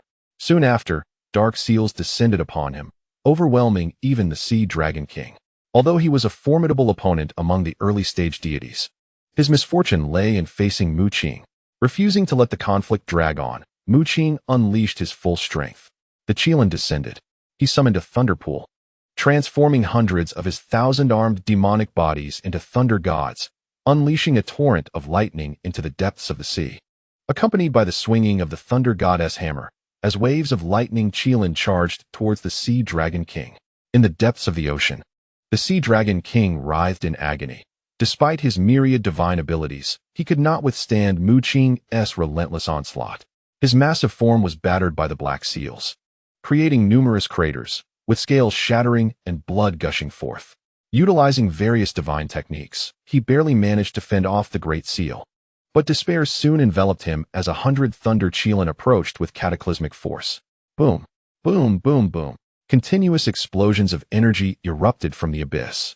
Lightning soaring from the depths to the sky, creating tumultuous waves in the waters surrounding the Sea Dragon Palace. Within the depths of the Sea Dragon Palace, the Sea Dragon clan stood in utter shock, realizing that their normally formidable Sea Dragon King was being utterly subdued, with not even a glimmer of resistance left. The palace itself felt the tremors, its grand structures beginning to sway. How could such overwhelming power exist? Once the energy waves dissipated, the Sea Dragon King, drenched in blood and gravely weakened, was left in a state of despair. In Mu Qing's eyes, the moonlight faded. The Sea Dragon King had withstood this tremendous assault solely through the divine technique known as the Moon God Dreamscape. Roaring in agony, the Sea Dragon King found himself unable to articulate, his injuries far too severe. Just as he attempted to make a move, a series of chaotic, shimmering chains rushed forth, ensnaring his colossal form. In an instant, a demonic blade descended from above, its dark gleams slicing through the air, cleaving both the seawater and the Sea Dragon King's body asunder. Blood gushed forth violently, and the enormous carcass of the Sea Dragon King plummeted to the ocean floor. He is dead. The Sea Dragon King is dead, murmured the denizens of the Sea Dragon Palace, their expressions a mixture of disbelief and horror. Mu Qing searched the lifeless body of the Sea Dragon King, but found no fragments of the true water dragon blade within his spatial storage. However, he did uncover a wealth of divine herbs and stones, a testament to the Sea Dragon King's status as a celestial being.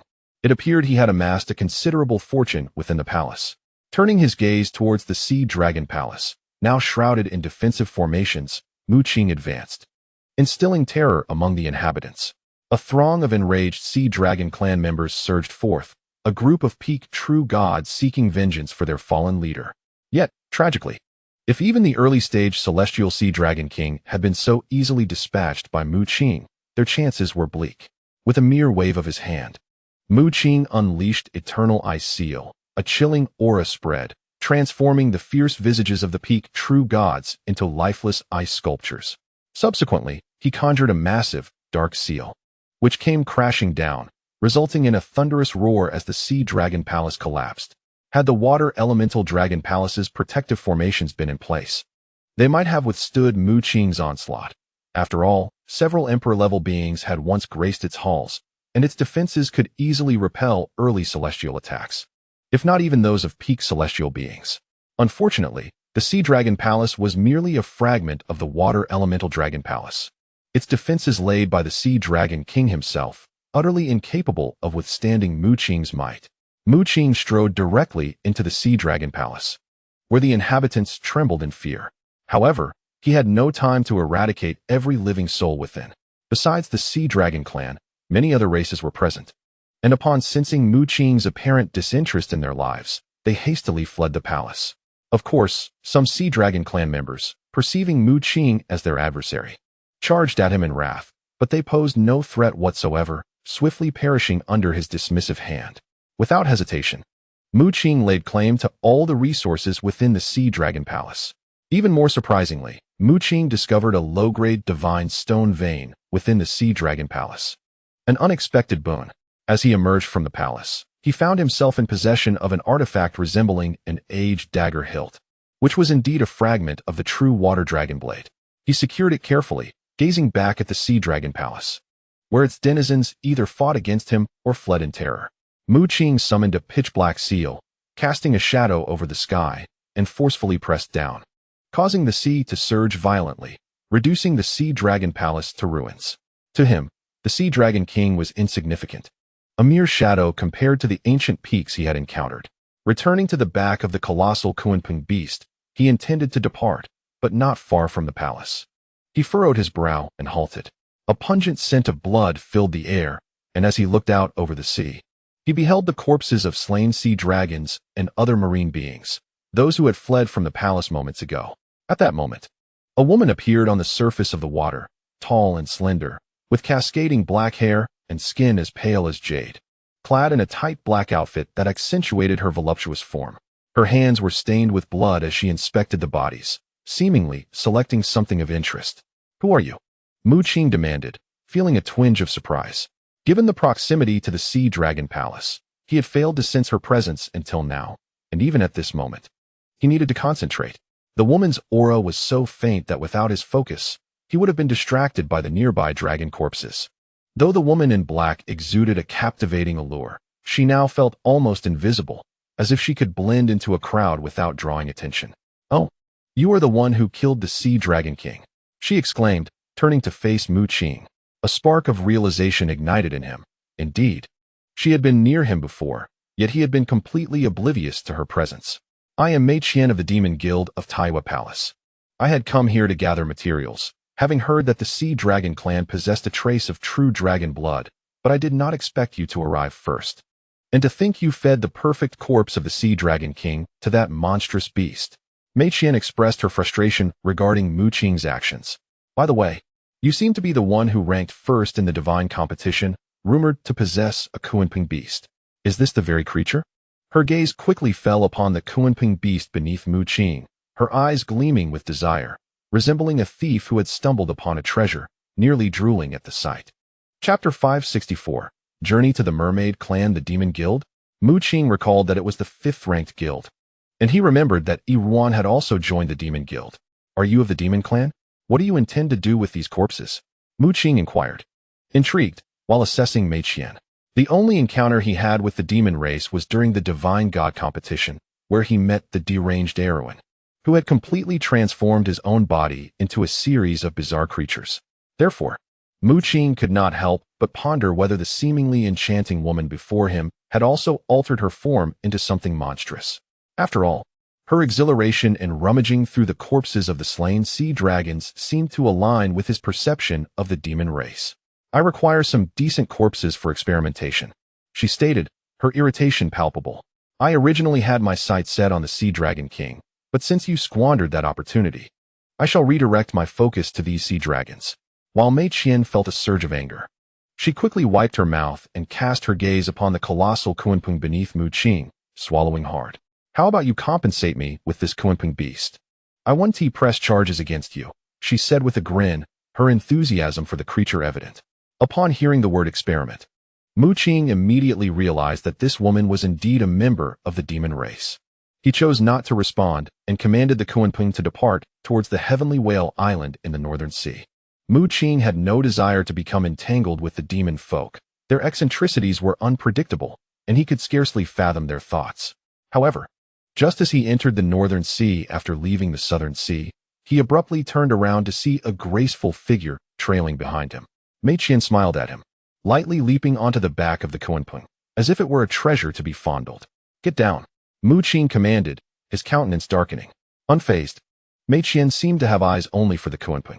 Taking a deep breath, Mu Qing summoned his demonic blade, cleaving through the air with a devastating strike. The pitch-black blade severed Mei Qian in two, yet curiously, she appeared to feel no pain. The dismembered parts transformed into a cloud of black mist, which twisted and reformed back into her original shape. Hey, we are both from the Taiwa Palace. Must we resort to violence upon first meeting? Mei Qian expressed her annoyance at Mu Qing's sudden aggression. My apologies, but we are not acquainted, Mu Qing replied coldly, instructing the Qinpeng to return to the starry demon realm. With a twist of space, he teleported away. Utilizing the power of spatial manipulation, he arrived near Heavenly Whale Island. However, the next moment, his eyes narrowed as he noticed the space around him warping again, and the tall, curvaceous figure of Mei Qian emerged from the distortion. Mu Qing frowned. Could she also be proficient in spatial magic? Mei Qian, with a curious expression, asked, how did you manage to bring that massive creature into your domain? While she was not particularly interested in how Mu Qing had taken the Qinpeng, she was intrigued by the fact that, upon reaching the divine realm, each person's domain resembled an expansive personal space. Yet, the domains of those at the divine level could not contain living beings, which made Mei Qian's curiosity about Mu Qing's ability to capture the Qinpeng all the more pronounced. None of your concern, Mu Qing replied, feeling a headache coming on as this woman clung to him like a piece of chewing gum after catching sight of his Qinpeng. He entered Tianjing Island and presented the hilt of the Zhen Shui Long Dao to the chieftain of the Tianjing clan. The chieftain's face was one of astonishment. How could it be that in less than 3 days he had completed the entrusted task and returned with fragments of the Zhen Shui Long Dao? Mu Qing paid no heed to the chieftain's expression. His objective was to fulfill the mission. As for the matters concerning the Shui Yuan Dragon Palace and the Zhen Shui Long Dao, the chieftain had promised to accompany him, and he was not concerned about any change of heart. Should there be treachery, he would not hesitate to obliterate Tianjing Island. The chieftain, witnessing how effortlessly Mu Qing had dealt with the Sea Dragon King and returned with the Dao fragments, dared not entertain any other thoughts. Suddenly, he noticed a perfectly proportioned woman clad in black appearing beside Mu Qing, leaving him utterly astonished as he had sensed her presence only now. Indeed, she was from the Taiwa Palace. At that moment, Mei Qian rested a hand on Mu Qing's shoulder, feigning familiarity. How about you sell me the Qinpeng beast?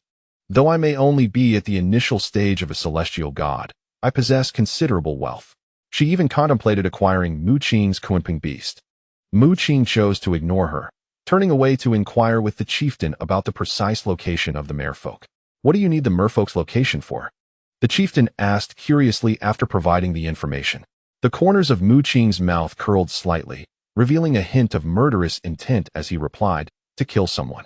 The chieftain was taken aback, recalling the incident at the True Dragon Blood Pool when Xueqi had suddenly attacked Mu Qing. It seemed he understood Mu Qing's intentions. However, the chieftain refrained from commenting, recognizing that it was a matter concerning the Taiwa Palace. With that, Mu Qing departed from Tianjing Island, closely followed by Mei Qian, who sought ways to acquire the Qinpeng beast. Frustrated by Mu Qing's continued indifference, Mei Qian decided to act. Yet, as Mu Qing's eyes gleamed with lunar light, Mei Qian's form momentarily faltered, prompting him to immediately unleash the Tianshu seal upon her. Regrettably, as before, Mei Qian's body was shattered only to revert back to a swirling mass of black mist, contorting and reconstituting.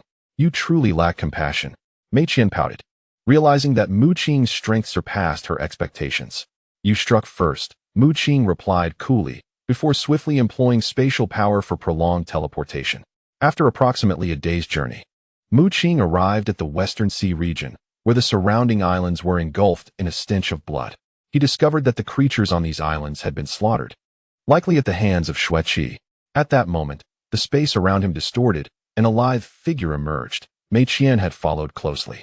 Mu Qing furrowed his brow, sensing an uncanny resemblance between her method of spatial teleportation and his own. Shaking his head, he dismissed his suspicions and swiftly executed a large-scale teleportation to the location of the merfolk.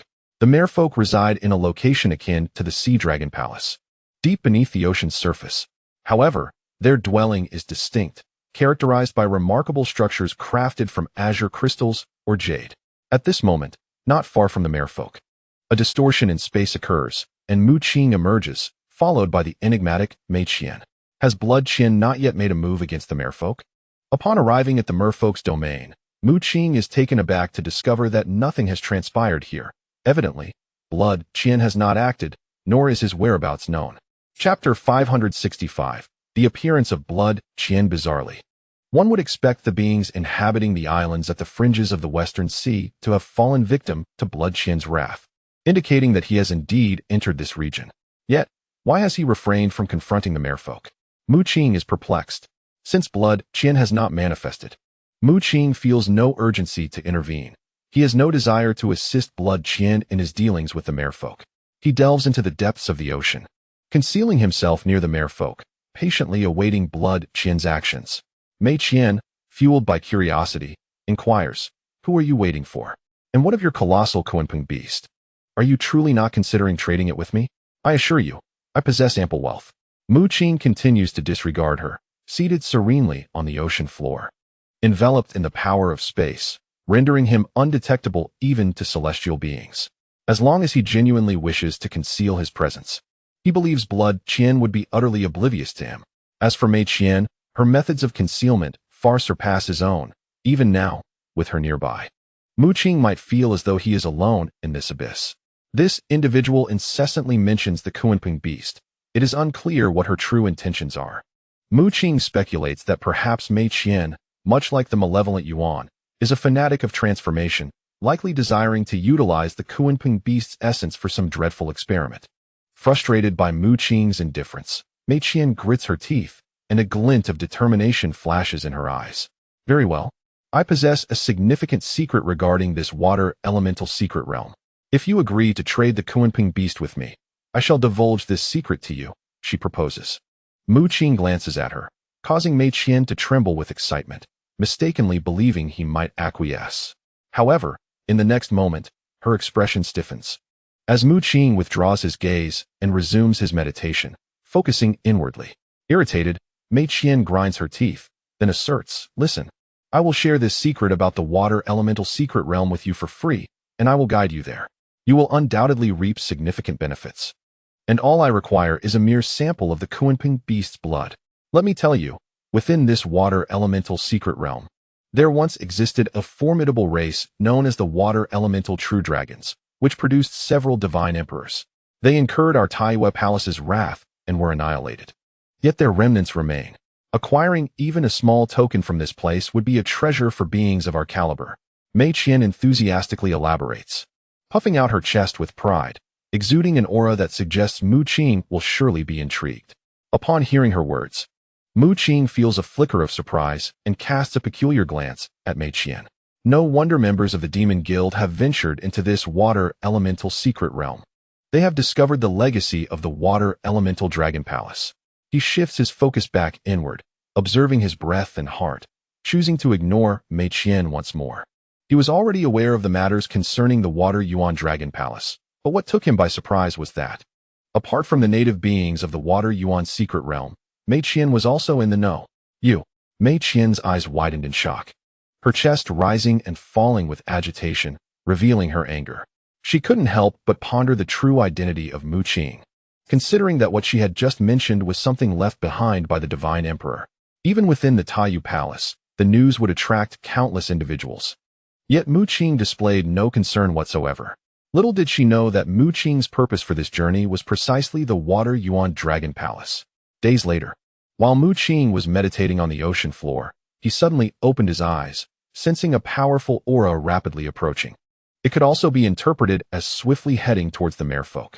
The aura was chaotic and frenzied, showing no restraint. Is it blood qi? Something feels amiss. This aura is excessively violent. Mu Qing furrowed his brow, concealing himself nearby the merfolk territory to observe in silence. Moments later, a crimson figure abruptly appeared outside the merfolk domain. It was blood qi. How has he transformed into this state? Mu Qing was taken aback, for he noticed blood qi was enveloped in a dense aura of blood, with wisps of white mist surrounding him, creating a rather eerie visage. Judging by the formidable aura emanating from blood qi, it far surpassed the initial stage of an ordinary celestial god, which astonished Mu Qing. The current blood qi was undoubtedly several times more powerful than the one who emerged from the true dragon blood pool. Mei Qian tilted her head in contemplation before speaking. That fellow seems akin to someone under the influence of a drug.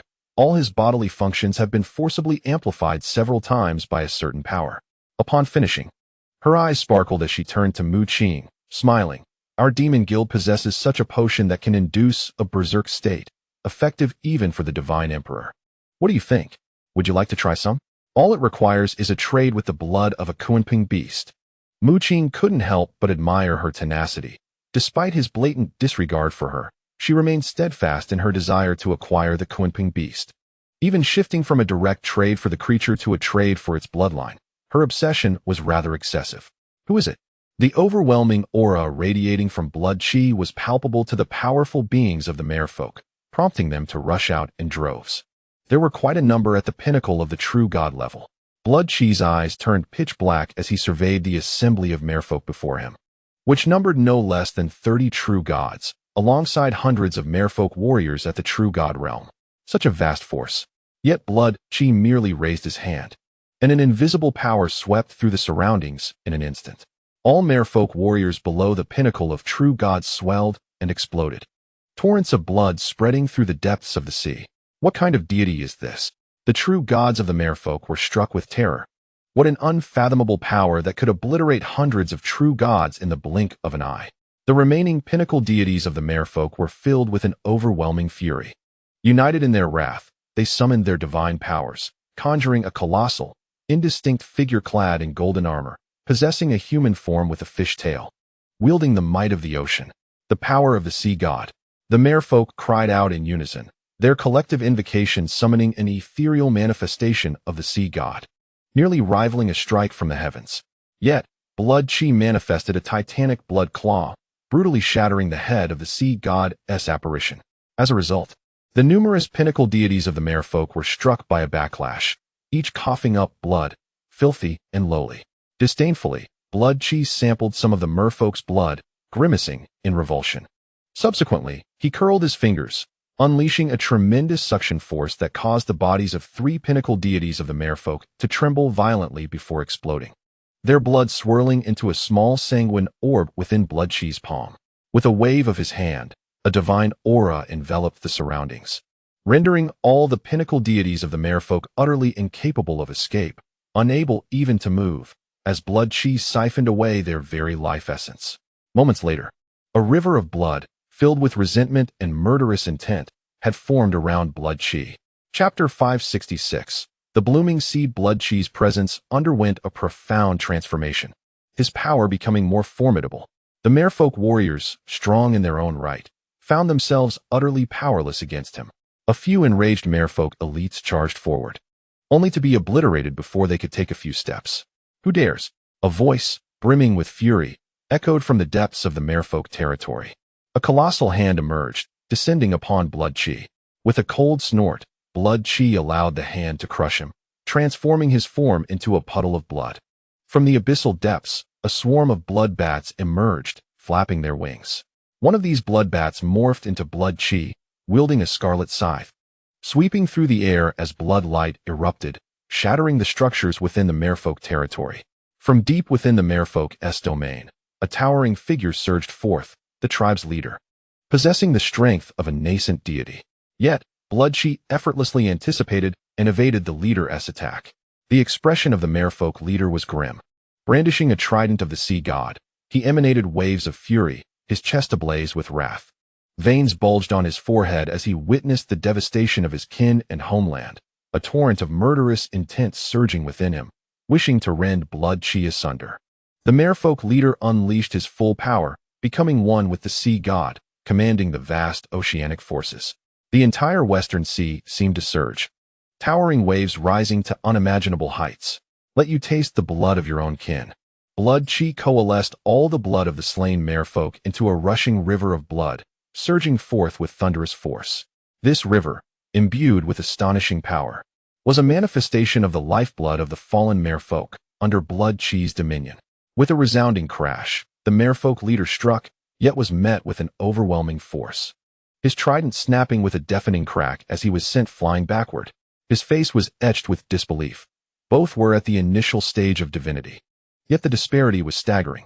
Blood Qi grinned malevolently, appearing more ferocious at that moment. With a mere wave of his hand, all the blood converged, forming a colossal blood wolf. The merfolk chieftain's pupils constricted. As a being of divine stature, he felt, for the first time, a lethal threat. Instinctively, he fled into the distance, but alas, Blood Qi, endowed with precognition, was already aware of his escape route. The massive blood wolf, spanning thousands of meters, roared and lunged toward the merfolk chieftain. With a sharp intake of breath, the chieftain summoned the tumultuous power of the tides, coalescing it into a protective barrier. Yet, in the blink of an eye, the blood wolf's razor-sharp claws tore through the barrier. With a thunderous roar, its body swelled violently, akin to the merfolk warriors slain by Blood Qi, before erupting in a cataclysmic explosion. A terrifying wave of energy surged forth instantaneously, crimson light bursting outward in all directions. The force unleashed by the blood wolf's detonation resembled a blood-red sun, engulfing the entirety of the merfolk's territory. The ocean waters within a 1,000-mile radius evaporated under the dreadful energy, and the merfolk's domain was utterly obliterated. This power was indeed formidable. Mu Qing, who had been lurking in the shadows, utilized some of his own strength to withstand this might.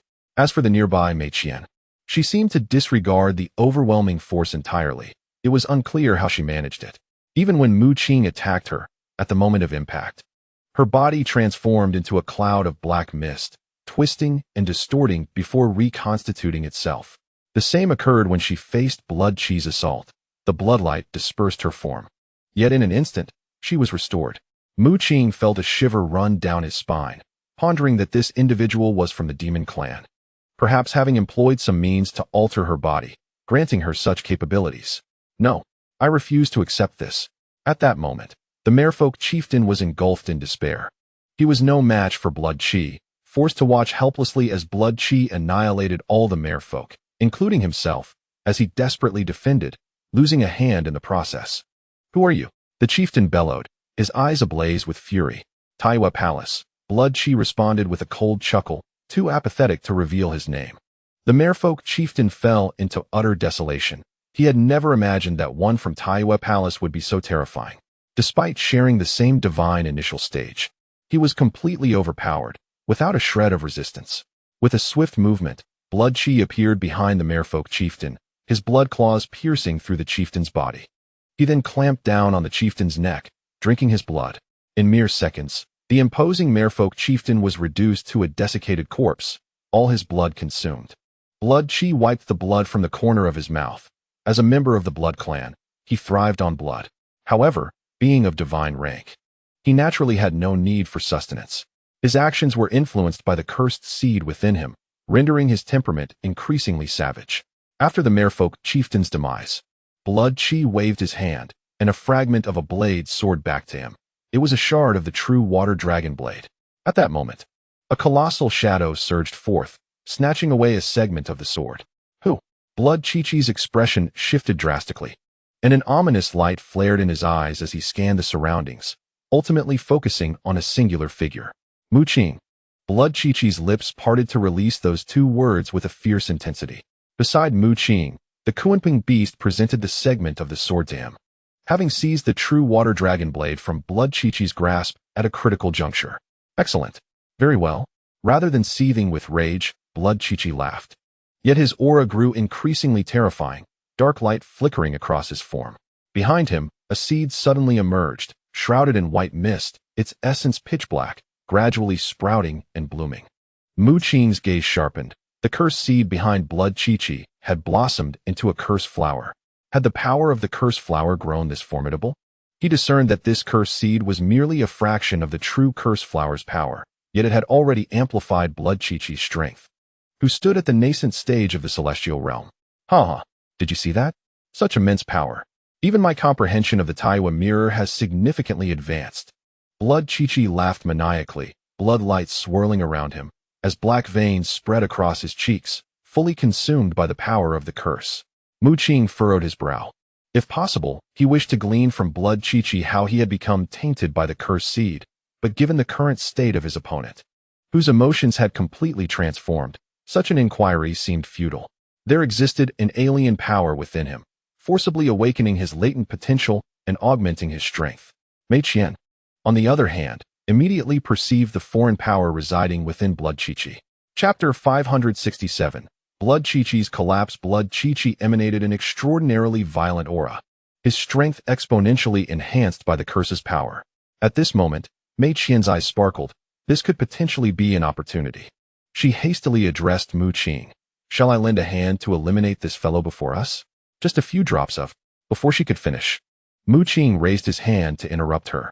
He rolled his eyes, having never encountered someone so persistently fixated. It was evident that Mei Qian had completely set her sights on his Qinping beast.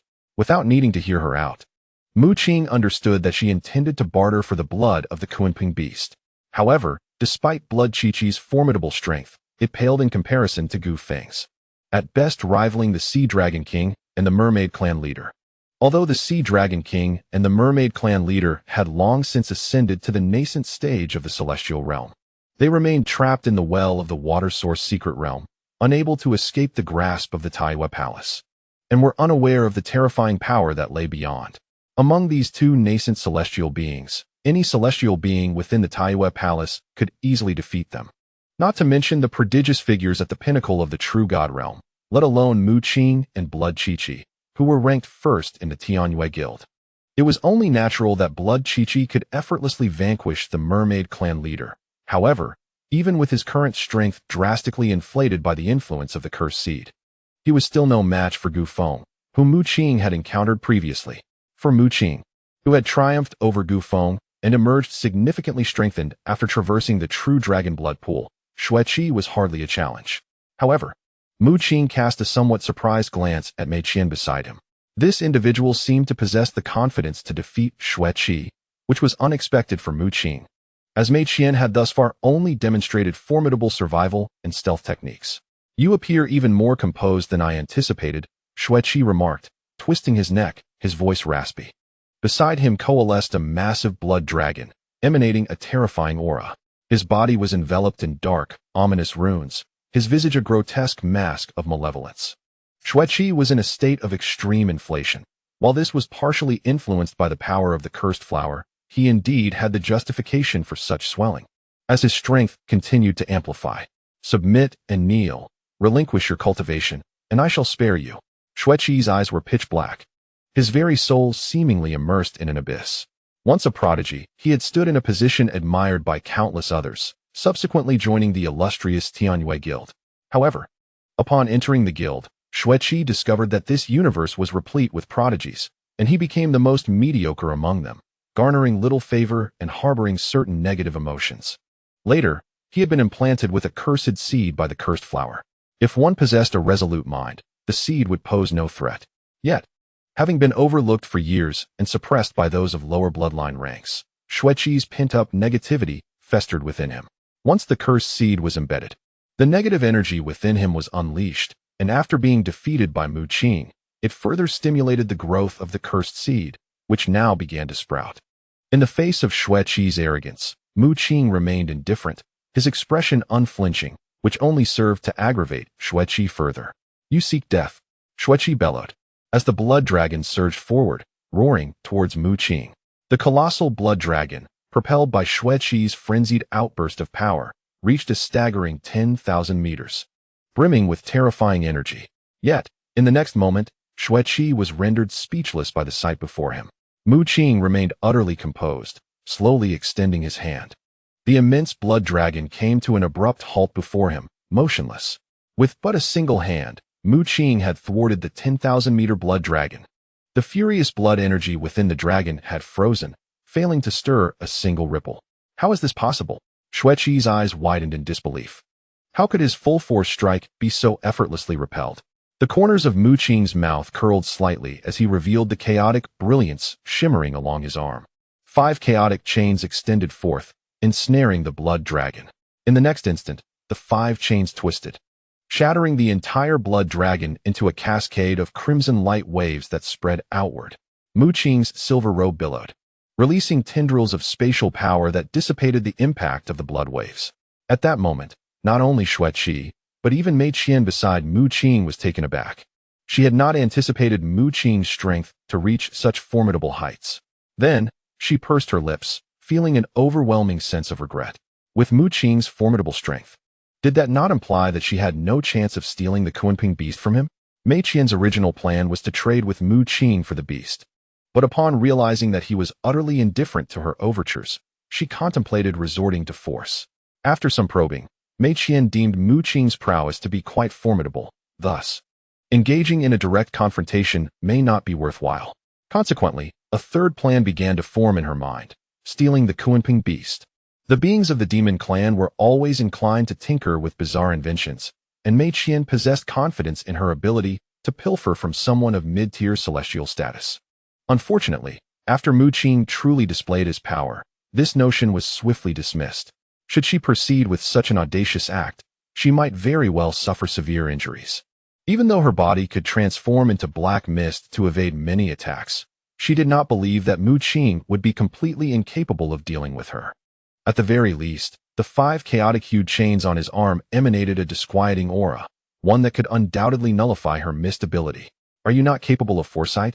How is it that you failed to predict my ability to counter your strike? Mu Qing mocked, casting a derisive glance at Blood 7. Blood 7's countenance turned ashen. His face contorted in rage, fists clenched so tightly that his nails embedded into his palms, his body trembling with indignation. Beside him, a mirror bathed in moonlight shimmered, the Taiwan mirror, his constant source of divine power. Yet, the foresight indicated that Mu Qing had been utterly vanquished by his assault. Now that the foreseen outcome had deviated, only 2 possibilities remained. Either someone with deeper insights into the Taiwan mirror was influencing the foresight, or Mu Qing's strength vastly exceeded his own, leading to this discrepancy. No, I refuse to accept this. Why is this happening? I labored tirelessly to obtain this power, while you all acquire even greater strength without effort. Blood 7 was driven to madness, roaring as his body shattered into a multitude of bloodbaths. In the blink of an eye, hundreds of thousands of bloodbaths emerged from the depths of the sea, each exuding the aura of a nascent celestial. Chapter 568. The Healing True Water Dragon Blade. No way. Mei Qian's pupils constricted, her delicate hand covering her crimson lips. Unable to fathom that Blood 7 alone had differentiated into hundreds of thousands of nascent celestial avatars, this was utterly astonishing. However, Mu Qing had already discerned the underlying trickery, a cold smile gracing his lips. One must understand that techniques involving avatars, such as the external incarnations from the Great Sage's inheritance, were undoubtedly among the pinnacle of abilities. The Great Sage once served in the heavenly court before rebelling and joining the ancient humans, although he wielded celestial power. The potency of his divine techniques was theoretically inferior to that of celestial arts, but this applied purely to celestial beings. Mu Qing, being capable of flawlessly wielding both celestial and divine powers, had mastered the art of external incarnations through extensive training, rendering him far superior to Blood 7 in this domain. To attempt to employ such a technique before him was akin to wielding a dull blade before a master smith. Do you think merely using this aura can intimidate me? With a swift motion, Mu Qing unleashed 5 chaotic chains, obliterating thousands of bloodbath avatars. He suddenly bellowed, if that is the case, let me show you what a true avatar is. In an instant, Mu Qing was enveloped in demonic energy, and the next moment, his towering demonic form rose from the ground. Boom!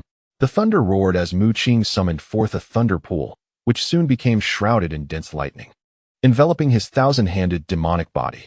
The external avatars, the 1,000-handed demon. The Qilin descends. Mu Qing exhaled softly, as torrents of wild, thick lightning coursed through his being. With each flicker of electric light, countless thousand-handed thunder gods emerged from the depths of the sea, appearing in the blink of an eye, over 1,000 in number. Each thunder god raised their respective thunder hammers high, poised to strike down with tremendous force. Boom! The sound of thunder echoed, as the apocalyptic might radiated outward, creating a scene of unparalleled grandeur and terror. Over 1,000 thousand-handed thunder gods shouted in unison, swinging down their thunder hammers. The Qilin descends. In that brief moment, everything froze, and the sky darkened with rolling, tumultuous clouds. A cacophony of piercing cries reverberated all around, summoning forth all the lightning. From the clouds, the pale phantom beast surged forth. The sound of thunder was relentless. Thousands of Qilin descended, plunging into the depths of the sea, their terrifying power unleashed in an instant. The explosion resounded, sending forth a wave of dread that rippled for thousands of miles. Within this radius, all living beings, all structures, and all islands were shattered. Hundreds of thousands of bloodbaths were obliterated at an astonishing pace. Though they superficially exuded the aura of early divine beings, they were, in reality, only at the true god level. Indeed, the combined might of hundreds of thousands of true gods was formidable, yet they met their match in Mu Qing. The entire spectacle unfolded over an extended duration, with the seawater evaporating and leaving a massive expanse of dry ground. As Mu Qing dispersed the demonic energy surrounding him, he gazed ahead and saw a figure half kneeling on the ground, charred black. Behind him, the cursed flower lay utterly shattered. Coughing, blood Qi expelled blood and gasped for air. His entire being racked with excruciating pain, blood streaming from him. In just one move, Mu Qing had gravely injured him. His once reliable precognitive ability had proven utterly ineffective throughout the battle. The only reason he survived the impact was due to the protective power of the curse.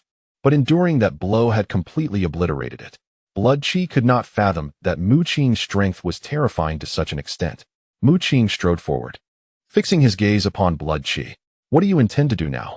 Blood Qi tremulously lifted his head, his eyes filled with a fierce glare, shouting, "Do you intend to humiliate me further?" Mu Qing gently swung the demonic blade in his hand, but it came to a halt just above Blood Qi's head. He spoke coolly. "You were originally mediocre, yet your strength has surged dramatically. What transpired in between? If you reveal it, I might consider sparing you." However, the term mediocre in Mu Qing's words sharply pierced through Blood Qi's heart, prompting an enraged roar. "You shall not." With a swift motion, a streak of black light sliced through the air, and Blood Qi's form was cleaved in two, a crimson line appearing atop his head. Beside them, Mei Qian cast a surprised glance at Mu Qing, inwardly acknowledging his decisiveness in action. From Blood Qi, Mu Qing acquired the remaining fragments of the true water dragon blade. While the other possessions on the fallen foe were deemed useless and unceremoniously tossed to be devoured by the Qinping beast. "You killed him merely to obtain this?" Mei Qian scrutinized the shard of the true water dragon blade, held in Mu Qing's grasp. "There are additional reasons," Mu Qing replied, explaining that his primary motive for slaying Blood Qi stemmed from the cursed seed that had been planted within him. Upon returning to Tianjing Island, under the astonished gaze of the Tianjing clan leader, Mu Qing presented the final fragment of the true water dragon blade. Indeed, the Tianjing clan leader's hair stood on end, a chill of terror coursing through him. Although he was unaware of the reasons behind the hostility between Mu Qing and Blood Qi, both hailing from the Taiwei Palace, he believed that the two would not come to blows.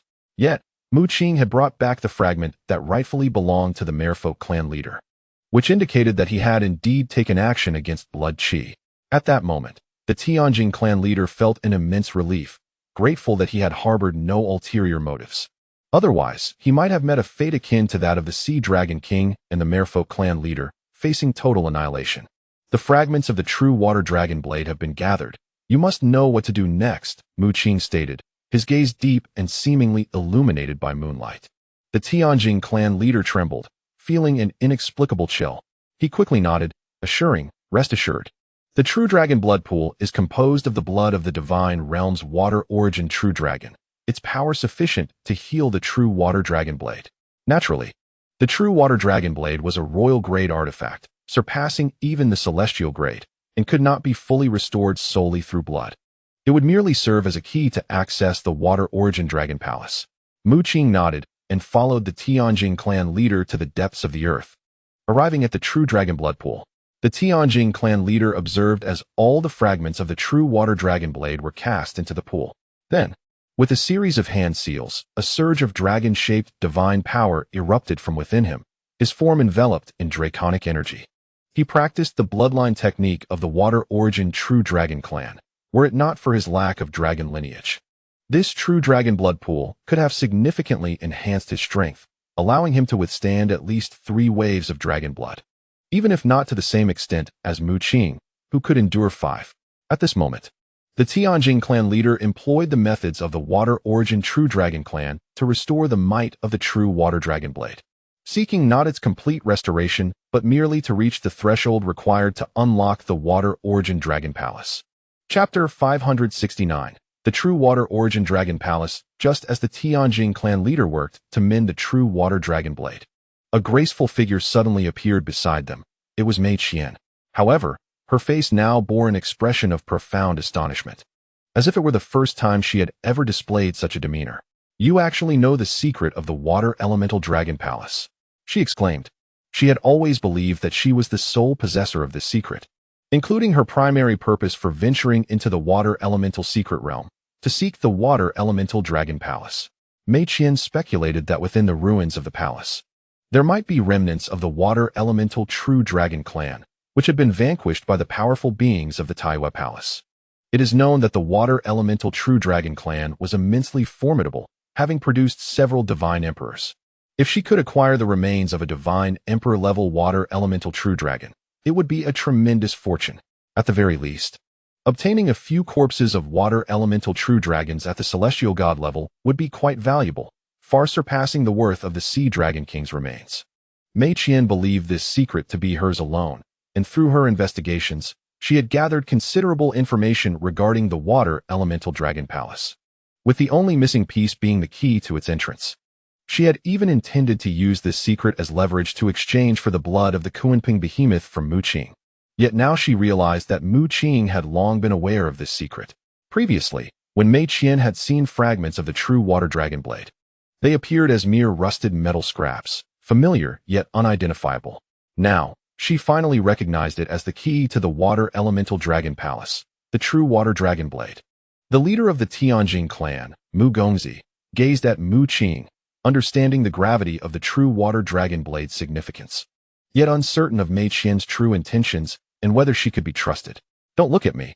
I can't stop her. And she seems to know about the water elemental dragon palace as well," Mu Qing shrugged. Mei Qian's spatial techniques evoked a sense of familiarity in Mu Qing, as her mastery in this domain matched his own. Even if he wished to intervene, he would be unable to do so. Furthermore, Mei Qian possessed a method to diminish her presence to an almost imperceptible degree, coupled with spatial abilities that rivaled his own, leaving even Mu Qing uncertain of her sudden appearances. The leader of the Tianjing clan was astonished. He had learned of the water elemental dragon palace only through the inheritance of the water elemental true dragon clan.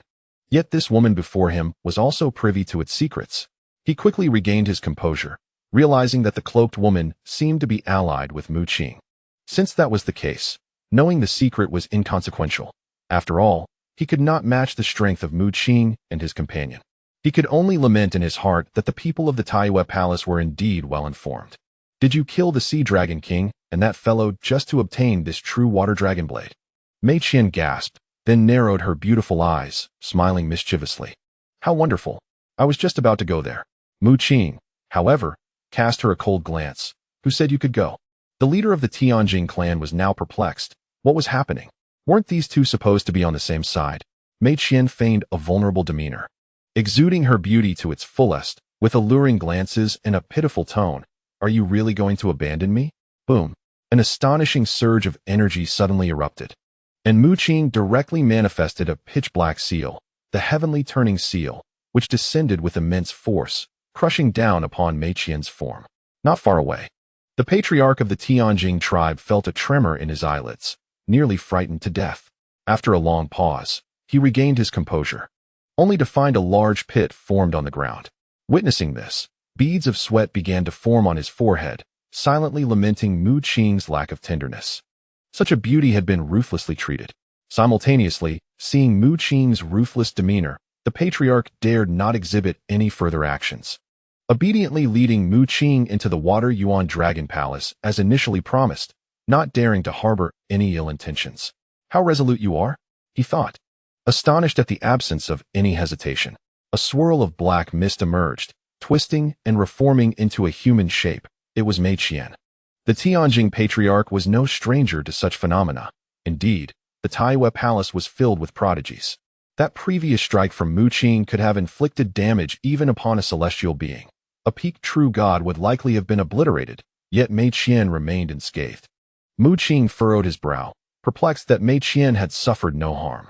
His earlier power had reached the level of an initial celestial attack, and Mei Qian's life-preserving abilities far exceeded his expectations. Of course, if Mu Qing were to strike earnestly, he could still injure Mei Qian. However, he was reluctant to engage in a fierce battle here, as it would disrupt the Tianjing Patriarch's efforts to repair the true water dragon blade.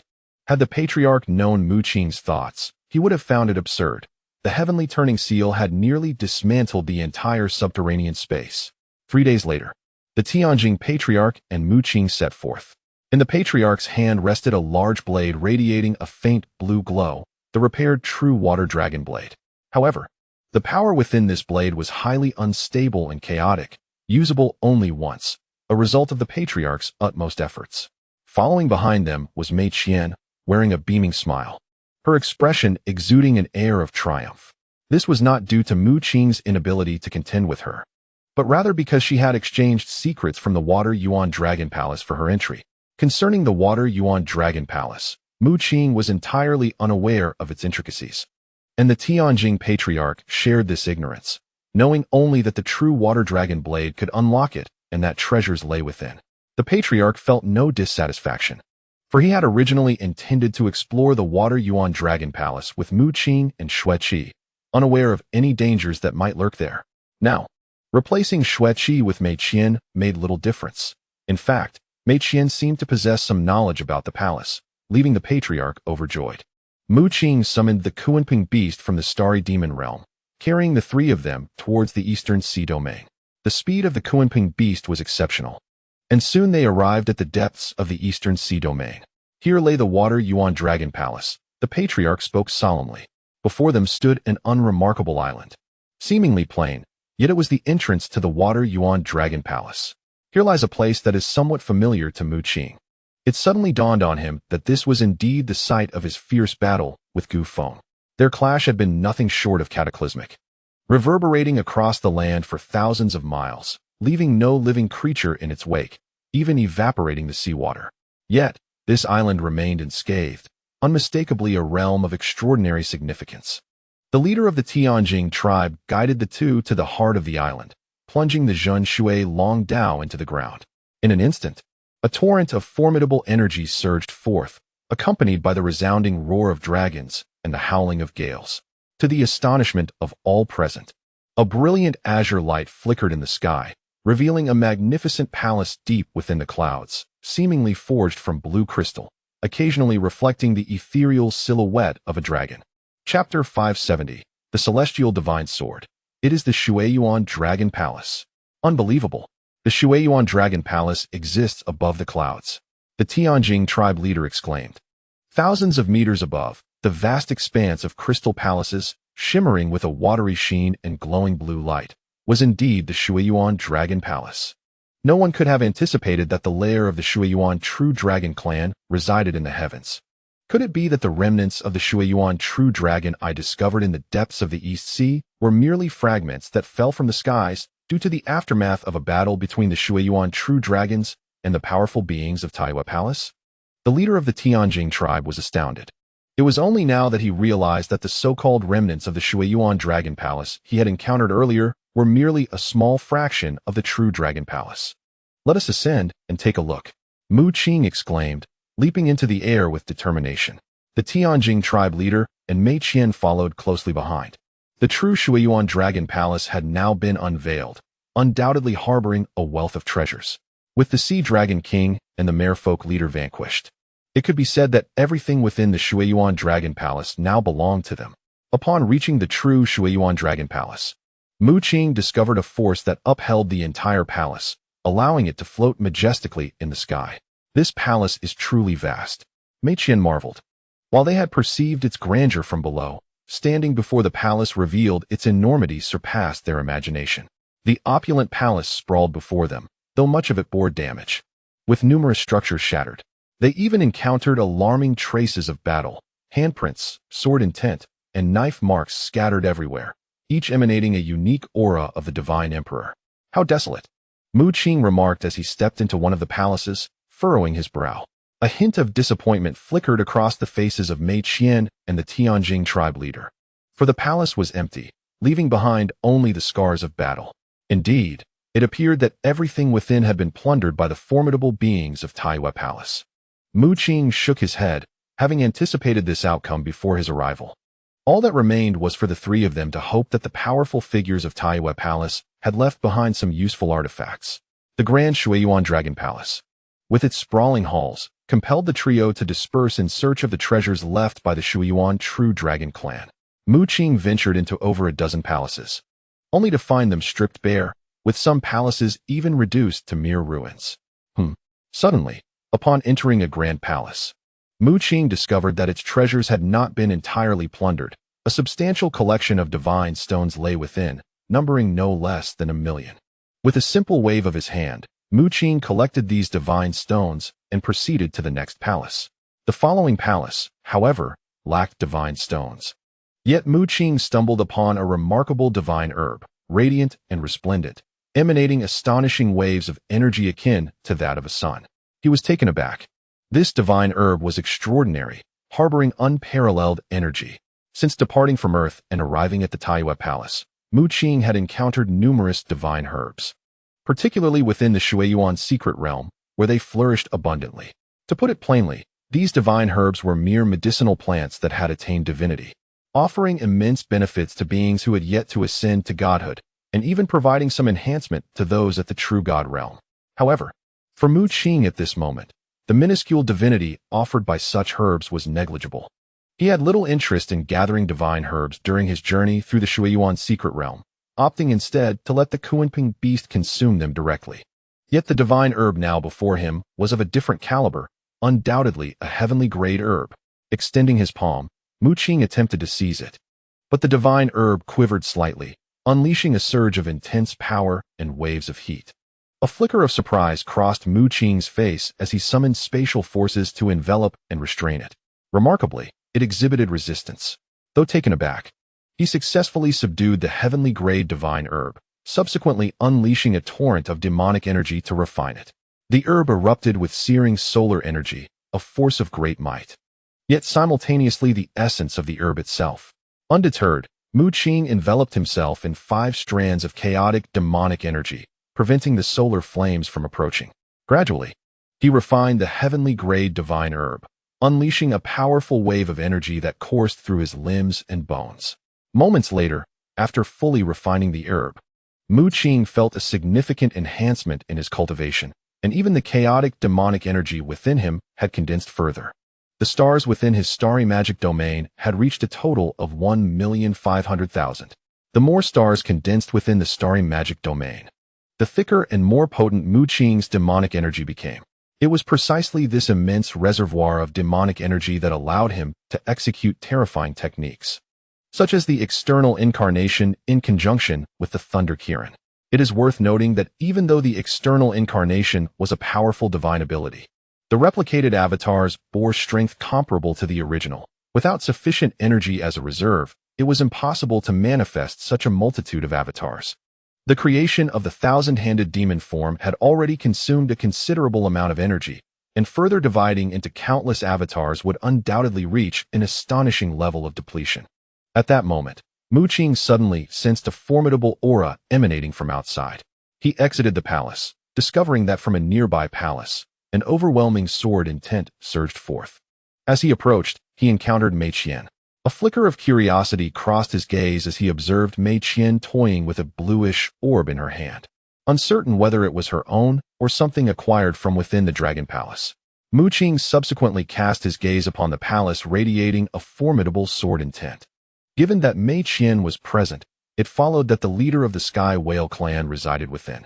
He hastened towards the palace, while Mei Qian, noting Mu Qing's disregard for her, could not help but roll her eyes. Was she truly so detestable? Was it merely the desire for a bit of blood from the Qinping beast that ruffled him?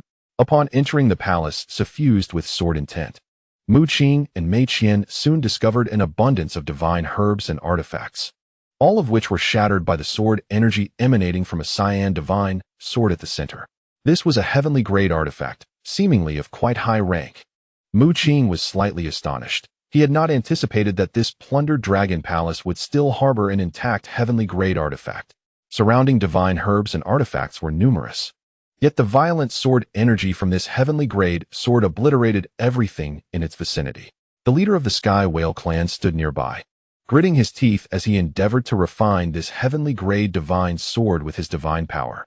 This sword, forged by the Shui Yuan True Dragon clan, contained dragon essence. And if the leader could successfully refine it, it would significantly enhance his prowess, especially given his cultivation of the Shui Yuan True Dragon bloodline. He also noticed Mu Qing and Mei Qian, but upon realizing that they showed no inclination to act, he breathed a sigh of relief. It appeared that neither of them held any interest in the divine sword. Excitement began to swell within the leader's heart. If this were the case, his strength would see considerable enhancement. Indeed, it was unexpected that merely 3 early-stage celestial beings had unlocked the Dragon Palace. Suddenly, a voice echoed from outside, followed by a figure dashing towards the heavenly grade divine sword. Chapter 571. The First Emperor of the Evil Clan. Who is it? Mu Qing was the first to react, his expression shifting in alarm as he immediately took action, unleashing a dark seal that ruthlessly crushed towards the figure. He was taken aback. This was yet another individual, besides Mei Qian, adept at concealing their presence.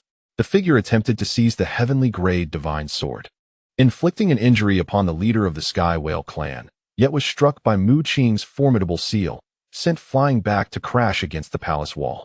An early-stage celestial being wielding such immense power, it seemed the people of Taiyue Palace were not to be underestimated. The figure coughed a few times, directing their gaze towards Mu Qing. They twisted their neck, having endured Mu Qing's strike without sustaining significant injury. Mu Qing's expression grew serious. The individual bore wings and possessed a striking appearance, their aura unmistakably reaching the mid-stage celestial realm. The winged race? Mu Qing furrowed his brow. What business did the winged race have here? Are you also from Taiyue Palace? He inquired, for this was the Shui Yuan secret realm, a domain under the auspices of Taiyue Palace. Logically, aside from the native beings of the Shui Yuan secret realm, only those from Taiyue Palace should be permitted entry. However, in response to Mu Qing's question, a peculiar smile spread across the figure's face as they replied, Taiyue Palace? Strictly speaking, the former master of this body was indeed from there. Alas, I am not one of Taiyue Palace's own. Their words left everyone perplexed, with Mei Qian and the leader of the Sky Whale clan wearing expressions of utter confusion. Only Mu Qing's eyes narrowed slightly, for the words of the other party held profound significance. A flicker of shock stirred within Mu Qing's heart. Who could it be? Could it possibly be someone from the Celestial Court? His previous battle with Gu Feng had led him to believe that he was already being monitored by the celestial beings. And since some time had passed since he had slain Gu Feng, he speculated that this individual might be under the manipulation of the Celestial Court, sent to eliminate him. Hey, what's wrong? Have you forgotten me? The gaze of the winged being fell upon Mu Qing, and its body began to swell grotesquely, twisting frantically as it bellowed. Now that I think about it, you must be on the verge of forgetting my face, right? Allow me to refresh your memory. Its form contorted into a grotesque mass, and suddenly, a pallid and emaciated arm tore violently from within. In the next moment, the bloated body exploded, and a figure emerged, pale-faced and drenched in blood. You! Mu Qing exclaimed in astonishment. He had initially surmised that the other party hailed from the Celestial Court, but upon the true form's revelation, he realized that this figure's face was strikingly familiar. Mu Qing's expression darkened, and words tumbled from his lips one by one. Bloodbat. Surprisingly, you still remember me. The bloodbat was clad in black attire, dark veins appearing on its ghostly skin. The bloodbat had once been a creature ensnared by the cursed flower. Mu Qing had never fully comprehended the extent of the cursed flower's true power. The only certainty was that it resided within the Taiyue Palace. Now, The emergence of the bloodbat weighed heavily on his heart. If even the bloodbat had attained mid-tier celestial cultivation, how terrifying and formidable must the cursed flower's strength be? I never imagined you would achieve such power. Surely, the master did not anticipate the emergence of a celestial like you on Earth, remarked the bloodbat coolly. In the next instant, a wave of murderous intent washed over its face, and it surged towards Mu Qing with explosive speed, unleashing torrents of formidable power from within. A glint of cold light flickered in Mu Qing's eyes as he directly summoned the thousand-handed demon body, unleashing the formidable heaven-toppling seals with ferocity. The bloodbat conjured a sea of blood, its strength raging. With its mid-tier celestial cultivation, it surpassed Mu Qing's prowess. Boom! The assembled heaven-toppling seals were shattered, and the blood sea crashed down upon Mu Qing. He coughed up blood as the thousand-handed demon body disintegrated, sending him staggering back several steps. He fixed a determined gaze upon the bloodbat, recognizing that its strength exceeded his expectations considerably. It was worth noting that Mu Qing's power was already comparable to an ordinary mid-tier celestial, yet he felt immense pressure in the face of the bloodbat, which possibly surpassed even Gu Feng. Do you have a grudge against him? If you provide me with some blood from the Qilin beast, I could assist you in dealing with him. Mei Qian's eyes glimmered slightly, sensing an opportunity for trade with Mu Qing. However, in the presence of a mid-tier celestial adversary, she dared not boast that she could handle it alone. Mu Qing shot her a glare, even at this moment. She was still contemplating how to acquire the blood of the Qilin beast. You should focus on finding a way to escape. This fellow's target is not just me, Mu Qing said in a solemn tone. The bloodbat let out a sinister laugh. I never expected you to understand me so well. Indeed, I cannot allow any of you to escape. Otherwise, my identity would be exposed. With a wave of his hand, thick white mist swirled around him, and two grotesque humanoid creatures, marked with dark black runes, charged forth, wielding massive pillars and bearing fierce visages, directly advancing towards the patriarch of the Heavenly Whale clan and Mei Qian. Mu Qing's gaze sharpened. The appearance of these humanoid monsters seemed somewhat familiar. He did not recognize them personally, but he noticed that the black runes etched on their bodies bore a striking resemblance to the dark patterns found on the members of the evil clan. Could the cursed flower be related to the evil clan? Mu Qing's mind was filled with suspicion, but there was evidently no time to ponder, for the bloodbat lunged at him. Once more, Mu Qing summoned his thousand-hand demon body, and the two engaged in a fierce battle, waves of violent energy rippling outwards, causing the very palace to tremble. They soared into the sky, their powers colliding with ferocity. Mu Qing's thousand-hand demon body was shattered again. Unfortunately, your strength still falls short, the bloodbat declared, channeling crimson energy to seize the sword of heavenly rank that continuously emitted sword chi. Do you know why I am here? The bloodbat asked himself, a peculiar smile spreading across his face as he answered. There exists a race in the universe known as the Evil Clan, who cultivate energies distinct from the divine. The first emperor of the Evil Clan mysteriously vanished after creating a breathtakingly powerful dark sorcery, the Shueyuan True Dragon Clan. Initially, just a small secretive faction under the Taiyue Palace, posed no threat to it. They were acutely aware of Taiyue Palace's might. Yet, they ultimately chose to rebel, for they had acquired the dark sorcery from the first emperor of the Evil Clan. The Shueyuan True Dragon Clan, whose confidence had inflated to extreme levels, was ultimately annihilated. However, at the moment of their destruction, their patriarch embedded that dark sorcery into this heavenly ranked divine sword. The bloodbat's face was alight with fervor as he grasped the sword, feeling torrents of power surge within him. Suddenly, a piercing sound of sword resonance erupted, and the entire divine sword shattered. Chapter 572. The Bloodbat's Surging Power. The heavenly ranked divine sword in the bloodbat's hand contained an earth-shattering dark sorcery, said to be a legacy from the first emperor of the Evil Clan. After the patriarch of the Shueyuan True Dragon Clan was exterminated, he exhausted every means to seal that astonishing dark sorcery within a heavenly-grade divine sword. The formidable beings from Taiyue Palace who participated in the extermination of the Shueyuan True Dragon Clan were all divine emperors. Although the heavenly-grade artifact was powerful, it held little value for them. Additionally, the patriarch of the Shueyuan True Dragon Clan had deliberately concealed its existence, which led to the failure of Taiyue Palace to seize this divine sword. Now, years later, the power of the astonishing dark sorcery embedded in the heavenly-grade sword began to awaken violently, unleashing the sword's might and further enhancing its capabilities, rendering it extraordinarily unique.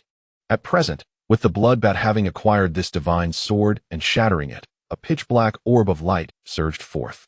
The bloodbat's eyes burned with fervor. Having obtained this dark sorcery, his power would surge to an astonishing degree.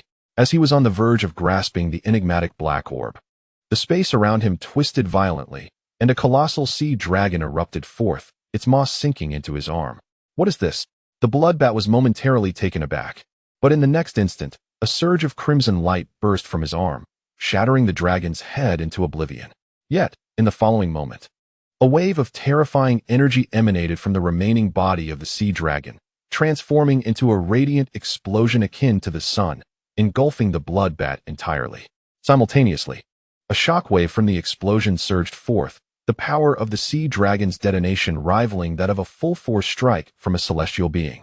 Mu Qing stepped back, casting a surprised glance at Mei Qian, for that dragon was indeed her creation. Meanwhile, the humanoid monster was being held at bay by a robust man with 4 arms. Both combatants unleashing their powers to the fullest in a frenzied clash. The 4-armed giant was a deity of the giant strength clan. There was no doubt that this was Mei Qian's handiwork. Mu Qing turned to her and saw her casting forth spherical orbs, from which sea dragons surged forth. Each one a pinnacle of the sea dragon lineage, once lifeless corpses now animated by her power, charging towards the bloodbat. Could these sea dragons self-destruct? The bloodbat emerged unscathed, striding forth confidently. As he beheld the dozen or so sea dragons rushing towards him, he conjured a crimson energy with a mere wave of his hand, obliterating the dragons one by one. However, at the moment each dragon was vanquished, powerful forces erupted. Each dragon akin to a bomb. Boom, boom. The resounding explosions echoed continuously, a blinding light consuming the bloodbat. Yet, in the next instant, he burst forth, having sustained no injuries whatsoever. What bizarre creatures are these? Are you of the demon clan? The bloodbat cast a sidelong glance at the battle nearby. The leader of the Sky Whale clan was locked in a fierce struggle with the humanoid monster, yet the deity of the giant strength clan, summoned by Mei Qian, exhibited superior strength, unleashing power that surpassed that of an ordinary early-stage celestial being, tearing the humanoid monster apart with sheer force. Bang! After dispatching the humanoid adversary, the deity of the giant strength clan leaped to Mei Qian's side, causing the ground to tremble violently beneath him. It was only upon the deity's arrival that Mu Qing realized this being was devoid of any vitality, a mere corpse. Yet this lifeless form was under Mei Qian's control, exhibiting strength beyond that of a typical early-stage celestial being, far exceeding what one would expect from a medium bloodline creature like the giant strength clan. No wonder she had been meticulously selecting the corpses of sea dragons and sought to acquire the Qinping behemoth. She possessed the ability to harness the power of a corpse from the giant strength clan, enabling it to exert strength beyond its former life. Mu Qing was secretly astounded. Indeed, Mei Qian was worthy of her heritage as a member of the demon clan, wielding such peculiar and extraordinary powers. Who exactly is she? Mei Qian furrowed her brow. Having commanded the sea dragons to execute self-destructive assaults, yet they had failed to inflict even a scratch on the opponent. The bloodbat's gaze glinted coldly as he charged once more towards the black orb. At that very moment, Mu Qing and Mei Qian surged forward in unison. Mei Qian allowed the divine being of the gigantic power clan to strike first, its fists imbued with overwhelming force as it struck with great ferocity. The bloodbat raised a hand, unleashing a terrifying divine technique, its bloodlight bursting forth like the sun. Remarkably, the divine being of the gigantic power clan was instantaneously obliterated, its body disintegrating under the weight of the bloodbat's blow. In the next moment, the bloodbat unleashed another strike towards Mei Qian, a torrent of blood surging from its palm, exuding a palpable terror. Mei Qian's expression shifted slightly. She swiftly formed seals with her hands, conjuring a grand seal enveloped in divine light that pressed forward. With a thunderous roar, she was forced to cough up blood and retreat, realizing she was no match for her opponent. Mu Qing, however, rushed forward, wielding a demonic blade that he brought down with great force, causing even the bloodbat to retreat in trepidation. After forcing the bloodbat back, Mu Qing cast a penetrating glance at Mei Qian. The technique she had just executed was unmistakably the celestial seal. Both in aura and power, It bore an uncanny resemblance to the celestial seal. Feigning ignorance of Mu Qing's expression, Mei Qian produced a multitude of beads, casting them forth one by one, each transforming into a formidable being at the initial stage of divinity. These divine beings were all corpses, repurposed by Mei Qian into puppets. Typically, the strength of puppets created from the deceased would be far inferior to their living selves. Retaining even 80% of their former power would be considered a remarkable feat. However, Mei Qian's methods were far more formidable. Each of the puppets she had transformed possessed extraordinary strength. Mu Qing and Mei Qian joined forces against the bloodbat, aware that their opponent's power was exceedingly formidable. If they did not resolve this threat, their fates would be dire. The bloodbat unleashed a powerful divine technique, its strikes radiating an unparalleled torrent of strength, pressing the two combatants relentlessly. With a fierce shout, Mu Qing summoned the oceanic force of the Qilin beast, charging forth to bite at the bloodbat. Following this, he transformed into the thousand-handed thunder god, wielding the thunder god's hammer amidst a cacophony of thunder, unleashing a tempest of lightning. The thunderous roars reverberated as bolts of divine retribution cascaded towards the bloodbat. The bloodbat, however, countered with a single palm, summoning a tide of blood that shattered all the lightning strikes. The blow landed squarely on Mu Qing, sending him flying. He coughed blood while Mei Qian experienced a similar fate, also being sent flying, her summoned puppets annihilated in the process. The power of their opponent was alarmingly excessive. With a violent eruption, the flesh on the bloodbat's back exploded, revealing a pair of wings. It grinned menacingly as its aura surged violently. Reaching the late stage of divinity, it had employed a unique secret technique to forcibly elevate its power. Chapter 573, Crisis. Escape. The crowd was taken aback. The bloodbat, already formidable at the mid-stage of divinity, had now ascended to the late stage, a level of power capable of overwhelming them all. The leader of the Tianjing clan, his face stricken with panic, hastily attempted to flee. Yet, in the blink of an eye, a crimson shadow appeared before him, wielding a blood-colored scythe that cleaved his body in two. Alas, the dark sorcery crafted by the foremost emperor of the evil clan now belonged to me. The bloodbat grinned wickedly as it seized the dark orb. Suddenly, the space around the bloodbat warped, and the colossal Qilin beast surged forth, lunging towards the black sphere. A palpable aura of murderous intent emanated from the bloodbat, and with a swift slash of its scythe, it inflicted a long, narrow wound upon the mighty Qilin. Immediately after, it raised its hand, conjuring a blood-red sun within its palm, unleashing an explosive force. Boom! The crimson light engulfed the Qilin beast, shattering its immense form in an instant. Even the formidable Qilin was obliterated. For Mu Qing, the Qilin had long been a reliable ally, a manifestation of his blood spirit. Yet now, it had been utterly destroyed by a single strike from the bloodbat. The power of the bloodbat was astonishing, having reached the pinnacle of divine strength, with its might continuing to surge, rendering Mu Qing and Mei Qian utterly defenseless. However, Mu Qing had no time to mourn the loss of the Qilin. He focused his energy, summoning a great serpent from the void that devoured the dark orb.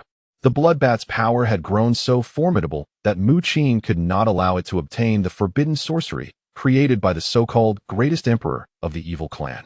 Enraged, the bloodbat sought to reclaim the sorcery, its palm gathering violent energy, crashing towards the world serpent. Despite being merely a projection, the world serpent summoned by Mu Qing possessed formidable strength, able to delve into the depths of the void. The bloodbat formed a massive blood-red hand to suppress it.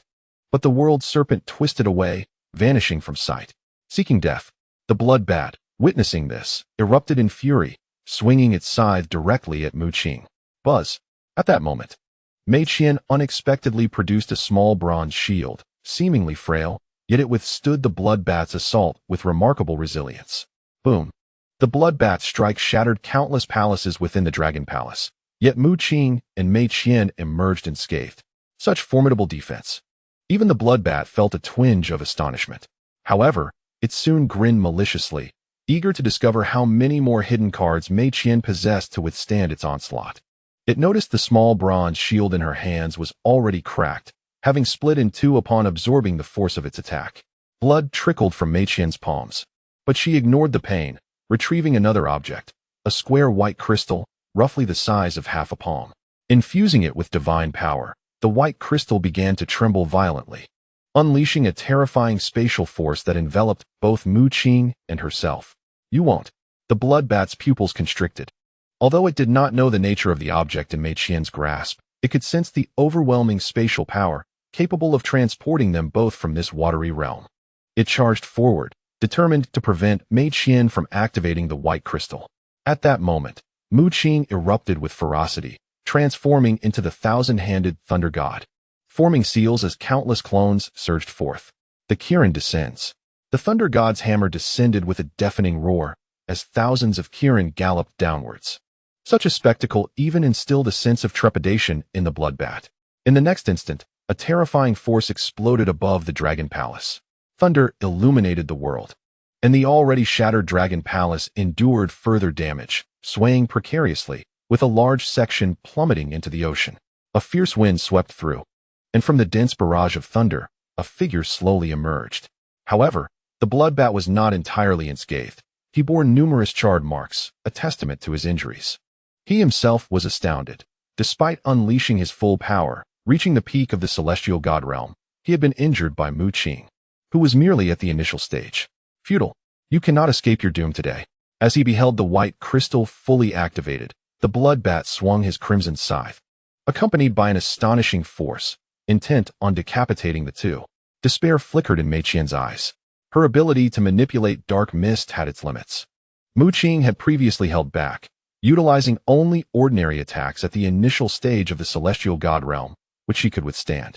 However, the bloodbat before her had unleashed a terrifying power at the peak of the celestial god realm, far beyond her capacity to resist. Moreover, the spatial crystal in her hand still required a moment to fully trigger, and that fleeting moment only deepened her despair.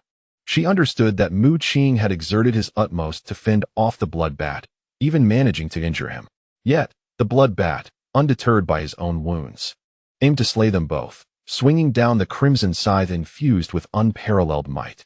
At that critical juncture, a flash of moonlight crossed Mu Qing's eyes, and an invisible force surged forth instantaneously. The moon god's dream. The bloodbat hesitated, almost regaining his composure in an instant, as the crimson light swept by. Alas, despite Mu Qing's full exertion in casting the moon god's dream, it ultimately did affect the bloodbat. Crack! A sound resonated as the spatial crystal transformed into a formidable spatial force, transporting Mu Qing and Mei Qian away, though a portion was severed, falling to the ground and shattering. Boom! A resounding blood light erupted from the colossal dragon palace, engulfing all structures, causing palatial edifices to collapse. The Shuiyuan Dragon Palace was cleaved in two, ultimately losing all power, plunging from the heavens into the depths of the sea, truly becoming a relic. This devastation was primarily due to the depletion of the Shuiyuan Dragon Palace's own power, allowing the bloodbat's overwhelming strength to wreak havoc. Otherwise, during its peak, even the mightiest celestial god would find it impossible to harm the entire Dragon Palace, let alone create such destruction with mere residual force. The bloodbat's expression darkened ominously as he howled toward the sky. Moments later, a sinister smile crept across his face, his murderous intent intensifying. Chapter 574. In a certain area of the Water Yuan's secret realm, the fabric of space twisted, and two figures tumbled down in disarray. It was Mu Qing and Mei Qian. Mu Qing's complexion was pale, and he could not suppress a cough of blood, having expended immense energy. To thwart the final strike of the bloodbat, he had overexerted himself in casting the moon goddess dreamscape, which had finally managed to affect the bloodbat, allowing them to survive. Our crisis is far from over. We remain within the Water Yuan's secret realm. That fiend's last assault shattered the spatial crystal, preventing our transport to the Taiyu Palace. He is certain to guard the secret realm's teleportation array, making our return impossible. Mei Qian's face was etched with concern. Mu Qing nodded.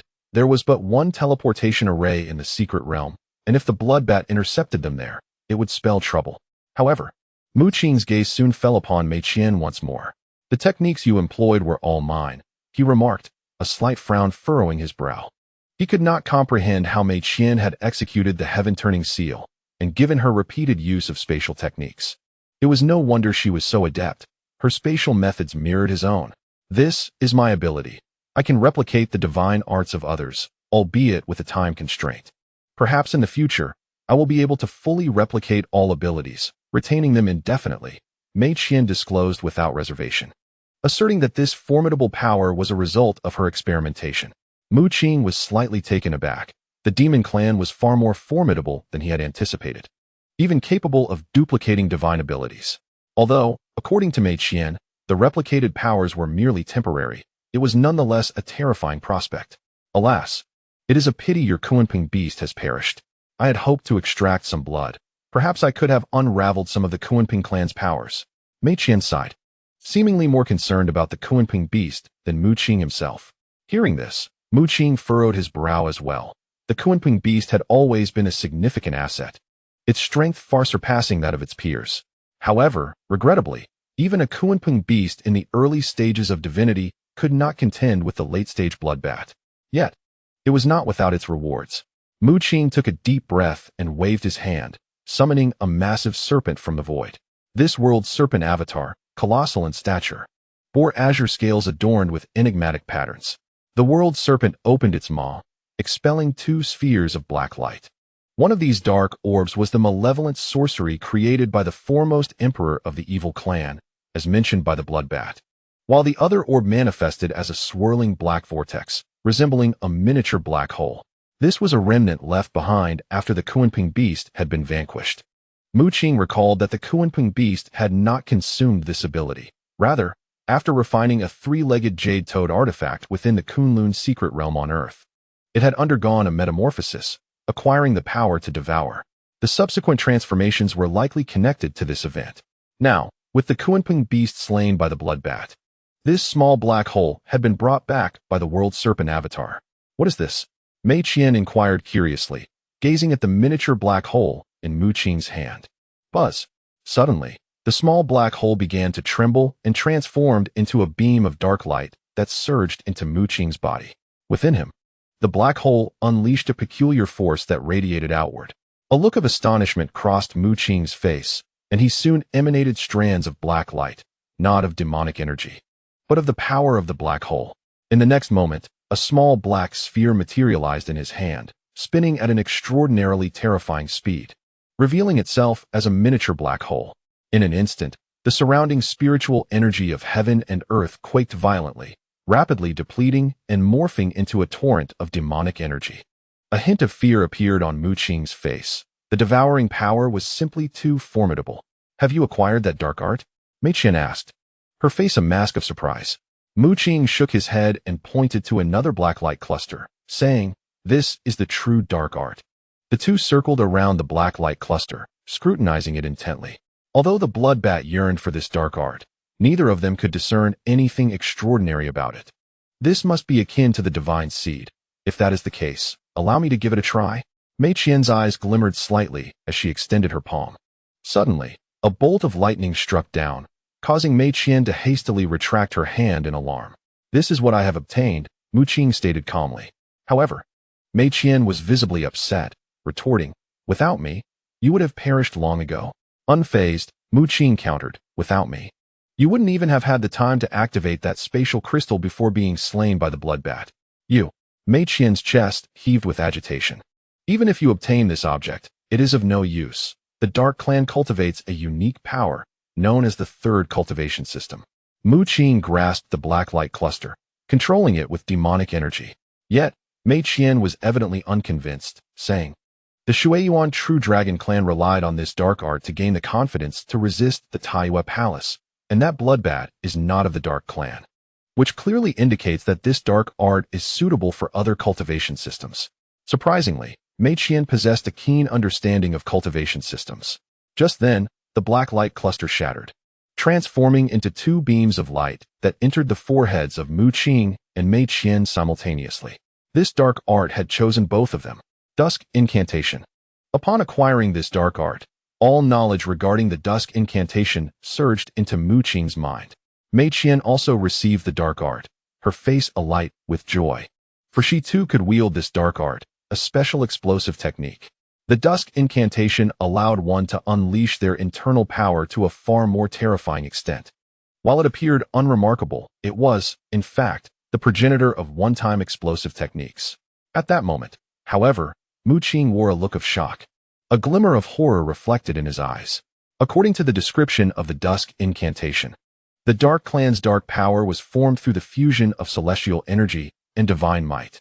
The ancestors of the Dark Clan had once been captured by the Celestial Court and ultimately emerged alive, obtaining celestial energy through some means. The ancestors fused celestial energy and divine might to create dark power. However, the ancestors of the Dark Clan perished shortly after escaping the Celestial Court, pursued by its formidable warriors, sustaining grievous injuries. The true rise of the evil clan is marked by the emergence of its foremost emperor, who has further delved into the mysteries of celestial energy and divine power, culminating in the creation of the Dusk spell. This powerful incantation can only be fully harnessed by the evil clan. However, both celestial beings and deities are capable of cultivation, as the very essence of the evil force is a fusion of these two primal energies. Yet, to genuinely unleash the might of the Dusk spell, one must possess the evil force, which embodies both celestial and divine powers. The primary reason for this necessity lies in the fact that the Dusk spell incites a fierce conflict between the most original forces of the celestial and divine within the evil force, resulting in an unparalleled and terrifying potency. Chapter 575. The Dusk spell. The Dusk spell is immensely powerful. Regrettably, due to the low profile of the evil clan, few in the cosmos are aware of the existence of this dark sorcery. Only the foremost emperor of the evil clan can truly wield the power of the Dusk spell. As for the celestial beings of the heavenly court or other divine clans, even if they were to acquire this dark art, their resultant power would be vastly inferior. The fundamental core of the Dusk spell lies in the stimulation of celestial and divine energies, should one possess only one of these forces within them. Even with an enhancement in power, it would remain superficial, boasting a formidable aura but lacking the requisite strength to match. This was the very reason for the annihilation of the Shuiyuan True Dragon clan. The clan leader had merely obtained a rudimentary understanding of the Dusk spell, and each time he invoked it, the resulting force was earth-shattering, leading to an inflated sense of self-worth, even to the extent of believing he was comparable to an emperor. This illustrates the consequence of wielding divine power without the accompaniment of celestial energy, a grand presence, yet the might falls short of transcendent levels, ultimately leading to his demise at the hands of a multitude of divine sovereigns from the Taiwa Palace. Had the Shuiyuan True Dragon clan devoted more time to mastering the Dusk spell, they would have undoubtedly discerned its intricacies. Mu Qing's expression was somewhat peculiar, soon giving way to a look of delight, as he promptly seated himself and began to cultivate the Dusk spell. This dark sorcery seemed tailor-made for him.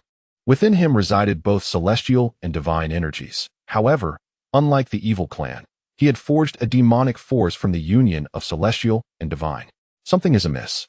The evil clan's evil force should pale in comparison to your demonic energy. At this moment, Old Two interjected telepathically. He spoke with gravity. Although the ancestors of the evil clan were oblivious to how they achieved this, they did not possess any fused power. Rather, they forcibly infused celestial and divine energies into their bloodline through brute force. This led to a transformation in their lineage, as the divine power within them morphed into an evil force characterized by both celestial and divine traits. Their descendants continued this bloodline, inheriting the evil force at birth. However, the members of the evil clan have always believed their evil force to be innate, entirely unaware that their ancestors had clumsily forced these two powers into their bloodline. This evil force, while formidable, cannot possibly compare to your demonic energy. Old Two analyzed. It was only due to Mu Qing's existence, having cultivated demonic energy, that he could so clearly understand the origins of the evil force. He confidently assured Mu Qing that, despite the strength of the evil force, it would never surpass that of the demonic energy. One is a forceful amalgamation within the bloodline, while the other is a flawless fusion, an incomparable distinction. Alas, the esteemed deity, gifted with extraordinary talent, fell victim to the forces of the heavenly court. Old Two sighed, realizing at this moment just how astonishing the bloodline technique created by the supreme god of the starry sky truly was. In Mu Qing's hands, it seamlessly melded the powers of immortals and divine beings. Moreover, Mu Qing possessed an advantage over the evil clan. As a human from Earth, he held a connection with the ancient humans who were once celestial beings. The bloodline within him, endowed with celestial power, was innate rather than forcibly imposed. Thus, one could assert that the malevolent force of the evil clan was a flawed creation of the immortals and gods, having strayed onto a misguided path. Perhaps the twilight incantation of the first emperor of the evil clan could unleash even more astonishing power in your grasp. Old Two exclaimed. Upon hearing this, Mu Qing devoted himself even further to mastering the twilight incantation. Logically, this so-called heavenly defying dark art, crafted by the first emperor of the evil clan, should be exceedingly difficult to cultivate. However, Mu Qing found the process astonishingly effortless, as if success flowed naturally. In an instant, an astounding surge emanated from within him, and in the next moment, a wave of energy erupted, transforming into a tempest. Beside him, Mei Qian was astonished, only to witness the manifestation of incantations on Mu Qing's body, with a spectral twilight image appearing around him, exuding an unparalleled aura of terror that spread outward. As Mu Qing retracted the power of the twilight incantation, he realized that the demonic energy within him had been significantly depleted. He was somewhat taken aback. The energy consumption of the twilight incantation was considerable, and he had not even unleashed its full potential. Nonetheless, the cultivation of the twilight incantation was remarkably smooth. With his demonic energy, he could perfectly channel its power, and at this moment, Mu Qing felt confident that he could contend with the bloodbat. Of course, this was in reference to the mid-stage celestial bloodbat. Should the bloodbat employ further means to forcibly elevate its cultivation to the late-stage celestial level, Mu Qing would still be outmatched. Your cultivation speed is quite astonishing, Mei Qian exclaimed, dumbfounded. After all, this was the dark art created by the first emperor of the evil clan. And even the Shueyuan True Dragon clan had once felt confident in countering the heavenly defying dark arts of the Taiyue Palace after obtaining it. Yet, Mu Qing had managed to master it so swiftly. Mei Qian, feeling discontent, also began her own cultivation, but regrettably. While Mu Qing had spent merely a few days mastering the twilight incantation, she had dedicated over 10 days without any progress. She inquired of Mu Qing how to cultivate the twilight incantation. Mu Qing cast a glance her way and replied succinctly, "Follow your intuition." Mei Qian felt a pang of frustration, yet persevered in her efforts to cultivate. The two of them made their way toward the teleportation array leading to the secret realm. Mei Qian's spatial crystal was a formidable spatial treasure crafted by the Demon Guild, capable of facilitating teleportation across realms. Generally, such a treasure was utilized for survival. However, it required a certain amount of activation time. In the face of the bloodbat, although aided by Mu Qing's full support, Mei Qian managed to activate the spatial crystal. Unfortunately, half of it was destroyed by the bloodbat, resulting in the remaining spatial power being insufficient to transport them into the Taiyue Palace. If the bloodbat were to catch wind of their presence, it would undoubtedly guard the teleportation array of the secret realm. However, Mu Qing and Mei Qian could not remain in the water element secret realm indefinitely. Their sole escape route lay in the teleportation array. A confrontation with the bloodbat was inevitable, and they could only hope that the creature had not realized they were still within the water element secret realm. If fortune favored them, they might stealthily traverse the teleportation array back to the Taiyue Palace. At this moment, Mu Qing delved deeper into the Dusk Curse. The evil clan, having forcibly infused immortals and deities into their bloodlines, had traditionally employed the Dusk Curse as a means of explosive power. Yet, the demonic energy within Mu Qing was a flawless amalgamation of the essence of immortals and deities, perhaps enabling him to further master the Dusk Curse and incorporate it into his own techniques. "It seems I am lacking a sword technique," Mu Qing murmured softly. If the magic blade in his possession possessed the capacity to unleash such power, it would undoubtedly reach the imperial level. Even now, with his celestial realm prowess, he could evoke the might of a heavenly artifact. "Ha! I knew you would return here." Just as the two approached the teleportation array, a sinister laugh echoed, and a crimson figure materialized before them. The Bloodbat. Chapter 576. The Dusk Blade. A formidable force surged forth as the Bloodbat, wielding a scarlet scythe, appeared before Mu Qing and Mei Qian. Their eyes narrowed in alarm as they instinctively retreated. "Indeed, after I shattered half of the crystal, you were merely transported to another location within this water element secret realm." The Bloodbat cackled with malevolence. A terrifying aura erupted from him, escalating to the late celestial stage. He intended to grant Mu Qing and Mei Qian no opportunity, aiming to obliterate them with overwhelming force. In a flash, the blood bat vanished in an instant, only to reappear behind Mu Qing, the scythe poised threateningly against her alabaster neck. This scene was as chilling as the Grim Reaper itself, embodying terror. The speed of the late-stage bloodbat was so swift it defied perception. Gritting her teeth, Mu Qing transformed into a wisp of black mist, a manifestation of one of her two life-saving abilities. She possessed the power to become a shadowy vapor and diminish her presence. Unfortunately, these abilities offered little solace against the late-stage bloodbat. Even with her diminished presence, he could still accurately detect her aura. In that fleeting moment when the bloodbat appeared behind her, although Mu Qing felt a surge of fear, she relied on her mist ability to hastily flee. The bloodbat, encountering such power for the first time, momentarily hesitated. Yet the scarlet scythe still surged forth with astonishing momentum. A streak of blood light shot forth, cleaving through the ocean's surface and causing waves to explode. Mu Qing, now a black mist, returned to Mu Qing's side, her complexion slightly pale, a narrow wound appearing on her back, staining her fair skin crimson. Clearly, her mist ability was not invincible. Attacks exceeding her limits could certainly inflict harm upon her. Mu Qing seized the opportunity and charged forward, the very fabric of space distorting as he appeared beside the bloodbat in the blink of an eye. Instantly, a malevolent aura surged from within him, manifesting into the formidable thousand-hand demon body. Heaven-shattering seal. A barrage of dark seals erupted outward, seeking to subdue all in their path. However, several crimson beams sliced through the air as the bloodbat swung its scarlet scythe, effortlessly cleaving the dark seals apart. Emerging from the shockwave, the bloodbat's eyes narrowed in surprise, for Mu Qing's thousand-hand demon body was now enveloped in crackling thunder, each arm wielding a thunder god hammer. Looking up, he noticed ominous clouds had gathered above, thunder rumbling incessantly, and lightning dancing as it rained down with ferocity. Avatar from beyond. Qilin descends.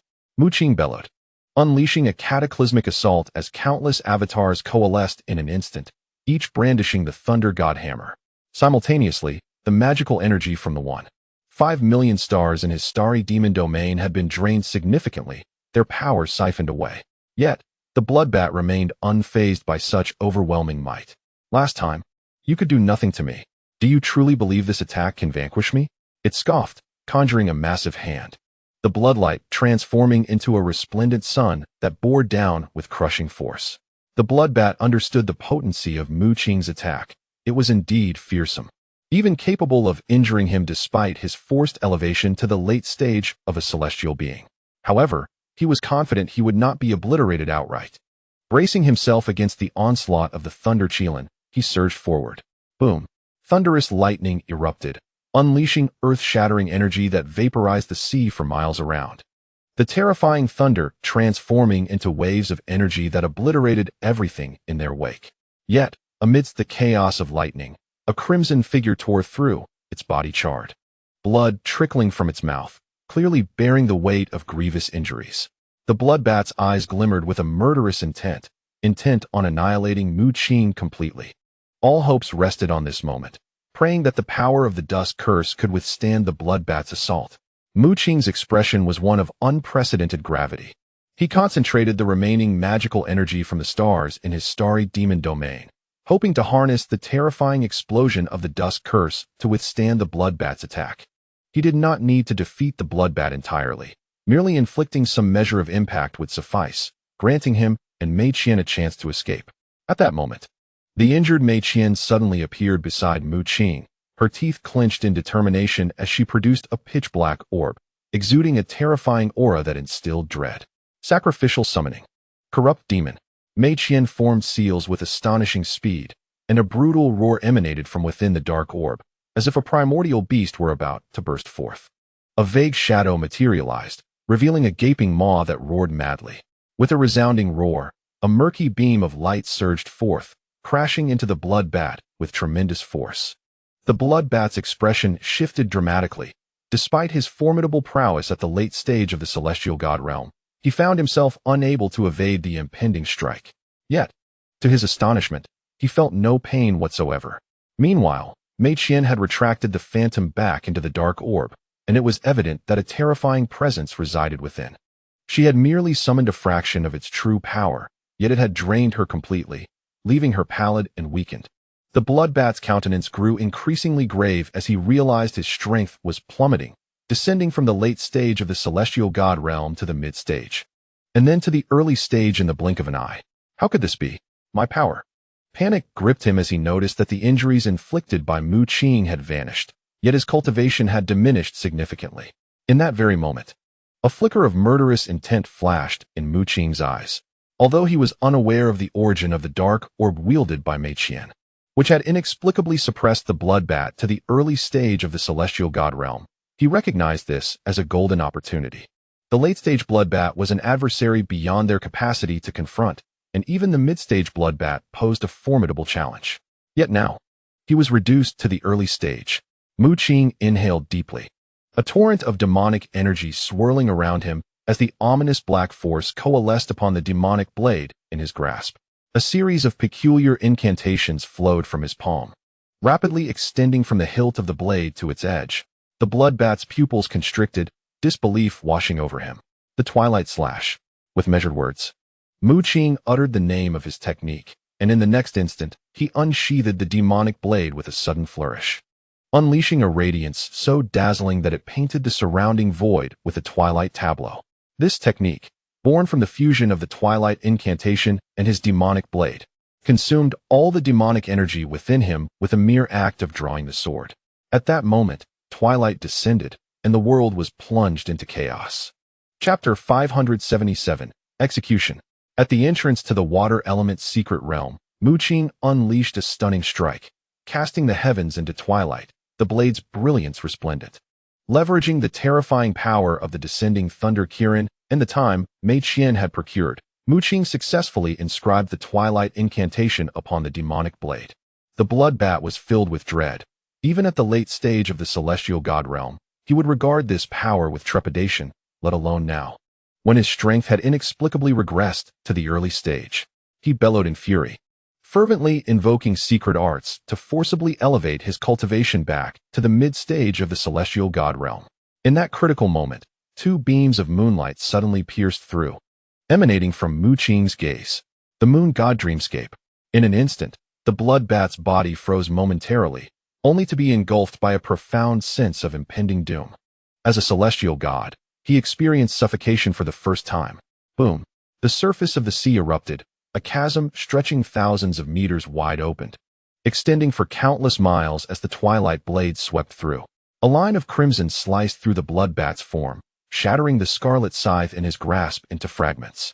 A torrent of crimson blood erupted forth, as the body of the bloodbat was cleaved in two, before it could even plummet to the ground. A wave of terrifying blade energy surged forth, shattering everything in its wake and transforming it into a mist of blood. The air trembled with a dreadful force, stirring tumultuous waves, while Mu Qing carved a deep gash upon the surface of the sea. This immense scar penetrated to the ocean floor, and a mysterious power held the surrounding waters at bay, preventing them from rushing back. Before the portal of the secret realm, the sea roiled violently under the influence of the turbulent winds, yet before Mu Qing, a chasm several kilometers wide stretched into the unknown, with the waters unable to approach. This was a scar left by the blade, still resonating with remnants of its energy. It would not be until the blade's essence dissipated that the waters would reclaim this space, submerging it once more beneath the waves. Is this the dusk spell? Mei Qian, though weakened, managed to lift her head, gazing in horror at the sky, which remained shrouded in twilight, as if a divine specter mourned and lamented.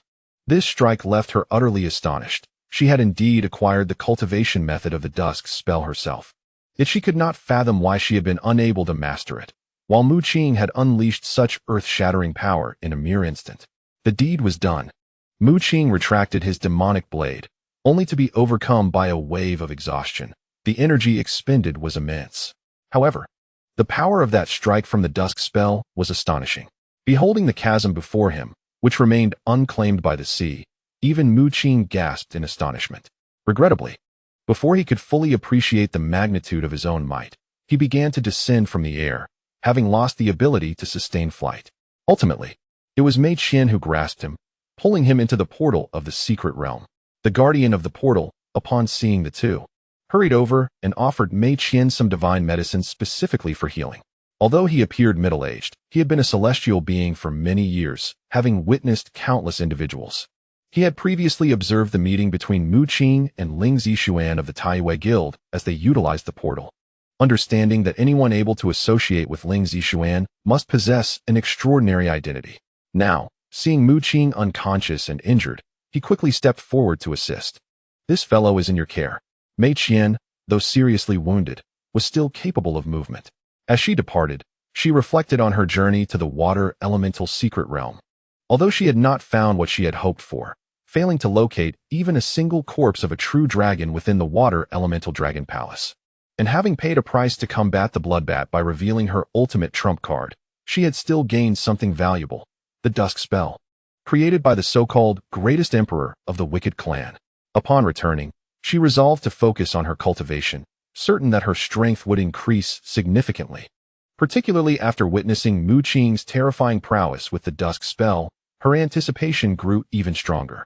Yet, she remained unaware that even if she successfully mastered the dusk spell, she would not be able to wield its power with the same magnitude as Mu Qing. Days later, Mu Qing finally awoke. His rapid recovery from injury was entirely attributed to the power of the ancient life tree seeds, which concealed intricate azure patterns upon his body that surged with vibrant life energy during his moments of distress. The consumption of the dusk curse was alarmingly severe. Mu Qing offered a bittersweet smile. Although his wounds had healed, the demonic energy within him remained woefully scarce. Fortunately, it was indeed thanks to the dusk curse that he had successfully vanquished the bloodbath. Am I back at the Sky Moon Guild? Mu Qing was taken aback to discover that he had returned to the Sky Moon Guild, as he now found himself within the confines of his own training chamber. This chamber served as a sort of abode, suffused with potent divine energy that made cultivation remarkably efficient. Was it Mei Qian who brought me back? He pondered, concluding that aside from Mei Qian, there was no other who could have done so. Shortly after he had slain the bloodbath, he had lost consciousness. Mu Qing was quite intrigued by Mei Qian, a member of the Demon Guild and a demon herself, adept at a myriad of extraordinary skills. During their earlier skirmish, he had observed her frequently casting small orbs, which contained preserved corpses that she had transformed into bomb-like entities. Ultimately, in the face of the bloodbath, Mei Qian had summoned a terrifying specter that had astonishingly reduced the bloodbath's strength from the late stage of the celestial god to the early stage. A display of remarkable power. Even when the bloodbath later employed special methods to regain its strength, it proved futile. The primary reason Mu Qing could slay the bloodbath was undoubtedly due to Mei Qian's intervention. Her decision to act only at that critical moment suggested that such a tactic was a last resort for her, not to be employed lightly, as it potentially carried repercussions and side effects. First, he needed to replenish his demonic energy. Mu Qing settled into a meditative posture within the training chamber. Extracting all the divine stones and divine herbs he possessed, he began to refine these items, and at that moment, streaks of black radiance emerged from within him, causing him to pause. Suddenly, he recalled the presence of a black hole's power within him, which, at this moment, activated in tandem with his efforts, astonishingly aiding him in the refinement of these divine stones. Crack! In the blink of an eye, dozens of divine stones shattered, their energy transforming into waves of demonic energy that surged into Mu Qing's being. The speed of this transformation left him astounded. Chapter 578, Trapped in a Scheme. Initially, Mu Qing had not paid much attention to the power of the black hole within him, but now he sensed its extraordinary significance. The divine energy within the stones, even when absorbed by a peak celestial god, would require a considerable amount of time. Yet under the devouring force of the black hole, the divine energy was directly transmuted into demonic energy. Astonished, he activated the power of the miniature black hole within, as tendrils of black light emanated from him, enveloping his entire being and transforming into a rapidly spinning vortex. The divine stones and herbs were thoroughly crushed and completely refined by Mu Qing, gradually restoring the demonic energy within him. Yet it was still too slow. Mu Qing pondered for a moment before extracting a vein of ore from the starry abyss. This vein of divine stone, obtained from the water element's secret realm, although of lower grade, held a value comparable to several heavenly grade artifacts. Generally, certain clans or sects would bury divine stone veins deep underground to enhance the surrounding spiritual energy, allowing it to be infused with a richer essence of divine energy. The Tianyue Guild exemplified this practice. Every cultivation chamber was linked to an underground divine stone vein, personally buried by the great Emperor Tianyue, boasting an exceptionally high grade. Consequently, even celestial beings could derive immense benefits within these cultivation chambers, transforming himself into a black hole. Mu Qing voraciously consumed the energy of the divine stone vein. He enveloped it with spatial techniques, reducing it to the size of his palm, and continuously absorbed its power. In less than 3 days, the entire divine stone vein was completely refined. Not only did the demonic energy within him recover, but his cultivation also advanced considerably. Upon leaving the cultivation chamber, he intended to collect the reward for his commissioned task. Although the requester, the leader of the Tianjin clan, had been slain by the bloodbat, the commission was not to protect him. By killing the Sea Dragon King, Mu Qing had effectively fulfilled the task. By the time he returned to Tianjin Island for the second time, the news of the task's completion had already been reported to the Taiyue Palace by the leader of the Tianjin clan. The reward for this commission was a low-grade divine stone vein, which was quite precious even for beings at the celestial level. You have awakened? Came a voice, belonging to Ling Zixuan. Mu Qing nodded, realizing that it was Ling Zixuan who had brought him back after his unconsciousness. As none of the others possessed the runes of the Tianyue Guild, rendering them unable to enter this place. What on earth happened to you in the water element secret realm? You fainted upon your return, Ling Zixuan inquired with curiosity, as Mu Qing's strength, in his recollection, should not have faltered against ordinary initial stage celestial beings. Mu Qing shook his head. An unforeseen incident occurred. He refrained from disclosing the events that transpired in the water element secret realm to Ling Zixuan, as they involved the cursed flower and the heavenly court. Noticing Mu Qing's reticence, Ling Zixuan refrained from pressing further, regarding him with a peculiar gaze. Mu Qing proceeded to the designated area within the Tianyue Guild to collect his reward, acquiring a low-grade divine stone vein. He stored the vein within the starry abyss and began heading towards the cultivation chamber, believing that this low-grade divine stone vein could propel his cultivation to the pinnacle of the initial celestial stage. However, he was soon intercepted by several members of the Tianyue Guild. Before him stood several initial stage celestial beings, their faces etched with fury as they blocked Mu Qing's path. What do you want? Mu Qing demanded, sensing a palpable aura of hostility emanating from them. You are Mu Qing? One of the celestial beings stepped forward, scolding him with an unfriendly expression. Mu Qing furrowed his brow and nodded, only to find himself encircled by the group. The situation left him utterly perplexed, as he did not recognize any of these celestial beings, nor could he fathom their motives for surrounding him. Soon, more members of the Tianyue Guild approached from a distance, including numerous mid-stage and even late-stage celestial beings among them. A vast multitude encircled Mu Qing, at least 200 celestial beings. What do you intend to do? Mu Qing inquired in a grave tone. What do we intend to do? That is a question we should be posing to you. A mid-level celestial being's eyes glimmered with coldness as he unsheathed a long sword. Among the crowd, Ling Zixuan gazed at Mu Qing with a complex expression before stepping forward. Not long ago, Xueqi perished, and our Tianyue Guild possesses a rune that can reveal the moments leading to the death of its disciples, Ling Zixuan declared, a powerful aura emanating from him. Mu Qing's gaze sharpened, realizing that his act of slaying Xueqi had been exposed. To him, Xueqi was a victim of the cursed flower's corruption. Had he allowed it to persist, it might have transformed into a significant threat. Thus, he opted to eliminate it swiftly. However, Mu Qing had not anticipated that the scene of his act would come to the attention of the Tianyue Guild. He inwardly lamented. Recognizing this as a scenario he desperately wished to avoid. For the members of the Tianyue Guild, Xueqi was ultimately one of their own, a brother in arms. Mu Qing had only recently joined the guild and was not even a disciple of the Tianyue Emperor, lacking even the cultivation of the Taiyue Mirror.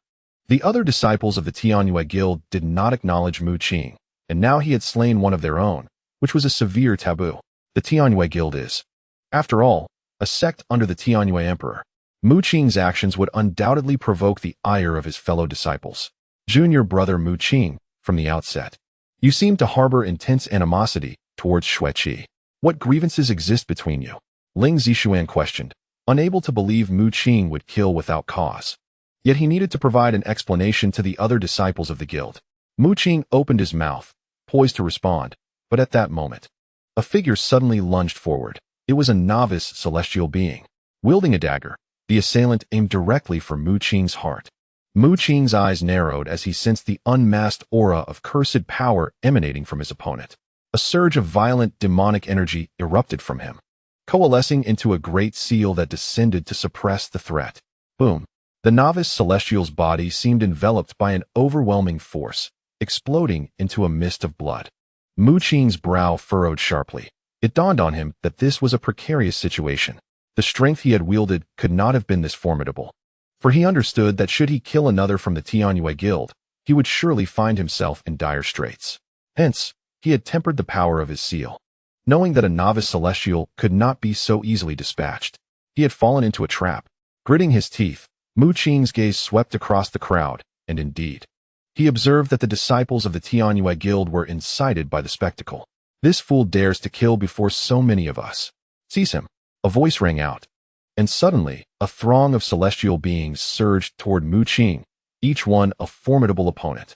Chapter 579, Intensified Conflict Wait. Halt! As he observed the sudden rush of those around him, Ling Zishuan was taken aback and hastily shouted out. A sense of foreboding washed over him. Meanwhile, Mu Qing, encircled and left with no choice, instinctively resorted to self-defense, his demonic aura soaring skyward. Nevertheless, he refrained from delivering a lethal blow, aware that unleashing his full might and eliminating several members of the Tianyue Guild would only deepen the schism. Regrettably, the choice of whether to kill was not his to make. He conjured the thousand-hand demon body and unleashed the eternal ice seal, immobilizing several disciples of the Tianyue Guild nearby. However, a few of those who ventured too close to Mu Qing met a gruesome fate, their bodies shattering upon contact with the frigid air of eternal cold. To onlookers, it appeared as though Mu Qing had unleashed his full power, ruthlessly slaying them. How dare he kill? No more holding back. Be decisive. Voices rose, inciting the crowd. The scent of blood ignited their fury, and disbelief rippled through them. Mu Qing had audaciously taken lives, a blatant affront to the entire Tianyue Guild. Even Ling Zishuan gazed at Mu Qing in shock, convinced that Mu Qing had indeed struck with deadly intent. He could discern no anomalies, for he fully trusted the members of the Tianyue Guild, never suspecting that anyone would willingly sacrifice themselves to frame Mu Qing. Yet, the reality was most peculiar among the throng. Some had chosen to end their own lives to implicate Mu Qing, while others stirred the emotions of the crowd. The onslaught intensified, and Mu Qing began to feel the strain of his defense. His expression darkened slightly. It was only now that he realized the cursed seeds sown within the Tianyue Guild were not limited to Xueqi alone. He had been excessively complacent, focusing solely on Xueqi after sensing the aura of the curse, neglecting the presence of many others afflicted within the guild. These individuals surged forth, willingly sacrificing themselves to fabricate the illusion of being slain by him, thereby inciting further outrage among the other members of the Tianyue Guild. This tactic proved effective. None suspected that the deceased disciples had taken their own lives. Everyone believed Mu Qing had succumbed to madness, relentlessly slaying the members of the Tianyue Guild, a grave transgression indeed. The crowd began to unleash their full might, a deluge of various attacks crashing down upon him like a tempest. Faced with such a formidable alliance of celestial beings, Mu Qing found himself struggling, especially as he had been suppressing his true strength to avoid killing. This fellow is indeed remarkable. We cannot foresee his movements. His power surpasses ours. No wonder he dares to slay our people. A celestial being in the early stages exclaimed. Many realized that their predictive abilities cultivated from the Taiyue mirror were ineffective against Mu Qing. At that moment, Ling Zishuan sensed something amiss. Despite being at the pinnacle of celestial power, his foresight failed to activate. Suddenly, his expression shifted, and he urgently called out, Mu Qing, halt. He felt an overwhelming force erupting from Mu Qing, and he knew that Mu Qing was about to unleash his full potential. Kill. At least 50 celestial beings surrounded Mu Qing directly, with even more behind them, a palpable intent to kill rising like steam. After sustaining numerous injuries, Mu Qing could no longer endure the torment. Transforming into the thunder god, he summoned an array of thunderous hammers, unleashing a cacophony of booming thunder that wreaked havoc indiscriminately. With a sudden crack, a nascent deity was pierced through the abdomen by a massive bolt of lightning, shattering his divine core. He coughed up blood, gazing at Mu Qing in disbelief. As one of the esteemed disciples of the celestial moon emperor, he was undoubtedly a prodigy. Yet, he found himself utterly impotent against Mu Qing of the same realm, felled effortlessly by a single strike of lightning. This nascent deity was spared the cursed seed. But his reckless onslaught alongside his comrades provoked Mu Qing's fury, compelling him to unleash his true power without restraint. Not far away, Ling Zixuan observed the unfolding chaos. Utterly bewildered by the drastic turn of events, he hesitated, contemplating whether to intervene. For Mu Qing was personally entrusted by the Celestial Moon Emperor to join the Celestial Moon Guild.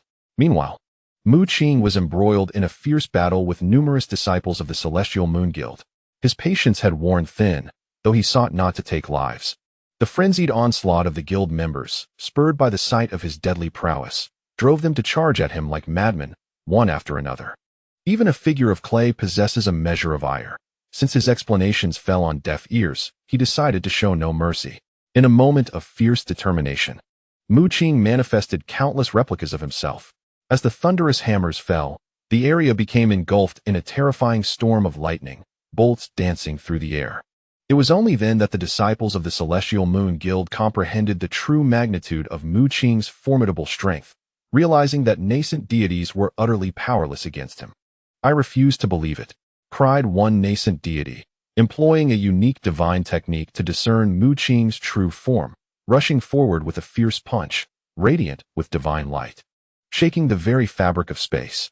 This display of power was indeed formidable among nascent deities. However, just as his fist's energy neared Mu Qing, a black hole suddenly materialized, devouring all force directed at him.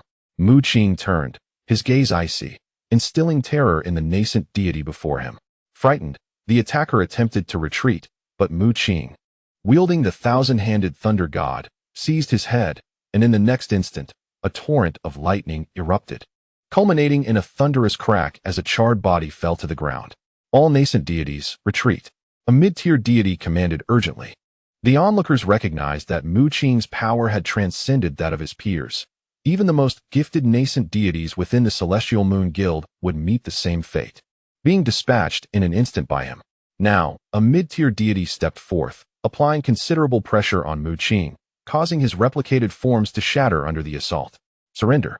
Your blatant murder of guild comrades is an unforgivable sin, whether within the Celestial Moon Guild or the Taiwei Palace," a mid-tier deity bellowed. Mu Qing's complexion darkened further. Finding it increasingly arduous to contend with these mid-tier celestials, he relied heavily on the power of the black hole. Each time an attack approached him, the force of the black hole would emerge, striving to devour and diminish the surrounding onslaught. Sky overturning seal. He coalesced a grand seal, subduing the surroundings. And then 5 strands of chaotic energy materialized in his hand, transforming into 5 chaotic chains that pierced through the void. The 5 chains, shimmering with chaotic hues, ensnared the arm of a mid-tier celestial, twisting fiercely and causing blood to erupt. Following this, Mu Qing waved his hand, summoning the Starry Demon Realm, the Extermination Sword Formation, and the Qianyuan Stellar Formation, 2 formidable arrays that suppressed this space. Enough. Chapter 580. Divine Prison. As Mu Qing successively summoned 2 grand formations to dominate the area, a terrifying force surged forth. A late-stage celestial had intervened. This late-stage celestial was exceptionally powerful, ranked 6th among the many brothers of the Tianyue Guild. It was Brother In Yang. Wonderful. With Brother In Yang's intervention, he would surely be able to subdue this foe. The mid-tier celestials also ceased their attacks. In Yang, clad in silver armor, strode forward, his aura so potent it was almost suffocating, reaching out with a massive hand from afar. The sword Qi of the Extermination Sword Formation and the starlight of the Qianyuan Stellar Formation were crushed beneath his might, and his palm extended towards Mu Qing, intent on capturing him. Mu Qing's expression grew increasingly grave as he took a deep breath. Moonlight suddenly flickered in his eyes. The prowess of the moon goddess dreamscape was such that even In Yang could not withstand it, momentarily halting his advance, affected by its influence. Seizing the opportunity, Mu Qing transformed all his demonic energy into the Dusk Curse, imprinting it upon his demon blade. His gaze remained fixed on Yang. The pressure exerted by the latter was overwhelming, leaving him with no choice but to resort to his final measure, external manifestation.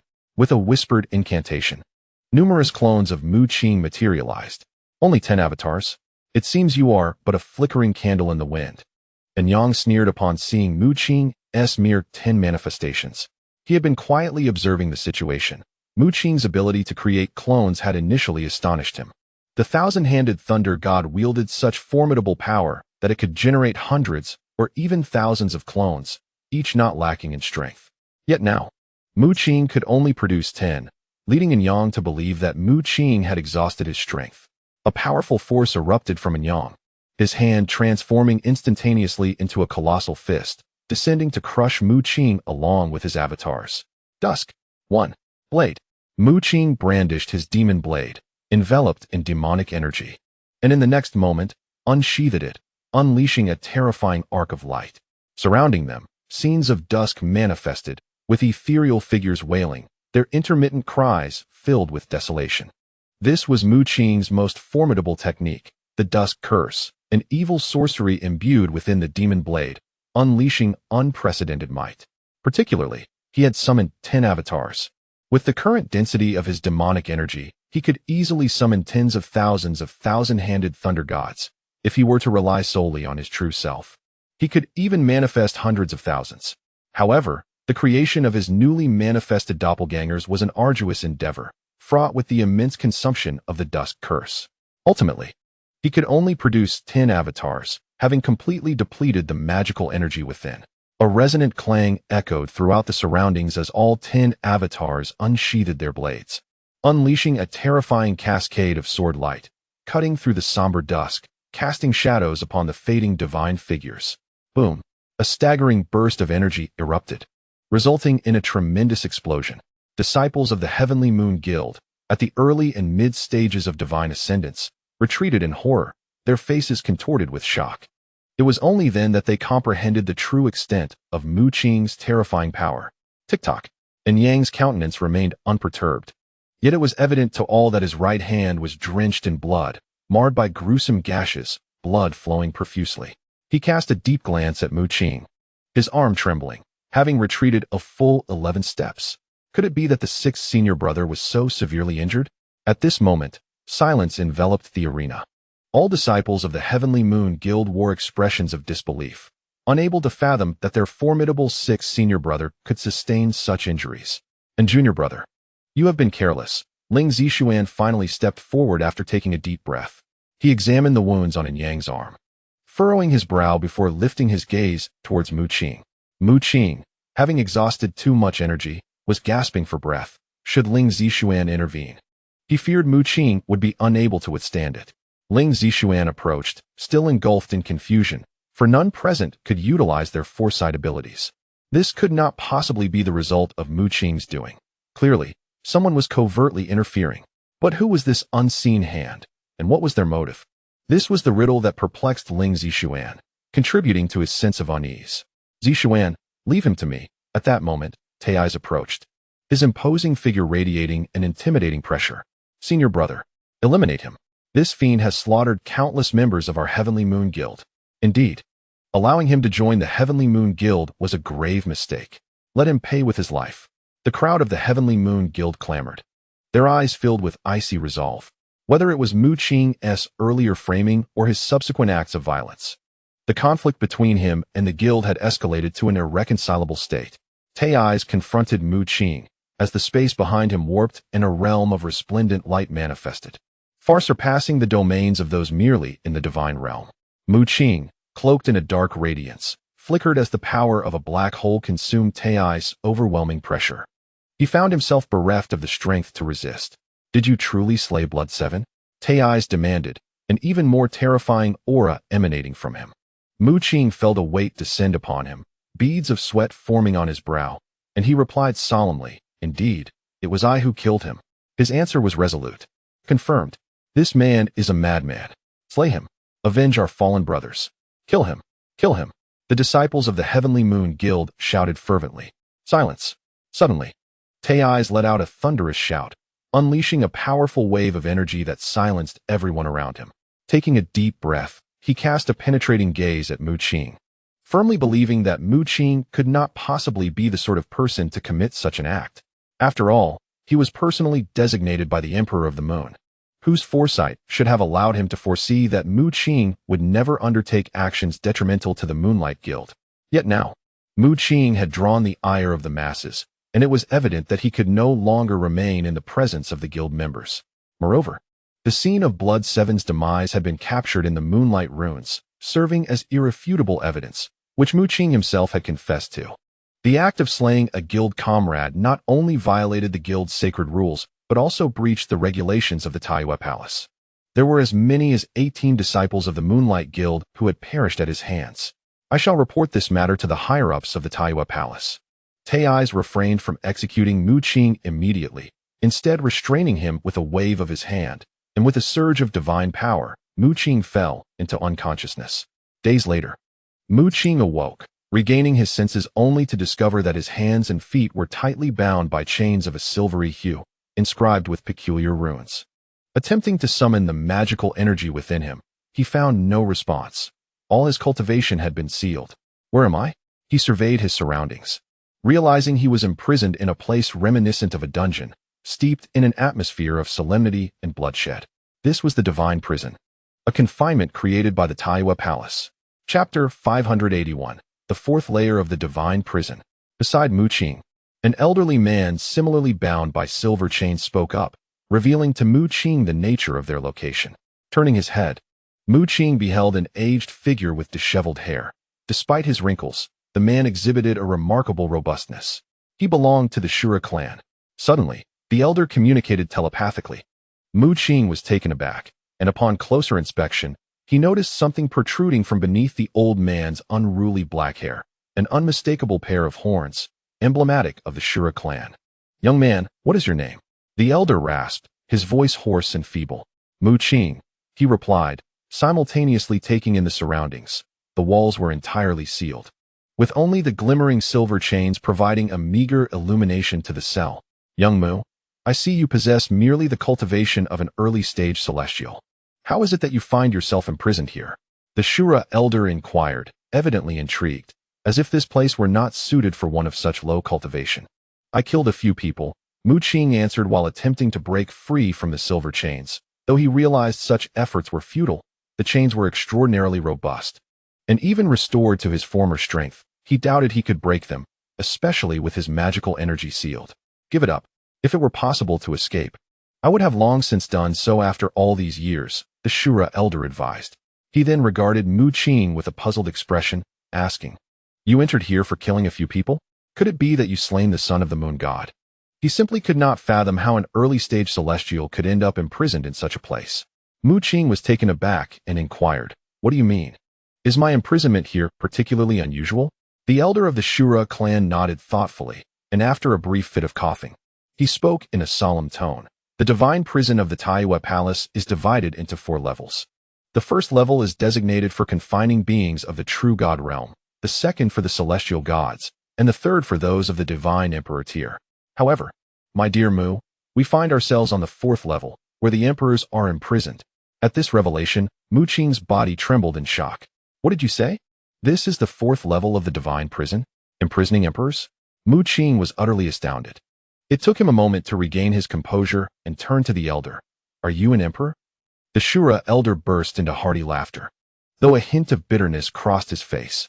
"That is all in the past. My bloodline has been completely drained, severing all ties with the Shura clan." Drained of bloodline? Mu Qing's eyes widened. To extract the bloodline of an emperor, could it be that the supreme god of Taiwa personally intervened? Indeed, I felt no trace of the Shura bloodline from this old man. It must have truly been extracted. Elder Tu transmitted his thoughts to Mu Qing, informing him that he was unaware of which emperor from the Shura clan this elder had once been. During the clan's golden age, numerous emperors had emerged. Yet the elder before them bore no semblance of that former grandeur, his bloodline power utterly absent, making it impossible to discern his origins. Gradually, Mu Qing regained his composure, though confusion lingered. As a mere celestial god, why was he confined to a level meant for suppressing emperors? Was the consequence of killing fellow disciples within the Taiwa Palace so severe? Now, my dear Mu, you may enlighten me. Did you indeed slay the moon god's own son? The elder of the Shura clan expressed great curiosity. Those imprisoned on this fourth level harbored an immense hatred for the moon god. And if they discovered that Mu Qing had killed the moon god's progeny, they would undoubtedly rejoice. The Shura elder remained intrigued by how a mere celestial god had ended up in such a place. Perhaps after having his bloodline extracted and being confined in this enclosed space for countless years, the elder lacked any semblance of an emperor's demeanor, appearing instead as a curious and disheveled old man. However, Mu Qing shook his head. He lacked the ability to take the life of the moon god's offspring. Yet, the members of the Tianyue Guild were not of ordinary status. Excluding those he had personally slain, he surmised that the lives of the other disciples who had succumbed to the curse and taken their own lives beside him would also be attributed to him. He conveyed this predicament to the Shura elder, omitting any mention of the cursed flower, merely stating that he had been wronged. This is indeed perplexing. The Shura elder furrowed his brow, unable to comprehend the intricacies of the situation. Suddenly, a tremendous noise erupted from outside the enclosed space, followed by a subtle tremor. What is happening? Mu Qing asked, taken aback. The Shura elder, unfazed, replied nonchalantly. It is a colossal beast imprisoned on this level, known as the Tyrant Emperor. With 8 arms and a beastly form, a dragon's head and a serpent's tail, it is a fearsome creature of immense strength.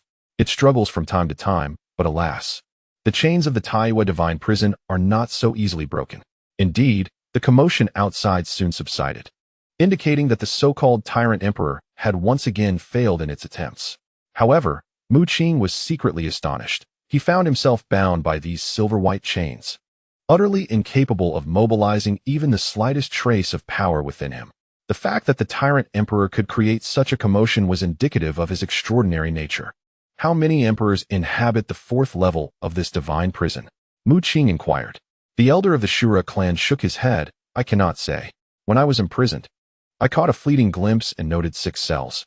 If we assume each cell holds 2 individuals, then there must be at least 12 emperors. I am in the 7th cell, and since my confinement here, I have been completely unable to see outside. I can barely hear some sounds. And I am uncertain whether any additional emperors have been imprisoned since. 12 emperors. Mu Qing's pupils constricted. The power of the Taiwa Palace exceeded his expectations. Anxiety began to surge within him. Was he destined to be trapped here for eternity? In a secluded area of the Taiwa Palace, the desolate ground was riddled with cracks. The atmosphere was intensely frigid, illuminated by a massive moon hanging in the high sky. Yet, like the earth below, the moon was marred with fissures, as though it might plummet and shatter at any moment. Suddenly, a figure emerged from the rippling space. It was the celestial Moon Emperor, who had sustained severe injuries while resisting the evil clan. At this moment, his wounds had nearly healed, and he strode forward, gazing up at the cracked moon with a hint of dread in his eyes. There were even more fissures than during his last visit. What has transpired in the celestial moon?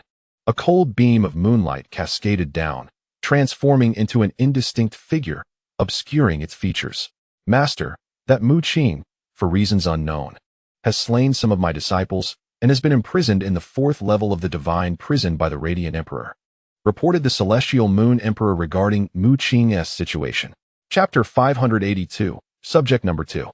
Are you truly incapable of discerning the origin and sequence of these events? The moon goddess' voice resonated softly. The celestial Moon Emperor's face flushed with shame, despite his status as an emperor. His cultivation within the Taiwa mirror had yet to reach an ethereal level. When he fully activated his powers, he could foresee events far into the future. Yet not all details were accessible to him. For instance, he foresaw the emergence of a treasure vault on Earth, including the specific timing. But he could not discern the identity of its master. Similarly, he could predict that the treasure would certainly be acquired by a prodigy on Earth. Yet he could not ascertain their name. Furthermore, this foresight was not a constant ability. It required the activation of the Taiwa mirror's mystical prowess. It appears your cultivation has become too lax, Celestial Moon. You must remember to maintain a fervent spirit and strive relentlessly upward. Otherwise, you will be unable to uphold the banner of the Taiwa Palace. The moon goddess' voice echoed ethereally, as if resonating from all directions. I shall heed your teachings. The celestial Moon Emperor took a deep breath. Should he elevate the Taiwan mirror to the next realm, he would gain the ability to foresee the past, thereby clarifying the events that had transpired. The celestial emperor of the moon, naturally incensed by Mu Qing's slaying of his disciple, was acutely aware of Mu Qing's unique status. After all, he was a person whom the moon goddess herself wished to meet. It was inconceivable that he would indiscriminately murder a member of the Celestial Moon Guild. There must be an underlying reason for this incident. Both Tai's and Ling Zixuan, along with all members of the Celestial Moon Guild, were eager to eliminate Mu Qing. Yet they understood that his association with the guild was under the direct command of the Celestial Emperor. Thus, they refrained from acting against him and instead confined him within the divine prison. Should there indeed be a misunderstanding, the Celestial Emperor could effortlessly release Mu Qing from the prison. Initially, the Celestial Emperor was quite pleased with the actions of his two disciples. However, he later proceeded to the divine prison, intending to confront Mu Qing directly regarding the reason for the murder. Yet, the esteemed Celestial Emperor found himself obstructed outside the prison. Only another emperor could halt him, and this time it was the leaders of the Holy Radiance Guild, the Shura Guild, and the Demon Guild who united to impede his entrance. It appeared that there was some unusual activity at the 5th level of the divine prison. They claimed that no emperor-level entities could enter. The Celestial Emperor remarked. He found it peculiar that he was halted precisely when he sought to meet Mu Qing. Moreover, as a heavenly being, Mu Qing should not have been confined to the 4th level of the divine prison. Is that individual in the lowest level causing a disturbance again? We cannot allow any presence of an emperor within. The moon goddess spoke calmly. Yet, the Celestial Emperor furrowed his brow. Have you not yet realized? The Taiwa Palace has been infiltrated, plagued by malignant forces that are incessantly corrupting it. What you must do now is to diligently enhance your own strength. And your disciple Yu must also acquire sufficient control for the forthcoming battles. As for Mu Qing, you may choose to disregard him. He is. Apart from you and Yuya, the third seed poised to combat the malignancy. The key to unlocking the divine prison has already been bestowed upon him by Yuya. As the moon goddess spoke, her ethereal form began to dissipate. The Celestial Emperor, astonished, inquired urgently, "Have you foreseen something?" He understood that the moon goddess's powers were beyond the comprehension of ordinary beings. The title of Supreme God was not granted lightly. It surpassed the Emperor's realm by a considerable margin. The moon goddess had once created 2 supreme divine arts, the Taiwa Mirror, which glimpsed the past and foresaw the future, possessing the power to resolve crises, and the moon goddess's dream, which could halt everything within its domain. The Celestial Emperor was aware that the moon goddess could foresee events far beyond his own understanding. However, he distinctly observed that her hazy figure was shaking its head. For many years now, I have lacked the strength to wield my divine powers. The moon goddess's figure faded, transformed into scattered moonlight, soaring into the sky, piercing the fractured moon. In the Demon Guild, within a certain secret chamber, the space was vast, filled with numerous small pools, each seemingly harboring a body. A shadow, dark and ominous, loomed within this chamber, its eyes glowing with a penetrating crimson hue. What about Mu Qing? It spoke. A towering figure emerged within the confines of the chamber, revealing itself to be a dragon man, covered in scales. The creature's fierce visage betrayed a flicker of fear directed towards the ominous shadow. It had already enlisted the aid of the Sacred Radiance Guild and the Azura Guild in an attempt to thwart the descent of the Moonlight Emperor. The dragon man spoke in a grave tone, emanating an aura of ferocity, for it was indeed a divine sovereign. Ah, splendid. After all, Mu Qing is one of the experimental subjects. The ability to vanquish Gu Feng makes for an excellent stepping stone, the shadow cackled. The dragon man appeared perplexed and inquired, "Is it truly worth provoking that entity from the depths of the divine prison merely for Mu Qing?" The intervention of the Sacred Radiance Guild and others would not suffice to entirely prevent the Moonlight Emperor's advance. It was imperative to incite a complete fury from a certain being within the lowest tier of the divine prison, allowing the Emperor to grasp the severity of the situation.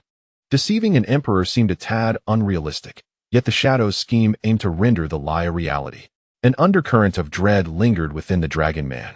For to awaken that terrifying presence at the bottom of the divine prison, this individual had, through peculiar means, likely sacrificed numerous lives. Once that dreadful entity stirred, it would teeter on the brink of madness, its thirst for battle insatiable, impervious even to the restraints of the divine prison. Should an emperor's aura manifest within those confines, chaos would ensue, and even an emperor might face the peril of demise. Suddenly, an overwhelming pressure enveloped the chamber, causing the dragon man to buckle and kneel, wounds erupting across its form. "Do not ask unnecessary questions. Depart at once," the shadow commanded, its voice morphing into an intangible force that struck the dragonman's chest. With a gasp, the dragon man was sent hurtling backward, terror etched across its face as it fled the chamber. A bubbling sound emanated from a pool beside the shadow, as if it were boiling with intensity. This latest creation is even more exquisite. Yet I must personally visit the divine prison to test this impeccable stepping stone against the might of the second experimental subject, the shadow cackled with glee. Within the pool, a figure suddenly stirred, rising with newfound strength, exuding a potent aura. This figure bore an uncanny resemblance to Qilin, who had previously been slain by Mu Qing. Chapter 583, An Unexpected Battle. A fearsome roar akin to a wild beast erupted, sending tremors throughout the divine prison. In a secluded cell on the 4th level, Mu Qing sensed the escalating turmoil outside, which surpassed any previous disturbances. The very confines of his prison quaked as silver chains clashed, producing a cacophony of sound. What is happening? That tyrant emperor has stirred such chaos. Mu Qing was taken aback. The last disturbance orchestrated by the tyrant emperor had only produced faint sounds audible to him within his sealed cell. Meanwhile, the elder of the Azura clan wore a grave expression, stating with solemnity, "This is not the commotion caused by the tyrant." Even an emperor could not create such a tumult within the 4th level of the divine prison. His expression suddenly shifted, filled with horror as he exclaimed, "It's that fellow." Mu Qing, bewildered, inquired, "Which fellow?" The elder of the Shura tribe, his countenance gravely serious, replied in a hushed tone, "It is the 5th layer, the very bottom of the divine prison. It is rumored that within the depths of the divine prison resides a terrifying entity, one that we prisoners, confined here, cannot perceive. Yet, every few centuries, we can feel that heart-stopping power." He informed Mu Qing that the being at the deepest level of the divine prison possesses strength that undoubtedly surpasses that of an emperor. A flicker of dread crossed Mu Qing's face. Surpassing an emperor. Could it be the supreme deity? However, he quickly dismissed this notion. If it were truly the supreme deity, how could such a being be imprisoned within the divine prison? It might instead be a particularly formidable emperor. The enormous commotion persisted for several days before finally subsiding somewhat. In the 4th layer of the divine prison, a desolate expanse of black earth lay beneath the sky, where thick, silvery chains pierced the heavens and the ground. Upon this dark soil rested 7 pitch-black cubes, the very prisons that confined the emperors. Suddenly, a section of space twisted violently, and a shadowy figure emerged, followed closely by an expressionless man clad in white, wielding an ancient sword. Boom! The instant the shadow appeared, the ground trembled as if a horrifying presence sought to break free from beneath the black earth. The shadow hastily gestured, producing a blue crystal that transformed into a vast barrier, enveloping a large area that included the 7 sealed prisons. He let out a sigh of relief, stating, "Fortunately, I acted swiftly. I did not expect to be detected upon my arrival. Even suppressing my aura proved futile." Deep beneath the black earth, a surge of violent energy erupted, fleeting yet powerful, sweeping across the entirety of the 4th layer of the divine prison in an instant. Subsequently, a low growl echoed, seemingly puzzled, before fading into silence. "It appears this entity possesses some utility," the shadow murmured. The blue crystal, crafted by the Demon Guild, ensured that within the barrier, all auras would be concealed. However, the barrier emanating from this crystal is inherently fragile and typically would not be employed. Yet, this time it proved to be of great significance. "This is the key to unlock the prison. Enter now," he instructed. The shadow handed a rune, identical to that of Qilin, to the emotionless man in white. Before vanishing amidst a series of strange chuckles, Qilin too accepted the rune, which shimmered with moonlight, nodded, and proceeded towards one of the prisons. Within one of the prisons in the 4th layer of the divine prison, the elder of the Shura tribe stood dumbfounded, while Mu Qing wore a look of confusion. To their astonishment, the silvery chains binding Mu Qing's limbs had fallen away, and a surge of demonic energy began to emanate from him, restoring his strength. Could it be? "Brother Mu, do you hold significant status within the Taiwa Palace? Even imprisoned here, someone has come to rescue you." the elder of the Shura tribe exclaimed. Moments ago, the silvery chains had unexpectedly fallen from Mu Qing, while the elder remained in a state of confinement, clearly indicating that someone had aided Mu Qing in breaking free from his bonds. Could it be his master and the others? At this moment, Mu Qing was filled with confusion. Could it be that the Heavenly Moon Emperor or the Elder of Destiny had intervened? Just then, a large hole split open in the dark prison, and a figure slowly emerged. Oh, is this someone come to rescue young Master Mu? The Elder of the Shura clan gazed toward the figure, as did Mu Qing. In the next instant, Mu Qing's pupils constricted in shock. How could this be? He exclaimed loudly, his body shuddering as if struck by lightning. The Shura elder, perplexed, asked, "What is it?" "Young Master Mu, isn't this person here to rescue you?" He too turned his gaze toward the man in white, only to furrow his brow. Like young Master Mu, this individual was at the initial stage of the celestial god realm. However, peculiarly, he held a rune in his hand, which was indeed the key to unlocking the prison. Logically, such a key should be wielded only by an existence of imperial caliber. Gu Feng. At this moment, Mu Qing was utterly astonished. He distinctly remembered having slain this powerful being from the celestial court within the Water Yuan secret realm, even employing the extermination sword formation specifically designed to counter immortals to obliterate him. Yet now, standing before him, unlocking the prison, was the very Gu Feng he believed to be dead. "I am not Gu Feng. You have mistaken me for someone else. I hail from the celestial court." The figure spoke slowly, his white robes billowing, a slender hand resting upon the azure sword at his waist. "My name is Gu Feng too." The corners of both Mu Qing's and the Shura elders' mouths twitched. "Does your name differ from Gu Feng's in any significant way?" The Shura elder couldn't help but interject. Gu Feng too, however, paid no heed to their remarks. In a flash, he appeared before Mu Qing, striking out with his sword, its brilliance soaring as it wreaked havoc. Mu Qing's expression shifted in alarm as his garments were torn apart. He staggered backward, while Gu Feng too relentlessly pursued him, the sword vibrating as a dozen formidable sword energies pierced through. With a splatter of blood erupting from Mu Qing's shoulder, he had just regained his strength and had yet to acclimate. A dark luminescence enveloped him, coalescing into a black garment, as he retreated swiftly.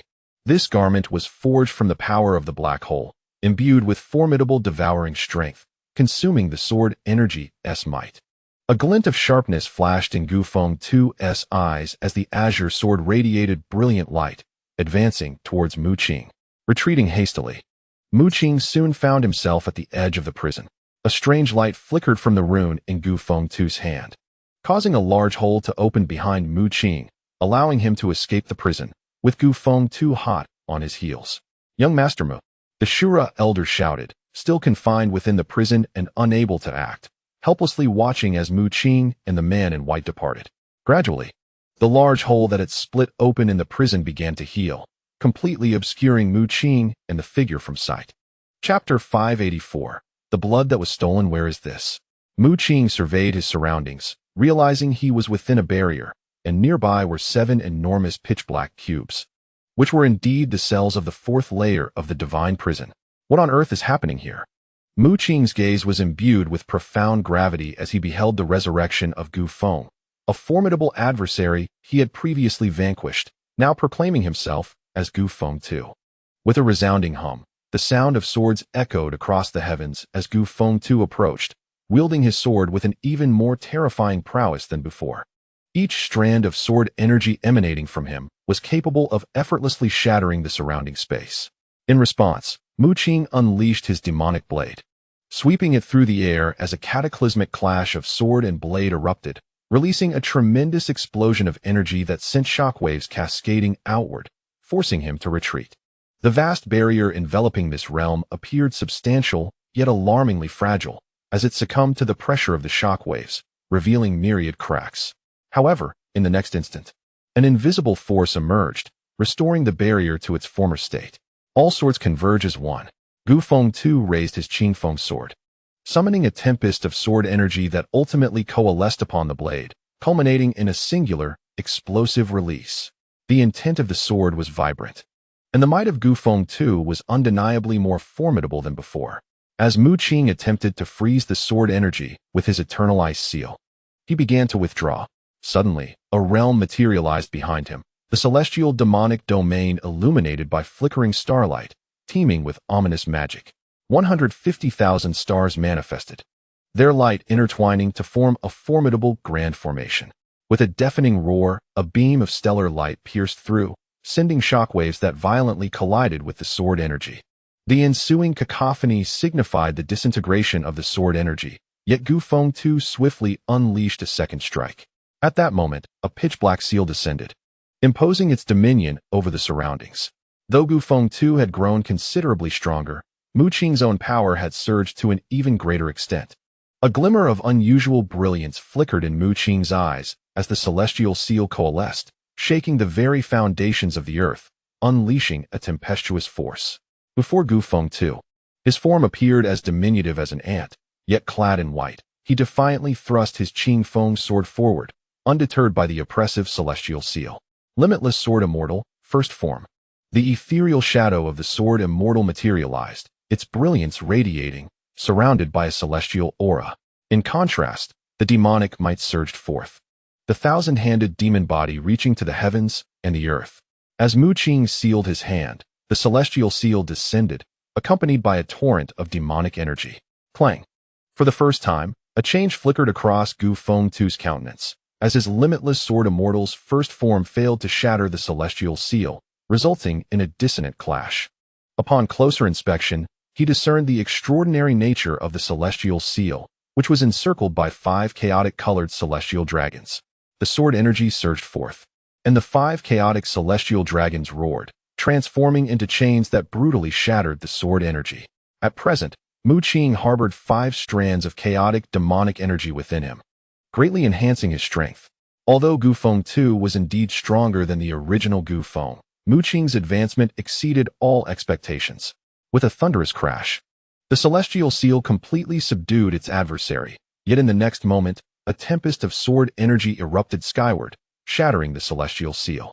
Gu Feng too, draped in white, burst forth, his Qing Feng sword tracing a series of arcs in the air, unleashing boundless sword energy. Limitless Sword Immortal, second form. An even more astonishing sword energy emerged, imbued with a fearsome intent. As the ethereal figure of the sword immortal enveloped him, the brilliance of the Qing Feng sword soaring to unprecedented heights. As Gu Feng too unleashed his strike, the sword emitted a resonant hum, while the shadow of the limitless sword immortal seemed to chant the sacred sword technique. At that moment, a resounding clatter of metal echoed through the air, as 5 chains forged from chaotic demonic energy surged forth, binding him with overwhelming force. Gu Feng too was struck with astonishment. At a critical juncture, he found himself inexplicably dazed. By the time he regained his senses, his body was already ensnared by the chains, and a chaotic link had coiled around his Qing Feng sword. Despite the continuous eruptions of sword energy, he was unable to break free. Swish, swish, swish. Mu Qing, wielding a demonic blade, initiated a swift draw, incantations unfurling as he gathered strength. From the starry realm behind him, for celestial swords emerged, piercing through the air. In concert with the chaotic chains, these swords impaled Gu Feng No. 2's limbs, rendering him utterly immobile. Dusk Blade. A terrifying wave of energy erupted instantaneously as Mu Qing unleashed his strike. Shadows of dusk materialized, casting a somber and desolate ambience, with the blade's brilliance fading swiftly, leaving a chilling scar in the air. Crack! Cracks spread across the barrier like a spider's web, though they were mended by a surge of formidable energy. A burst of blood erupted skyward as a head fell to the ground. His white garments stained crimson, the sword energy was obliterated. With a resounding thud, the corpse plummeted. The chaotic demonic energy, combined with the formidable control of the extermination sword array, coupled with the moon goddess's dream and the dusk curse, allowed Mu Qing to vanquish Gu Feng, who he had previously defeated at great cost, in mere moments. Gasping slightly, Mu Qing felt the considerable toll of the dusk curse. He bore no wounds, as his injuries had long since healed. Suddenly, the silver-white chains entwined around the dark prison began to tremble. The very prison where Mu Qing resided split apart, and 4 silver chains ensnared his hands and feet. The once surging demonic energy within him solidified, as a powerful pulling force yanked him back into the pitch-black prison. At that moment, a shadow emerged. waving its hand as runes of the divine prison drifted from Gufeng No. 2's corpse into its grasp. It was an overwhelming display of dominance. The shadow gazed down at the fallen body, deep in thought. It appeared that its power was still insufficient. Merely the blood of that individual was inadequate to create a truly extraordinary experimental subject. However, it was fortunate that this No. 2 specimen was not entirely worthless. It had managed to injure Mu Qing somewhat, affording an opportunity to acquire blood. Before the shadow, several droplets of blood materialized. These were the very droplets Mu Qing had unwittingly acquired after being wounded by Gufeng No. 2's sword energy. Though not pure blood, it would suffice for a thorough examination. The shadow sought to discern the source of Mu Qing's strength, pondering what had transformed one who previously possessed no trace of lineage into such a formidable being, even elevating his bloodline to a medium rank. Speaking of which, the formation that fellow conjured the shadow murmured, recalling Mu Qing's use of the Qian Yuan stellar array.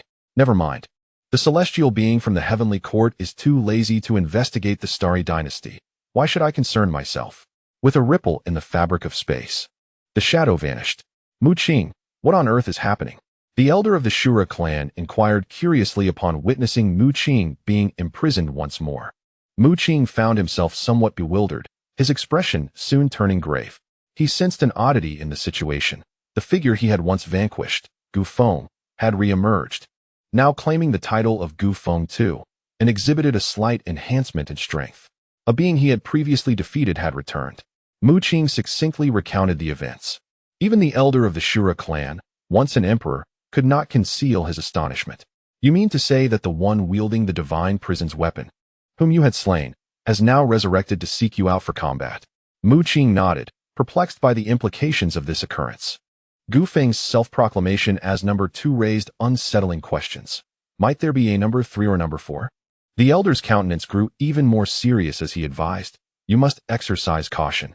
Anyone capable of wielding the key to the divine prison, particularly one from the 4th level, is undoubtedly an emperor. Mu Qing was taken aback. According to the elder's assertion, an emperor had set their sights on him. He pondered deeply, struggling to comprehend why an emperor would be interested in him. Could it be someone from the celestial court? Yet, he quickly dismissed the thought. If it were indeed agents of the celestial court, they would have likely sought to eliminate him directly.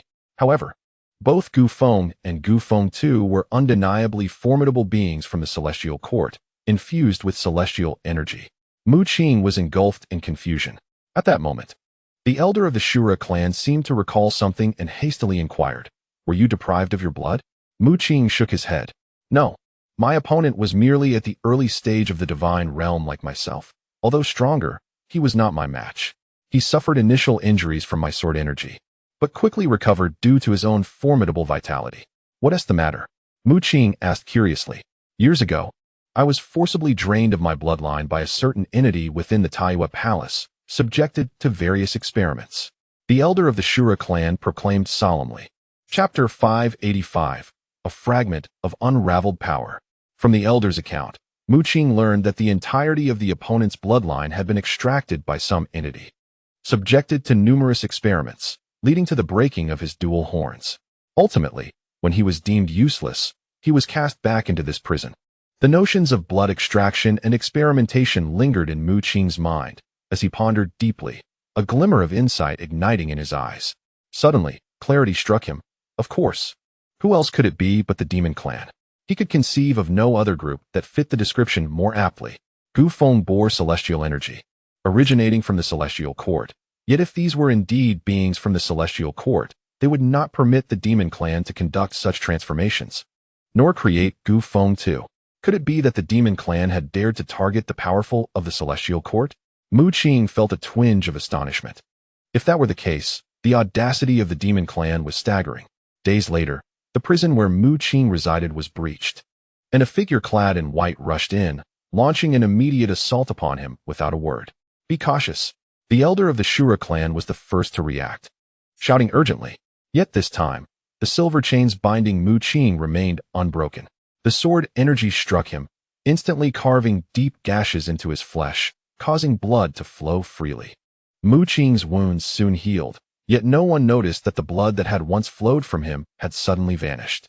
A resonant clang of swords echoed as a man clad in white, strikingly similar to Gu Feng, wielded a green blade and launched an attack. With a crack, the silver chains binding Mu Qing's limbs finally loosened, allowing him to deftly evade the strike. The battlefield shifted outside the prison. As before, it was entirely enveloped by a barrier. "Who are you?" Mu Qing demanded. "I hail from the heavenly court. I am Gu Feng number 3. Prepare to meet your end." The white-clad figure replied with a calm, indifferent expression. This only solidified Mu Qing's belief that someone from the demon clan was pulling the strings, and that Gu Feng's clone had resurfaced.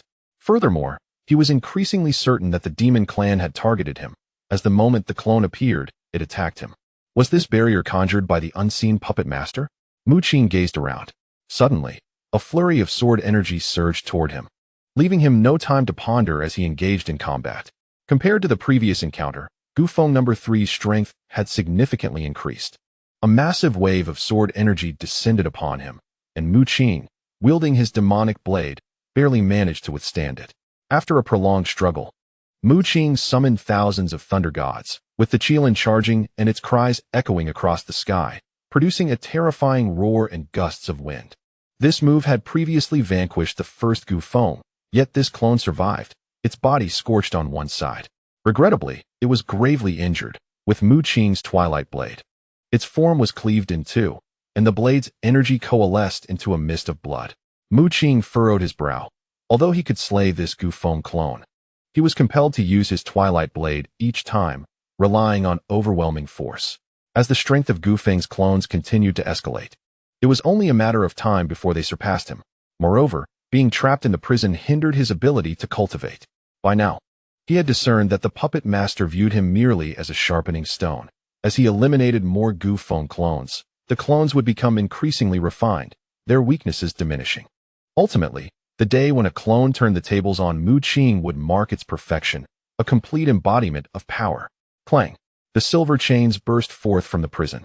Intent on rebinding Mu Qing, this time, he would not simply return. Enveloped in spatial energy, he teleported toward the distance. However, the silver chains shattered the void, suddenly appearing before him. This is bad. Mu Qing's pupils constricted as he beheld the chains materializing before him, a wave of astonishment washing over him. After all, this was the fourth layer of the divine prison, a realm that confined emperors. How could a mere early-stage deity like him hope to escape? Gritting his teeth, Mu Qing was unwilling to concede defeat and instinctively unleashed the moon god dream. Moonlight flickered in his eyes, yet unexpectedly, the moon god dream, capable of halting all things, could not impede the silver chains for even a moment.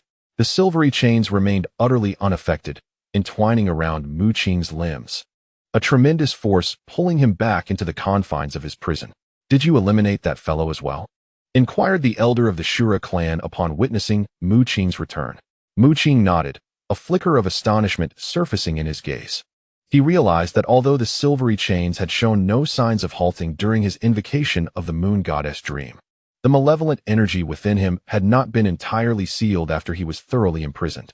Gradually, Mu Qing began to mobilize his internal energy, wisps of demonic aura escaping from him, albeit faintly, merely a fraction of what he could unleash at his peak, but it was indeed manifest. The Shura elder, observing this, was left utterly dumbfounded. "How did you accomplish this?" "Another one perished, yet it matters not. This time, we have procured some blood, and combined with Mu Qing's battle, we may unravel some of the secrets he harbors." A shadow reappeared, cackling ominously. If he wished to completely extract Mu Qing's blood, he could easily do so by directly draining the essence from Mu Qing's veins. However, such a method would only yield clones akin to the first-generation Gu Feng, merely a prodigy, yet not reaching the monstrous, defiant level that the shadow demanded. His criteria were simple. They must be sufficiently powerful and abundant. Indeed, the first-generation Gu Feng had already met the shadow's expectations, but due to Mu Qing's intervention, the shadow deemed it imperfect. Upon realizing Gu Feng's vast potential for growth, he planned further modifications. Yet, witnessing the techniques possessed by Mu Qing left even him astonished. He was intent on documenting every battle between Mu Qing and the experimental Gu Feng, not only to facilitate the latter's continuous evolution, but also to replicate Mu Qing's methods, deciphering everything he had cultivated through unique means. Regrettably, if only Mei Qian could assist me. Her analytical prowess is of an extraordinary caliber. the shadow muttered before vanishing without a trace. Although Mu Qing was also a member of the Demon Guild, her status within the Demon Clan was exceptional, even prompting the shadow to tread carefully. As for her analytical ability, it was a core technique of the Demon Guild, involving the documentation and study of an opponent's abilities, culminating in their replication. However, for typical core members of the Demon Guild, this was a complex analytical process requiring the collective effort of many over an extended period. In contrast, for Mu Qing, it was a mere act of replication, instantly allowing her to duplicate the techniques previously employed by her adversaries. Even if the powers she replicated came with time constraints, her abilities left the entire Demon Guild envious. Chapter 586, The Gathering of Keys. How did you achieve this? The Shura elder was utterly astonished and horrified. The chains capable of completely restraining an emperor could only be attempted to be unraveled by the tyrant emperor through sheer physical might. Yet Mu Qing managed to regain a measure of strength even under such confinement. It was when that experimental subject liberated my chains. If only I had more opportunities. Mu Qing spoke in a deep, resonant tone. In his mind, the visage of the youthful divine emperor, Yuya, emerged unbidden. This dream of the moon divine, a mystical art imparted to him by the other party, possessed the astonishing ability to unravel the fourth layer of the divine prison. After several days, the prison was once again opened. Mu Qing's gaze sharpened, and indeed, a white figure stepped inside. Without uttering a word, Gu Fengno, for immediately unleashed a torrent of sword energy. As before, the silver chains binding Mu Qing did not dissolve immediately. Only after he sustained injuries from the sword energy did they release him. Mu Qing's eyes narrowed as he noticed the blood that splattered from his wounds inexplicably vanishing mid-air. A sense of dread gripped him. The unseen hand was evidently fixated on his blood. With swift movements, Gu Feng No. 4 wielded his Qingfeng sword, now even sharper and more potent, exerting immense pressure on Mu Qing. The two swiftly relocated their battlefield outside, with Mu Qing evading incessantly, refraining from engaging directly and instead surveying his surroundings, contemplating his escape. With a decisive strike, Mu Qing wielded his demonic blade against the barrier, causing fissures to appear. Each encounter with Gu Feng's experimental subjects had been shrouded by this barrier. Its fragility astounded him, as he had not even utilized his full strength. However, in the next moment, an invisible force rippled through the barrier, forcefully repelling Mu Qing, as a tremendous impact struck his chest. Taken by surprise, he coughed up a mouthful of blood and staggered backward. The fissures he had created in the barrier were immediately restored by this unseen power. Behind him, a piercing sword energy surged forth, rending the void. Gu Feng No. 4 had grown significantly stronger, compelling Mu Qing to confront him earnestly. The ensuing clashes echoed violently, the intensity of their battle escalating, and Mu Qing felt the pressure mounting. With a thunderous roar, the sky-overturning seal met the sword energy in a fierce collision. Both combatants being thrown back, Mu Qing raised his hand, summoning numerous thousand-handed thunder gods, their hammers crashing down, heralding the arrival of the Qilin. In response, a celestial figure manifested behind Gu Feng No. 4, unveiling the boundless true immortal. A tempest of chaotic demonic energy and sword light erupted from this confrontation. Compared to their previous skirmishes, this battle endured longer. Ultimately, though Mu Qing emerged victorious, it was not without cost, as he bore numerous injuries. Clang!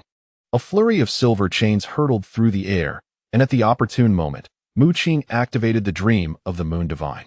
Moonlight flickered from his eyes, and simultaneously, the silver chains shimmered with a faint lunar glow. In the next instant, he found himself ensnared, drawn back into the prison. His strength partially regained. Mu Qing was bound tightly by the silver chains, yet he was still able to wield a portion of his demonic energy.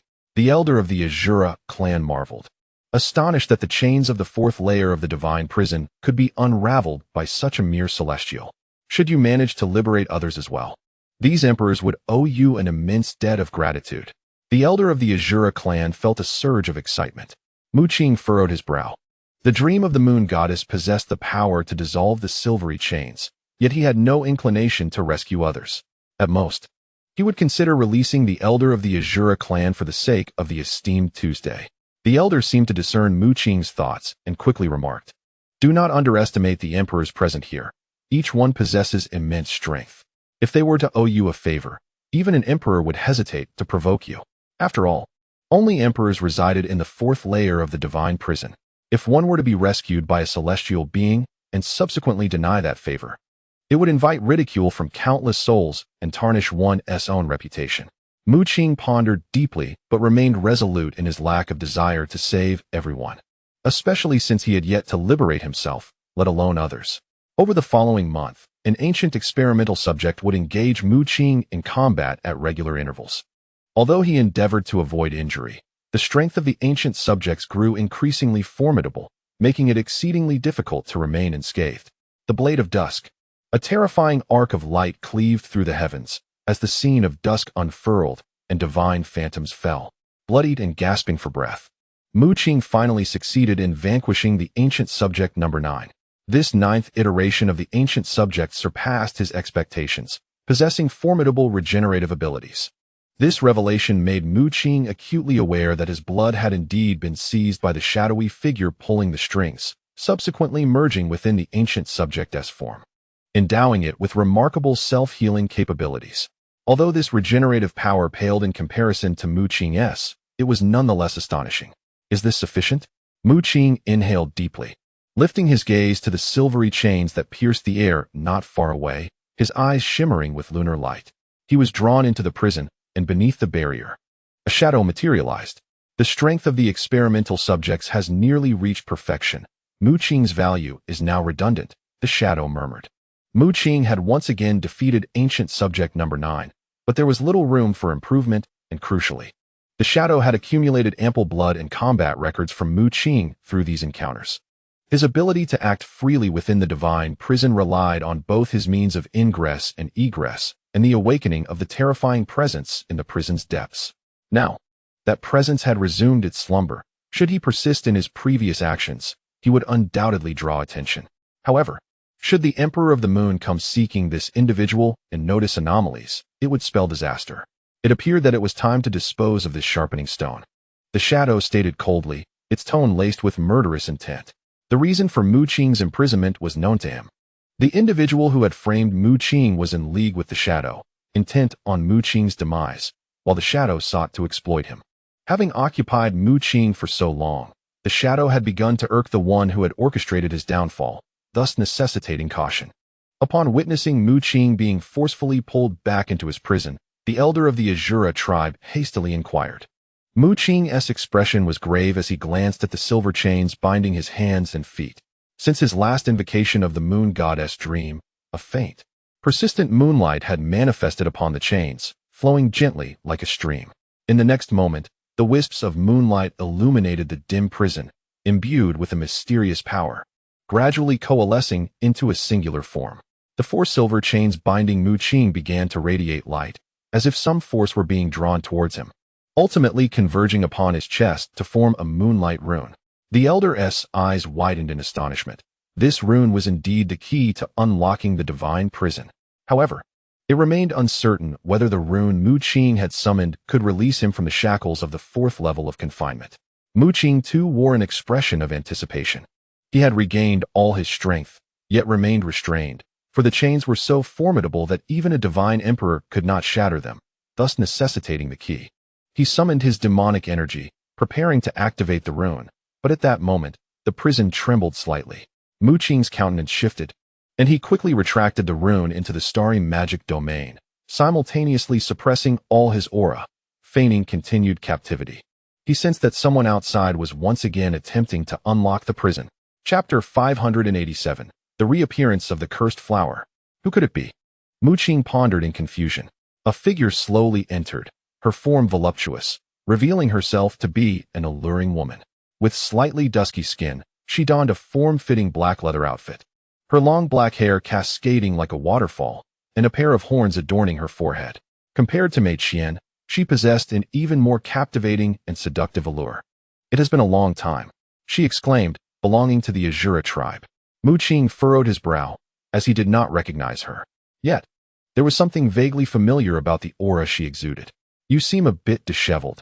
These recent battles must have been arduous for you, she approached, feigning warmth as she adjusted Mu Qing's attire, simultaneously waving her hand to wipe away the dried blood on him. Mu Qing fixed his gaze upon her, and in an instant, his pupils constricted. He opened his mouth to speak, but found himself unable to utter a sound. It seems you have recognized me, but alas, your strength remains so feeble, leaving you defenseless against your inevitable demise. The Azura woman laughed coyly, her magnificent form shimmering with strands of black light, and incantations flickering upon her skin. The power of curses. The Azura woman placed one hand upon Mu Qing's shoulder, holding a rune in her grasp, the very key to the divine prison. The power emanating from the rune caused the nearby silver chains to quiver, binding Mu Qing tighter before she let him out of the prison. The elder of the Azura tribe struggled momentarily, calling out loudly, but alas, his limbs were shackled, and the power within him was entirely sealed, rendering him powerless. He perceived the anomaly in the Azura woman and wished to warn Mu Qing. After being let out of the prison, Mu Qing beheld the visage of the fourth layer for the first time. Previously, each emergence from confinement had been shrouded by a barrier, obscuring his view of the external surroundings.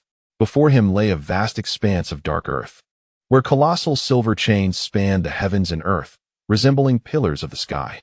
Simultaneously, Mu Qing discovered that his previously regained strength had once again been shackled, though the Shura woman seemed unaware that his powers had secretly been restored.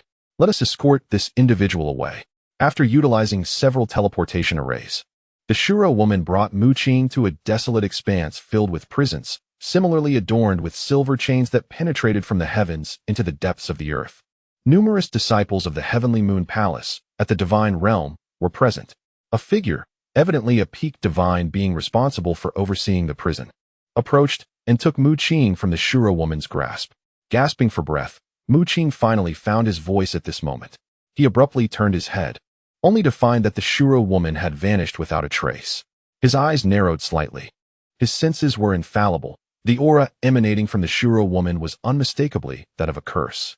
Moreover, judging by her demeanor and the attitude of the divine beings towards her, it was evident that her status was extraordinary. She was at least a divine emperor. Has the power of the curse flower penetrated this deeply? Mu Qing's expression turned grave. You are Mu Qing, are you not? I must say, your audacity is quite remarkable, slaughtering your own kin. It is said you emerged as the champion of the true god competition. What a pity that with your abilities, diligent cultivation would suffice. The peak divine being escorted Mu Qing to a teleportation array, departing from the prison. The entire divine prison consisted of 4 secret realms interconnected by massive silver chains, each layer housing a teleportation array. Where are you taking me? Mu Qing inquired, having painstakingly gathered a rune key capable of unlocking the divine prison's cells, only to be brought out instead. To the Hall of Punishment. You have committed fratricide so brazenly that evasion of capture is nearly impossible. The fact that you were not executed on the spot is already a stroke of fortune. Today, you shall be tried in the Hall of Punishment. Whether you live or die rests in fate's hands. The peak divine being replied with indifference. In his heart, Mu Qing was already deemed a dead man. Those affiliated with the Heavenly Moon Society were, after all, disciples of an emperor, and their status was anything but ordinary. The Rift Realm. This was the location of the Heavenly Moon Society, accessible only to those bearing the Heavenly Moon rune. At that moment, a disciple of the Heavenly Moon Society arrived at the teleportation array, cloaked in a dark robe with a hood obscuring his features. He produced a drop of pitch-black liquid, which he let fall into the teleportation array. In an instant, the entire array transformed at a visible pace into an inky hue, ultimately dissipating all its power and becoming utterly inoperative. A single drop of this dark liquid rendered the spatial energies of the teleportation array completely nullified. Thus, the Rift Realm was now severed from the outside world. Those within could not escape, nor could anyone from the outside traverse the teleportation array to enter. A disciple of the Tianyue Guild, who had sabotaged the teleportation array of the Secret Realm, revealed a sinister grin as he pushed back his black hood. The face that emerged was unmistakably Ling Yan, the one previously vanquished by Xueqi. At this moment, Ling Yan's visage was marred by dark, cursed markings, rendering him grotesque. He had become a vessel for the seeds of a curse, fostered by the humiliation of being defeated publicly by Xueqi not once, but twice. The negativity within him, under the influence of the curse's power, had festered into this monstrous form. Ha! Let them all perish. Let them all perish. Ling Yan cackled maniacally. drawing a dagger and plunging it deeply into his abdomen, blood gushing forth. Remarkably, he seemed impervious to pain. Instead, he smeared his own blood, inscribing arcane symbols upon the ground. Lingyan, is that you? What has happened? Suddenly, a figure sped towards him. A disciple of the Tianyue Guild who had been drawn by the bizarre laughter. Upon arrival, his expression shifted drastically as he beheld the darkened teleportation array and Lingyan, who was clutching his wound while tracing symbols in his own blood. What has become of you? The Tianyue disciple's eyes widened in horror at the sight of the black markings on Ling Yan's face, a complex and unsettling sight. Ignoring the newcomer, Ling Yan drew the dagger across his neck, a spray of blood erupting, cascading onto the very array he had inscribed. With a thud, Ling Yan collapsed, seemingly lifeless. Yet the blood upon the ground began to pulse with an otherworldly force. The Tianyue disciple stood frozen, an ominous premonition stirring within him. Crack!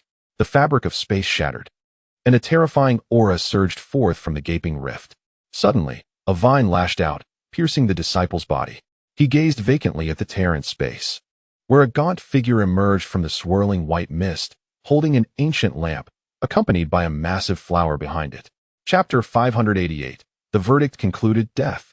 In the Taiyue Palace, within the Hall of Punishment, the very place that governed the penalties of the entire palace.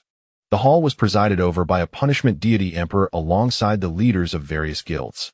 Mu Qing found himself bound by silver chains, entering the Hall of Punishment, immediately enveloped by an air of dread, frigid and chilling. Within the hall, a staircase of myriad steps beckoned, and Mu Qing ascended. Casting his gaze to the side where immense statues stood, each face contorted in agony. These statues symbolized the myriad forms of punishment. Upon reaching the top of the staircase, he entered a vast circular arena surrounded by seats, where all the deities of the Taiyue Palace were qualified to convene. Of course, within this Hall of Punishment, the greatest authority lay with the punishment deity emperor and the leaders of the guilds. Recently, the divine being Mu Qing brutally murdered his fellow disciple, Blood Qi. And upon the revelation of this heinous act, he exhibited no remorse. Instead, he continued his spree of violence, claiming the lives of numerous disciples from the Tianyue Guild. A matter of grave severity. A figure adorned with a black iron mask, the punishment emperor, slowly spoke. Following an evaluation by the punishment hall, 2 verdicts were rendered. The first, to be cast into the second level of the divine prison, to battle countless divine offenders for a full decade, a torment of suffering. The second, to open the Taiyue heavenly gate and, with the supreme power of moonlight, sever his head, a sentence of death. The voice of the punishment emperor reverberated throughout the punishment hall, silencing even the emperors present. Now, esteemed members, cast your votes. Beneath the black iron mask, the punishment emperor's pale golden eyes gleamed with coldness and ruthlessness, his tone mechanical. Bound by glimmering silver chains, Mu Qing found himself immobilized. Indeed, upon traversing the myriad steps to this place, he had been ensnared by an overwhelming force. Glancing to his side, he recognized several familiar faces, his master, the Elder of Destiny, the youthful Emperor Yuya, and those divine beings who had once appeared in the True God tournament, alongside the Shuro woman emanating a curse-laden aura. Among the assembly, even several emperors were present, including the Tianyue Emperor, who observed Mu Qing with a furrowed brow and a gaze laden with complexity. Esteemed ones, please decide on the verdict. The punishment emperor reiterated. In the grand halls of Taiyue Palace, where countless true gods resided and divine beings roamed freely, incidents of intrasect violence were not uncommon. However, most cases were resolved without escalating to the punishment hall, often resulting in mere reprimands or minor penalties. The severity of Mu Qing's situation stemmed from his persistent slaying of disciples from Taiyue Palace, particularly those affiliated with the Tianyue Guild, an organization founded by the Tianyue Emperor himself, who placed great emphasis on quality. Each disciple of the Tianyue Guild was a prodigy of their rank, with extraordinary backgrounds and significance. Whether through Mu Qing's direct actions or the self-inflicted deaths of those controlled by cursed seeds, all blame fell upon his shoulders. Furthermore, the influence of various guild leaders secretly fanning the flames exacerbated the incident. Death. The first to speak was the Shuro woman. Her interest piqued as she gazed at Mu Qing, a mischievous smile upon her lips. Death. Death. The majority of votes echoed the call for execution, including several of imperial stature. Suffering. At last, a dissenting voice emerged, none other than the Elder of Destiny. Suffering. Yi also voiced his choice. Death. Death. Suffering. One by one, divine beings of higher rank expressed their verdicts. Most were indifferent to Mu Qing's plight. Yet the regulations of Taiyue Palace dictated that all present emperors possessed the right to vote on the punishment. The overwhelming majority opted for death. Driven by the knowledge of Mu Qing's transgressions against the disciples of the Tianyue Guild, led by the Tianyue Emperor, thus granting a semblance of respect to the emperor himself. At the heart of this complex emotional turmoil lies the celestial Moon Emperor, who, after much contemplation, finally exhaled a long sigh and uttered the words, "Torturous punishment."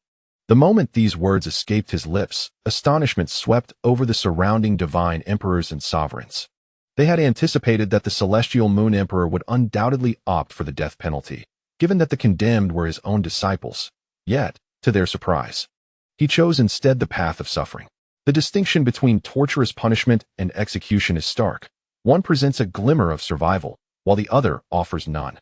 The second level of the divine prison is designated for the confinement of celestial beings, where Mu Qing would be thrust into combat against these divine entities for a decade. His adversaries might range from peak celestial beings to those merely at the nascent stages of their power, granting him a modest chance of survival. Conversely, the death penalty signifies a definitive end. The Moonlight Celestial Gate, an artifact of superlative rank within the Palace of the Celestial Moon, harnesses the terrifying energies of moonlight. When the crescent beams descend, even a divine emperor would find his head severed. One option holds a semblance of hope, while the other is irrevocably doomed to death. The decision rests in the hands of the divine emperors and sovereigns within the Hall of Punishment. In the end, the majority leaned towards the death penalty. It could be said that those who chose the torturous punishment, thereby granting Mu Qing a slender chance of survival, were exceedingly rare. Aside from the Old Man of Destiny and Yuya, only the leader of the Starry Association, who sought to extend a favor, remained in his corner. Thus, the execution of the death penalty would take place 3 days hence before the Moonlight Celestial Gate. The cold voice of the Punishment Emperor echoed throughout the palace. The divine emperors cast an indifferent glance at Mu Qing before rising from their seats and departing the Hall of Punishment. For them, Mu Qing, merely at the nascent stage of celestial power, was akin to an insignificant insect. Poor creature, mused a man radiating holy light as he regarded Mu Qing. Bound by silver chains, he was none other than the leader of the Holy Radiance Association, the Holy Radiance Emperor. Beside him, a female from the Azura clan smiled, her eyes curving like a crescent moon, seemingly delighted. Alongside her, a shadowy figure emitted a sinister chuckle. These individuals were the leaders of powerful associations, wielding tremendous strength and influence. As the divine emperors and sovereigns who participated in this judgment began to withdraw, it was unprecedented for a mere celestial being at the initial stage to evoke the presence of such formidable entities. Typically, even when divine emperors faced judgment, such a multitude of powerful beings would not gather, let alone for someone at the celestial realm. Mu Qing remained silent throughout, his eyes glimmering with a chilling intensity as he surveyed the room, etching the faces of those who condemned him into his memory. For Mu Qing, the sole solace lay in the fact that he had 3 days' time, during which he would once again be confined to the divine prison, a chance, albeit slim. Master, what has transpired? What is Mu Qing's fate? The Old Man of Destiny emerged from the Hall of Punishment, and both Shunglinger and Exanrue hurried forth. To their surprise, even the malevolent Ruan and the Holy Sovereign followed closely behind. Yuya stepped forward, shaking his head and sighing. It is difficult. Mu Qing's judgment saw a significant assembly of prominent figures from the Palace of the Celestial Moon, and the final outcome was the death penalty. The leader of the Starry Guild stepped forward, his slender figure draped in a robe, surrounded by starlight. He addressed Exanrue, expressing his regret at the vast disparity before them. Both Shunglinger and Exanrue were taken aback. They had believed that the intervention of the Destiny Elder and Yuya would undoubtedly secure Mu Qing's life. Someone seeks to harm Mu Qing, yet I am perplexed. Could it be that the force behind this is so formidable that even the leaders of the major guilds have been entirely swayed? The Destiny Elder spoke gravely, his brow furrowed in concern. The Taiwa Heavenly Gate was an artifact of supreme imperial level, possessing a power capable of vanquishing even a divine emperor. No matter Mu Qing's immortality, he could hardly escape death. This situation is unexpected, just as I was preparing to engage him in battle once more. The Holy Monarch frowned, his desire to confront Mu Qing again intensifying. Although he was unaware of whom Mu Qing had offended, he surmised it must relate to their demon guild. Suddenly, Yuan spoke, startling the assembly. What is happening? They had not anticipated Yuan would make such a statement. He shrugged. I do not know, only that my lady mentioned it. Your lady? The Holy Monarch frowned, surprised to learn that Yuan had a lady behind him. Her name is Mei Qian. Chapter 589, The Ancestor of Shura. Luo Tian. What is truly going on? Is Mu Qing's plight connected to the demon guild? The Destiny Elder inquired solemnly. Yuan shook his head, indicating his limited knowledge, suggesting they ask his lady instead. Could we not simply inquire directly with Mu Qing? Shunlinger questioned. The others shook their heads in disagreement. The Destiny Elder replied, that is rather unrealistic. There are forces obstructing us from approaching Mu Qing. Furthermore, he may not be fully aware of the situation himself. Following his judgment, no one is permitted to contact him. Inside the punishment hall, all those who had participated in the judgment had departed, leaving the rows of dark golden seats vacant. Mu Qing looked up to find the punishment divine emperor descending slowly, emanating a formidable aura, rivaling that of Yuya, suggesting he was exceptionally close to an emperor's level of power. You have 3 days left to live. Do you have any final words? The pair of pale golden eyes behind the black iron mask fell upon Mu Qing, clad in a black and red robe. With silver hair and a robust physique, his voice carried a magnetic quality. None, Mu Qing replied coldly. The punishment divine emperor smiled faintly, turning away as he continued. Many years ago, the supreme god of Taiyue declared his seclusion. Since then, aside from the inheritors, the divine emperor of Tianyue and Yuya, none from Taiyue Palace have seen the supreme god again. At that time, I sensed that the sole pillar of support for Taiyue Palace, the moon god, might eventually falter. Taiyue Palace cannot exist without the moon god, and I have recently felt that something peculiar has infiltrated this place. Mu Qing gazed at the punishment divine emperor in astonishment as he removed his black iron mask, revealing a grotesque face marred by scars. Upon witnessing Mu Qing's astonished expression, the punishment god emperor chuckled softly and elaborated. The scars left from battles long past have never truly healed, and I am reminded of their pain at intervals. He then pressed the black iron mask against Mu Qing's face, and in an instant, the mask melded seamlessly into Mu Qing's being. As if it had become an intrinsic part of him, Mu Qing, filled with bewilderment, could not fathom the intentions of the punishment god emperor, who had suddenly spoken to him in such a manner and bestowed upon him control of the black iron mask. He felt a surge of ferocious power coursing through his veins, a force far surpassing that of a celestial-grade artifact. It was an imperial-grade artifact. This aura is undoubtedly that of an imperial-grade artifact.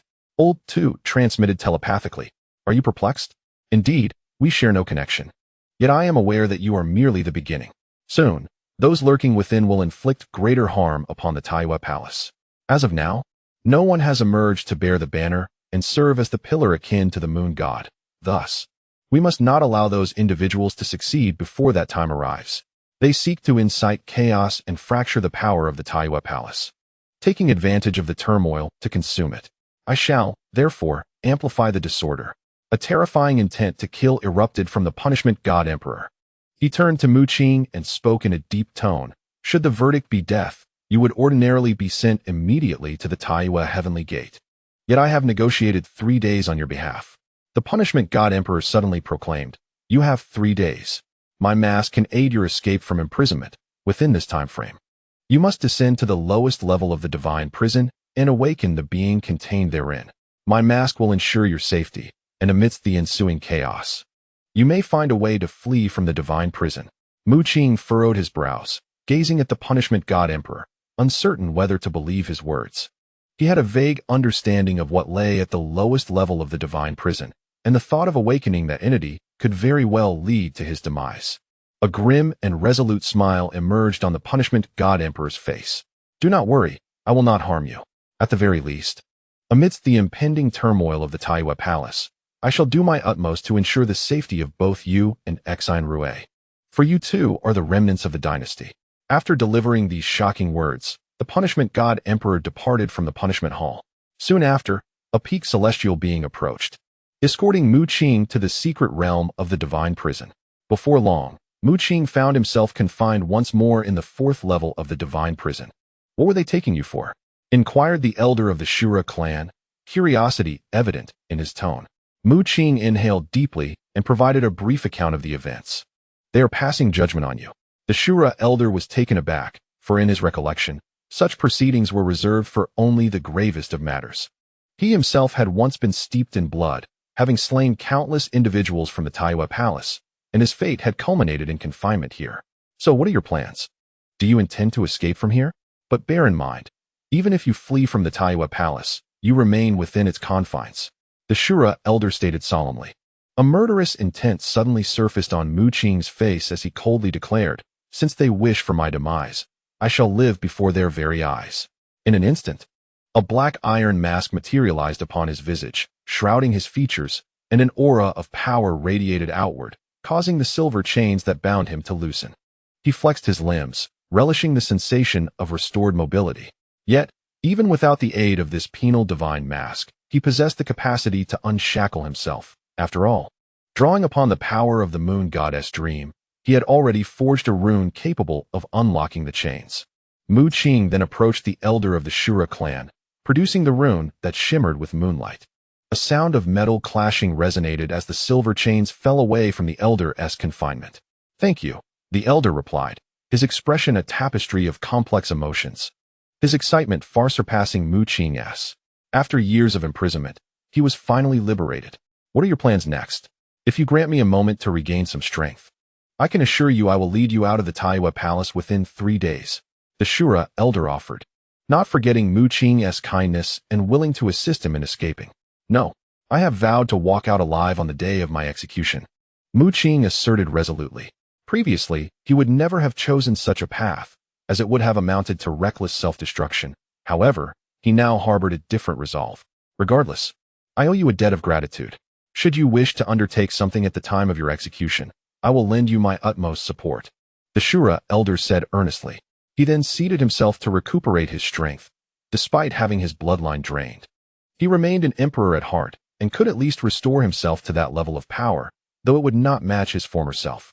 With a wave of his hand, the elder brushed away the remnants of his shattered horns, rendering himself nearly indistinguishable from a human. "From this day forth, I shall have no ties to the Shura clan," he sighed, beginning to gather divine energy, a terrifying force emanating from his withered form. Mu Qing was somewhat taken aback, sensing an undertone of discord between the elder and the Shura clan.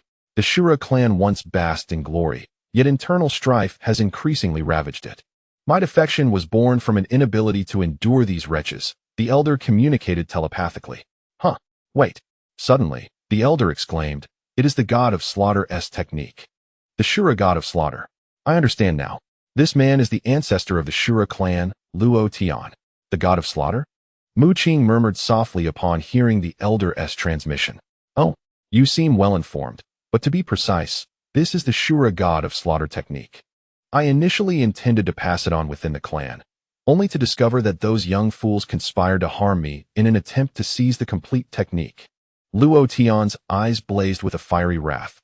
As the founder of the Shura clan and creator of the Shura god of slaughter technique, the initial transmission had merely been a branch of the complete divine art and bloodline technique, primarily because he had not yet fully perfected it.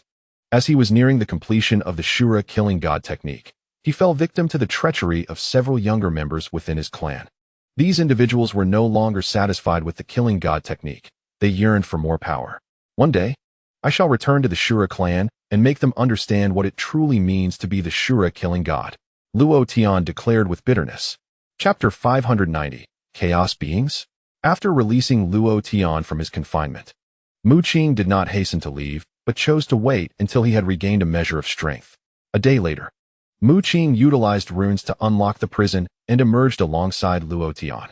"Are you truly intent on venturing to the depths?"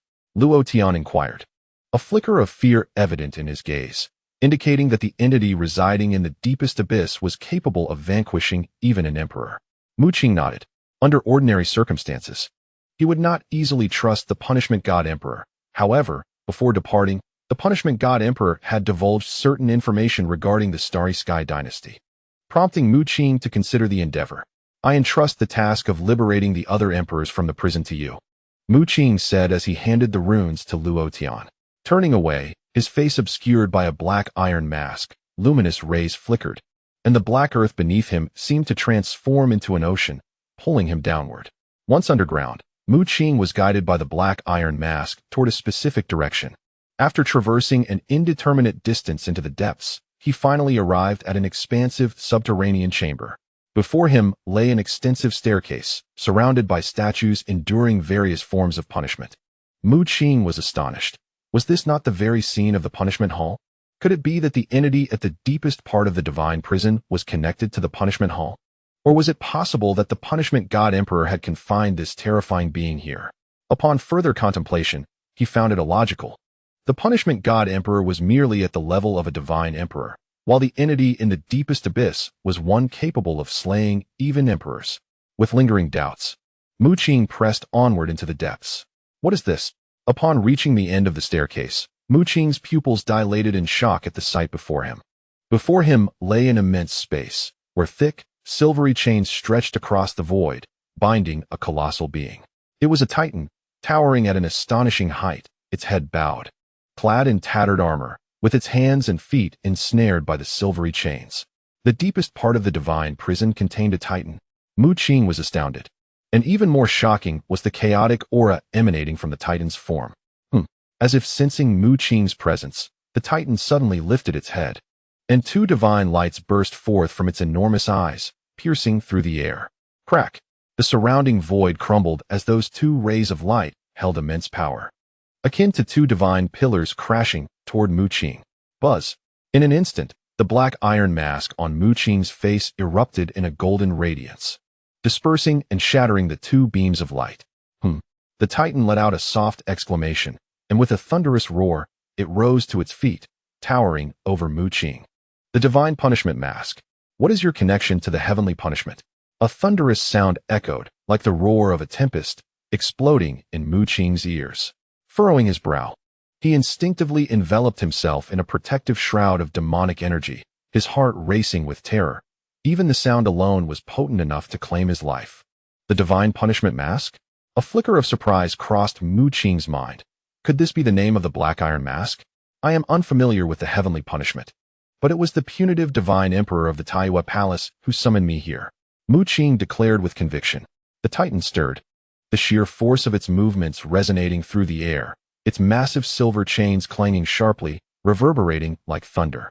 It was evident that it was intentionally restraining its power. Very well, though I am unsure why you possess the divine punishment mask, since it is in your possession, I shall spare your life. The titan stated as it settled down, shattering a vast expanse around it. Its words were laden with the intent to kill. Mu Qing furrowed his brows, recalling that the punitive divine emperor had sent him to awaken the entity deep within the divine prison, yet the being before him was already in a state of awakening. Was he to release it? Speak, what is your purpose in seeking me? For the sake of the heavenly punishment, I shall not harm you, the titan proclaimed, its voice transforming into a tempest that swept through the surroundings. I have been sent by the punitive divine emperor to rouse you, Mu Qing responded, perplexed by the emperor's intentions, merely relaying the words as they were. Oh, ha! The titan erupted into boisterous laughter, causing the ground to tremble violently. It is amusing. Everyone in the Taiyue Palace believes I remain in eternal slumber here, even thinking that the mere scent of the great emperor would send me into a frenzy. In truth, I am not so exaggerated. I simply find it comfortable to slumber here. The titan's voice echoed throughout the vicinity. Then how might I unbind your confinement, esteemed elder? Mu Qing inquired loudly. He sought to harness the titan's might. There was no need for the being to heed his commands. Its mere presence within the Taiyue Palace would suffice to incite chaos. To exit? The titan tugged at the silver chains binding its arm, explaining. These chains serve not only to imprison me, but also connect to the 4 secret realms of the divine prison. Through the might of these realms, my strength is sealed, leaving only my physical power. To break this seal is beyond your capability as a mere celestial being. Suddenly, the titan paused, a realization dawning upon it. Oh, I see now. It is indeed the power of the divine punishment mask that could allow me to break free. This was the intention of the one who sent you. Mu Qing promptly inquired, what must I do? Before the titan could respond, A beam of light erupted from within Mu Qing, revealing the black iron mask. Or perhaps it should now be called the Divine Punishment Mask. Have I utilized it so many times that it has transformed into an Emperor-level artifact? The Titan murmured in astonishment, leaving Mu Qing in shock. Could it be that the mask was once an artifact surpassing even the Emperor level? Crack! Suddenly, the Divine Punishment Mask shattered, emitting a series of thunderous booms, from which two dark red bolts of lightning surged forth. One of the dark red lightning bolts shot into the sky, instantly transforming into a vast expanse of dark clouds, unleashing a torrential downpour of tribulations that rained down upon the Titan. A surge of astonishing fluctuations reverberated through the air, causing Mu Qing's expression to shift dramatically. The formidable thunder tribulation, capable of effortlessly annihilating deities and even divine emperors, seemed utterly ineffective against the Titan giant. Even the silvery chains were not immune, trembling violently until they bore numerous fissures. As the calamity clouds dissipated, it appeared that the power of the dark crimson thunder had been exhausted, leaving the silver chains with over 100 cracks, yet they remained unbroken. Enough! Just grant me a moment, and I shall break free, the Titan giant roared, his voice resonating like a tangible force, intertwining into storms of sound. Mu Qing coughed up blood, feeling as though his chest had taken a brutal blow, the pain searing through him. Azure patterns flickered across his body, and his injuries soon began to mend, leaving him in a daze as he gazed at the towering giant before him. The silvery chains, seemingly set by the moon goddess, had developed only a few cracks, granting the Titan giant a glimmer of hope for liberation, prompting him to roar with excitement. Boom! Within the Titan giant, chaotic energies erupted violently. Mu Qing was taken aback and retreated hastily, his black robe, woven from the essence of black holes, utilizing the method of spatial garments, continuously employing the power of absorption to devour the chaotic energies. This instinctive action stemmed from the realization that every movement of the Titan giant could inflict harm upon him, so he sought to mitigate the impact through absorption. However, this time, the chaotic energies surged forth without causing him harm. Instead, he felt a sense of familiarity as tendrils of chaos enveloped him, ultimately drawing forth the 5 strands of chaotic, demonic energy within him. The giant noticed the unusual aura surrounding Mu Qing, his gaze shifting, a hint of astonishment crossing his features. You are also a being of chaos. Chapter 591. The Secrets of the Great War of Your A Being of Chaos? No, my chaotic energy has been gradually refined, Mu Qing replied, shaking his head. The Titan giant regained his composure, scrutinizing Mu Qing closely before murmuring, I am growing old and my sight is failing. Yet, your method of refining chaotic energy seems somewhat familiar, reminiscent of the divine eruption I once bequeathed to the Titan race. Was that divine art created by you, esteemed elder? Mu Qing exclaimed in surprise, realizing that the essence of his chaotic energy stemmed from a divine technique he had obtained from the Titan clan, the divine eruption. This technique had long been abandoned by the Titan race. It appears you have indeed acquired that divine art. Although the divine eruption allows for a terrifying instantaneous burst, a feat that defies the heavens, I ultimately had the Titan race discard it. The Titan giant's voice boomed, echoing around them. Mu Qing was taken aback. Are you perhaps the ancestral figure of the Titan race? The Titan giant's tone indicated his high standing within the clan. Not quite, to be precise. I have no ties to the Titan race, nor does the blood within me belong to them, he responded, leaving Mu Qing even more astonished. Could it be that this towering figure before him was not of the Titan lineage? Yet, such a colossal stature, towering at 10,000 feet, seemed a feat only achievable by the Titans. The giant shook his head and said, I indeed have no connection with the Titan race. I am a chaos giant, a being born from the depths of chaos, and my bloodline belongs to chaos itself. I once engaged in a transaction with the Titan race using the divine power of my abilities, but later realized that there were issues with the chaotic energy, prompting me to abandon that technique. Chaos giant? Mu Qing felt a deep shock within. Chaos. What a realm it must be to give rise to such a terrifying existence. Your method of condensing chaotic energy is far too rudimentary. It fails to harness the true power of chaos. Out of respect for the heavenly punishment, I may impart to you the correct way to condense chaotic energy, but do not overly rely on it. The chaos giant pointed his thick finger at the void, and suddenly, a beam of light struck Mu Qing. A surge of information erupted in his mind, a unique technique for condensing chaotic energy. It described how to awaken the connection with chaos from the void and draw down the true chaotic energy. Mu Qing had originally condensed his chaotic energy from pure energy, merging it with demonic energy. However, the method imparted by the Chaos Giant involved a means to communicate with the realm known as chaos, drawing forth the authentic chaotic energy from within. Is there a problem with chaotic energy? Mu Qing inquired curiously. The Chaos Giant had previously mentioned that there were certain issues with chaotic energy, which made Mu Qing hesitant. Could practicing with chaotic energy be hazardous? It can be said that there are significant issues for beings like us, born from chaos. Although chaotic energy makes us nearly invincible, so much so that even the moon goddess cannot slay me, I have never been able to reach the level of supreme. The Chaos Giant spoke solemnly. He was a being of seemingly invincible stature, capable of crushing emperors with ease, yet even the supreme gods could not vanquish him. However, the strength of the Chaos Giant always fell just short of that of the supreme, or rather, all chaotic beings could only grow to a point that remained a fraction away from the supreme level. They could effortlessly crush emperors at their peak, but could never attain supremacy. I surmise that while chaotic energy is immensely powerful, it may not be suitable for achieving supremacy. Therefore, overly condensing chaotic energy might affect your future cultivation, the Chaos Giant stated. Even he was unclear about the exact nature of the issues surrounding chaotic energy. Since Mu Qing was not a being of chaos, but merely borrowing the power of chaotic energy, the Chaos Giant still chose to share the correct method of acquiring chaotic energy with him. Leave this place.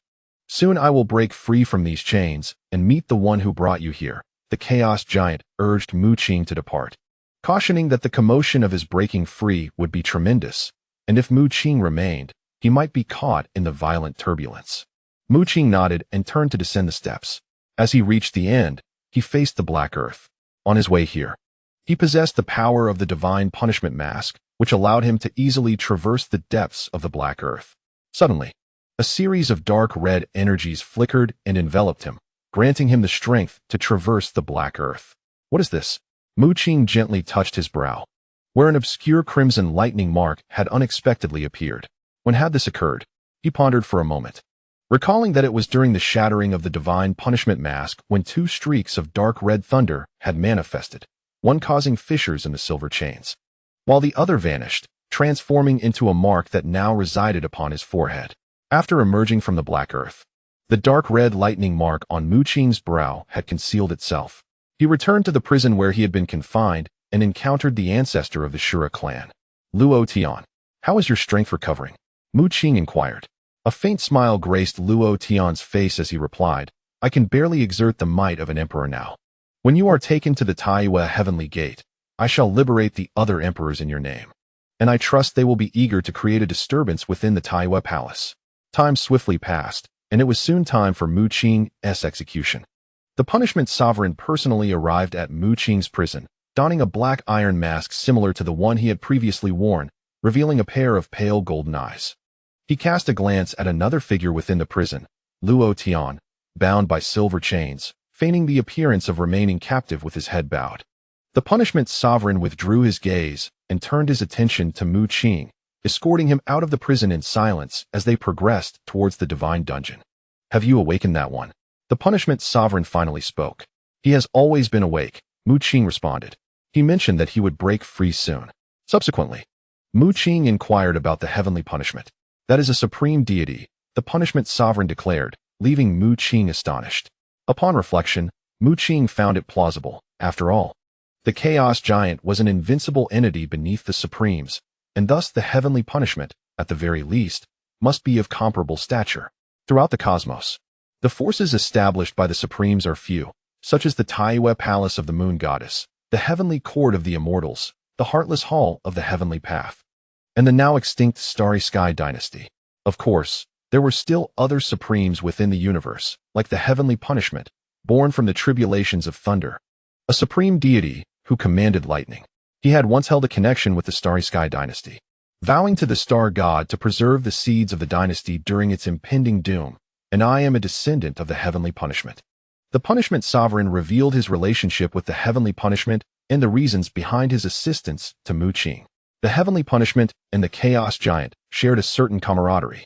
However, the temperament of the Chaos Giant was rather volatile, maintaining rationality only in the presence of the heavenly punishment and a select few others. In the great battle of yore, the heavenly punishment had allied with the star god against the heavenly court, resulting in his disappearance, which drove the Chaos Giant into a frenzy, leading to the slaughter of countless beings, ultimately resulting in his suppression by the moon goddess. What? Was the heavenly punishment also present in that battle? The voice of Master Tu suddenly erupted in Mu Qing's ear, filled with astonishment, as he had been entirely oblivious to this fact. In this light, the might of the heavenly realm surpasses his darkest imaginings, for the battle's scope was immensely vast. The clash of true supreme beings was such that even the emperors could not intervene. Everyone presumed that the celestial deity was inferior to the sovereign of the heavenly realm and was subsequently vanquished. However, from the lips of the punishment divine emperor, a descendant of the heavenly decree, an astonishing revelation emerged. That fateful confrontation was, in fact, a duel between two supreme beings against the lord of the heavenly realm. The land of cracked earth, a domain meant for the celestial moon guild, now reeked of a potent sanguinescence. Just days prior, Ling Yan sacrificed his life to unveil a spatial rift. From this fissure, a dense fog billowed forth, and a gaunt figure navigated the ethereal vapors aboard a frail boat, holding an ancient lamp that faintly illuminated the cursed flower. This emaciated figure was none other than Jin Jiuyin. The cursed flower descended upon the land of cracked earth, launching an assault on the celestial moon guild. Not only did it bring forth this malevolent force, but it was also accompanied by dragonfolk, angelic beings, and Azura tribes. Most notably, two distinct groups emerged, one draped in celestial aura and clad in golden armor, and another shrouded in darkness, exuding an aura of malevolence. Chapter 592. The Calamity of the Celestial Moon. Who are you? My foresight ability. Why has it failed me? The Celestial Moon Guild was besieged by a terrifying assault, and the disciples cried out in despair. To their astonishment, the precognitive powers they relied upon had completely vanished. In the face of such formidable foes, the majority of the guild's disciples conjured the Taiyue mirror, hoping to utilize its foresight to counter the aggressors. Alas, the foresight offered no response, and in an instant, the disciples of the Celestial Moon Guild were crushed into a mist of blood by various powers. Who are you? A colossal figure, towering at 10,000 meters, burst forth from the Celestial Moon Guild. It was Tai's. His expression was grave, and he, along with all the disciples, had not anticipated such a horrific onslaught. Do not waste words with them. Eliminate them. Another powerful figure emerged beside Tai's. It was the second brother of the Celestial Moon Guild, who, like Tai's, possessed the cultivation of a divine emperor. Soon after, Ling Zixuan and Yang and others braced themselves for the confrontation. There are fewer than 30 of them. Let us hold our ground until we can summon the might of the Taiyue Palace. Ling Zixuan shouted. Only we know the location of our guild's secret realm. There must be a traitor among us. It is Mu Qing. Someone cried in anger. Now is not the time for such accusations. Ling Zixuan rebuked, his gaze turning serious as he lifted his eyes to witness Tai's and the second brother, both divine emperors, exhibiting their terrifying prowess against a flower and a figure enveloped in darkness. Yet beyond these, other divine emperors were present among the attackers, a towering dragonfolk and a man clad in white, wielding an ancient green blade, both of whom were divine emperors. Brother Zixuan, I fear the warriors of Taiyue Palace may not arrive in time. And Yang suddenly approached Ling Zixuan, speaking in a subdued tone. What do you mean? Ling Zixuan gasped, turning swiftly, only to see in Yang's face marred with dark, cursed markings, his expression grotesquely twisted. Ling Zixuan was struck in the chest by a tremendous force, causing him to cough up blood and be sent flying.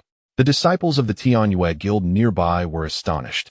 No one could have anticipated that the sixth brother, and Yang, would suddenly turn against Ling Zixuan. The members of the Tianyue Guild offered no resistance. Each of them was a celestial being of formidable strength within their rank. Regrettably, they faced a group of even more terrifying foes. Why were the Demon Guild, the Azura Guild, and the Holy Radiance Guild conspiring with the evil clan? Ling Zixuan gritted his teeth, but there was no time for contemplation as Yang launched his attack. Although Yang was merely at the late stage of celestial rank, the black curse mark significantly amplified his power, and the previous ambush had already left Ling Zixuan severely injured. Ling Zixuan found himself ensnared.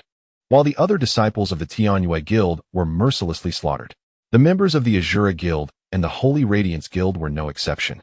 The strength of the evil clan far surpassed that of their peers, and the inability of the Tianyue Guild members to utilize their foresight abilities drastically weakened them.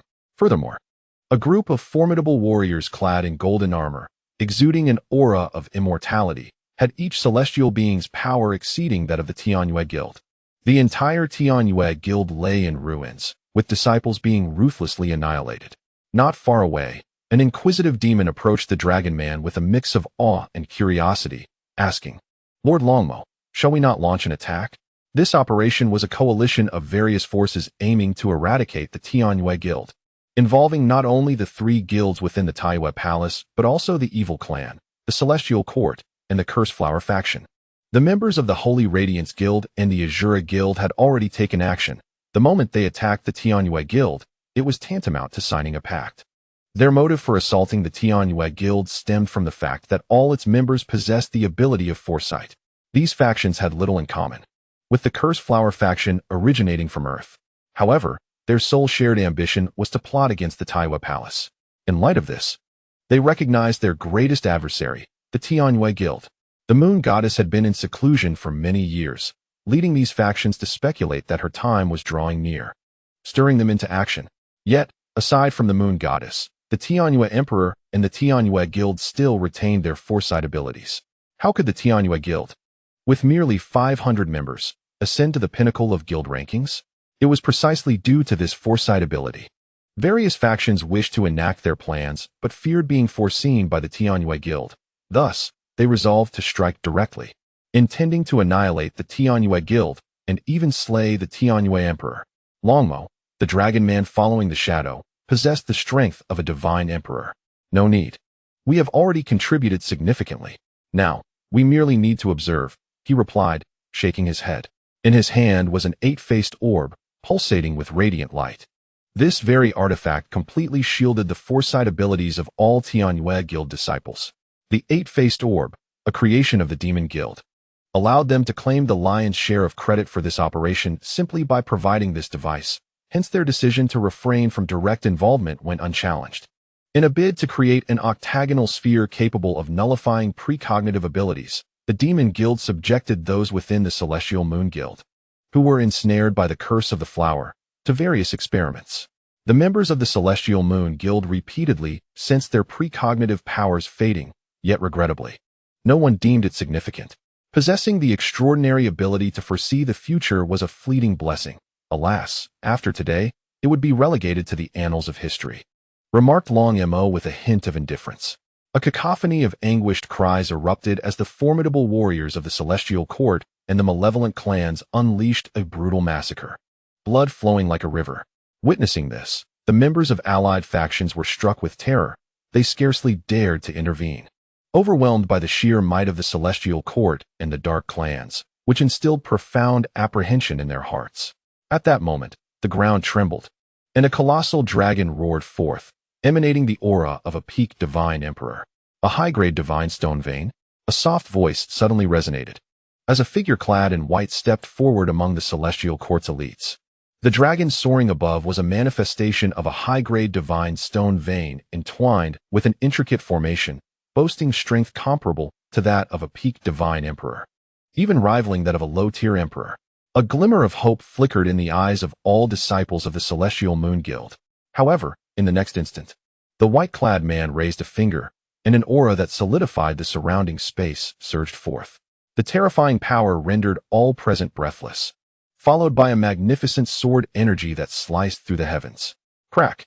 A profound fissure appeared along the length of the dragon in the sky, followed by a thunderous roar. The formidable dragon, embodying the essence of an emperor, was shattered. Chapter 593. The execution begins the moment the white-clad swordsman of the Celestial Court made his move. The hopes of the entire Celestial Moon Guild were irrevocably shattered. They could scarcely fathom the presence of such a terrifying adversary among their foes. There was no hope for survival. In the midst of the divine emperor-level battle, Tai's and his second brother coughed up blood repeatedly, recognizing their inferiority. As the divine emperors of the Celestial Court and the Dark Clans joined the fray, turning the odds to 4 against 2. Victory was impossible. A shroud of gray despair enveloped the gazes of all disciples of the Celestial Moon Guild. Ling Zixuan had slain the traitor in Yang. Yet he too was gravely injured and lacked the strength to resist. The situation was utterly hopeless. Ling Zixuan sighed. The prolonged silence indicated that no messages had reached the Taiwa Palace, confirming that the entire rift of Earth had been sealed off.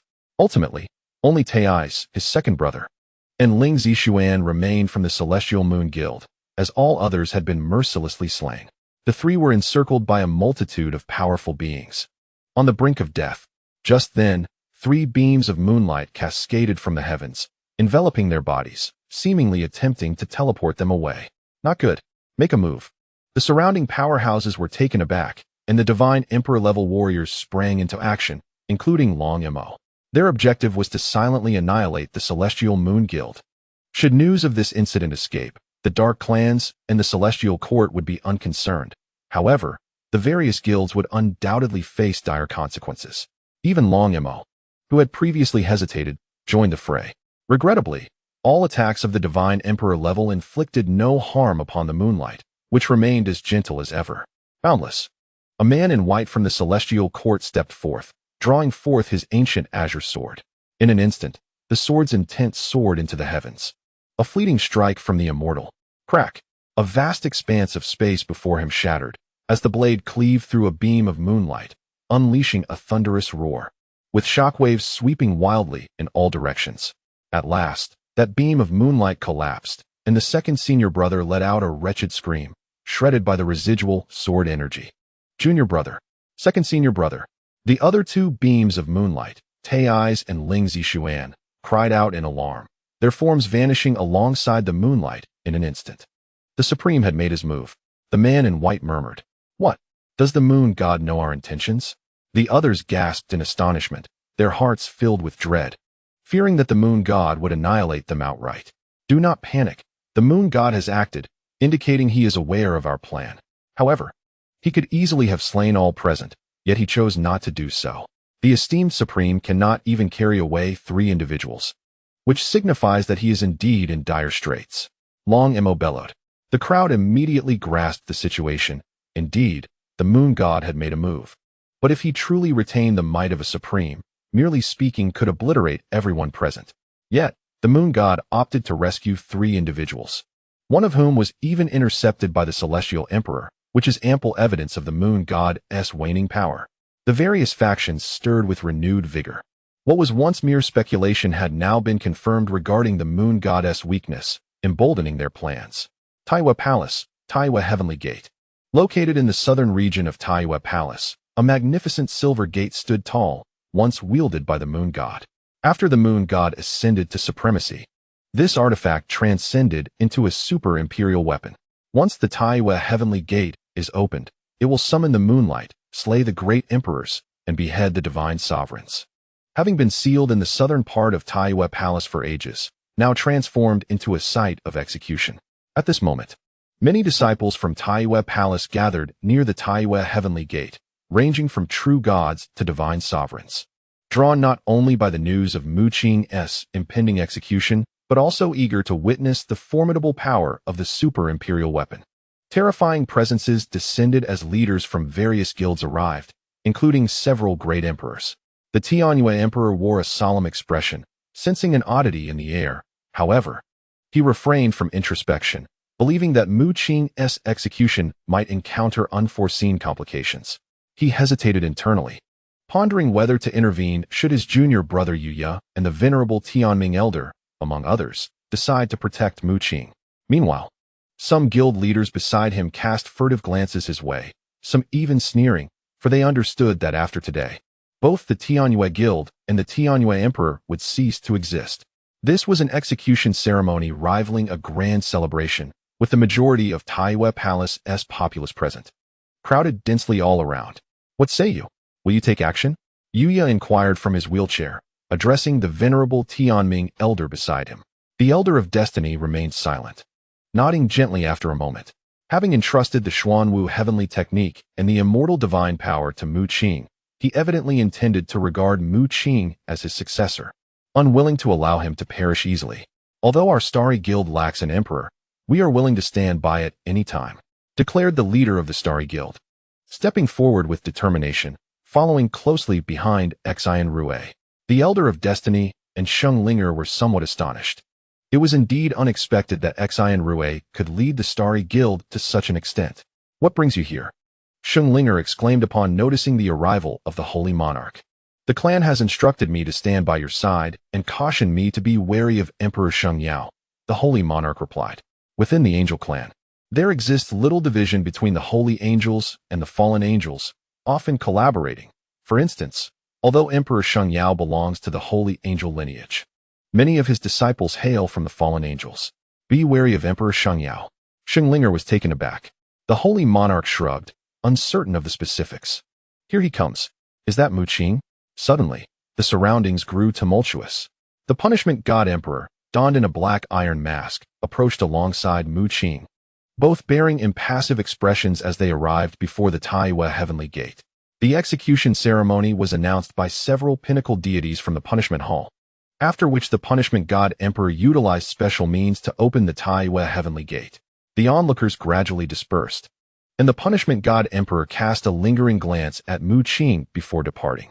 Mu Qing lifted his gaze towards the towering silver gate, which began to slowly part, revealing a slender crack through which resplendent moonlight emanated.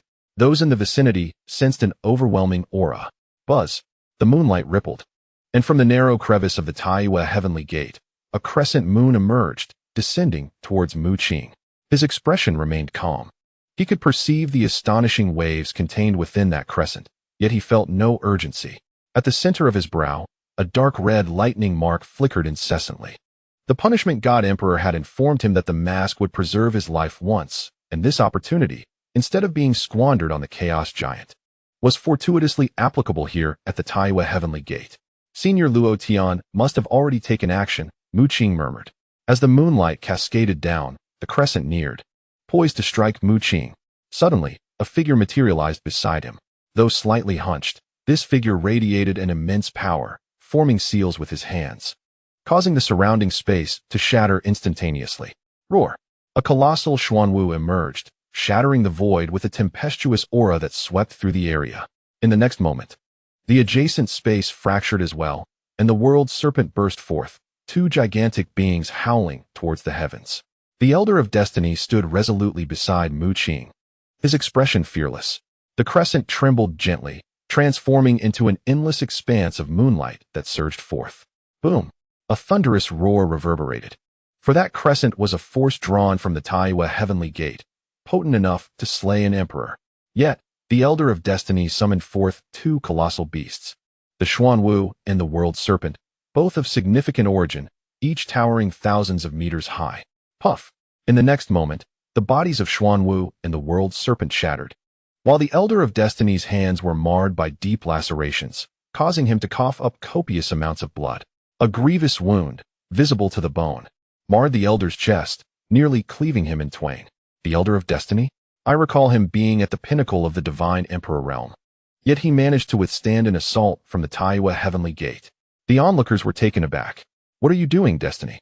Roared the Holy Radiance Emperor, his imperial might saturating the very air around them. The Elder of Destiny's frail hands trembled slightly, yet his gaze remained unwavering as he stood defiantly against the Holy Radiance Emperor. I seek only to save my disciple.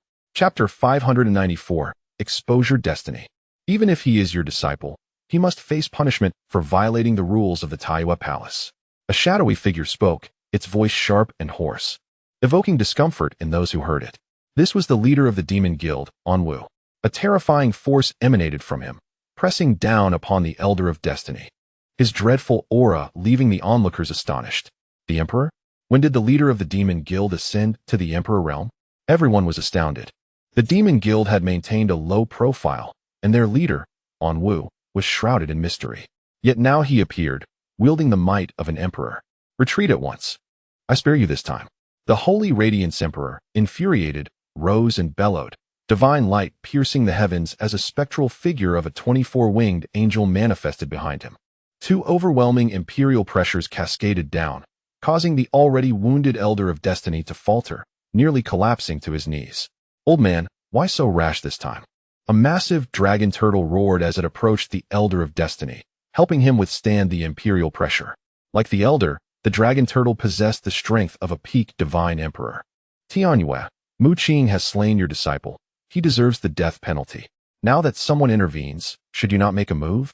The leader of the Shura Guild, a woman named Tianji, who had previously encountered Mu Qing, stepped forward, aiming to sway the Tianyue emperor to their side. At this moment, the Tianyue emperor hesitated, lacking the decisiveness befitting an emperor. As a disciple of the moon god, he was expected to enforce the rules of the Taiyue palace strictly. The appearance of the Elder of Destiny undoubtedly disrupted the order, and he should have moved to suppress him. However, the Tianyue emperor had a reasonably amicable relationship with the Elder of Destiny, and moreover, Mu Qing had been personally summoned by the moon god. His unwavering belief in the moon god led him to perceive Mu Qing as blameless. Throughout this ordeal, he had been unable to confront Mu Qing directly, a fact that perplexed him. All eyes were fixed upon the Tianyue emperor, their curiosity piqued regarding how he would resolve this dilemma. Brother, there are many uncertainties surrounding Mu Qing. It is wise to proceed with caution. A voice echoed as Yuya descended from the skies, an aura of formidable power radiating from her, striking fear into the hearts of those present. This was no ordinary divine emperor's strength. The disciple, Emperor Tianyue, took a deep breath. In contrast to him, Yuya was remarkably decisive, immediately approaching Mu Qing and standing shoulder to shoulder with the Elder of Destiny. Yuya appeared as an exceedingly youthful man, yet his tone resonated with the weight of experience. He was seated in a wheelchair, not due to any affliction of his legs, but because of the peculiar nature of his bloodline, which contained formidable power that rendered his legs immobile in everyday circumstances. However, at this moment, Yuya was resolute, fully unleashing his strength. Reminiscent of his battle against the evil clan during the divine competition, he rose to his feet. Very well, if that is the case, let me see who else dares to step forward. The Emperor of Radiant Glory erupted with uncharacteristic fury, his imperial might enveloping the realm. Shinrue stepped forward to stand beside Mu Qing with an air of nonchalance. The Emperor of Radiant Glory cast a dismissive glance, filled with contempt. After all, he saw only a mere celestial who dared to emerge. Yet, the next moment, the expressions of the Emperor and his associates shifted dramatically as they noticed the entirety of the Star Council had gathered behind Shinrue. The leader of the Star Council was immensely powerful, standing at the pinnacle of the divine sovereign rank, and was also the most promising member of the Star Clan to ascend to Emperor status. Although he was not well acquainted with Mu Qing, he stepped forward to stand beside him due to his connection with Shinrue. Excellent. Very well. Are you all planning a rebellion? The Emperor of Radiant Glory intoned gravely. This is not a rebellion. Rather, the peculiarities surrounding Mu Qing's case are numerous, and we merely wish to raise our concerns, the leader of the Star Council responded. Emperor, you are overstepping your bounds. One might even wonder what you are so anxious about, Yuya remarked. His eyes narrowed as he regarded the Emperor, sensing something odd in his demeanor. Withdraw at once, or I shall take action. A glint of malice flickered in the eyes of the Emperor of Radiant Glory. Enough. Finally, Emperor Tianyue stepped forward, waving his hand. Disciple, we must adhere to the rules of the Taiyue Palace. Everyone else, please step back. The crowd erupted in murmurs as Emperor Tianyue had indeed spoken. Brother, you are being excessively rigid. Yuya shook his head, a hint of disappointment crossing his features. The Emperor of Radiant Glory, however, was exceedingly pleased and could not suppress a hearty laugh. At that moment, two bloodied figures appeared above Mu Qing and his companions, plummeting downwards. Brother Zishuan, Brother Tai's. Mu Qing gasped in shock upon seeing the two wounded figures. The dragon turtle, recognizing that Mu Qing knew them, shifted its form to catch them. Emperor Tianyue also sprang to his feet in astonishment, exclaiming, How did you come to be here? What has happened to your injuries? Master, the Taiyue Council has been destroyed. Ling Zishuan uttered these words before succumbing to unconsciousness, the severity of his wounds overwhelming him. Tai's, with eyes of flame, fixed his gaze on the Emperor of Radiant Glory and the others, gritting his teeth as he declared, the Taiyue Council was ambushed by the evil clan. Along with the Radiant Glory Council, the Azura Council, the Demon Council, and a host of mysterious powerful beings. All news has been sealed, apart from myself and Brother Zishuan. Everyone else is dead. As a dignified divine sovereign, tears streamed down Tai's face, filled with self-loathing for not being strong enough. What? This revelation struck all present like a bolt from the blue. It appears that not only I but the entire Tianyue Guild has been ensnared in this treachery. While everyone's attention is fixated on my execution ceremony, the Tianyue Guild has been invaded. Mu Qing had always suspected that the cursed flower was orchestrating this behind the scenes, intent on bringing about his demise. However, it seems the situation is far more complex. Perhaps the true target has been the Tianyue Guild from the very beginning. Death awaits. The Holy Radiant Emperor could no longer restrain himself, unleashing a sacred palm strike from the heavens, aimed to crush all present, including Mu Qing. In that moment, the Tianyue Emperor intervened, delivering a resplendent blow that shattered the divine handprint. His face contorted in fury as he reprimanded the Holy Radiant Emperor. What my two disciples have stated, could it truly be so? The Tianyue Emperor's aura surged violently, sweeping toward the leaders of the Azura, Demon, and Holy Radiant guilds. The Holy Radiant Emperor merely shrugged, brazenly admitting to their intentions, stating, "What can be done? After all, your Tianyue Guild possesses the ability of foresight, a power that, although still feeble, instills discomfort. Indeed, for the sake of our plan, it seems your Tianyue Guild must be sacrificed, including you, the esteemed leader, the Tianyue Emperor himself." Atianji, the leader of the Azura Guild, a stunningly beautiful Azura woman, now wielded an object of power, a spherical artifact with 16 facets. Chapter 595, The Malevolent Blade Emperor. The Tianyue Emperor could scarcely believe that the Holy Radiant Emperor and his allies had openly acknowledged their intentions, even declaring their desire to eliminate him. A sense of foreboding washed over him, prompting him to instinctively activate the Taiyue Mirror. In an instant, his expression shifted dramatically as he realized his foresight ability had vanished completely. Dark Emperor, the device crafted by your demon guild, is truly formidable. Even a powerhouse like the Tianyue Emperor can have his foresight stripped away. Atianji chuckled, casting a glance at the shadow beside her. The Dark Emperor cackled, for indeed, foresight is a terrifying ability. Thus, for many years, our demon guild has been discreetly researching countermeasures against it, and we have finally achieved some success. The Tianyue Emperor's wrath ignited as he comprehended the truth. His two disciples were likely correct, and the timing of the attack on the Tianyue Guild during Mu Qing's execution suggested that his matter was intricately linked to theirs.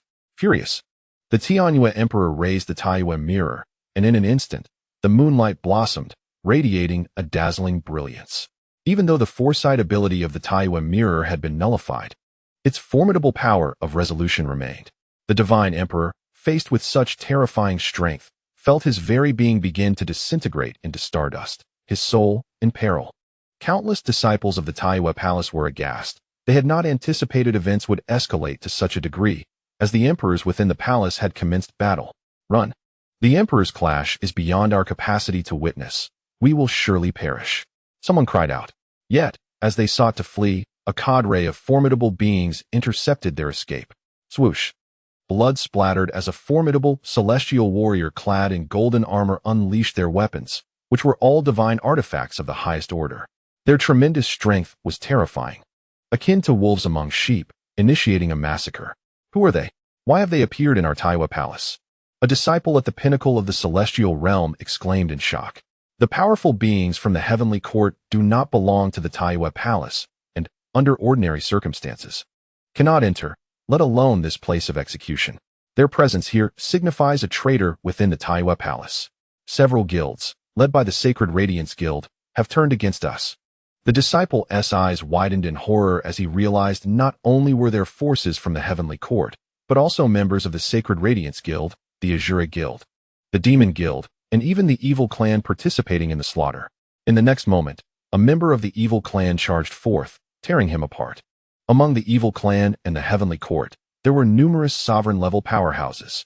Simultaneously, within the Taiyue Palace, over 100 guilds had betrayed, with half of them, led by the Sacred Radiance Guild, engaging in the massacre of their fellow disciples. I surrender.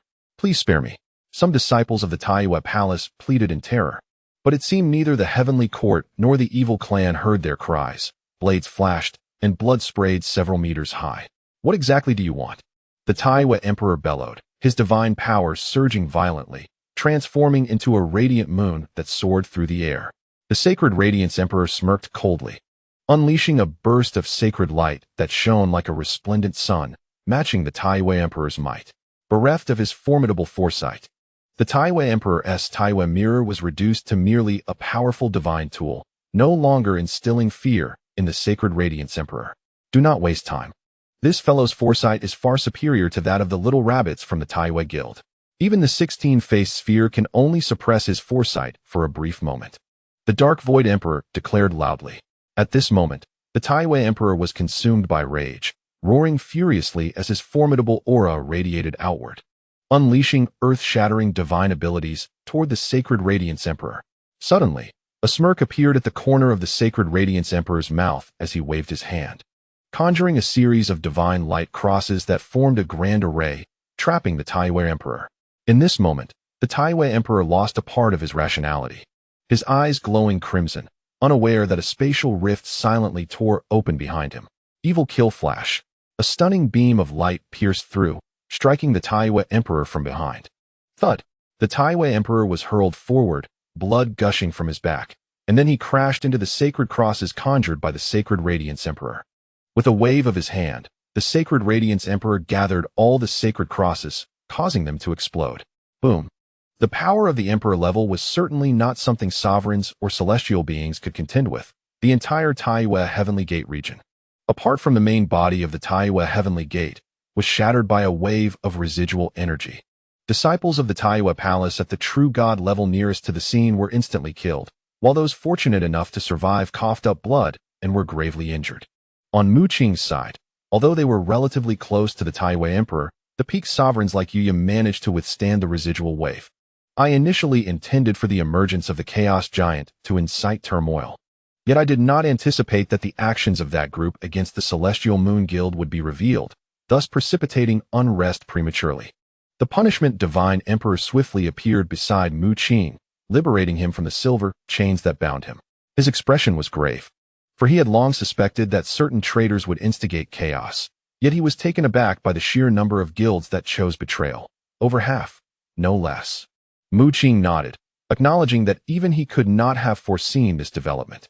The scene had descended into utter chaos, with the Holy Radiance Guild leading the charge in a massacre of the disciples from the Celestial Moon Palace. They showed little regard for the lives of the disciples, fixated solely on seizing control of the Celestial Moon Palace. Beside them, Yuya and the others were taken aback. What was the situation?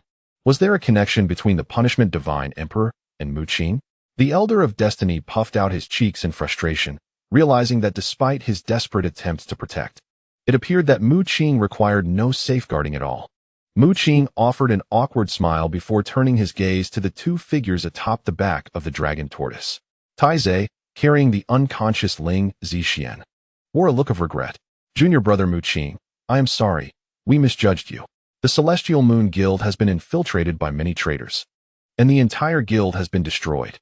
Mu Qing shook his head, replying, Senior brother, what has happened has occurred. We can only mourn our losses.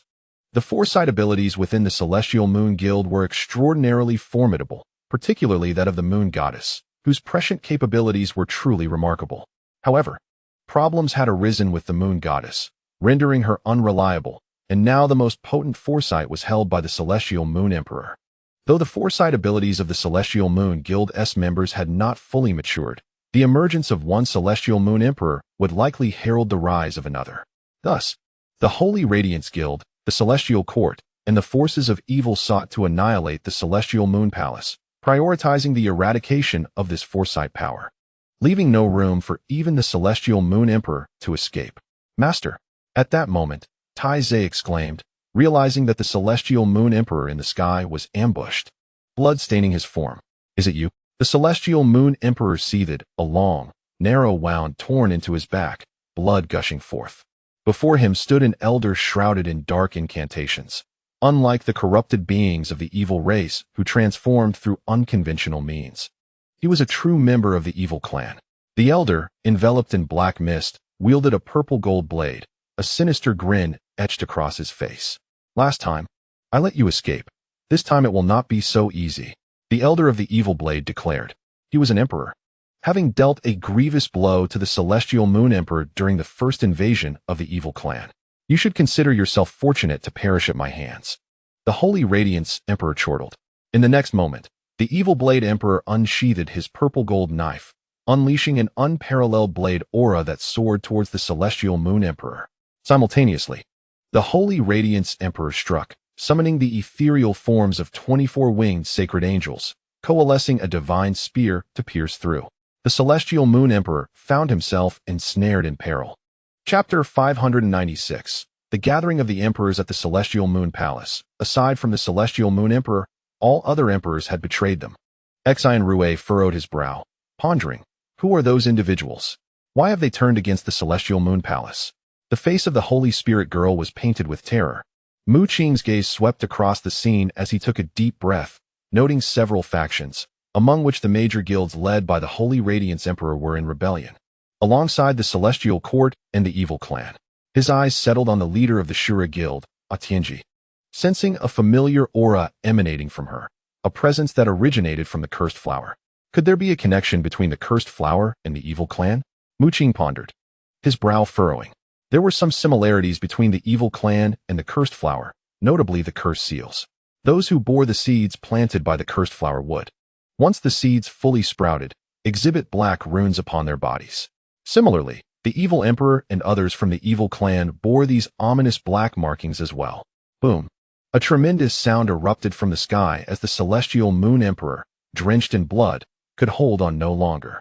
The faction of the Holy Radiance Emperor gathered a multitude of powerful individuals, with more than half of the guilds from the Celestial Moon Palace defecting, as divine emperors radiated formidable presences. In the distance, the auras of 6 emperors approached, akin to a solar phenomenon. Quickly, everyone, help me subdue these traitors from the Holy Radiance. The Celestial Moon Emperor bellowed. The 6 emperors were the true upper echelons of the Celestial Moon Palace. Apologies, Celestial Moon. The Moon Goddess is no longer capable, and the Celestial Moon Palace is in need of reform. You shall be the first emperor to fall in this reformation. One of the emperors among the 6 spoke coldly. The Celestial Moon Emperor's pupils constricted, a sense of despair weighing heavily upon him. His foresight abilities were still not mature enough, failing to reach the level of the Moon Goddess, once revered as omniscient. The Moon Goddess now struggled for her own survival and was unable to harness her prophetic powers. The Celestial Moon Emperor's foresight fell short of such heights, leaving him oblivious to the unfolding events. Have you all chosen rebellion, save for me? The Celestial Moon Emperor sighed deeply. But the next moment, his eyes blazed crimson as a terrifying divine power erupted forth. Even if he were to perish, he would protect the Celestial Moon Palace. You are too obstinate. The Holy Radiance Emperor retorted coldly as the emperors descended upon the Celestial Moon Emperor. With 6 former emperors of the Celestial Moon Palace joining forces with the Holy Radiance Emperor and the Evil Emperor, a total of 8 emperors confronted him, rendering the Celestial Moon Emperor no match for them. I would rather die than let you go. The Celestial Moon Emperor howled, a dreadful force brewing within him, intent on triggering a self-detonation.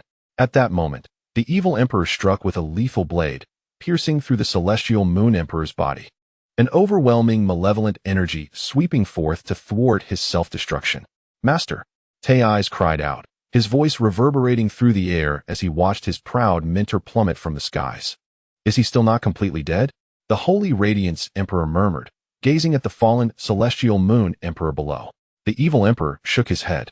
My malevolent power has utterly destroyed his divine core. Even if he survives, he will be rendered useless, unable to affect us. This operation was a concerted effort among multiple factions, intending to devour the vast power of the Celestial Moon Palace. The alliance of various factions, comprising numerous emperors, renders the addition or subtraction of any single emperor inconsequential to their collective might. With the downfall of the Moon Emperor, the threat of foresight has dissipated, granting them the liberty to act with abandon.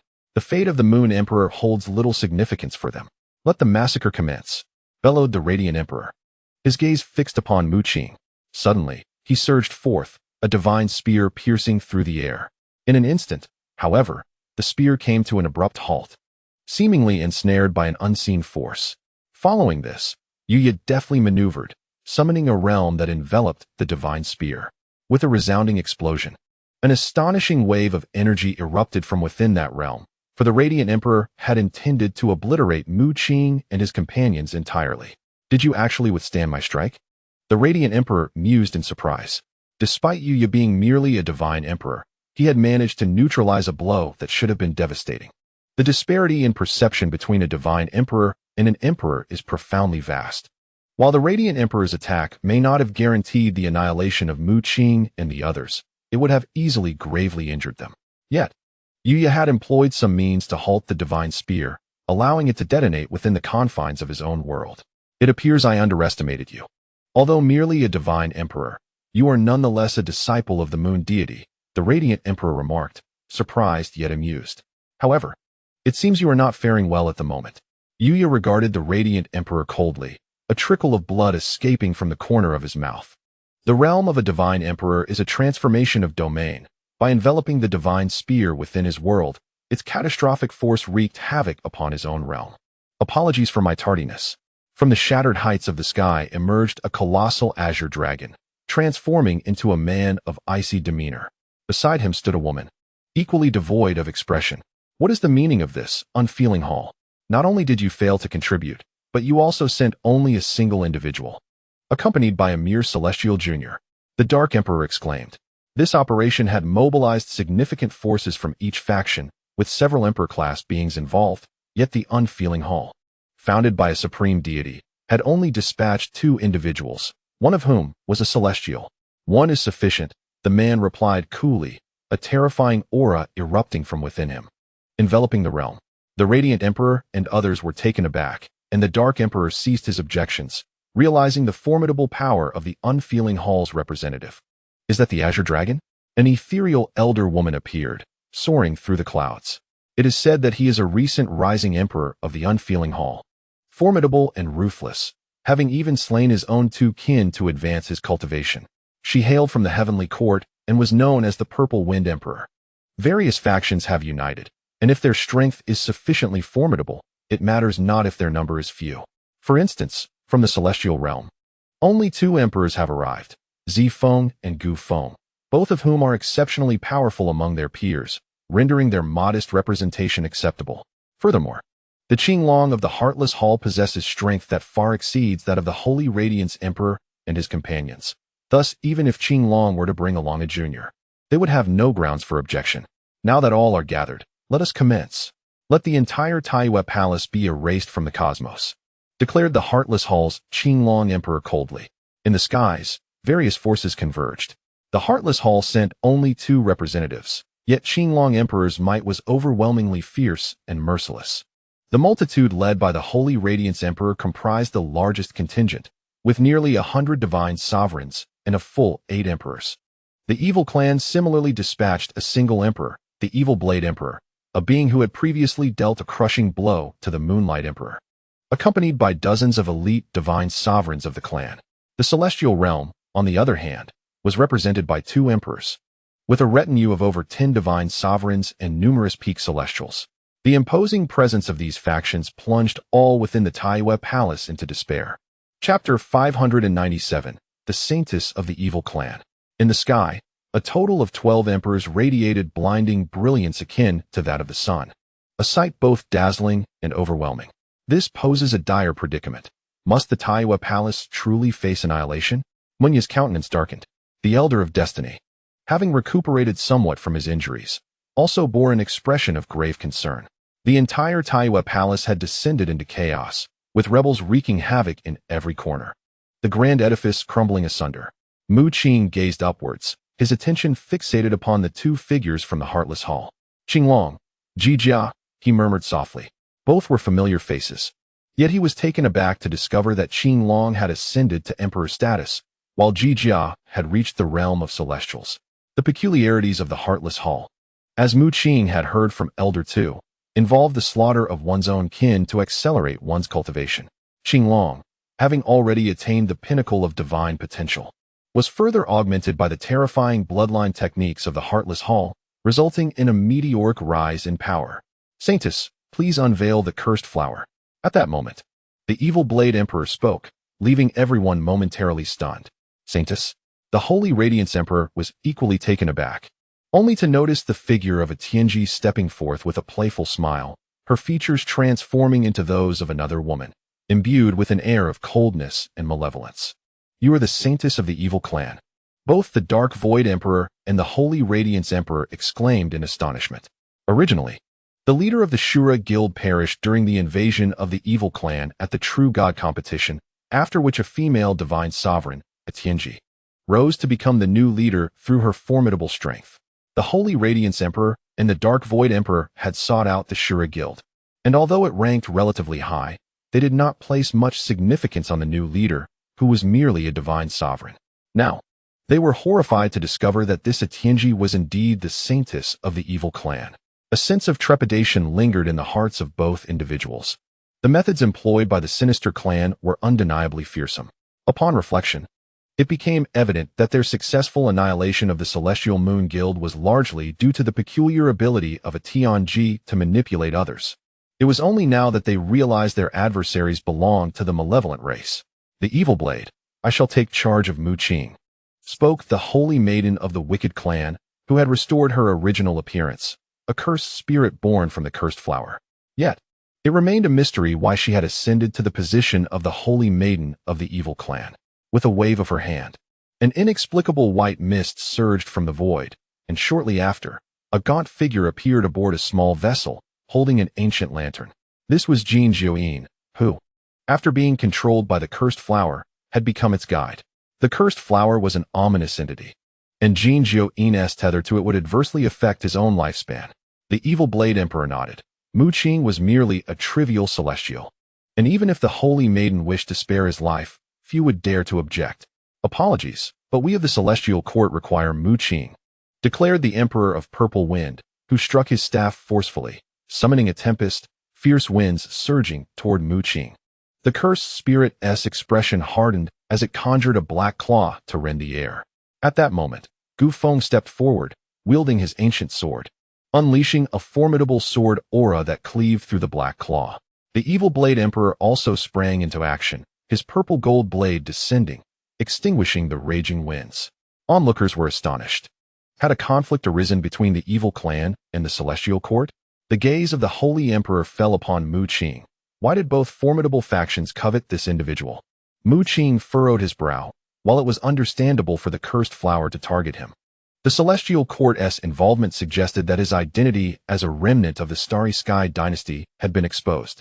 Evil Blade Emperor, how about we first hand this individual over to the Celestial Court, and after some time, reclaim him? Proposed the Darkless Emperor, evidently siding with the Celestial Court.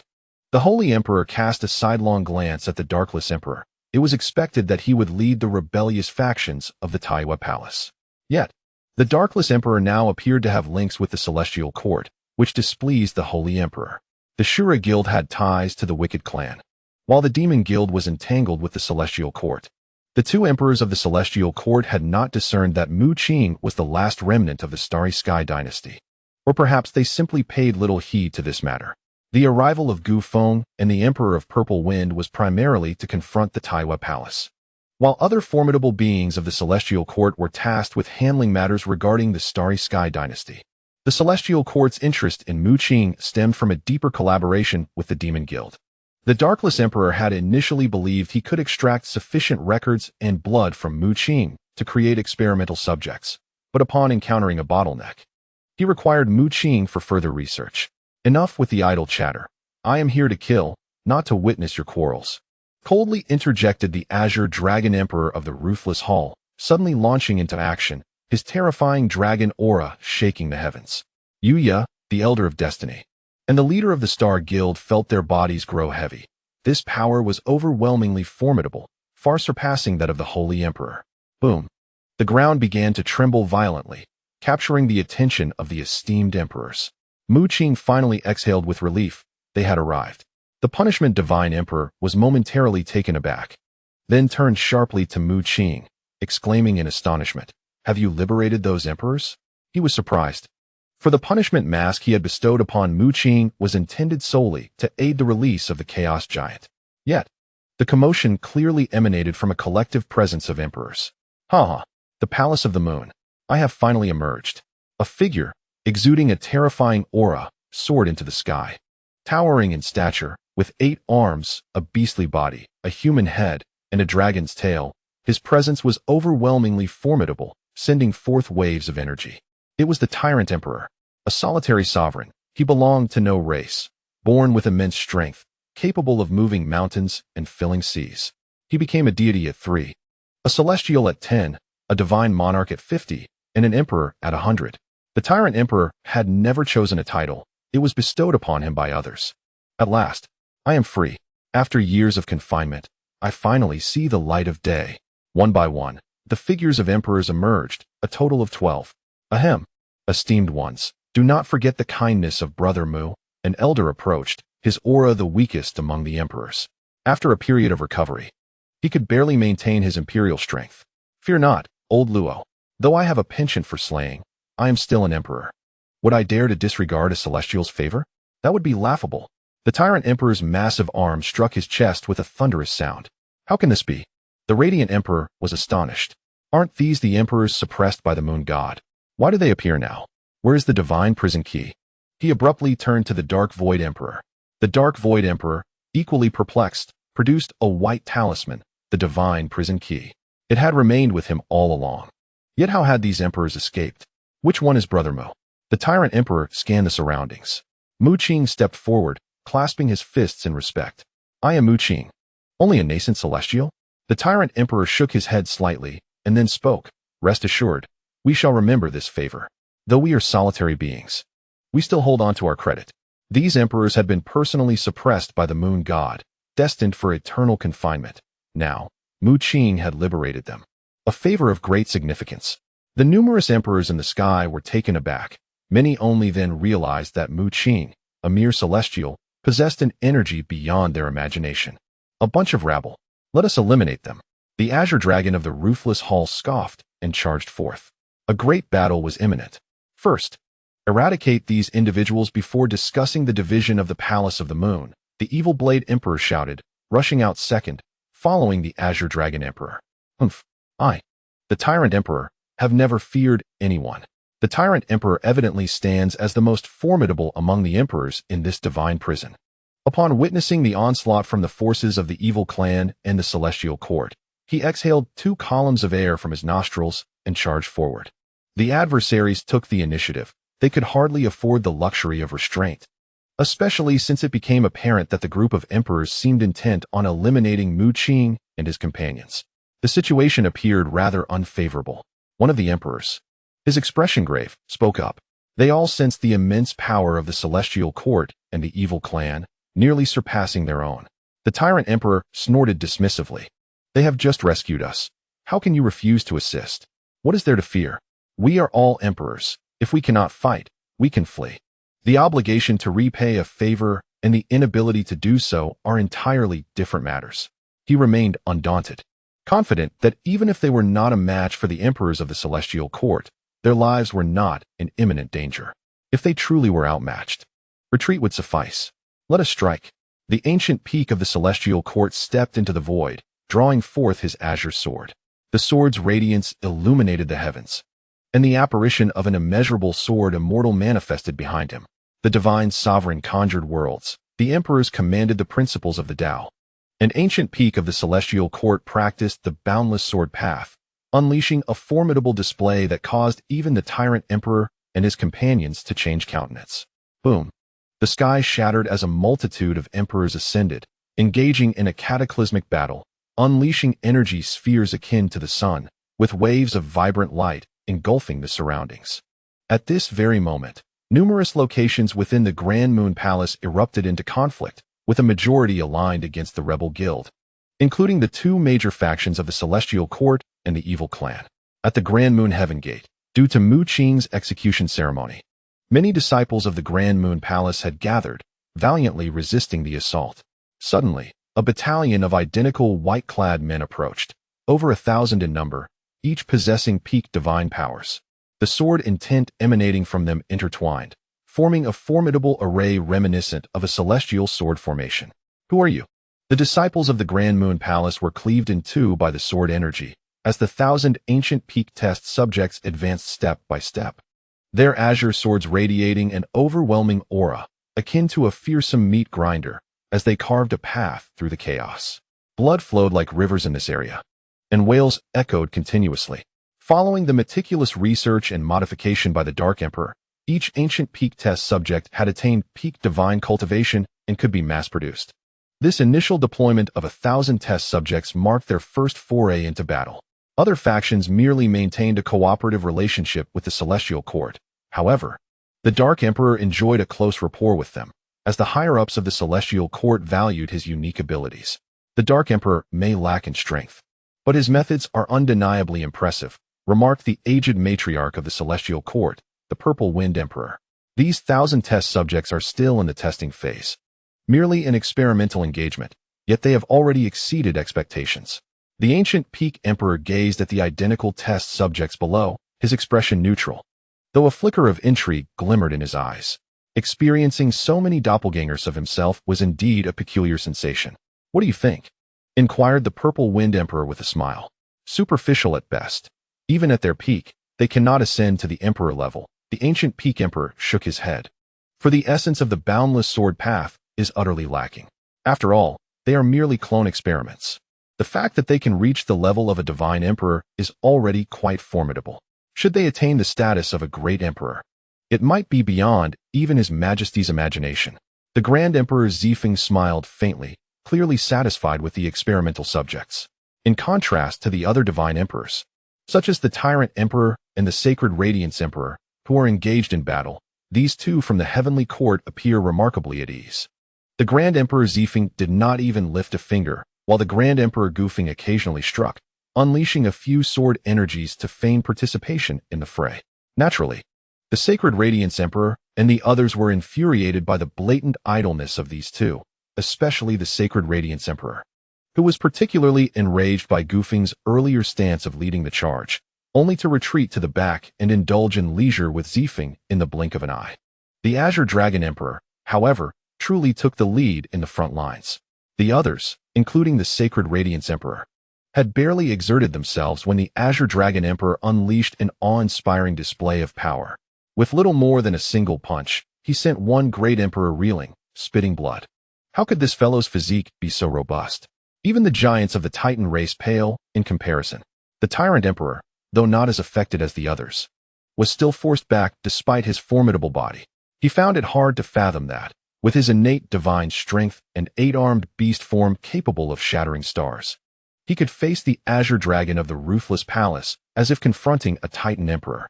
At that moment, the Dark Emperor advanced towards Mu Qing. Although Mu Qing was aided by a group of great emperors, the presence of others allowed him the opportunity to seize Mu Qing. With only a few divine emperors remaining by Mu Qing's side, they were hardly a match. "Dark Void, have you truly betrayed the Taiwa Palace?" Yu exclaimed, his voice heavy with gravity. Yu held a rather unique position within the Taiwa Palace, one not inferior to that of a great emperor. The Taiwa Palace had always been on the decline. With the moon goddess faltering, it was only a matter of time before they became targets. Rather than perish alongside the waning palace, it would be wiser to seek a more powerful ally sooner. The Dark Emperor grinned maliciously, as the black power enveloping him gradually dissipated, revealing his true form, a boy of merely 5 or 6 years old. The Dark Emperor waved his hand, and streams of great emperor power erupted from his being, coalescing into runes in midair. These runes then gathered to form 10 demonic figures, taking flight.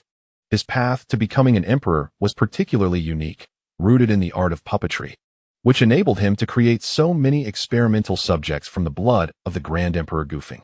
"Leave the rest to us. This is not a realm you can engage with." The Elder of Destiny instructed Tai's and Mu Qing to step back, away from the fray. Though Tai's was a divine emperor, he was gravely wounded, and he had to tend to the unconscious Ling Zishuan, rendering him unable to continue fighting. "Master," Mu Qing frowned. Worry etched across his face, for the Dark Emperor was indeed a great emperor. "Do not fret, young Mu Qing. We are no ordinary great emperors," Yu replied, a subtle smile gracing his lips. "The Punishment Divine Emperor and the Star Divine Emperor shall be entrusted to you." The Elder of Destiny took a deep breath. The two seemed to reach a mutual understanding, exchanging a resolute glance before their expressions hardened, and an extremely formidable aura erupted from within them. "Rest assured, The two among them are indeed formidable deities, comparable to the great emperors within the entirety of the Taiwa Palace. We must not become a burden to them. The battle in Taiwa Palace is far from over. The punishment deity emperor exclaimed, instructing the dragon tortoise to carry Mu Qing and the others. Are we truly unconcerned about those two deities confronting the great emperor? Xian Rui and Zhou Linger were evidently still somewhat apprehensive, particularly Xian Rui, who, having once held the title of the Starry Emperor, was acutely aware of the disparity between the great emperor and the deities. The starry leader shook his head and remarked, Yuya and Tianming are no ordinary deities. Although I have reached the pinnacle of deity status, I am still significantly inferior to them, for they have consistently suppressed their cultivation. They are not merely on par with the great emperor, but possess the capability to rival him. Faced with a formidable adversary, they are bound to take this seriously. Boom. In the distance, dark clouds gathered in succession, accompanied by ominous thunder and lightning, as an overwhelming pressure enveloped the surroundings. The Great Emperor's Divine Tribulation. Chapter 599, Battle with Jijia. The heavens roared, and the thunderous tribulation rumbled forth, as two great emperor divine tribulations erupted, exuding a terrifying power that drew the attention of all. Can one ascend to the throne without sufficient strength? The darkless great emperor sneered, thinking that one could brazenly endure the tribulation in his presence. Boom. The demonic puppets under the control of the darkless great emperor lunged at the elder Tianming and Yuya. Even if they provoked the great emperor's divine tribulation, it would merely destroy his demonic puppets. Darkless, you underestimate us. Yuya bellowed, as intricate pathways materialized around him, the moonlight soaring into the sky, releasing a powerful aura that pierced through the great emperor's divine tribulation. The elder Tianming summoned a mysterious tortoise apparition behind him, unleashing earth-shattering strength that shattered the tribulation clouds. The accumulated power of both had been honed over a long period, and relying solely on their foundation allowed them to transcend the limits of deities, wielding the strength of great emperors. With the summoning of the great emperor's divine tribulation, before the terrifying lightning could fully coalesce, they had already manifested the power to obliterate it. Boom. The heavens and earth trembled as Yuya and elder Tianming ascended to the status of great emperors, their auras surging once more, tearing apart the demonic puppets. Humph. Two mere first-tier great emperors truly believe they are my equals? The darkless great emperor scoffed, reconstituting his puppets with pathways. In an instant, two massive, grotesque demons emerged, sprouting wings and adorned with barbed tails, their robust arms capable of rending apart deities. These two demonic puppets were of the great emperor level.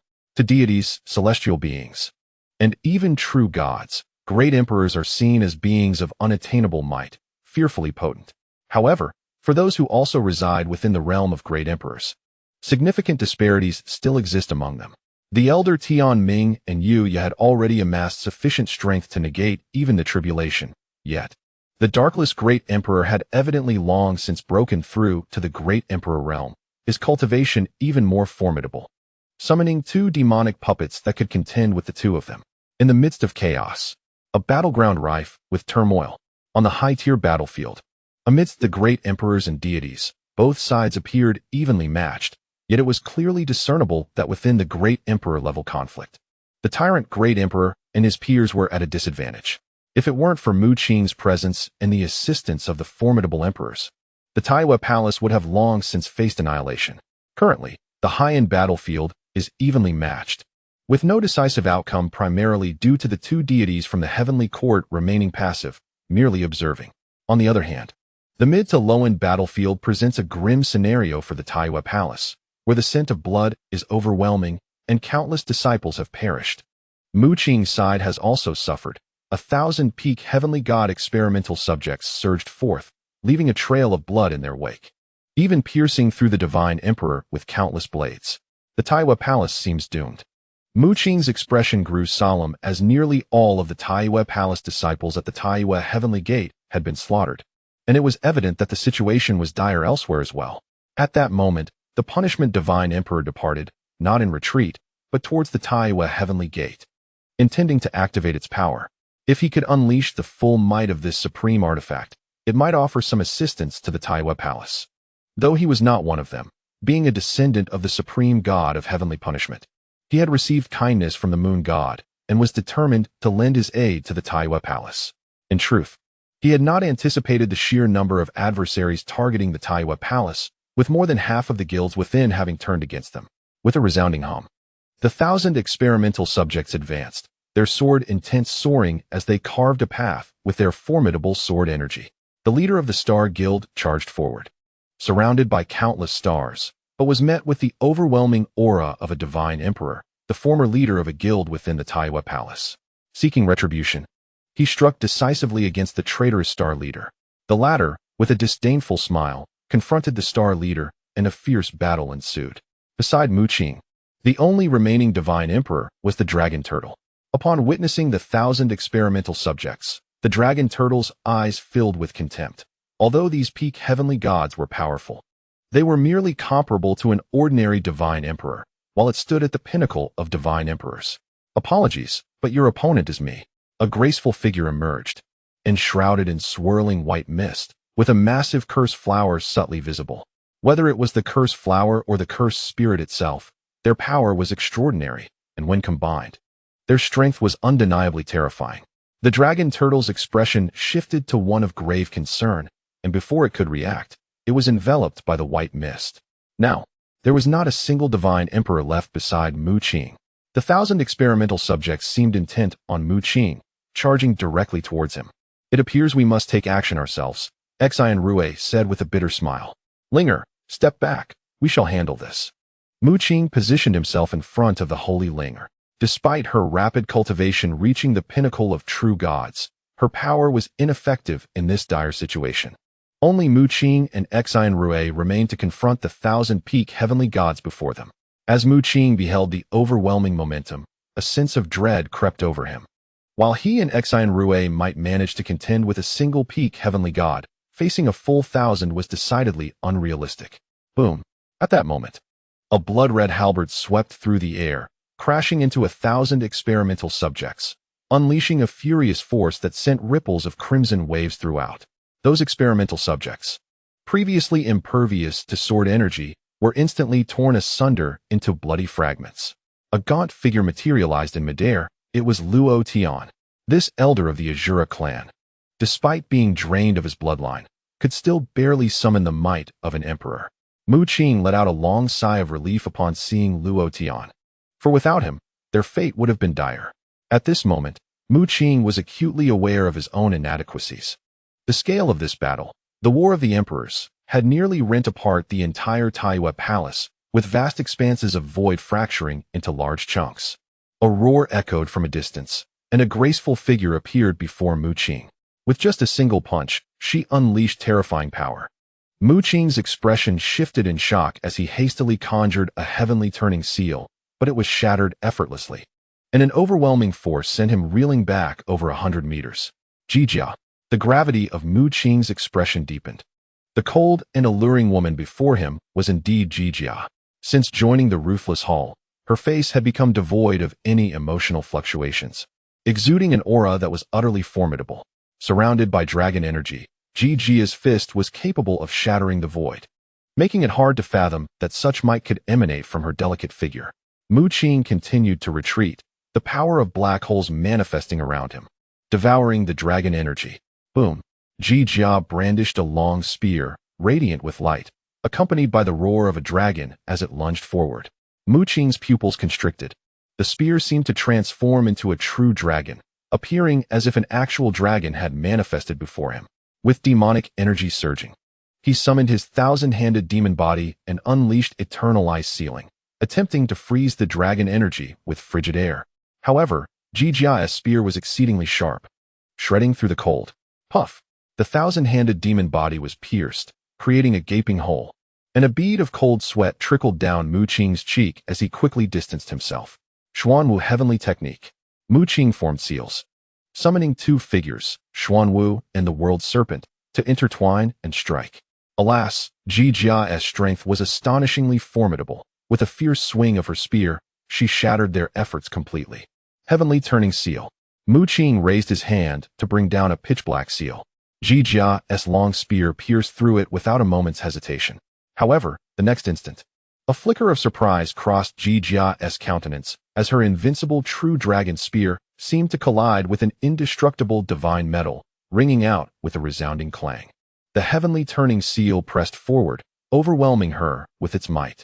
This particular heavenly turning seal was no ordinary technique. It was conjured from Mu Qing's own chaotic demonic energy.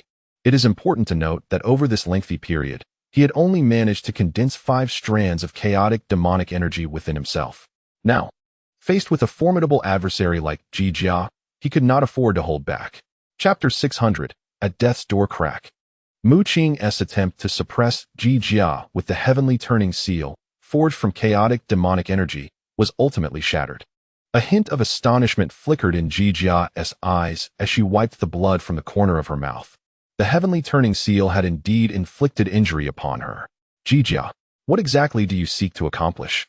Mu Qing bellowed, sensing a flicker of emotional turbulence on Ji Jia's face.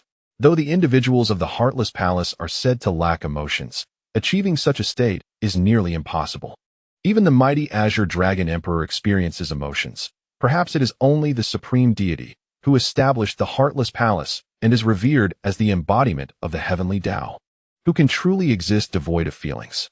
I merely wish to eliminate you, Ji Jia remarked coldly.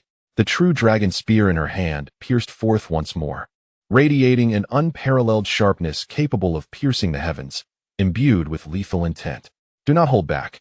The denizens of the Heartless Palace are compelled to take such measures, slaughtering their kin, friends, and kindred. It is the only way to advance the unique bloodline techniques of the Heartless Palace, roared Old Tuesday. Mu Qing's expression hardened as he summoned the Thunder Pool, instantaneously manifesting 10,000 thunder gods. Grasping the demon blade, he unleashed a horizontal strike. Ji Jia was slightly taken aback by the sudden surge of power emanating from Mu Qing. It dawned on her that he had not previously exerted his full strength. As Mu Qing and Ji Jia engaged in combat, a shift occurred in the high-stakes battle at the Emperor's level. The Azure Dragon Emperor led the charge, his strength overwhelming. At that moment, he drew forth a dragon blade and severed the arm of the Tyrant Emperor with a single, forceful strike. Another emperor, recently liberated from the divine prison, was obliterated by a punch from the Azure Dragon Emperor, his body reduced to mere fragments. The expression on the Emperor's face turned to one of horror as he retreated, expending every ounce of effort to barely recover from his injuries. Mu, my friend, I have matters to attend to at home. I shall repay this favor another day. With that, he turned and fled. He was not alone. Several other emperors followed suit, having only recently emerged from the divine prison and unwilling to risk their lives in such a fray. As for the debt of gratitude owed to Mu Qing for their rescue, they could repay it in other ways, such as dealing with certain divine sovereigns. The overwhelming might displayed by the Azure Dragon Emperor instilled a sense of dread within the liberated emperors. Though these emperors had achieved their status many years ago, they found themselves outmatched by the Azure Dragon Emperor. Each emperor could be considered a prodigy. The emergence of a single emperor from a lineage is a rare phenomenon, a true blessing that elevates an entire clan. Alas, while they have been recognized as prodigies throughout their cultivation, within the realm of emperors, far more formidable beings exist. Among the divine sovereigns and celestial beings, they may be regarded as exceptional, yet within the emperor tier, they are merely average. The Azure Dragon Emperor radiated a brilliant light, his dragon's roar echoing as he unleashed a devastating punch, sending forth a massive azure dragon that crashed into one of the emperors. No. The emperor's face contorted in terror as he felt an overwhelming force surge toward him. Boom. In the next instant, the body of that emperor exploded, resulting in his utter demise. A terrifying shockwave erupted, and the heavens seemed to echo with the wails of deities as a portentous phenomenon unfolded. No one could have anticipated the sheer magnitude of the Azure Dragon Emperor's strength, capable of obliterating an emperor with a single blow. Impossible. The other emperors stared in disbelief, their eyes nearly bursting from their sockets. After all, that was an emperor, and yet he was slain with a mere punch. How fearsome must the opponent's power be? Mu, my friend, I shall repay this favor another day. Immediately, another great emperor clasped his fists toward Mu Qing and fled the scene. We shall also take our leave. Observing this, the other great emperors comprehended the dire situation. They had never been a match for their opponents from the outset. With one fallen and two departed, how could they continue the fight? The great emperors emerging from the divine prison hastily withdrew, much to the delight of the sacred radiance emperor and his companions. Yet, the azure dragon emperor remained undeterred, unleashing a barrage of strikes, followed by a fierce downward slash of his dragon blade, radiating with brilliant light. Alas, a misfortunate emperor was struck by the dragon's aura, his body partially obliterated, only to be crushed by the relentless blade that pursued swiftly behind. Was this merciless emperor from the unfeeling hall not exceedingly terrifying? The faces of the sacred radiance emperor and his allies were etched with fear. They had not even exerted such effort. The sacred radiance emperor himself felt an overwhelming sense of defeat. Both the Supreme Moon Palace and the unfeeling hall were powers established by the Supreme God, yet he, a second-ranking emperor of his guild, fell far short of the Azure Dragon Emperor's prowess. "You!" roared Luo Tian, gritting his teeth. Even he had not anticipated the Azure Dragon Emperor's formidable strength, capable of slaying emperors as effortlessly as one would a mere god. This instilled a deep tremor of fear in the hearts of those great emperors from the divine prison, compelling them to flee in disarray. He found himself at a loss for words. Even though Mu Qing had rescued them from the divine prison, it was unlikely they would pay the ultimate price of their lives for this.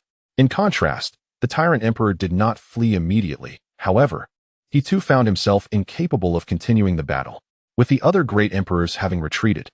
The terrifying presence of the Azure Dragon Emperor and the combined might of the Sacred Radiance Emperor and his allies were beyond his capacity to confront. The tyrant emperor fought while retreating, drawing near to Mu Qing. It was evident that his 8 arms had been severed by the Azure Dragon Emperor's dragon blade.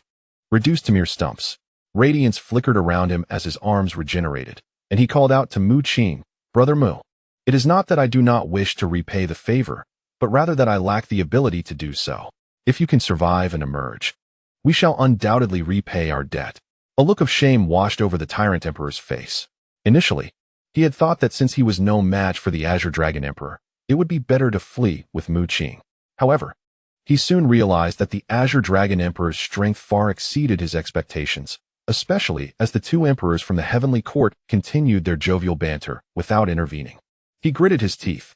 If those 2 were to act, even he would be unable to extricate Mu Qing from this place, and he might even face the risk of perishing himself. Having finally escaped from the divine prison, he was unwilling to confront death again, a sentiment shared by himself and the other great emperors who had already fled. The tyrant emperor blasted open a spatial passage and departed from the Supreme Moon Palace. The exodus of these emperors rendered the situation of the Supreme Moon Palace exceedingly precarious. In truth, even if those great emperors who had emerged from the divine prison remained, the Supreme Moon Palace was already on the brink of collapse, with numerous disciples slain and its foundation utterly shattered. Steady. At that moment, resplendent moonlight burst forth, and a thundering sound emanated from the heavenly gate of the Supreme Moon Palace. The punishing God Emperor had finally activated this Super Emperor artifact. A Super Emperor artifact, indeed. Yet, regrettably, it was merely a God Emperor wielding it, and the power it could manifest was severely limited. The ancient Peak Emperor of the Heavenly Court finally began to take the situation a bit more seriously. He squinted towards the Taiwa Heavenly Gate and suddenly drew his sword. Chapter 601, The Fall of Destiny. Every strike from Ancient Peak's sword unleashed a boundless surge of sword chi, showcasing the astonishing might of the boundless sword path. With a single blow, it tore through the sky and struck fiercely against the Taiwa Heavenly Gate. A resounding boom echoed, causing the very ground to tremble multiple times. The Taiwa Heavenly Gate, however, remained intact. After all, the Taiwa Heavenly Gate is an artifact of unparalleled strength, impervious even to the might of Ancient Peak's boundless sword path. Nevertheless, the violent impact of the sword chi upon the gate inflicted severe injuries upon the punishment Divine Emperor, causing him to cough up blood as he plummeted from the sky. Meanwhile, the Holy Radiance Emperor and others had arrived at the side of the Dark Void Emperor, engaging with Yuya and the Elder of Destiny. Although Yuya and his companion had only recently ascended to Emperor status, their formidable strength allowed them to contend with the Dark Void Emperor. However, upon the arrival of so many emperors, their expressions changed drastically. Boom! As Mu Qing and Ji Jia were locked in battle, they heard a tremendous roar. Turning back, they beheld the Elder of Destiny descending from the sky, grievously wounded. Yuya was not faring much better. While entangled with the demonic puppets summoned by the Dark Void Emperor, He was ambushed by the Holy Radiance Emperor, sending him flying, bloodied. The entire Taiwa palace was engulfed in a stench of blood, with countless vengeful souls converging. At that moment, an overwhelmingly terrifying wave of energy emanated from a certain location within the Taiwa palace, causing everyone's faces to change. The Azure Dragon Emperor also halted, gazing towards that direction, his brow furrowing as he quietly murmured, "The Supreme." The expressions of the Holy Radiance Emperor and the others darkened further. This aura was all too familiar, emanating from the Moon God. Though they had chosen rebellion, the dread of the Supreme God remained, for he was indeed a supreme being. The deceased camel is larger than the horse. Even if many speculated that the Moon God was on the brink of extinguishment, it was still conceivable to eliminate him. "It is truly the Moon God," exclaimed the Holy Radiance Emperor and his cohorts. Deep within the Taiwa palace, space fractured, and a moon filled with cracks began to rise, evoking a sense of incompleteness in all who beheld it. Indeed, for reasons unknown, the Moon God had suffered grievous wounds. The Dark Void Emperor gasped. Boom. Outside the Taiwa palace, an earth-shattering hand descended with tremendous force, igniting thunder and fire, and giving rise to a myriad of extraordinary phenomena. Mu Qing's pupils constricted. From that colossal hand, which seemed capable of enveloping the entire Taiwa palace, he sensed an unsettling familiarity. The assailant was none other than the Lord of the Heavenly Court. Crack! The immense hand landed upon the moon, seemingly intent on crushing it, yet brilliant beams of light coalesced upon the moon, ultimately tearing the hand apart. However, a significant portion of the moon shattered in the process. Who would have thought that, after nearly being vanquished and on the brink of death, you could still cling to life until now? A resounding voice echoed, revealing a magnificent and radiant figure materializing above the Taiwa palace, exuding boundless majesty. Even the emperor felt dazzled when casting his gaze upon that figure. The Lord of the Celestial Realm, the Heavenly Emperor, amidst the shattered remnants of the moon. Another silhouette emerged, yet it paled in comparison to the Heavenly Emperor. All could sense the frailty emanating from the Moon Goddess. "You must possess the seed of the Tree of Life, do you not? Surrender it to me, and I might allow you to linger on," the Heavenly Emperor declared, harboring suspicions that the Moon Goddess had stolen the seed of the ancient Tree of Life. After all, given the Moon Goddess's current state, only the seed could potentially restore her, which fueled the Emperor's doubts. The Moon Goddess smiled faintly, suddenly coughing weakly, and replied, "The ancient Tree of Life has not chosen you, and your attempts to confine and cultivate it have been in vain. Losing the Tree of Life is your destined fate." Boom. Upon uttering these words, the Heavenly Emperor refrained from further dialogue and decisively struck, intent on slaying the Moon Goddess. As a being of supreme status, the Moon Goddess was an existence beyond the reach of the Emperor, yet to him, she resembled a candle nearing its end. The Supreme Presence had manifested. The Heavenly Emperor launched an assault on the Grand Moon Palace. A flicker of despair crossed Munya's face. Being a disciple, he was acutely aware of the Moon Goddess's plight. She could not possibly contend with the Heavenly Emperor. In the Emperor's hand appeared a staff, which he pointed at the Moon Goddess, unleashing an overwhelming imperial might that surged forth in a blinding beam. Everyone turned their gaze towards the unfolding scene. But the scale of the battle between the two supreme beings was astonishing. The residual energy spread outward, shattering the entire Grand Moon Palace and creating long, narrow fissures. Meanwhile, the Azure Dragon Emperor descended, wielding the Dragon Blade, and with a single punch, he sent Munya and Tianming staggering back. He then raised his weapon, and with a ferocious roar, the power of the imperial level surged forth. "Master!" Mu Qing's expression changed as he glanced towards the battlefield. Witnessing Tianming being impaled by the Dragon Blade, blood gushing forth in torrents. The newly ascended Tianming had fallen here. Puff! Distracted, Mu Qing was also pierced by Jia's true dragon spear, the violent dragon energy erupting within him, shattering his bones. This strike was nearly fatal. "Junior brother!" Xian Rue exclaimed, his face paling as he realized that Mu Qing's earlier injury was likely grave. Jia's gaze was cold and indifferent, but as she retracted her spear, her expression suddenly shifted. A figure appeared before her in the blink of an eye, delivering a fierce punch. Boom! The terrifying force erupted, and Mu Qing, who should have been gravely wounded, stood before Jia, unleashing a punch that surpassed even the initial stage of a divine being, with a chilling demonic aura surging forth. creating a vast wave of energy. Jia was sent flying, utterly unprepared for Mu Qing to still possess the strength to fight back. The crucial detail was that this punch was infused with 4 strands of chaotic demonic energy. It is worth noting that Mu Qing typically conserved this chaotic energy, rarely utilizing it. He had never expended 4 strands in such a manner before, though it was merely a single punch. The tremendous power unleashed after consuming 4 streams of chaotic demonic energy was terrifying beyond measure. Jia was severely injured in an instant, the true dragon spear slipping from his grasp.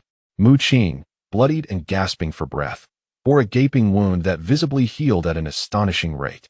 Within moments, his injuries had completely mended, leaving only a thin layer of blood on his skin. Taking a deep breath, the azure patterns on his body began to emerge, radiating an intense heat as waves of life force surged forth, swiftly restoring his formerly grave wounds. Despite Jia being grievously wounded by his fist, he appeared oblivious to the pain, charging forward relentlessly. A glint of cold light flickered in Mu Qing's eyes. The demise of the Destiny Elder ignited a fierce anger and murderous intent within him. The starry demonic realm materialized behind him, a myriad of stars appearing as torrents of demonic energy surged into his being. Duskblade. In Chapter 602, the emergence of the Chaos Giant was heralded. With this strike, Mu Qing unleashed all the demonic energy and killing intent within him, cleaving through the void, as deities fell in the twilight. A terrifying blade of light, inscribed with incantations, sliced through the air, shattering vast expanses of space, and leaving Jia with a deep gash across his abdomen. Had Jia not cultivated an exceptionally powerful body technique, he would have surely been bisected. Nevertheless, he could no longer endure and succumb to unconsciousness. Teetering on the brink of death, Mu Qing felt a wave of weakness wash over him. He had ultimately turned against a former comrade. At that moment, a figure plummeted from the heavens. Yuya? Despite breaking through to the Emperor level, he too was defeated. However, by invoking the Moon Goddess Dream, he narrowly evaded a fatal strike and survived. Had he truly lost in the end? The expression of the punishment Divine Emperor darkened, bearing numerous sword wounds. As a Divine Emperor, surviving the blade of the ancient Peak Emperor was no small feat initially. He had suspected that certain guilds within the Taiyue Palace would rebel, yet he never anticipated that more than half would betray him, colluding with other terrifying forces. Boom. At that moment, the battle on the supreme side seemed to have reached a conclusion. The already fractured moon was shattered by a staff forged of gold, the soft moonlight imbued with sorrow, cascading down like a rain of light. The entire Taiyue Palace was now enveloped in this moonlight, evoking a sense of desolation. Not only in this place, but all star realms surrounding the Taiyue Palace bore witness to the moonlight spilling from the sky, as if the phantoms of deities mourned in the ethereal glow. A supreme had fallen. The phenomenon resulting from this demise swept across a vast portion of the universe, leaving countless beings in shock. Only those aware of the existence of supremes displayed any change in countenance. Some believed this to be a sign of a rare treasure's emergence and rushed into the sky in search of it, only to discover ripples forming above them within the moonlight, beyond the star realms. Heavenly Emperor, I demand half of the Taiyue Palace. At this juncture, a thunderous voice echoed from an unknown source, calling out the name of the ruler of the heavenly court. The Heavenly Emperor scoffed, Heavenly Dao. Do you think you can claim a portion of the Taiyue Palace without lifting a finger? Not a chance. Heavenly Dao. This figure is also a supreme being, rumored to be the creator of the Heartless Palace, known as the Unfeeling Way. In the shadows, the Unfeeling Way fell silent, seemingly harboring some trepidation. After a moment, it spoke, its voice resonating like a vast echo. Qinglong, take your disciple back to the Heartless Palace. Consider this endeavor as an act of friendship. A subtle and terrifying force ebbed away like a receding tide, as the Unfeeling Way departed, conceding to the Heavenly Emperor. The Unfeeling Way exhibits no emotions towards other supreme beings, yet when faced with the Heavenly Emperor, a hint of apprehension arises. Strictly speaking, the Heavenly Emperor has already extinguished at least 2 supreme beings. The Qinglong Emperor stood momentarily stunned, having resided in the Heartless Palace for an extended duration. He had never witnessed the Unfeeling Way retreat, a stark contrast to the emotionless entity described in legends. What had just been displayed was unmistakably fear. The Qinglong Emperor swiftly moved beside Jia, casting a glance at Mu Qing before departing. Since the unfeeling Wei had spoken, he found no reason to linger further. The silhouette of the Heavenly Emperor loomed amidst the boundless starry expanse, suddenly erupting with a force akin to a tsunami, enveloping the Taiwa Palace. He seemed to be searching for something. Mu Qing's expression shifted. He could sense that overwhelming force probing through him. And even the bloodline powers he had cultivated surged forth uncontrollably. Dark energies erupted, entirely beyond his command. Not only he, but every living being still existing within the Taiwa Palace experienced a similar phenomenon, their divine powers surging like smoke signals, with even the emperors not exempt.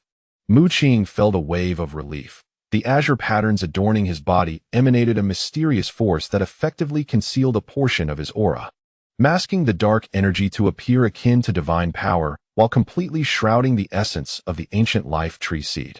This rendered Mu Qing less conspicuous among the throng. Even though he had hidden the essence of the ancient life tree seed, the dark energy, which contained a blend of divine and celestial elements, was distinctive enough that an ordinary emperor would overlook it, but the supreme heavenly emperor would certainly discern it.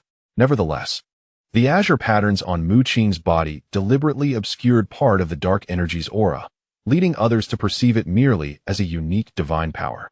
In contrast, Xian Rui's power was far more conspicuous, belonging to the realm of reincarnation, drawing the attention of several emperors. Oddly enough, within the Taiwa Palace, the remnants of the Starry Sky dynasty, particularly the Emperor Zifeng, displayed a look of astonishment. They had been dispatched with the primary objective of toppling the Taiwa Palace, alongside a secondary task of locating the remnants of the Starry Sky dynasty. Yet, as the Heavenly Emperor unleashed the auras of all present, none were found to be associated with the Starry Sky dynasty. The only somewhat similar presence belonged to the leader of the Starry Guild, who radiated stellar divine power. Though it was not the power of the Starry Sky dynasty, unbeknownst to them, two individuals from the Starry Sky dynasty stood right before them. However, both Mu Qing and Xian Rui had achieved breakthroughs in the true canon of Starry Return. Mu Qing, merging the celestial and divine, cultivated dark energy, while Xian Rui comprehended reincarnation, resurrecting his bloodline and mastering the divine power of reincarnation. These two forces derive from the stellar origin scripture, yet they bear no relation to the celestial power cultivated through it. Even the celestial emperor was taken aback, scouring the entirety of the Taiwa Palace, only to arrive at this outcome. Despite his disappointment, he felt no regret, for the destruction of the Taiwa Palace had been a premeditated decision. Evil Blade, Ancient Peak, Purple Wind, obliterate this place, commanded the celestial emperor. As you wish, your majesty, replied the Evil Blade Emperor and his companions with a bow. This scene astonished the Holy Radiance Emperor and others, while Ancient Peak and Purple Wind were expected, being from the heavenly court. The involvement of the Evil Blade Emperor was baffling. Hiss! The Holy Radiance Emperor gasped, realizing then that the evil clan belonged to the heavenly court. Not only the Evil Blade Emperor, but even the evil clan's holy maiden, Cursed Spirit, bowed to the celestial emperor, further affirming the notion that the evil clan was indeed associated with the heavenly court. This revelation left the Holy Radiance Emperor feeling profoundly stifled. The leader of the Azura Guild was the holy maiden of the evil clan, which had surrendered to the heavenly court. Similarly, the Demon Guild appeared to align with him in rebellion against the Taiwa Palace, while in reality, they shared an even closer bond with the heavenly court. This sentiment felt akin to being a mere pawn manipulated by the heavenly court. And indeed, this was the truth. The orchestrators of this plan were the heavenly court, with the ancestors of the evil clan essentially serving as experimental subjects for the heavenly court. They sought to merge gods and immortals, creating a new power, with the demon clan overseeing this experiment. The leader of the Demon Guild, Darkless Emperor, had maintained proximity to the heavenly court due to the pre-existing clandestine ties between the demon clan and the heavenly court. It could be said that apart from the uninvited presence of the Ruthless Hall, the Holy Radiance Emperor was genuinely being exploited, covertly courted by various factions already subservient to the heavenly court, which conspired to sway him, facilitating the smooth execution of their scheme. Boom. Just as the Celestial Emperor commanded the Evil Blade Emperor and his allies to demolish the Taiwa Palace, the ground began to tremble violently, a force transcending all emperors emanating from beneath. What is happening? Could it be another supreme? The Holy Radiance Emperor felt nearly desensitized, overwhelmed by the astounding events. including the emergence of 3 supremes, one of whom had perished. Now, another power exceeding that of the emperors was surfacing. Could yet another supreme be on the verge of appearing? The celestial emperor's attention was drawn as well, letting out a soft exclamation. Bang! A tremendous sound echoed as the very ground of the Taiwa palace fractured once more. A colossal arm emerging from the depths. What is that? The emperor stood in stunned silence, acutely aware of the overwhelming aura. Amidst the violent tremors, a giant towering 10,000 feet rose from the earth, bound by massive silver chains that it forcefully dragged upwards. Roar! The giant let out a deafening roar. Chapter 603. A shift in the tide? What is that? All the emperors exclaimed, the terrifying aura suffocating them, reminiscent of a supreme. The chaos giant. How could they forget how the moon goddess, in her prime, had once subdued it? The heavenly emperor seemed to recognize the chaos giant. With a thunderous roar, the chaos giant erupted from the depths of the earth, the ground trembling violently beneath him. His massive form was entwined in silver chains, which were now cracked and warped beyond recognition. With a powerful shake, he shattered the chains that bound him, sending the enormous silver links flying, each connected to layers of hidden realms. These realms exploded under the tremendous force, unleashing countless beings, some at the level of divine monarchs, others at the celestial god stage, and many more true gods, all perishing in the chaos. Finally liberated, the chaos giant let out a triumphant howl that resonated like a tangible wave, transforming into storms that swept through the already ravaged Taiwa palace, reducing it to mere ruins. The severely wounded punishment divine monarch, witnessing this, felt a flicker of hope arise within his eyes. The chaos giant had finally emerged, the heavenly emperor. From the colossal figure of the chaos giant, torrents of chaotic energy cascaded down like waterfalls, exuding an aura of terror. He bellowed towards a silhouette in the starry sky, addressing him directly by name, indicating that he was indeed a supreme being. Surrounding the purple wind emperor was a swirling tempest, barely containing the overwhelming pressure emanating from the chaos giant. The sheer magnitude of this power surpassed that of any emperor they had encountered, instilling in them a false sense of facing a true sovereign. Heavenly Emperor. The chaos giant proclaimed once more, his voice booming like thunder. I shall protect Taiwa Palace, and all within its confines shall live. You overestimate your own significance, retorted the heavenly emperor without a trace of fear. Though you may surpass emperors, you still dwell beneath the supreme. Do you dare to challenge me for another 10,000 years? The heavenly emperor's trepidation towards the chaos giant stemmed from the latter's origin in the enigmatic realm of chaos, a place so mysterious that even the heavenly emperor had never ventured there. However, the chaos giant's strength, while formidable, still fell short of that of a true sovereign. He had merely reached the pinnacle of emperor-level power, a feat achieved by very few, allowing him to easily crush ordinary emperors. Moreover, his unique heritage and mastery over chaotic energy rendered him invulnerable to even a supreme being's strikes. The heavenly emperor harbored apprehensions regarding the realm known as chaos. Despite being unaware of its exact location, the chaos giant, emerging from this unknown dimension, had attained the utmost prowess of an emperor, wielding chaotic energy that could not be extinguished even by a sovereign. If a supreme being were to emerge from chaos, it would likely become an unstoppable force throughout the universe. The heavenly emperor regarded the chaos giant as a troublesome adversary, yet, recognizing that his strength was still inferior to his own, he believed that even if he could not kill him, he could still suppress him like the moon goddess had done. However, the chaos giant suddenly erupted into laughter, a disdainful expression crossing his face. Do you truly believe I would repeat such a mistake? Once subdued by the moon goddess was due to my own carelessness. Now, I shall see how you intend to bind me. But I warn you, should you dare to strike, I shall surely make my way to your celestial realm. Unless you can ensnare me, otherwise, I shall extinguish the lives of those great emperors within your domain. Such words are a blatant threat against the celestial emperor. Although somewhat exaggerated, if he were truly to exert himself, he might indeed accomplish this. Albeit the ultimate consequence would likely be incurring the wrath of the celestial emperor and facing indefinite suppression once more. Boom. An even more terrifying pressure erupted from the celestial emperor, clearly provoked by these words that ignited his murderous intent. Unlike the swift escalation of violence he displayed when confronted by the moon goddess, the celestial emperor restrained his bloodlust. for he genuinely feared the threat posed by the Chaos Giant. The Celestial Emperor harbored grand ambitions, known only to himself, with even the similarly exalted heavenly Tao remaining oblivious to his intentions. It was only apparent that he had been systematically eliminating supreme beings, the ancient and formidable starry sky deity, followed by the heavenly punishment, and now the moon goddess. All had fallen to his might, leaving at least 3 supreme lives in his wake. Consequently, the heavenly Tao developed a sense of trepidation towards the Celestial Emperor, perhaps even fear. Initially intent on seizing certain treasures within the Moon Palace, it withdrew in the company of the Azure Dragon Emperor upon receiving the Celestial Emperor's warning. Secretly, the Celestial Emperor had also been cultivating sinister clans and demonic tribes, undoubtedly scheming towards a monumental plan. The words of the Chaos Giant indeed posed a genuine threat. While he may not be able to obliterate the true essence of the Celestial Court, he could certainly induce instability. The Celestial Emperor was unwilling to see his plans disrupted. Why do you assist the Moon Palace? Remember, it was the Moon Goddess who once suppressed you.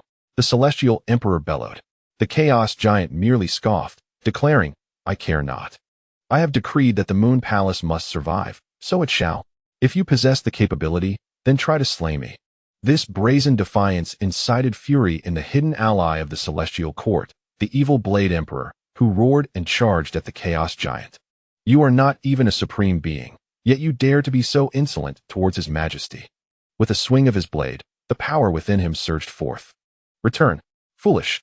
Observing the evil Blade Emperor's reckless advance, both the Purple Wind Emperor and the Ancient Peak Emperor were taken aback, cursing him internally for his ignorance.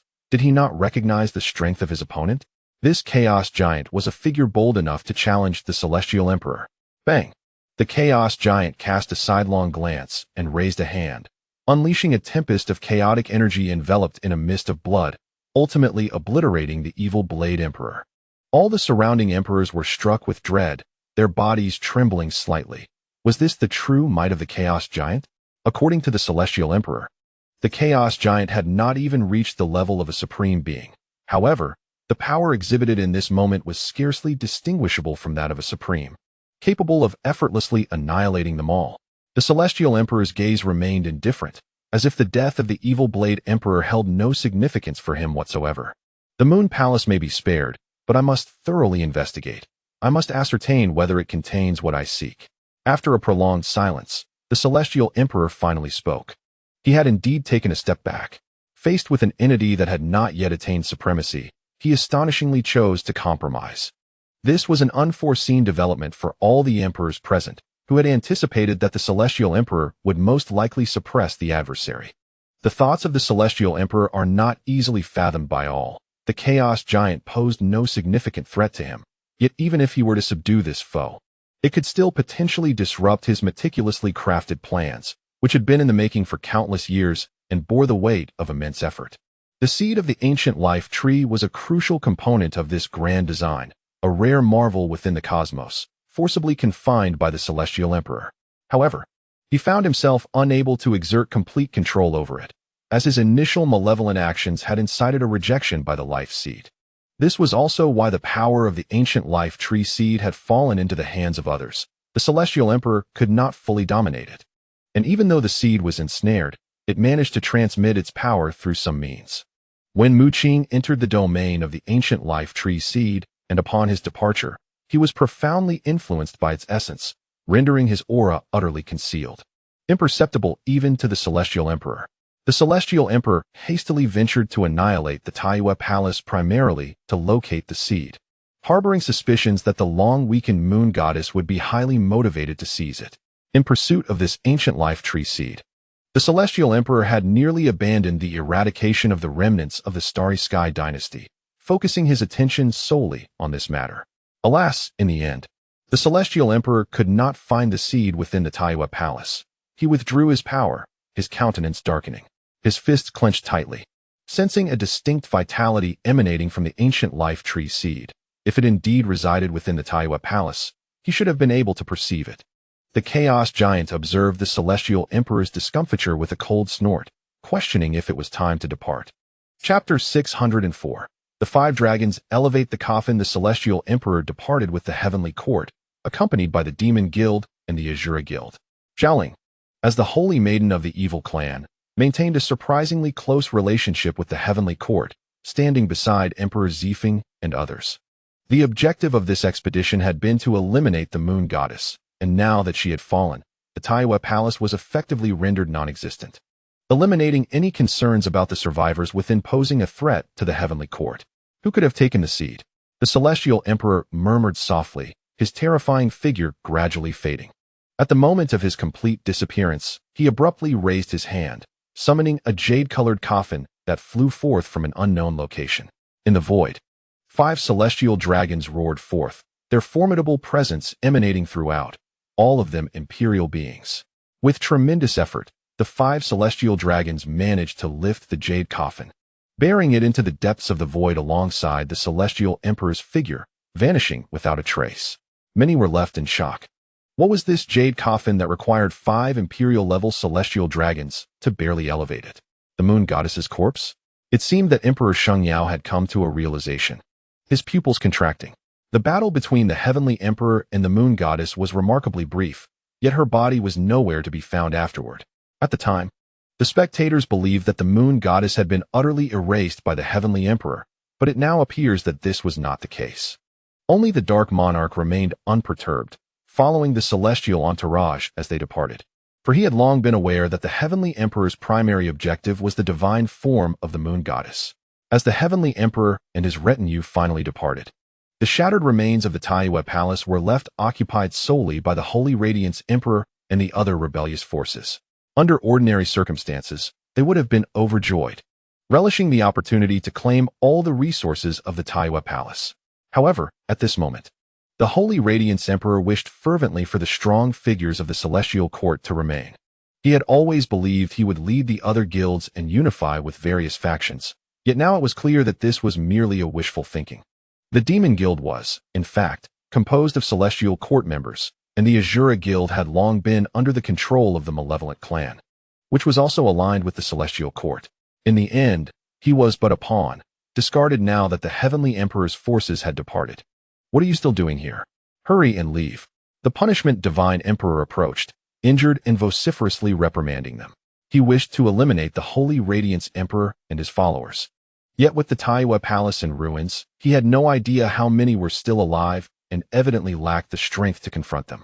You, the Holy Radiance Emperor, and several other former dignitaries of the Taiwa Palace turned furious, for they too were emperors. When had it become acceptable for a mere divine emperor to scold them? Just as they were about to retaliate against the Punishment Divine Emperor, a towering chaos giant cast a glance their way, and that gaze transformed into a tangible divine light, descending upon them. The assembly of emperors coughed blood, their expressions filled with horror, as if bearing the weight of a colossal mountain, trembling in agony. Are you a descendant of the heavenly punishment? The voice of the chaos giant rumbled like thunder. The Punishment Divine Emperor stood in solemn respect, replying, I am indeed a descendant of heavenly punishment.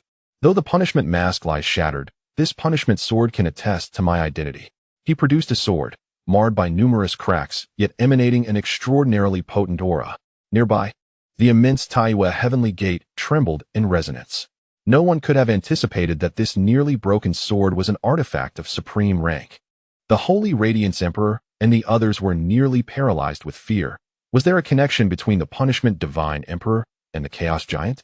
Heavenly punishment is dead, alas. The Chaos Giant seemed somewhat melancholic, shaking his head before addressing the Punishment Divine Emperor. From now on, you shall accompany me. I possess knowledge of certain relics left behind by heavenly punishment that should rightfully be inherited by you, his descendant, as he too was a supreme being. We cannot allow the legacy to vanish. Upon hearing this, the Holy Radiance Emperor and his companions were once again struck with terror. What was happening? The Punishment Divine Emperor was also a descendant of a supreme being? The Holy Radiance Emperor exchanged glances with his followers, and they instinctively began to retreat discreetly. It would be folly to remain here. What if the Chaos Giant were to crush them with a single blow? It is noteworthy that the infamous Evil Blade Emperor once inflicted severe damage upon the Heavenly Moon Emperor, only to be effortlessly vanquished with a single strike. The individuals present are far inferior in comparison. The events at the Taiwa Palace have reached a dismal conclusion, marking an utter defeat, with only a handful of survivors remaining. However, The punishment god emperor of the Taiyue Palace seems to waver in uncertainty. The chaotic giant shook his head, declaring, the Taiyue Palace can never rise again, unless a second-generation moon god emerges. He strode forward, arriving at the grand entrance of the Taiyue Palace. The imposing Taiyue Gate appeared somewhat diminutive before the chaotic giant. With a grin, the chaotic giant remarked, the moon god has suppressed me for so long. It is finally time to collect some interest. This portal looks splendid. I shall take it.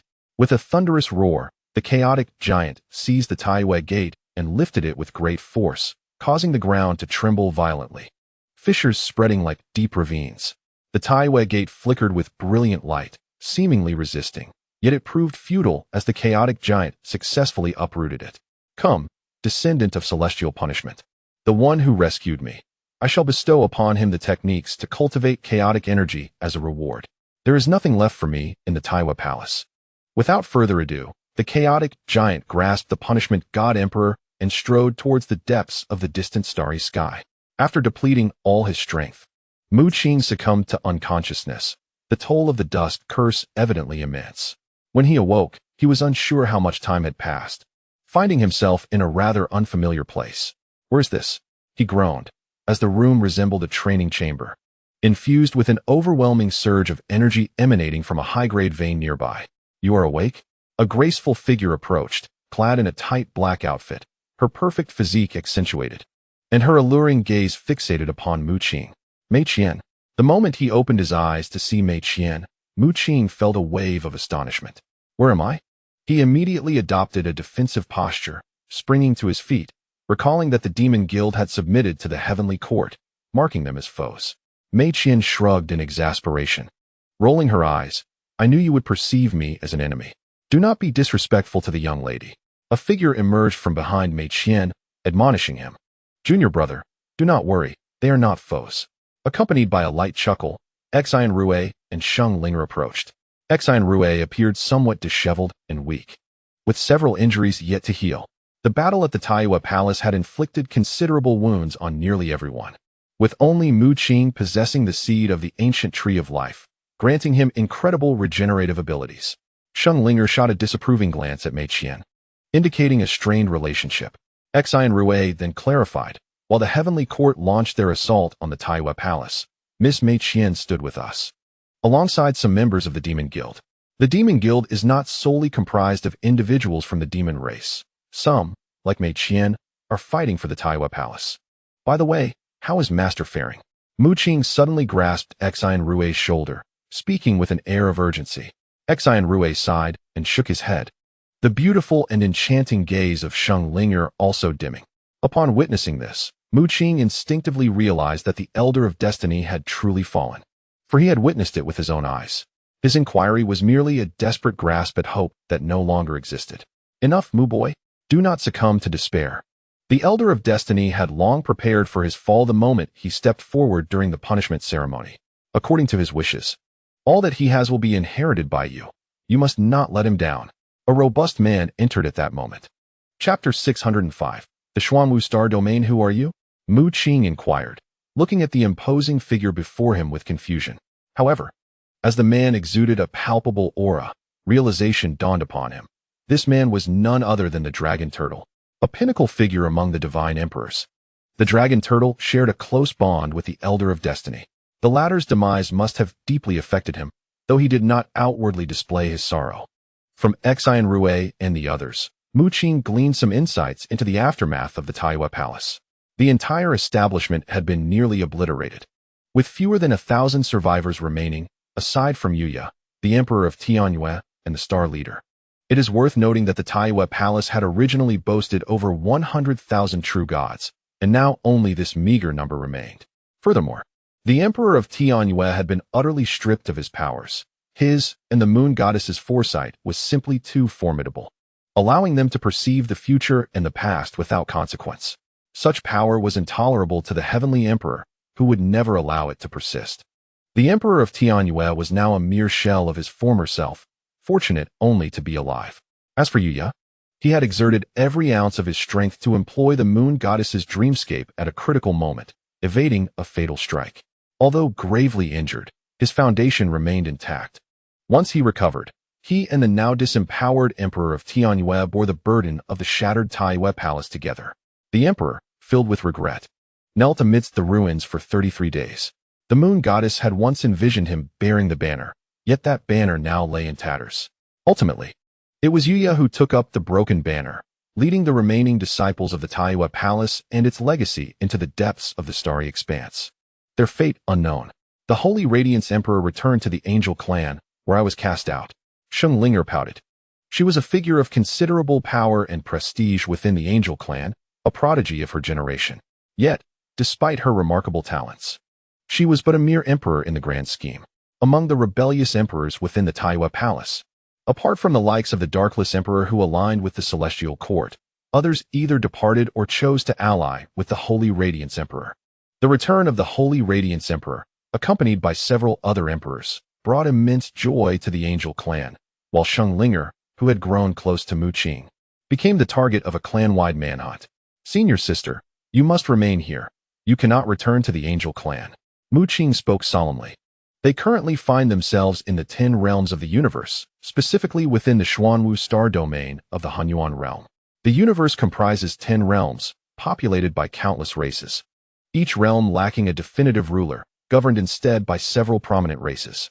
The forces established by the Supreme Beings once included the Taiyue Palace in the Hunyuan realm and the Wuqing Hall in the Danyang realm, while the location of the Heavenly Court remains shrouded in mystery. For reasons unknown, these once mighty forces, capable of ruling a realm, chose not to assert their dominion, preferring instead to spread their renown and foster belief. The angelic race also resides within the Hunyuan realm, albeit at a considerable distance from the Xuanwu star domain. This domain was developed by the Old Man of Destiny, rumored to be a descendant of the Xuanwu, though in truth, he hails from the esteemed spirit turtle race. Here, Shengling Air is present, and it is unlikely that the angelic race will discover her, primarily because no one else is aware. The Old Man of Destiny leveraged his connection with Yuya to request the Taiyue Mirror's teachings from the Emperor of the Moon for Shengling Air. The terrifying power of foresight has not been entirely eradicated by the Heavenly Court. Not only does the Emperor of the Moon possess knowledge of its cultivation, but Shengling Air has also successfully begun her training in this formidable ability. The Xuanwu star domain, a legacy left by the Old Man of Destiny, is something you should inherit, the dragon turtle remarked. The Xuanwu star domain is at least a divine emperor-level domain, and entrusting its management to Mu Qing, a mere celestial being, undoubtedly presents considerable pressure. However, Mu Qing does not shy away, his fists clenched. He resolves to guard this legacy left by the Old Man of Destiny with unwavering determination. Mu Qing, I too have been cast out by the demon race. Why not allow me to stay? Mei Qian feigned a pitiable expression. Yet, Mu Qing remained unmoved, coldly stating, if possible, I would prefer you to leave.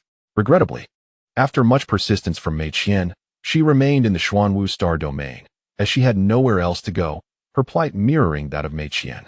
Furthermore, compared to the angelic race, the Dark Emperor's control over the demon race has reached a terrifying level. Originally, Mei Qian had a powerful emperor backing her. But after the Dark Emperor forged a deep alliance with the Heavenly Court, even that emperor could not protect her. Mei Qian, who frequently opposed the Dark Emperor, could not submit and thus brought the demon Ruan to Mu Qing's side. Surprisingly, demon Ruan is actually Mei Qian's servant, having been saved by her from the brink of death, which is why he remains unwaveringly loyal. Many believed demon Ruan had transformed himself, but it was Mei Qian who had orchestrated the alterations. The star domain token of the Xuanwu star domain is held by the Spirit Turtle clan, and only those in possession of this token can be deemed the true sovereign of the Xuanwu star domain. The dragon turtle spoke, then seemed to recall something, cautioning, however, you must remain vigilant. Those within the Spirit Turtle clan may harbor treachery upon hearing of Destiny's demise, and they might not make it easy for you to obtain the star domain token. Mu Qing nodded, then waved his hand to conjure a black robe, donning it with resolve. At present, his utilization of the black hole power within him is primarily confined to his cultivation practices. The black robe he wears is crafted using techniques akin to those of spatial Dao robes, yet it exhibits far superior defensive capabilities. Accompanied by the others under the guidance of the dragon turtle, they arrived at a desolate area, where a vast lake shimmered invitingly before them. In the center of this lake lay a small island, adorned with a gravestone and a verdant jade tree. As Sheng Linger approached, she stumbled and fell into the water. But fortunately, Mu Qing swiftly pulled her back to safety. However, her garments were completely soaked, clinging to her fair skin, revealing her form. Blushing, she hurried to change her attire. Mei Qian observed this and smirked, muttering, "So pretentious." The two women seemed to be at odds with each other. "Be cautious. This water is void water. Even a divine emperor might struggle to maintain their footing," Mu Qing warned as he guided Sheng Linger back to the shore. Xian Rui, testing the waters, soon found that they were indeed extraordinary. Even flying above the surface resulted in being drawn down by an unseen force, plunging into the depths of the lake. In contrast, Mu Qing strode forward, unfazed, treading upon the lake's surface, each step creating gentle ripples, until he reached the small island at the lake's center. The void water permitted him to traverse its surface, thanks to his mastery of the Xuanwu heavenly method. Chapter 606. Fury. Mu Qing gazed at the gravestone and the subtly raised mound of earth with a deep sigh. He formed seals with his hands, causing the space to shatter and transform into void water, from which a world serpent emerged. Following this, the space was torn asunder once more, and a Xuanwu roared forth. The Xuanwu and the world serpent are two distinct entities, yet they are intrinsically linked. The serpent is termed the world serpent due to its true form being as immense as a world itself. Though Mu Qing had summoned only projections of these beings, it was evident that both the Xuanwu and the world serpent recognized the aura of the old man of destiny. The world serpent coiled around the jade tree, emitting a fearsome roar, while the Xuanwu lay beside the grave. Together, they remained solemnly beside the grave of the old man of destiny, before raising their voices in a mournful howl, as if bidding farewell. Mu Qing's complexion paled slightly, summoning both the Xuanwu and the world serpent, even in their projected forms, was quite taxing.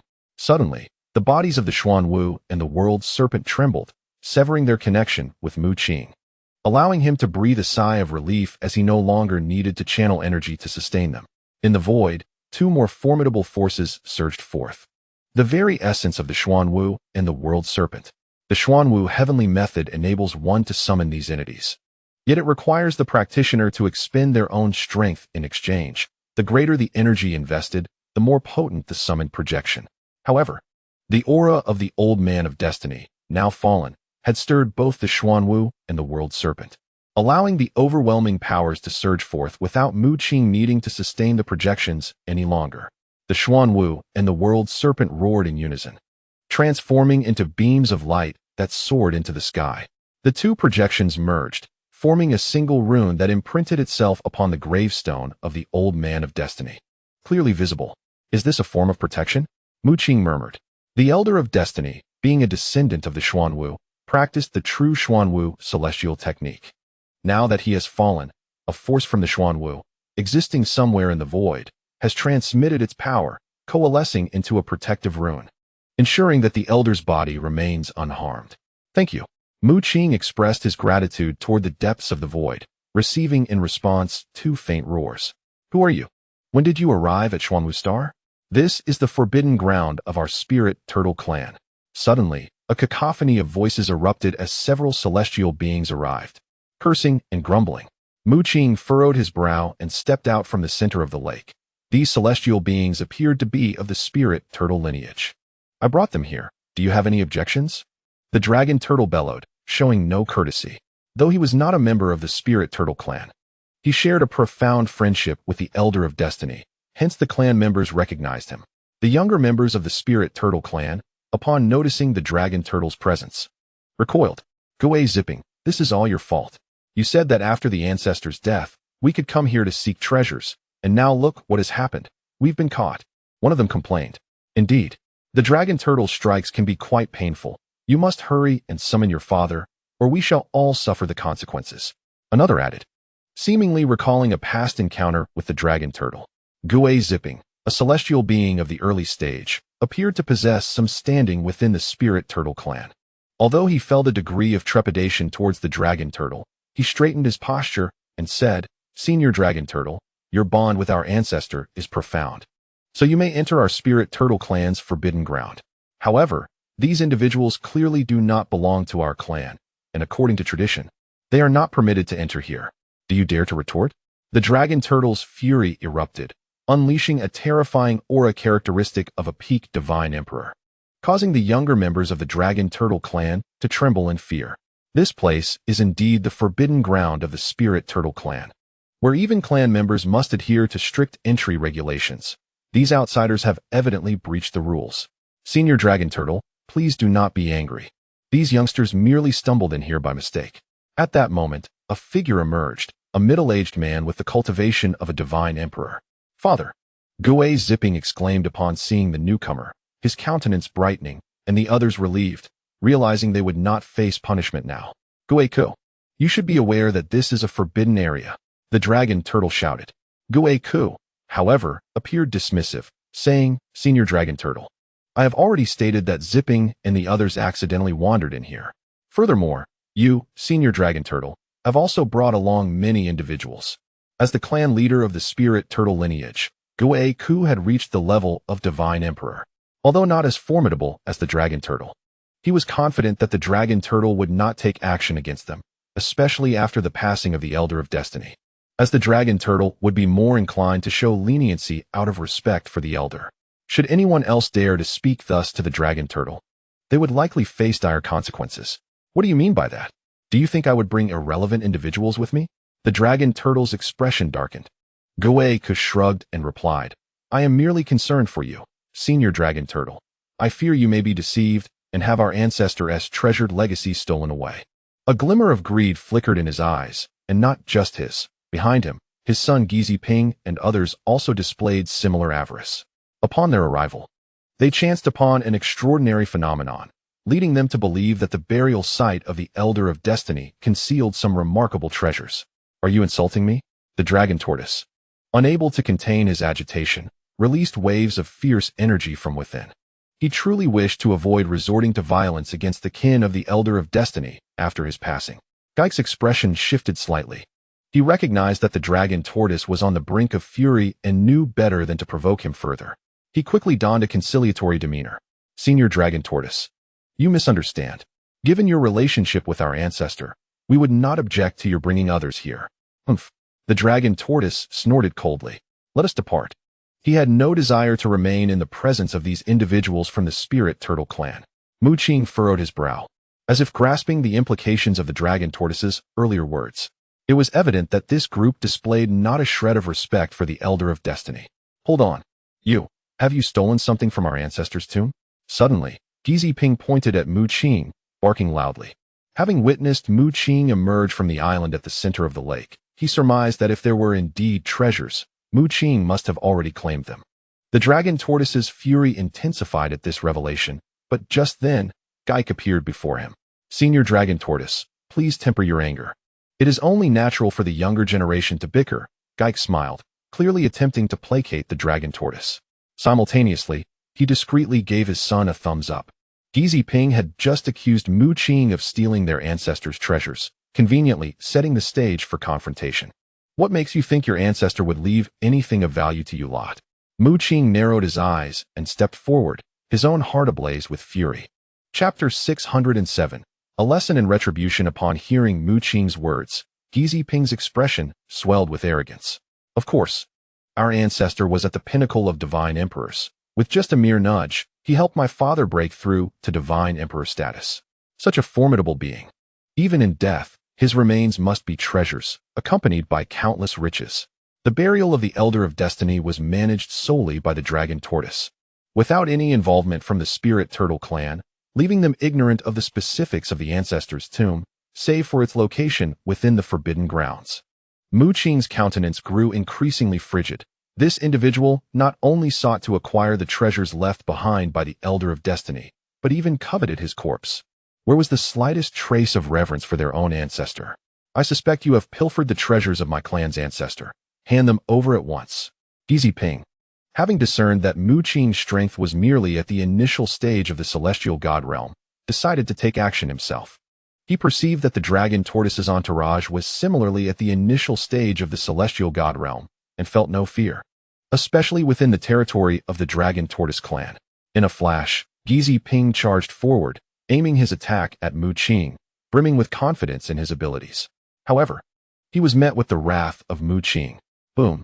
In an instant, countless bolts of lightning manifested around Mu Qing, rumbling incessantly as the celestial abyss loomed behind him.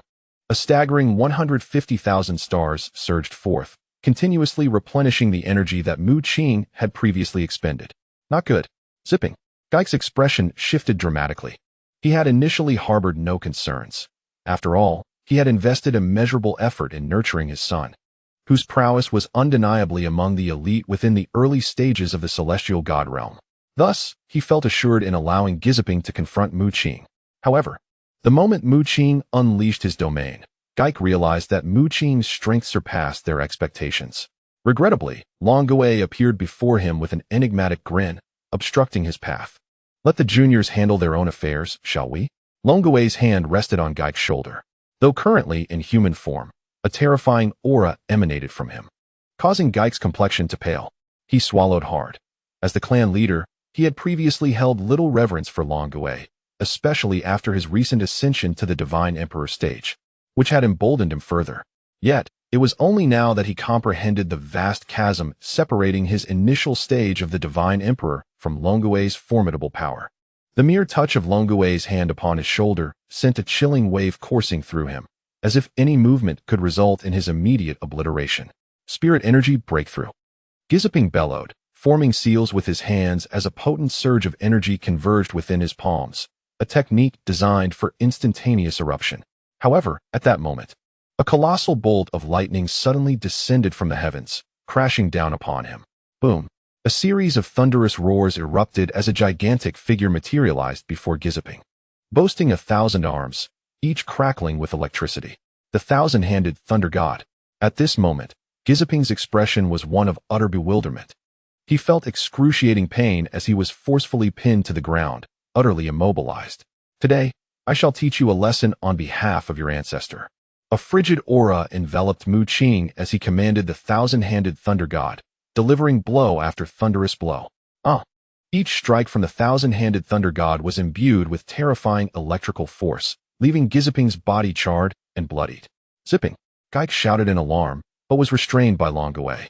The other early-stage celestial gods exchanged uncertain glances, astonished at the sight. Giziping was considered the strongest among their ranks, yet he had been so easily subdued. We must intervene. Otherwise, the clan leader will hold us accountable, one of them declared, nodding in agreement. They were poised to act when they suddenly found themselves confronted by the immense figure of the thousand-handed thunder god. Boom. A barrage of thunderclaps ensued, leaving the celestial gods blackened and subsequently crushed into the ground by a massive dark seal. The entity they faced was none other than a manifestation of Mu Qing's thousand-handed thunder god. Though merely a projection, it retained a portion of the original's power, sufficient to deal with the adversaries. Enough. As Giziping incessantly coughed up blood, he was brought to his knees within mere minutes, crying out in desperate pleas for mercy. Regrettably, the merciless thousand-handed thunder god continued to rain down blows, each strike accompanied by agonizing screams. Boom. In the midst of this, Mu Qing unleashed the celestial seal, forcing Giziping deeper into the ground. Subsequently, the thousand-handed thunder god seized his ankle, yanking him out and slamming him onto the earth. Listening to the continuous cries of anguish, Mu Qing felt a twinge of surprise, while others regarded Giziping as a prodigy in his eyes. He was utterly incomparable to the disciples of the Taiwa Palace.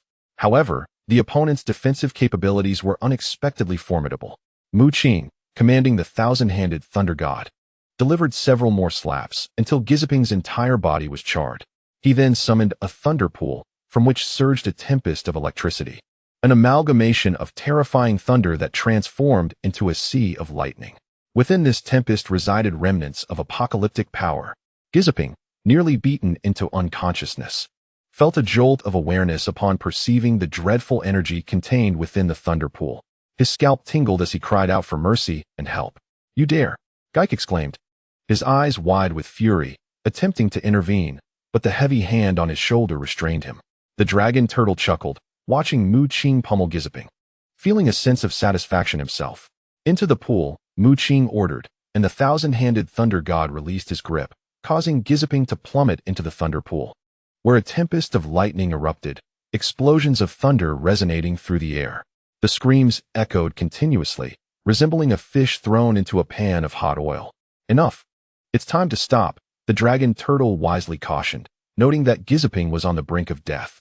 Mu Qing nodded, and the thousand-handed thunder god swiftly retrieved Giziping from the thunder pool. His body was charred, electric currents coursing over him, convulsing as he foamed at the mouth. The dragon turtle also released Gaik, who immediately emanated a divine aura that targeted Mu Qing. Just as he was about to strike, he realized the dragon turtle was still by his side. Reluctantly, he clenched his teeth, acknowledging defeat. He had never anticipated Mu Qing's strength would be so overwhelming, easily vanquishing Giziping. I advise you not to entertain any thoughts of resistance. This individual is the heir to your ancestor and will soon become the domain lord of the Xuanwu Star Domain. Prepare yourselves to retrieve your domain token shortly. The dragon turtle declared, revealing Mu Qing's identity in its entirety. The ancestor's heir, the domain lord? Giziping's eyes narrowed, and even he sensed a profound threat. He cast a deep glance at the dragon turtle, then swiftly vanished, taking the unconscious Giziping and other celestial beings of the Spirit Turtle clan away from the forbidden ground. Well done. The Spirit Turtle clan has indeed grown a bit arrogant, the dragon turtle praised Mu Qing, feeling it was time to instill some humility in the Spirit Turtle clan. This skirmish was merely a prelude. The dragon turtle knew that reclaiming the domain token from Gaik, the clan leader, and other elders of the Spirit Turtle clan would encounter significant resistance. Only then would it be the true moment to discipline the Spirit Turtle clan, which had become excessively arrogant, behaving like nobility within the Xuanwu Star Domain, believing themselves superior. This matter would be entrusted to you, the heir. The dragon tortoise gently patted Mu Qing on the shoulder. Mu Qing nodded, having gleaned a substantial understanding of the spiritual tortoise clan from the few members he encountered. The death of their ancestor had prompted their immediate concern for his treasures. If the Elder of Destiny were to discover this, he would likely be driven to the brink of despair. A cold glint flickered in Mu Qing's eyes, though his current strength may not suffice.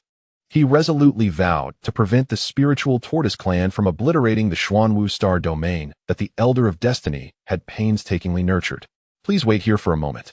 I shall retrieve the Star Domain token from the young Mu, the dragon tortoise declared after returning to his residence with the others. Xian Rue and the rest nodded in agreement, their worries minimal. After all, the strongest among the spiritual tortoise clan was merely at the early stage of the Divine Emperor realm, while the dragon tortoise stood at the pinnacle of the Divine Emperor realm. With the dragon tortoise by his side, Mu Qing's undertaking should encounter little trouble.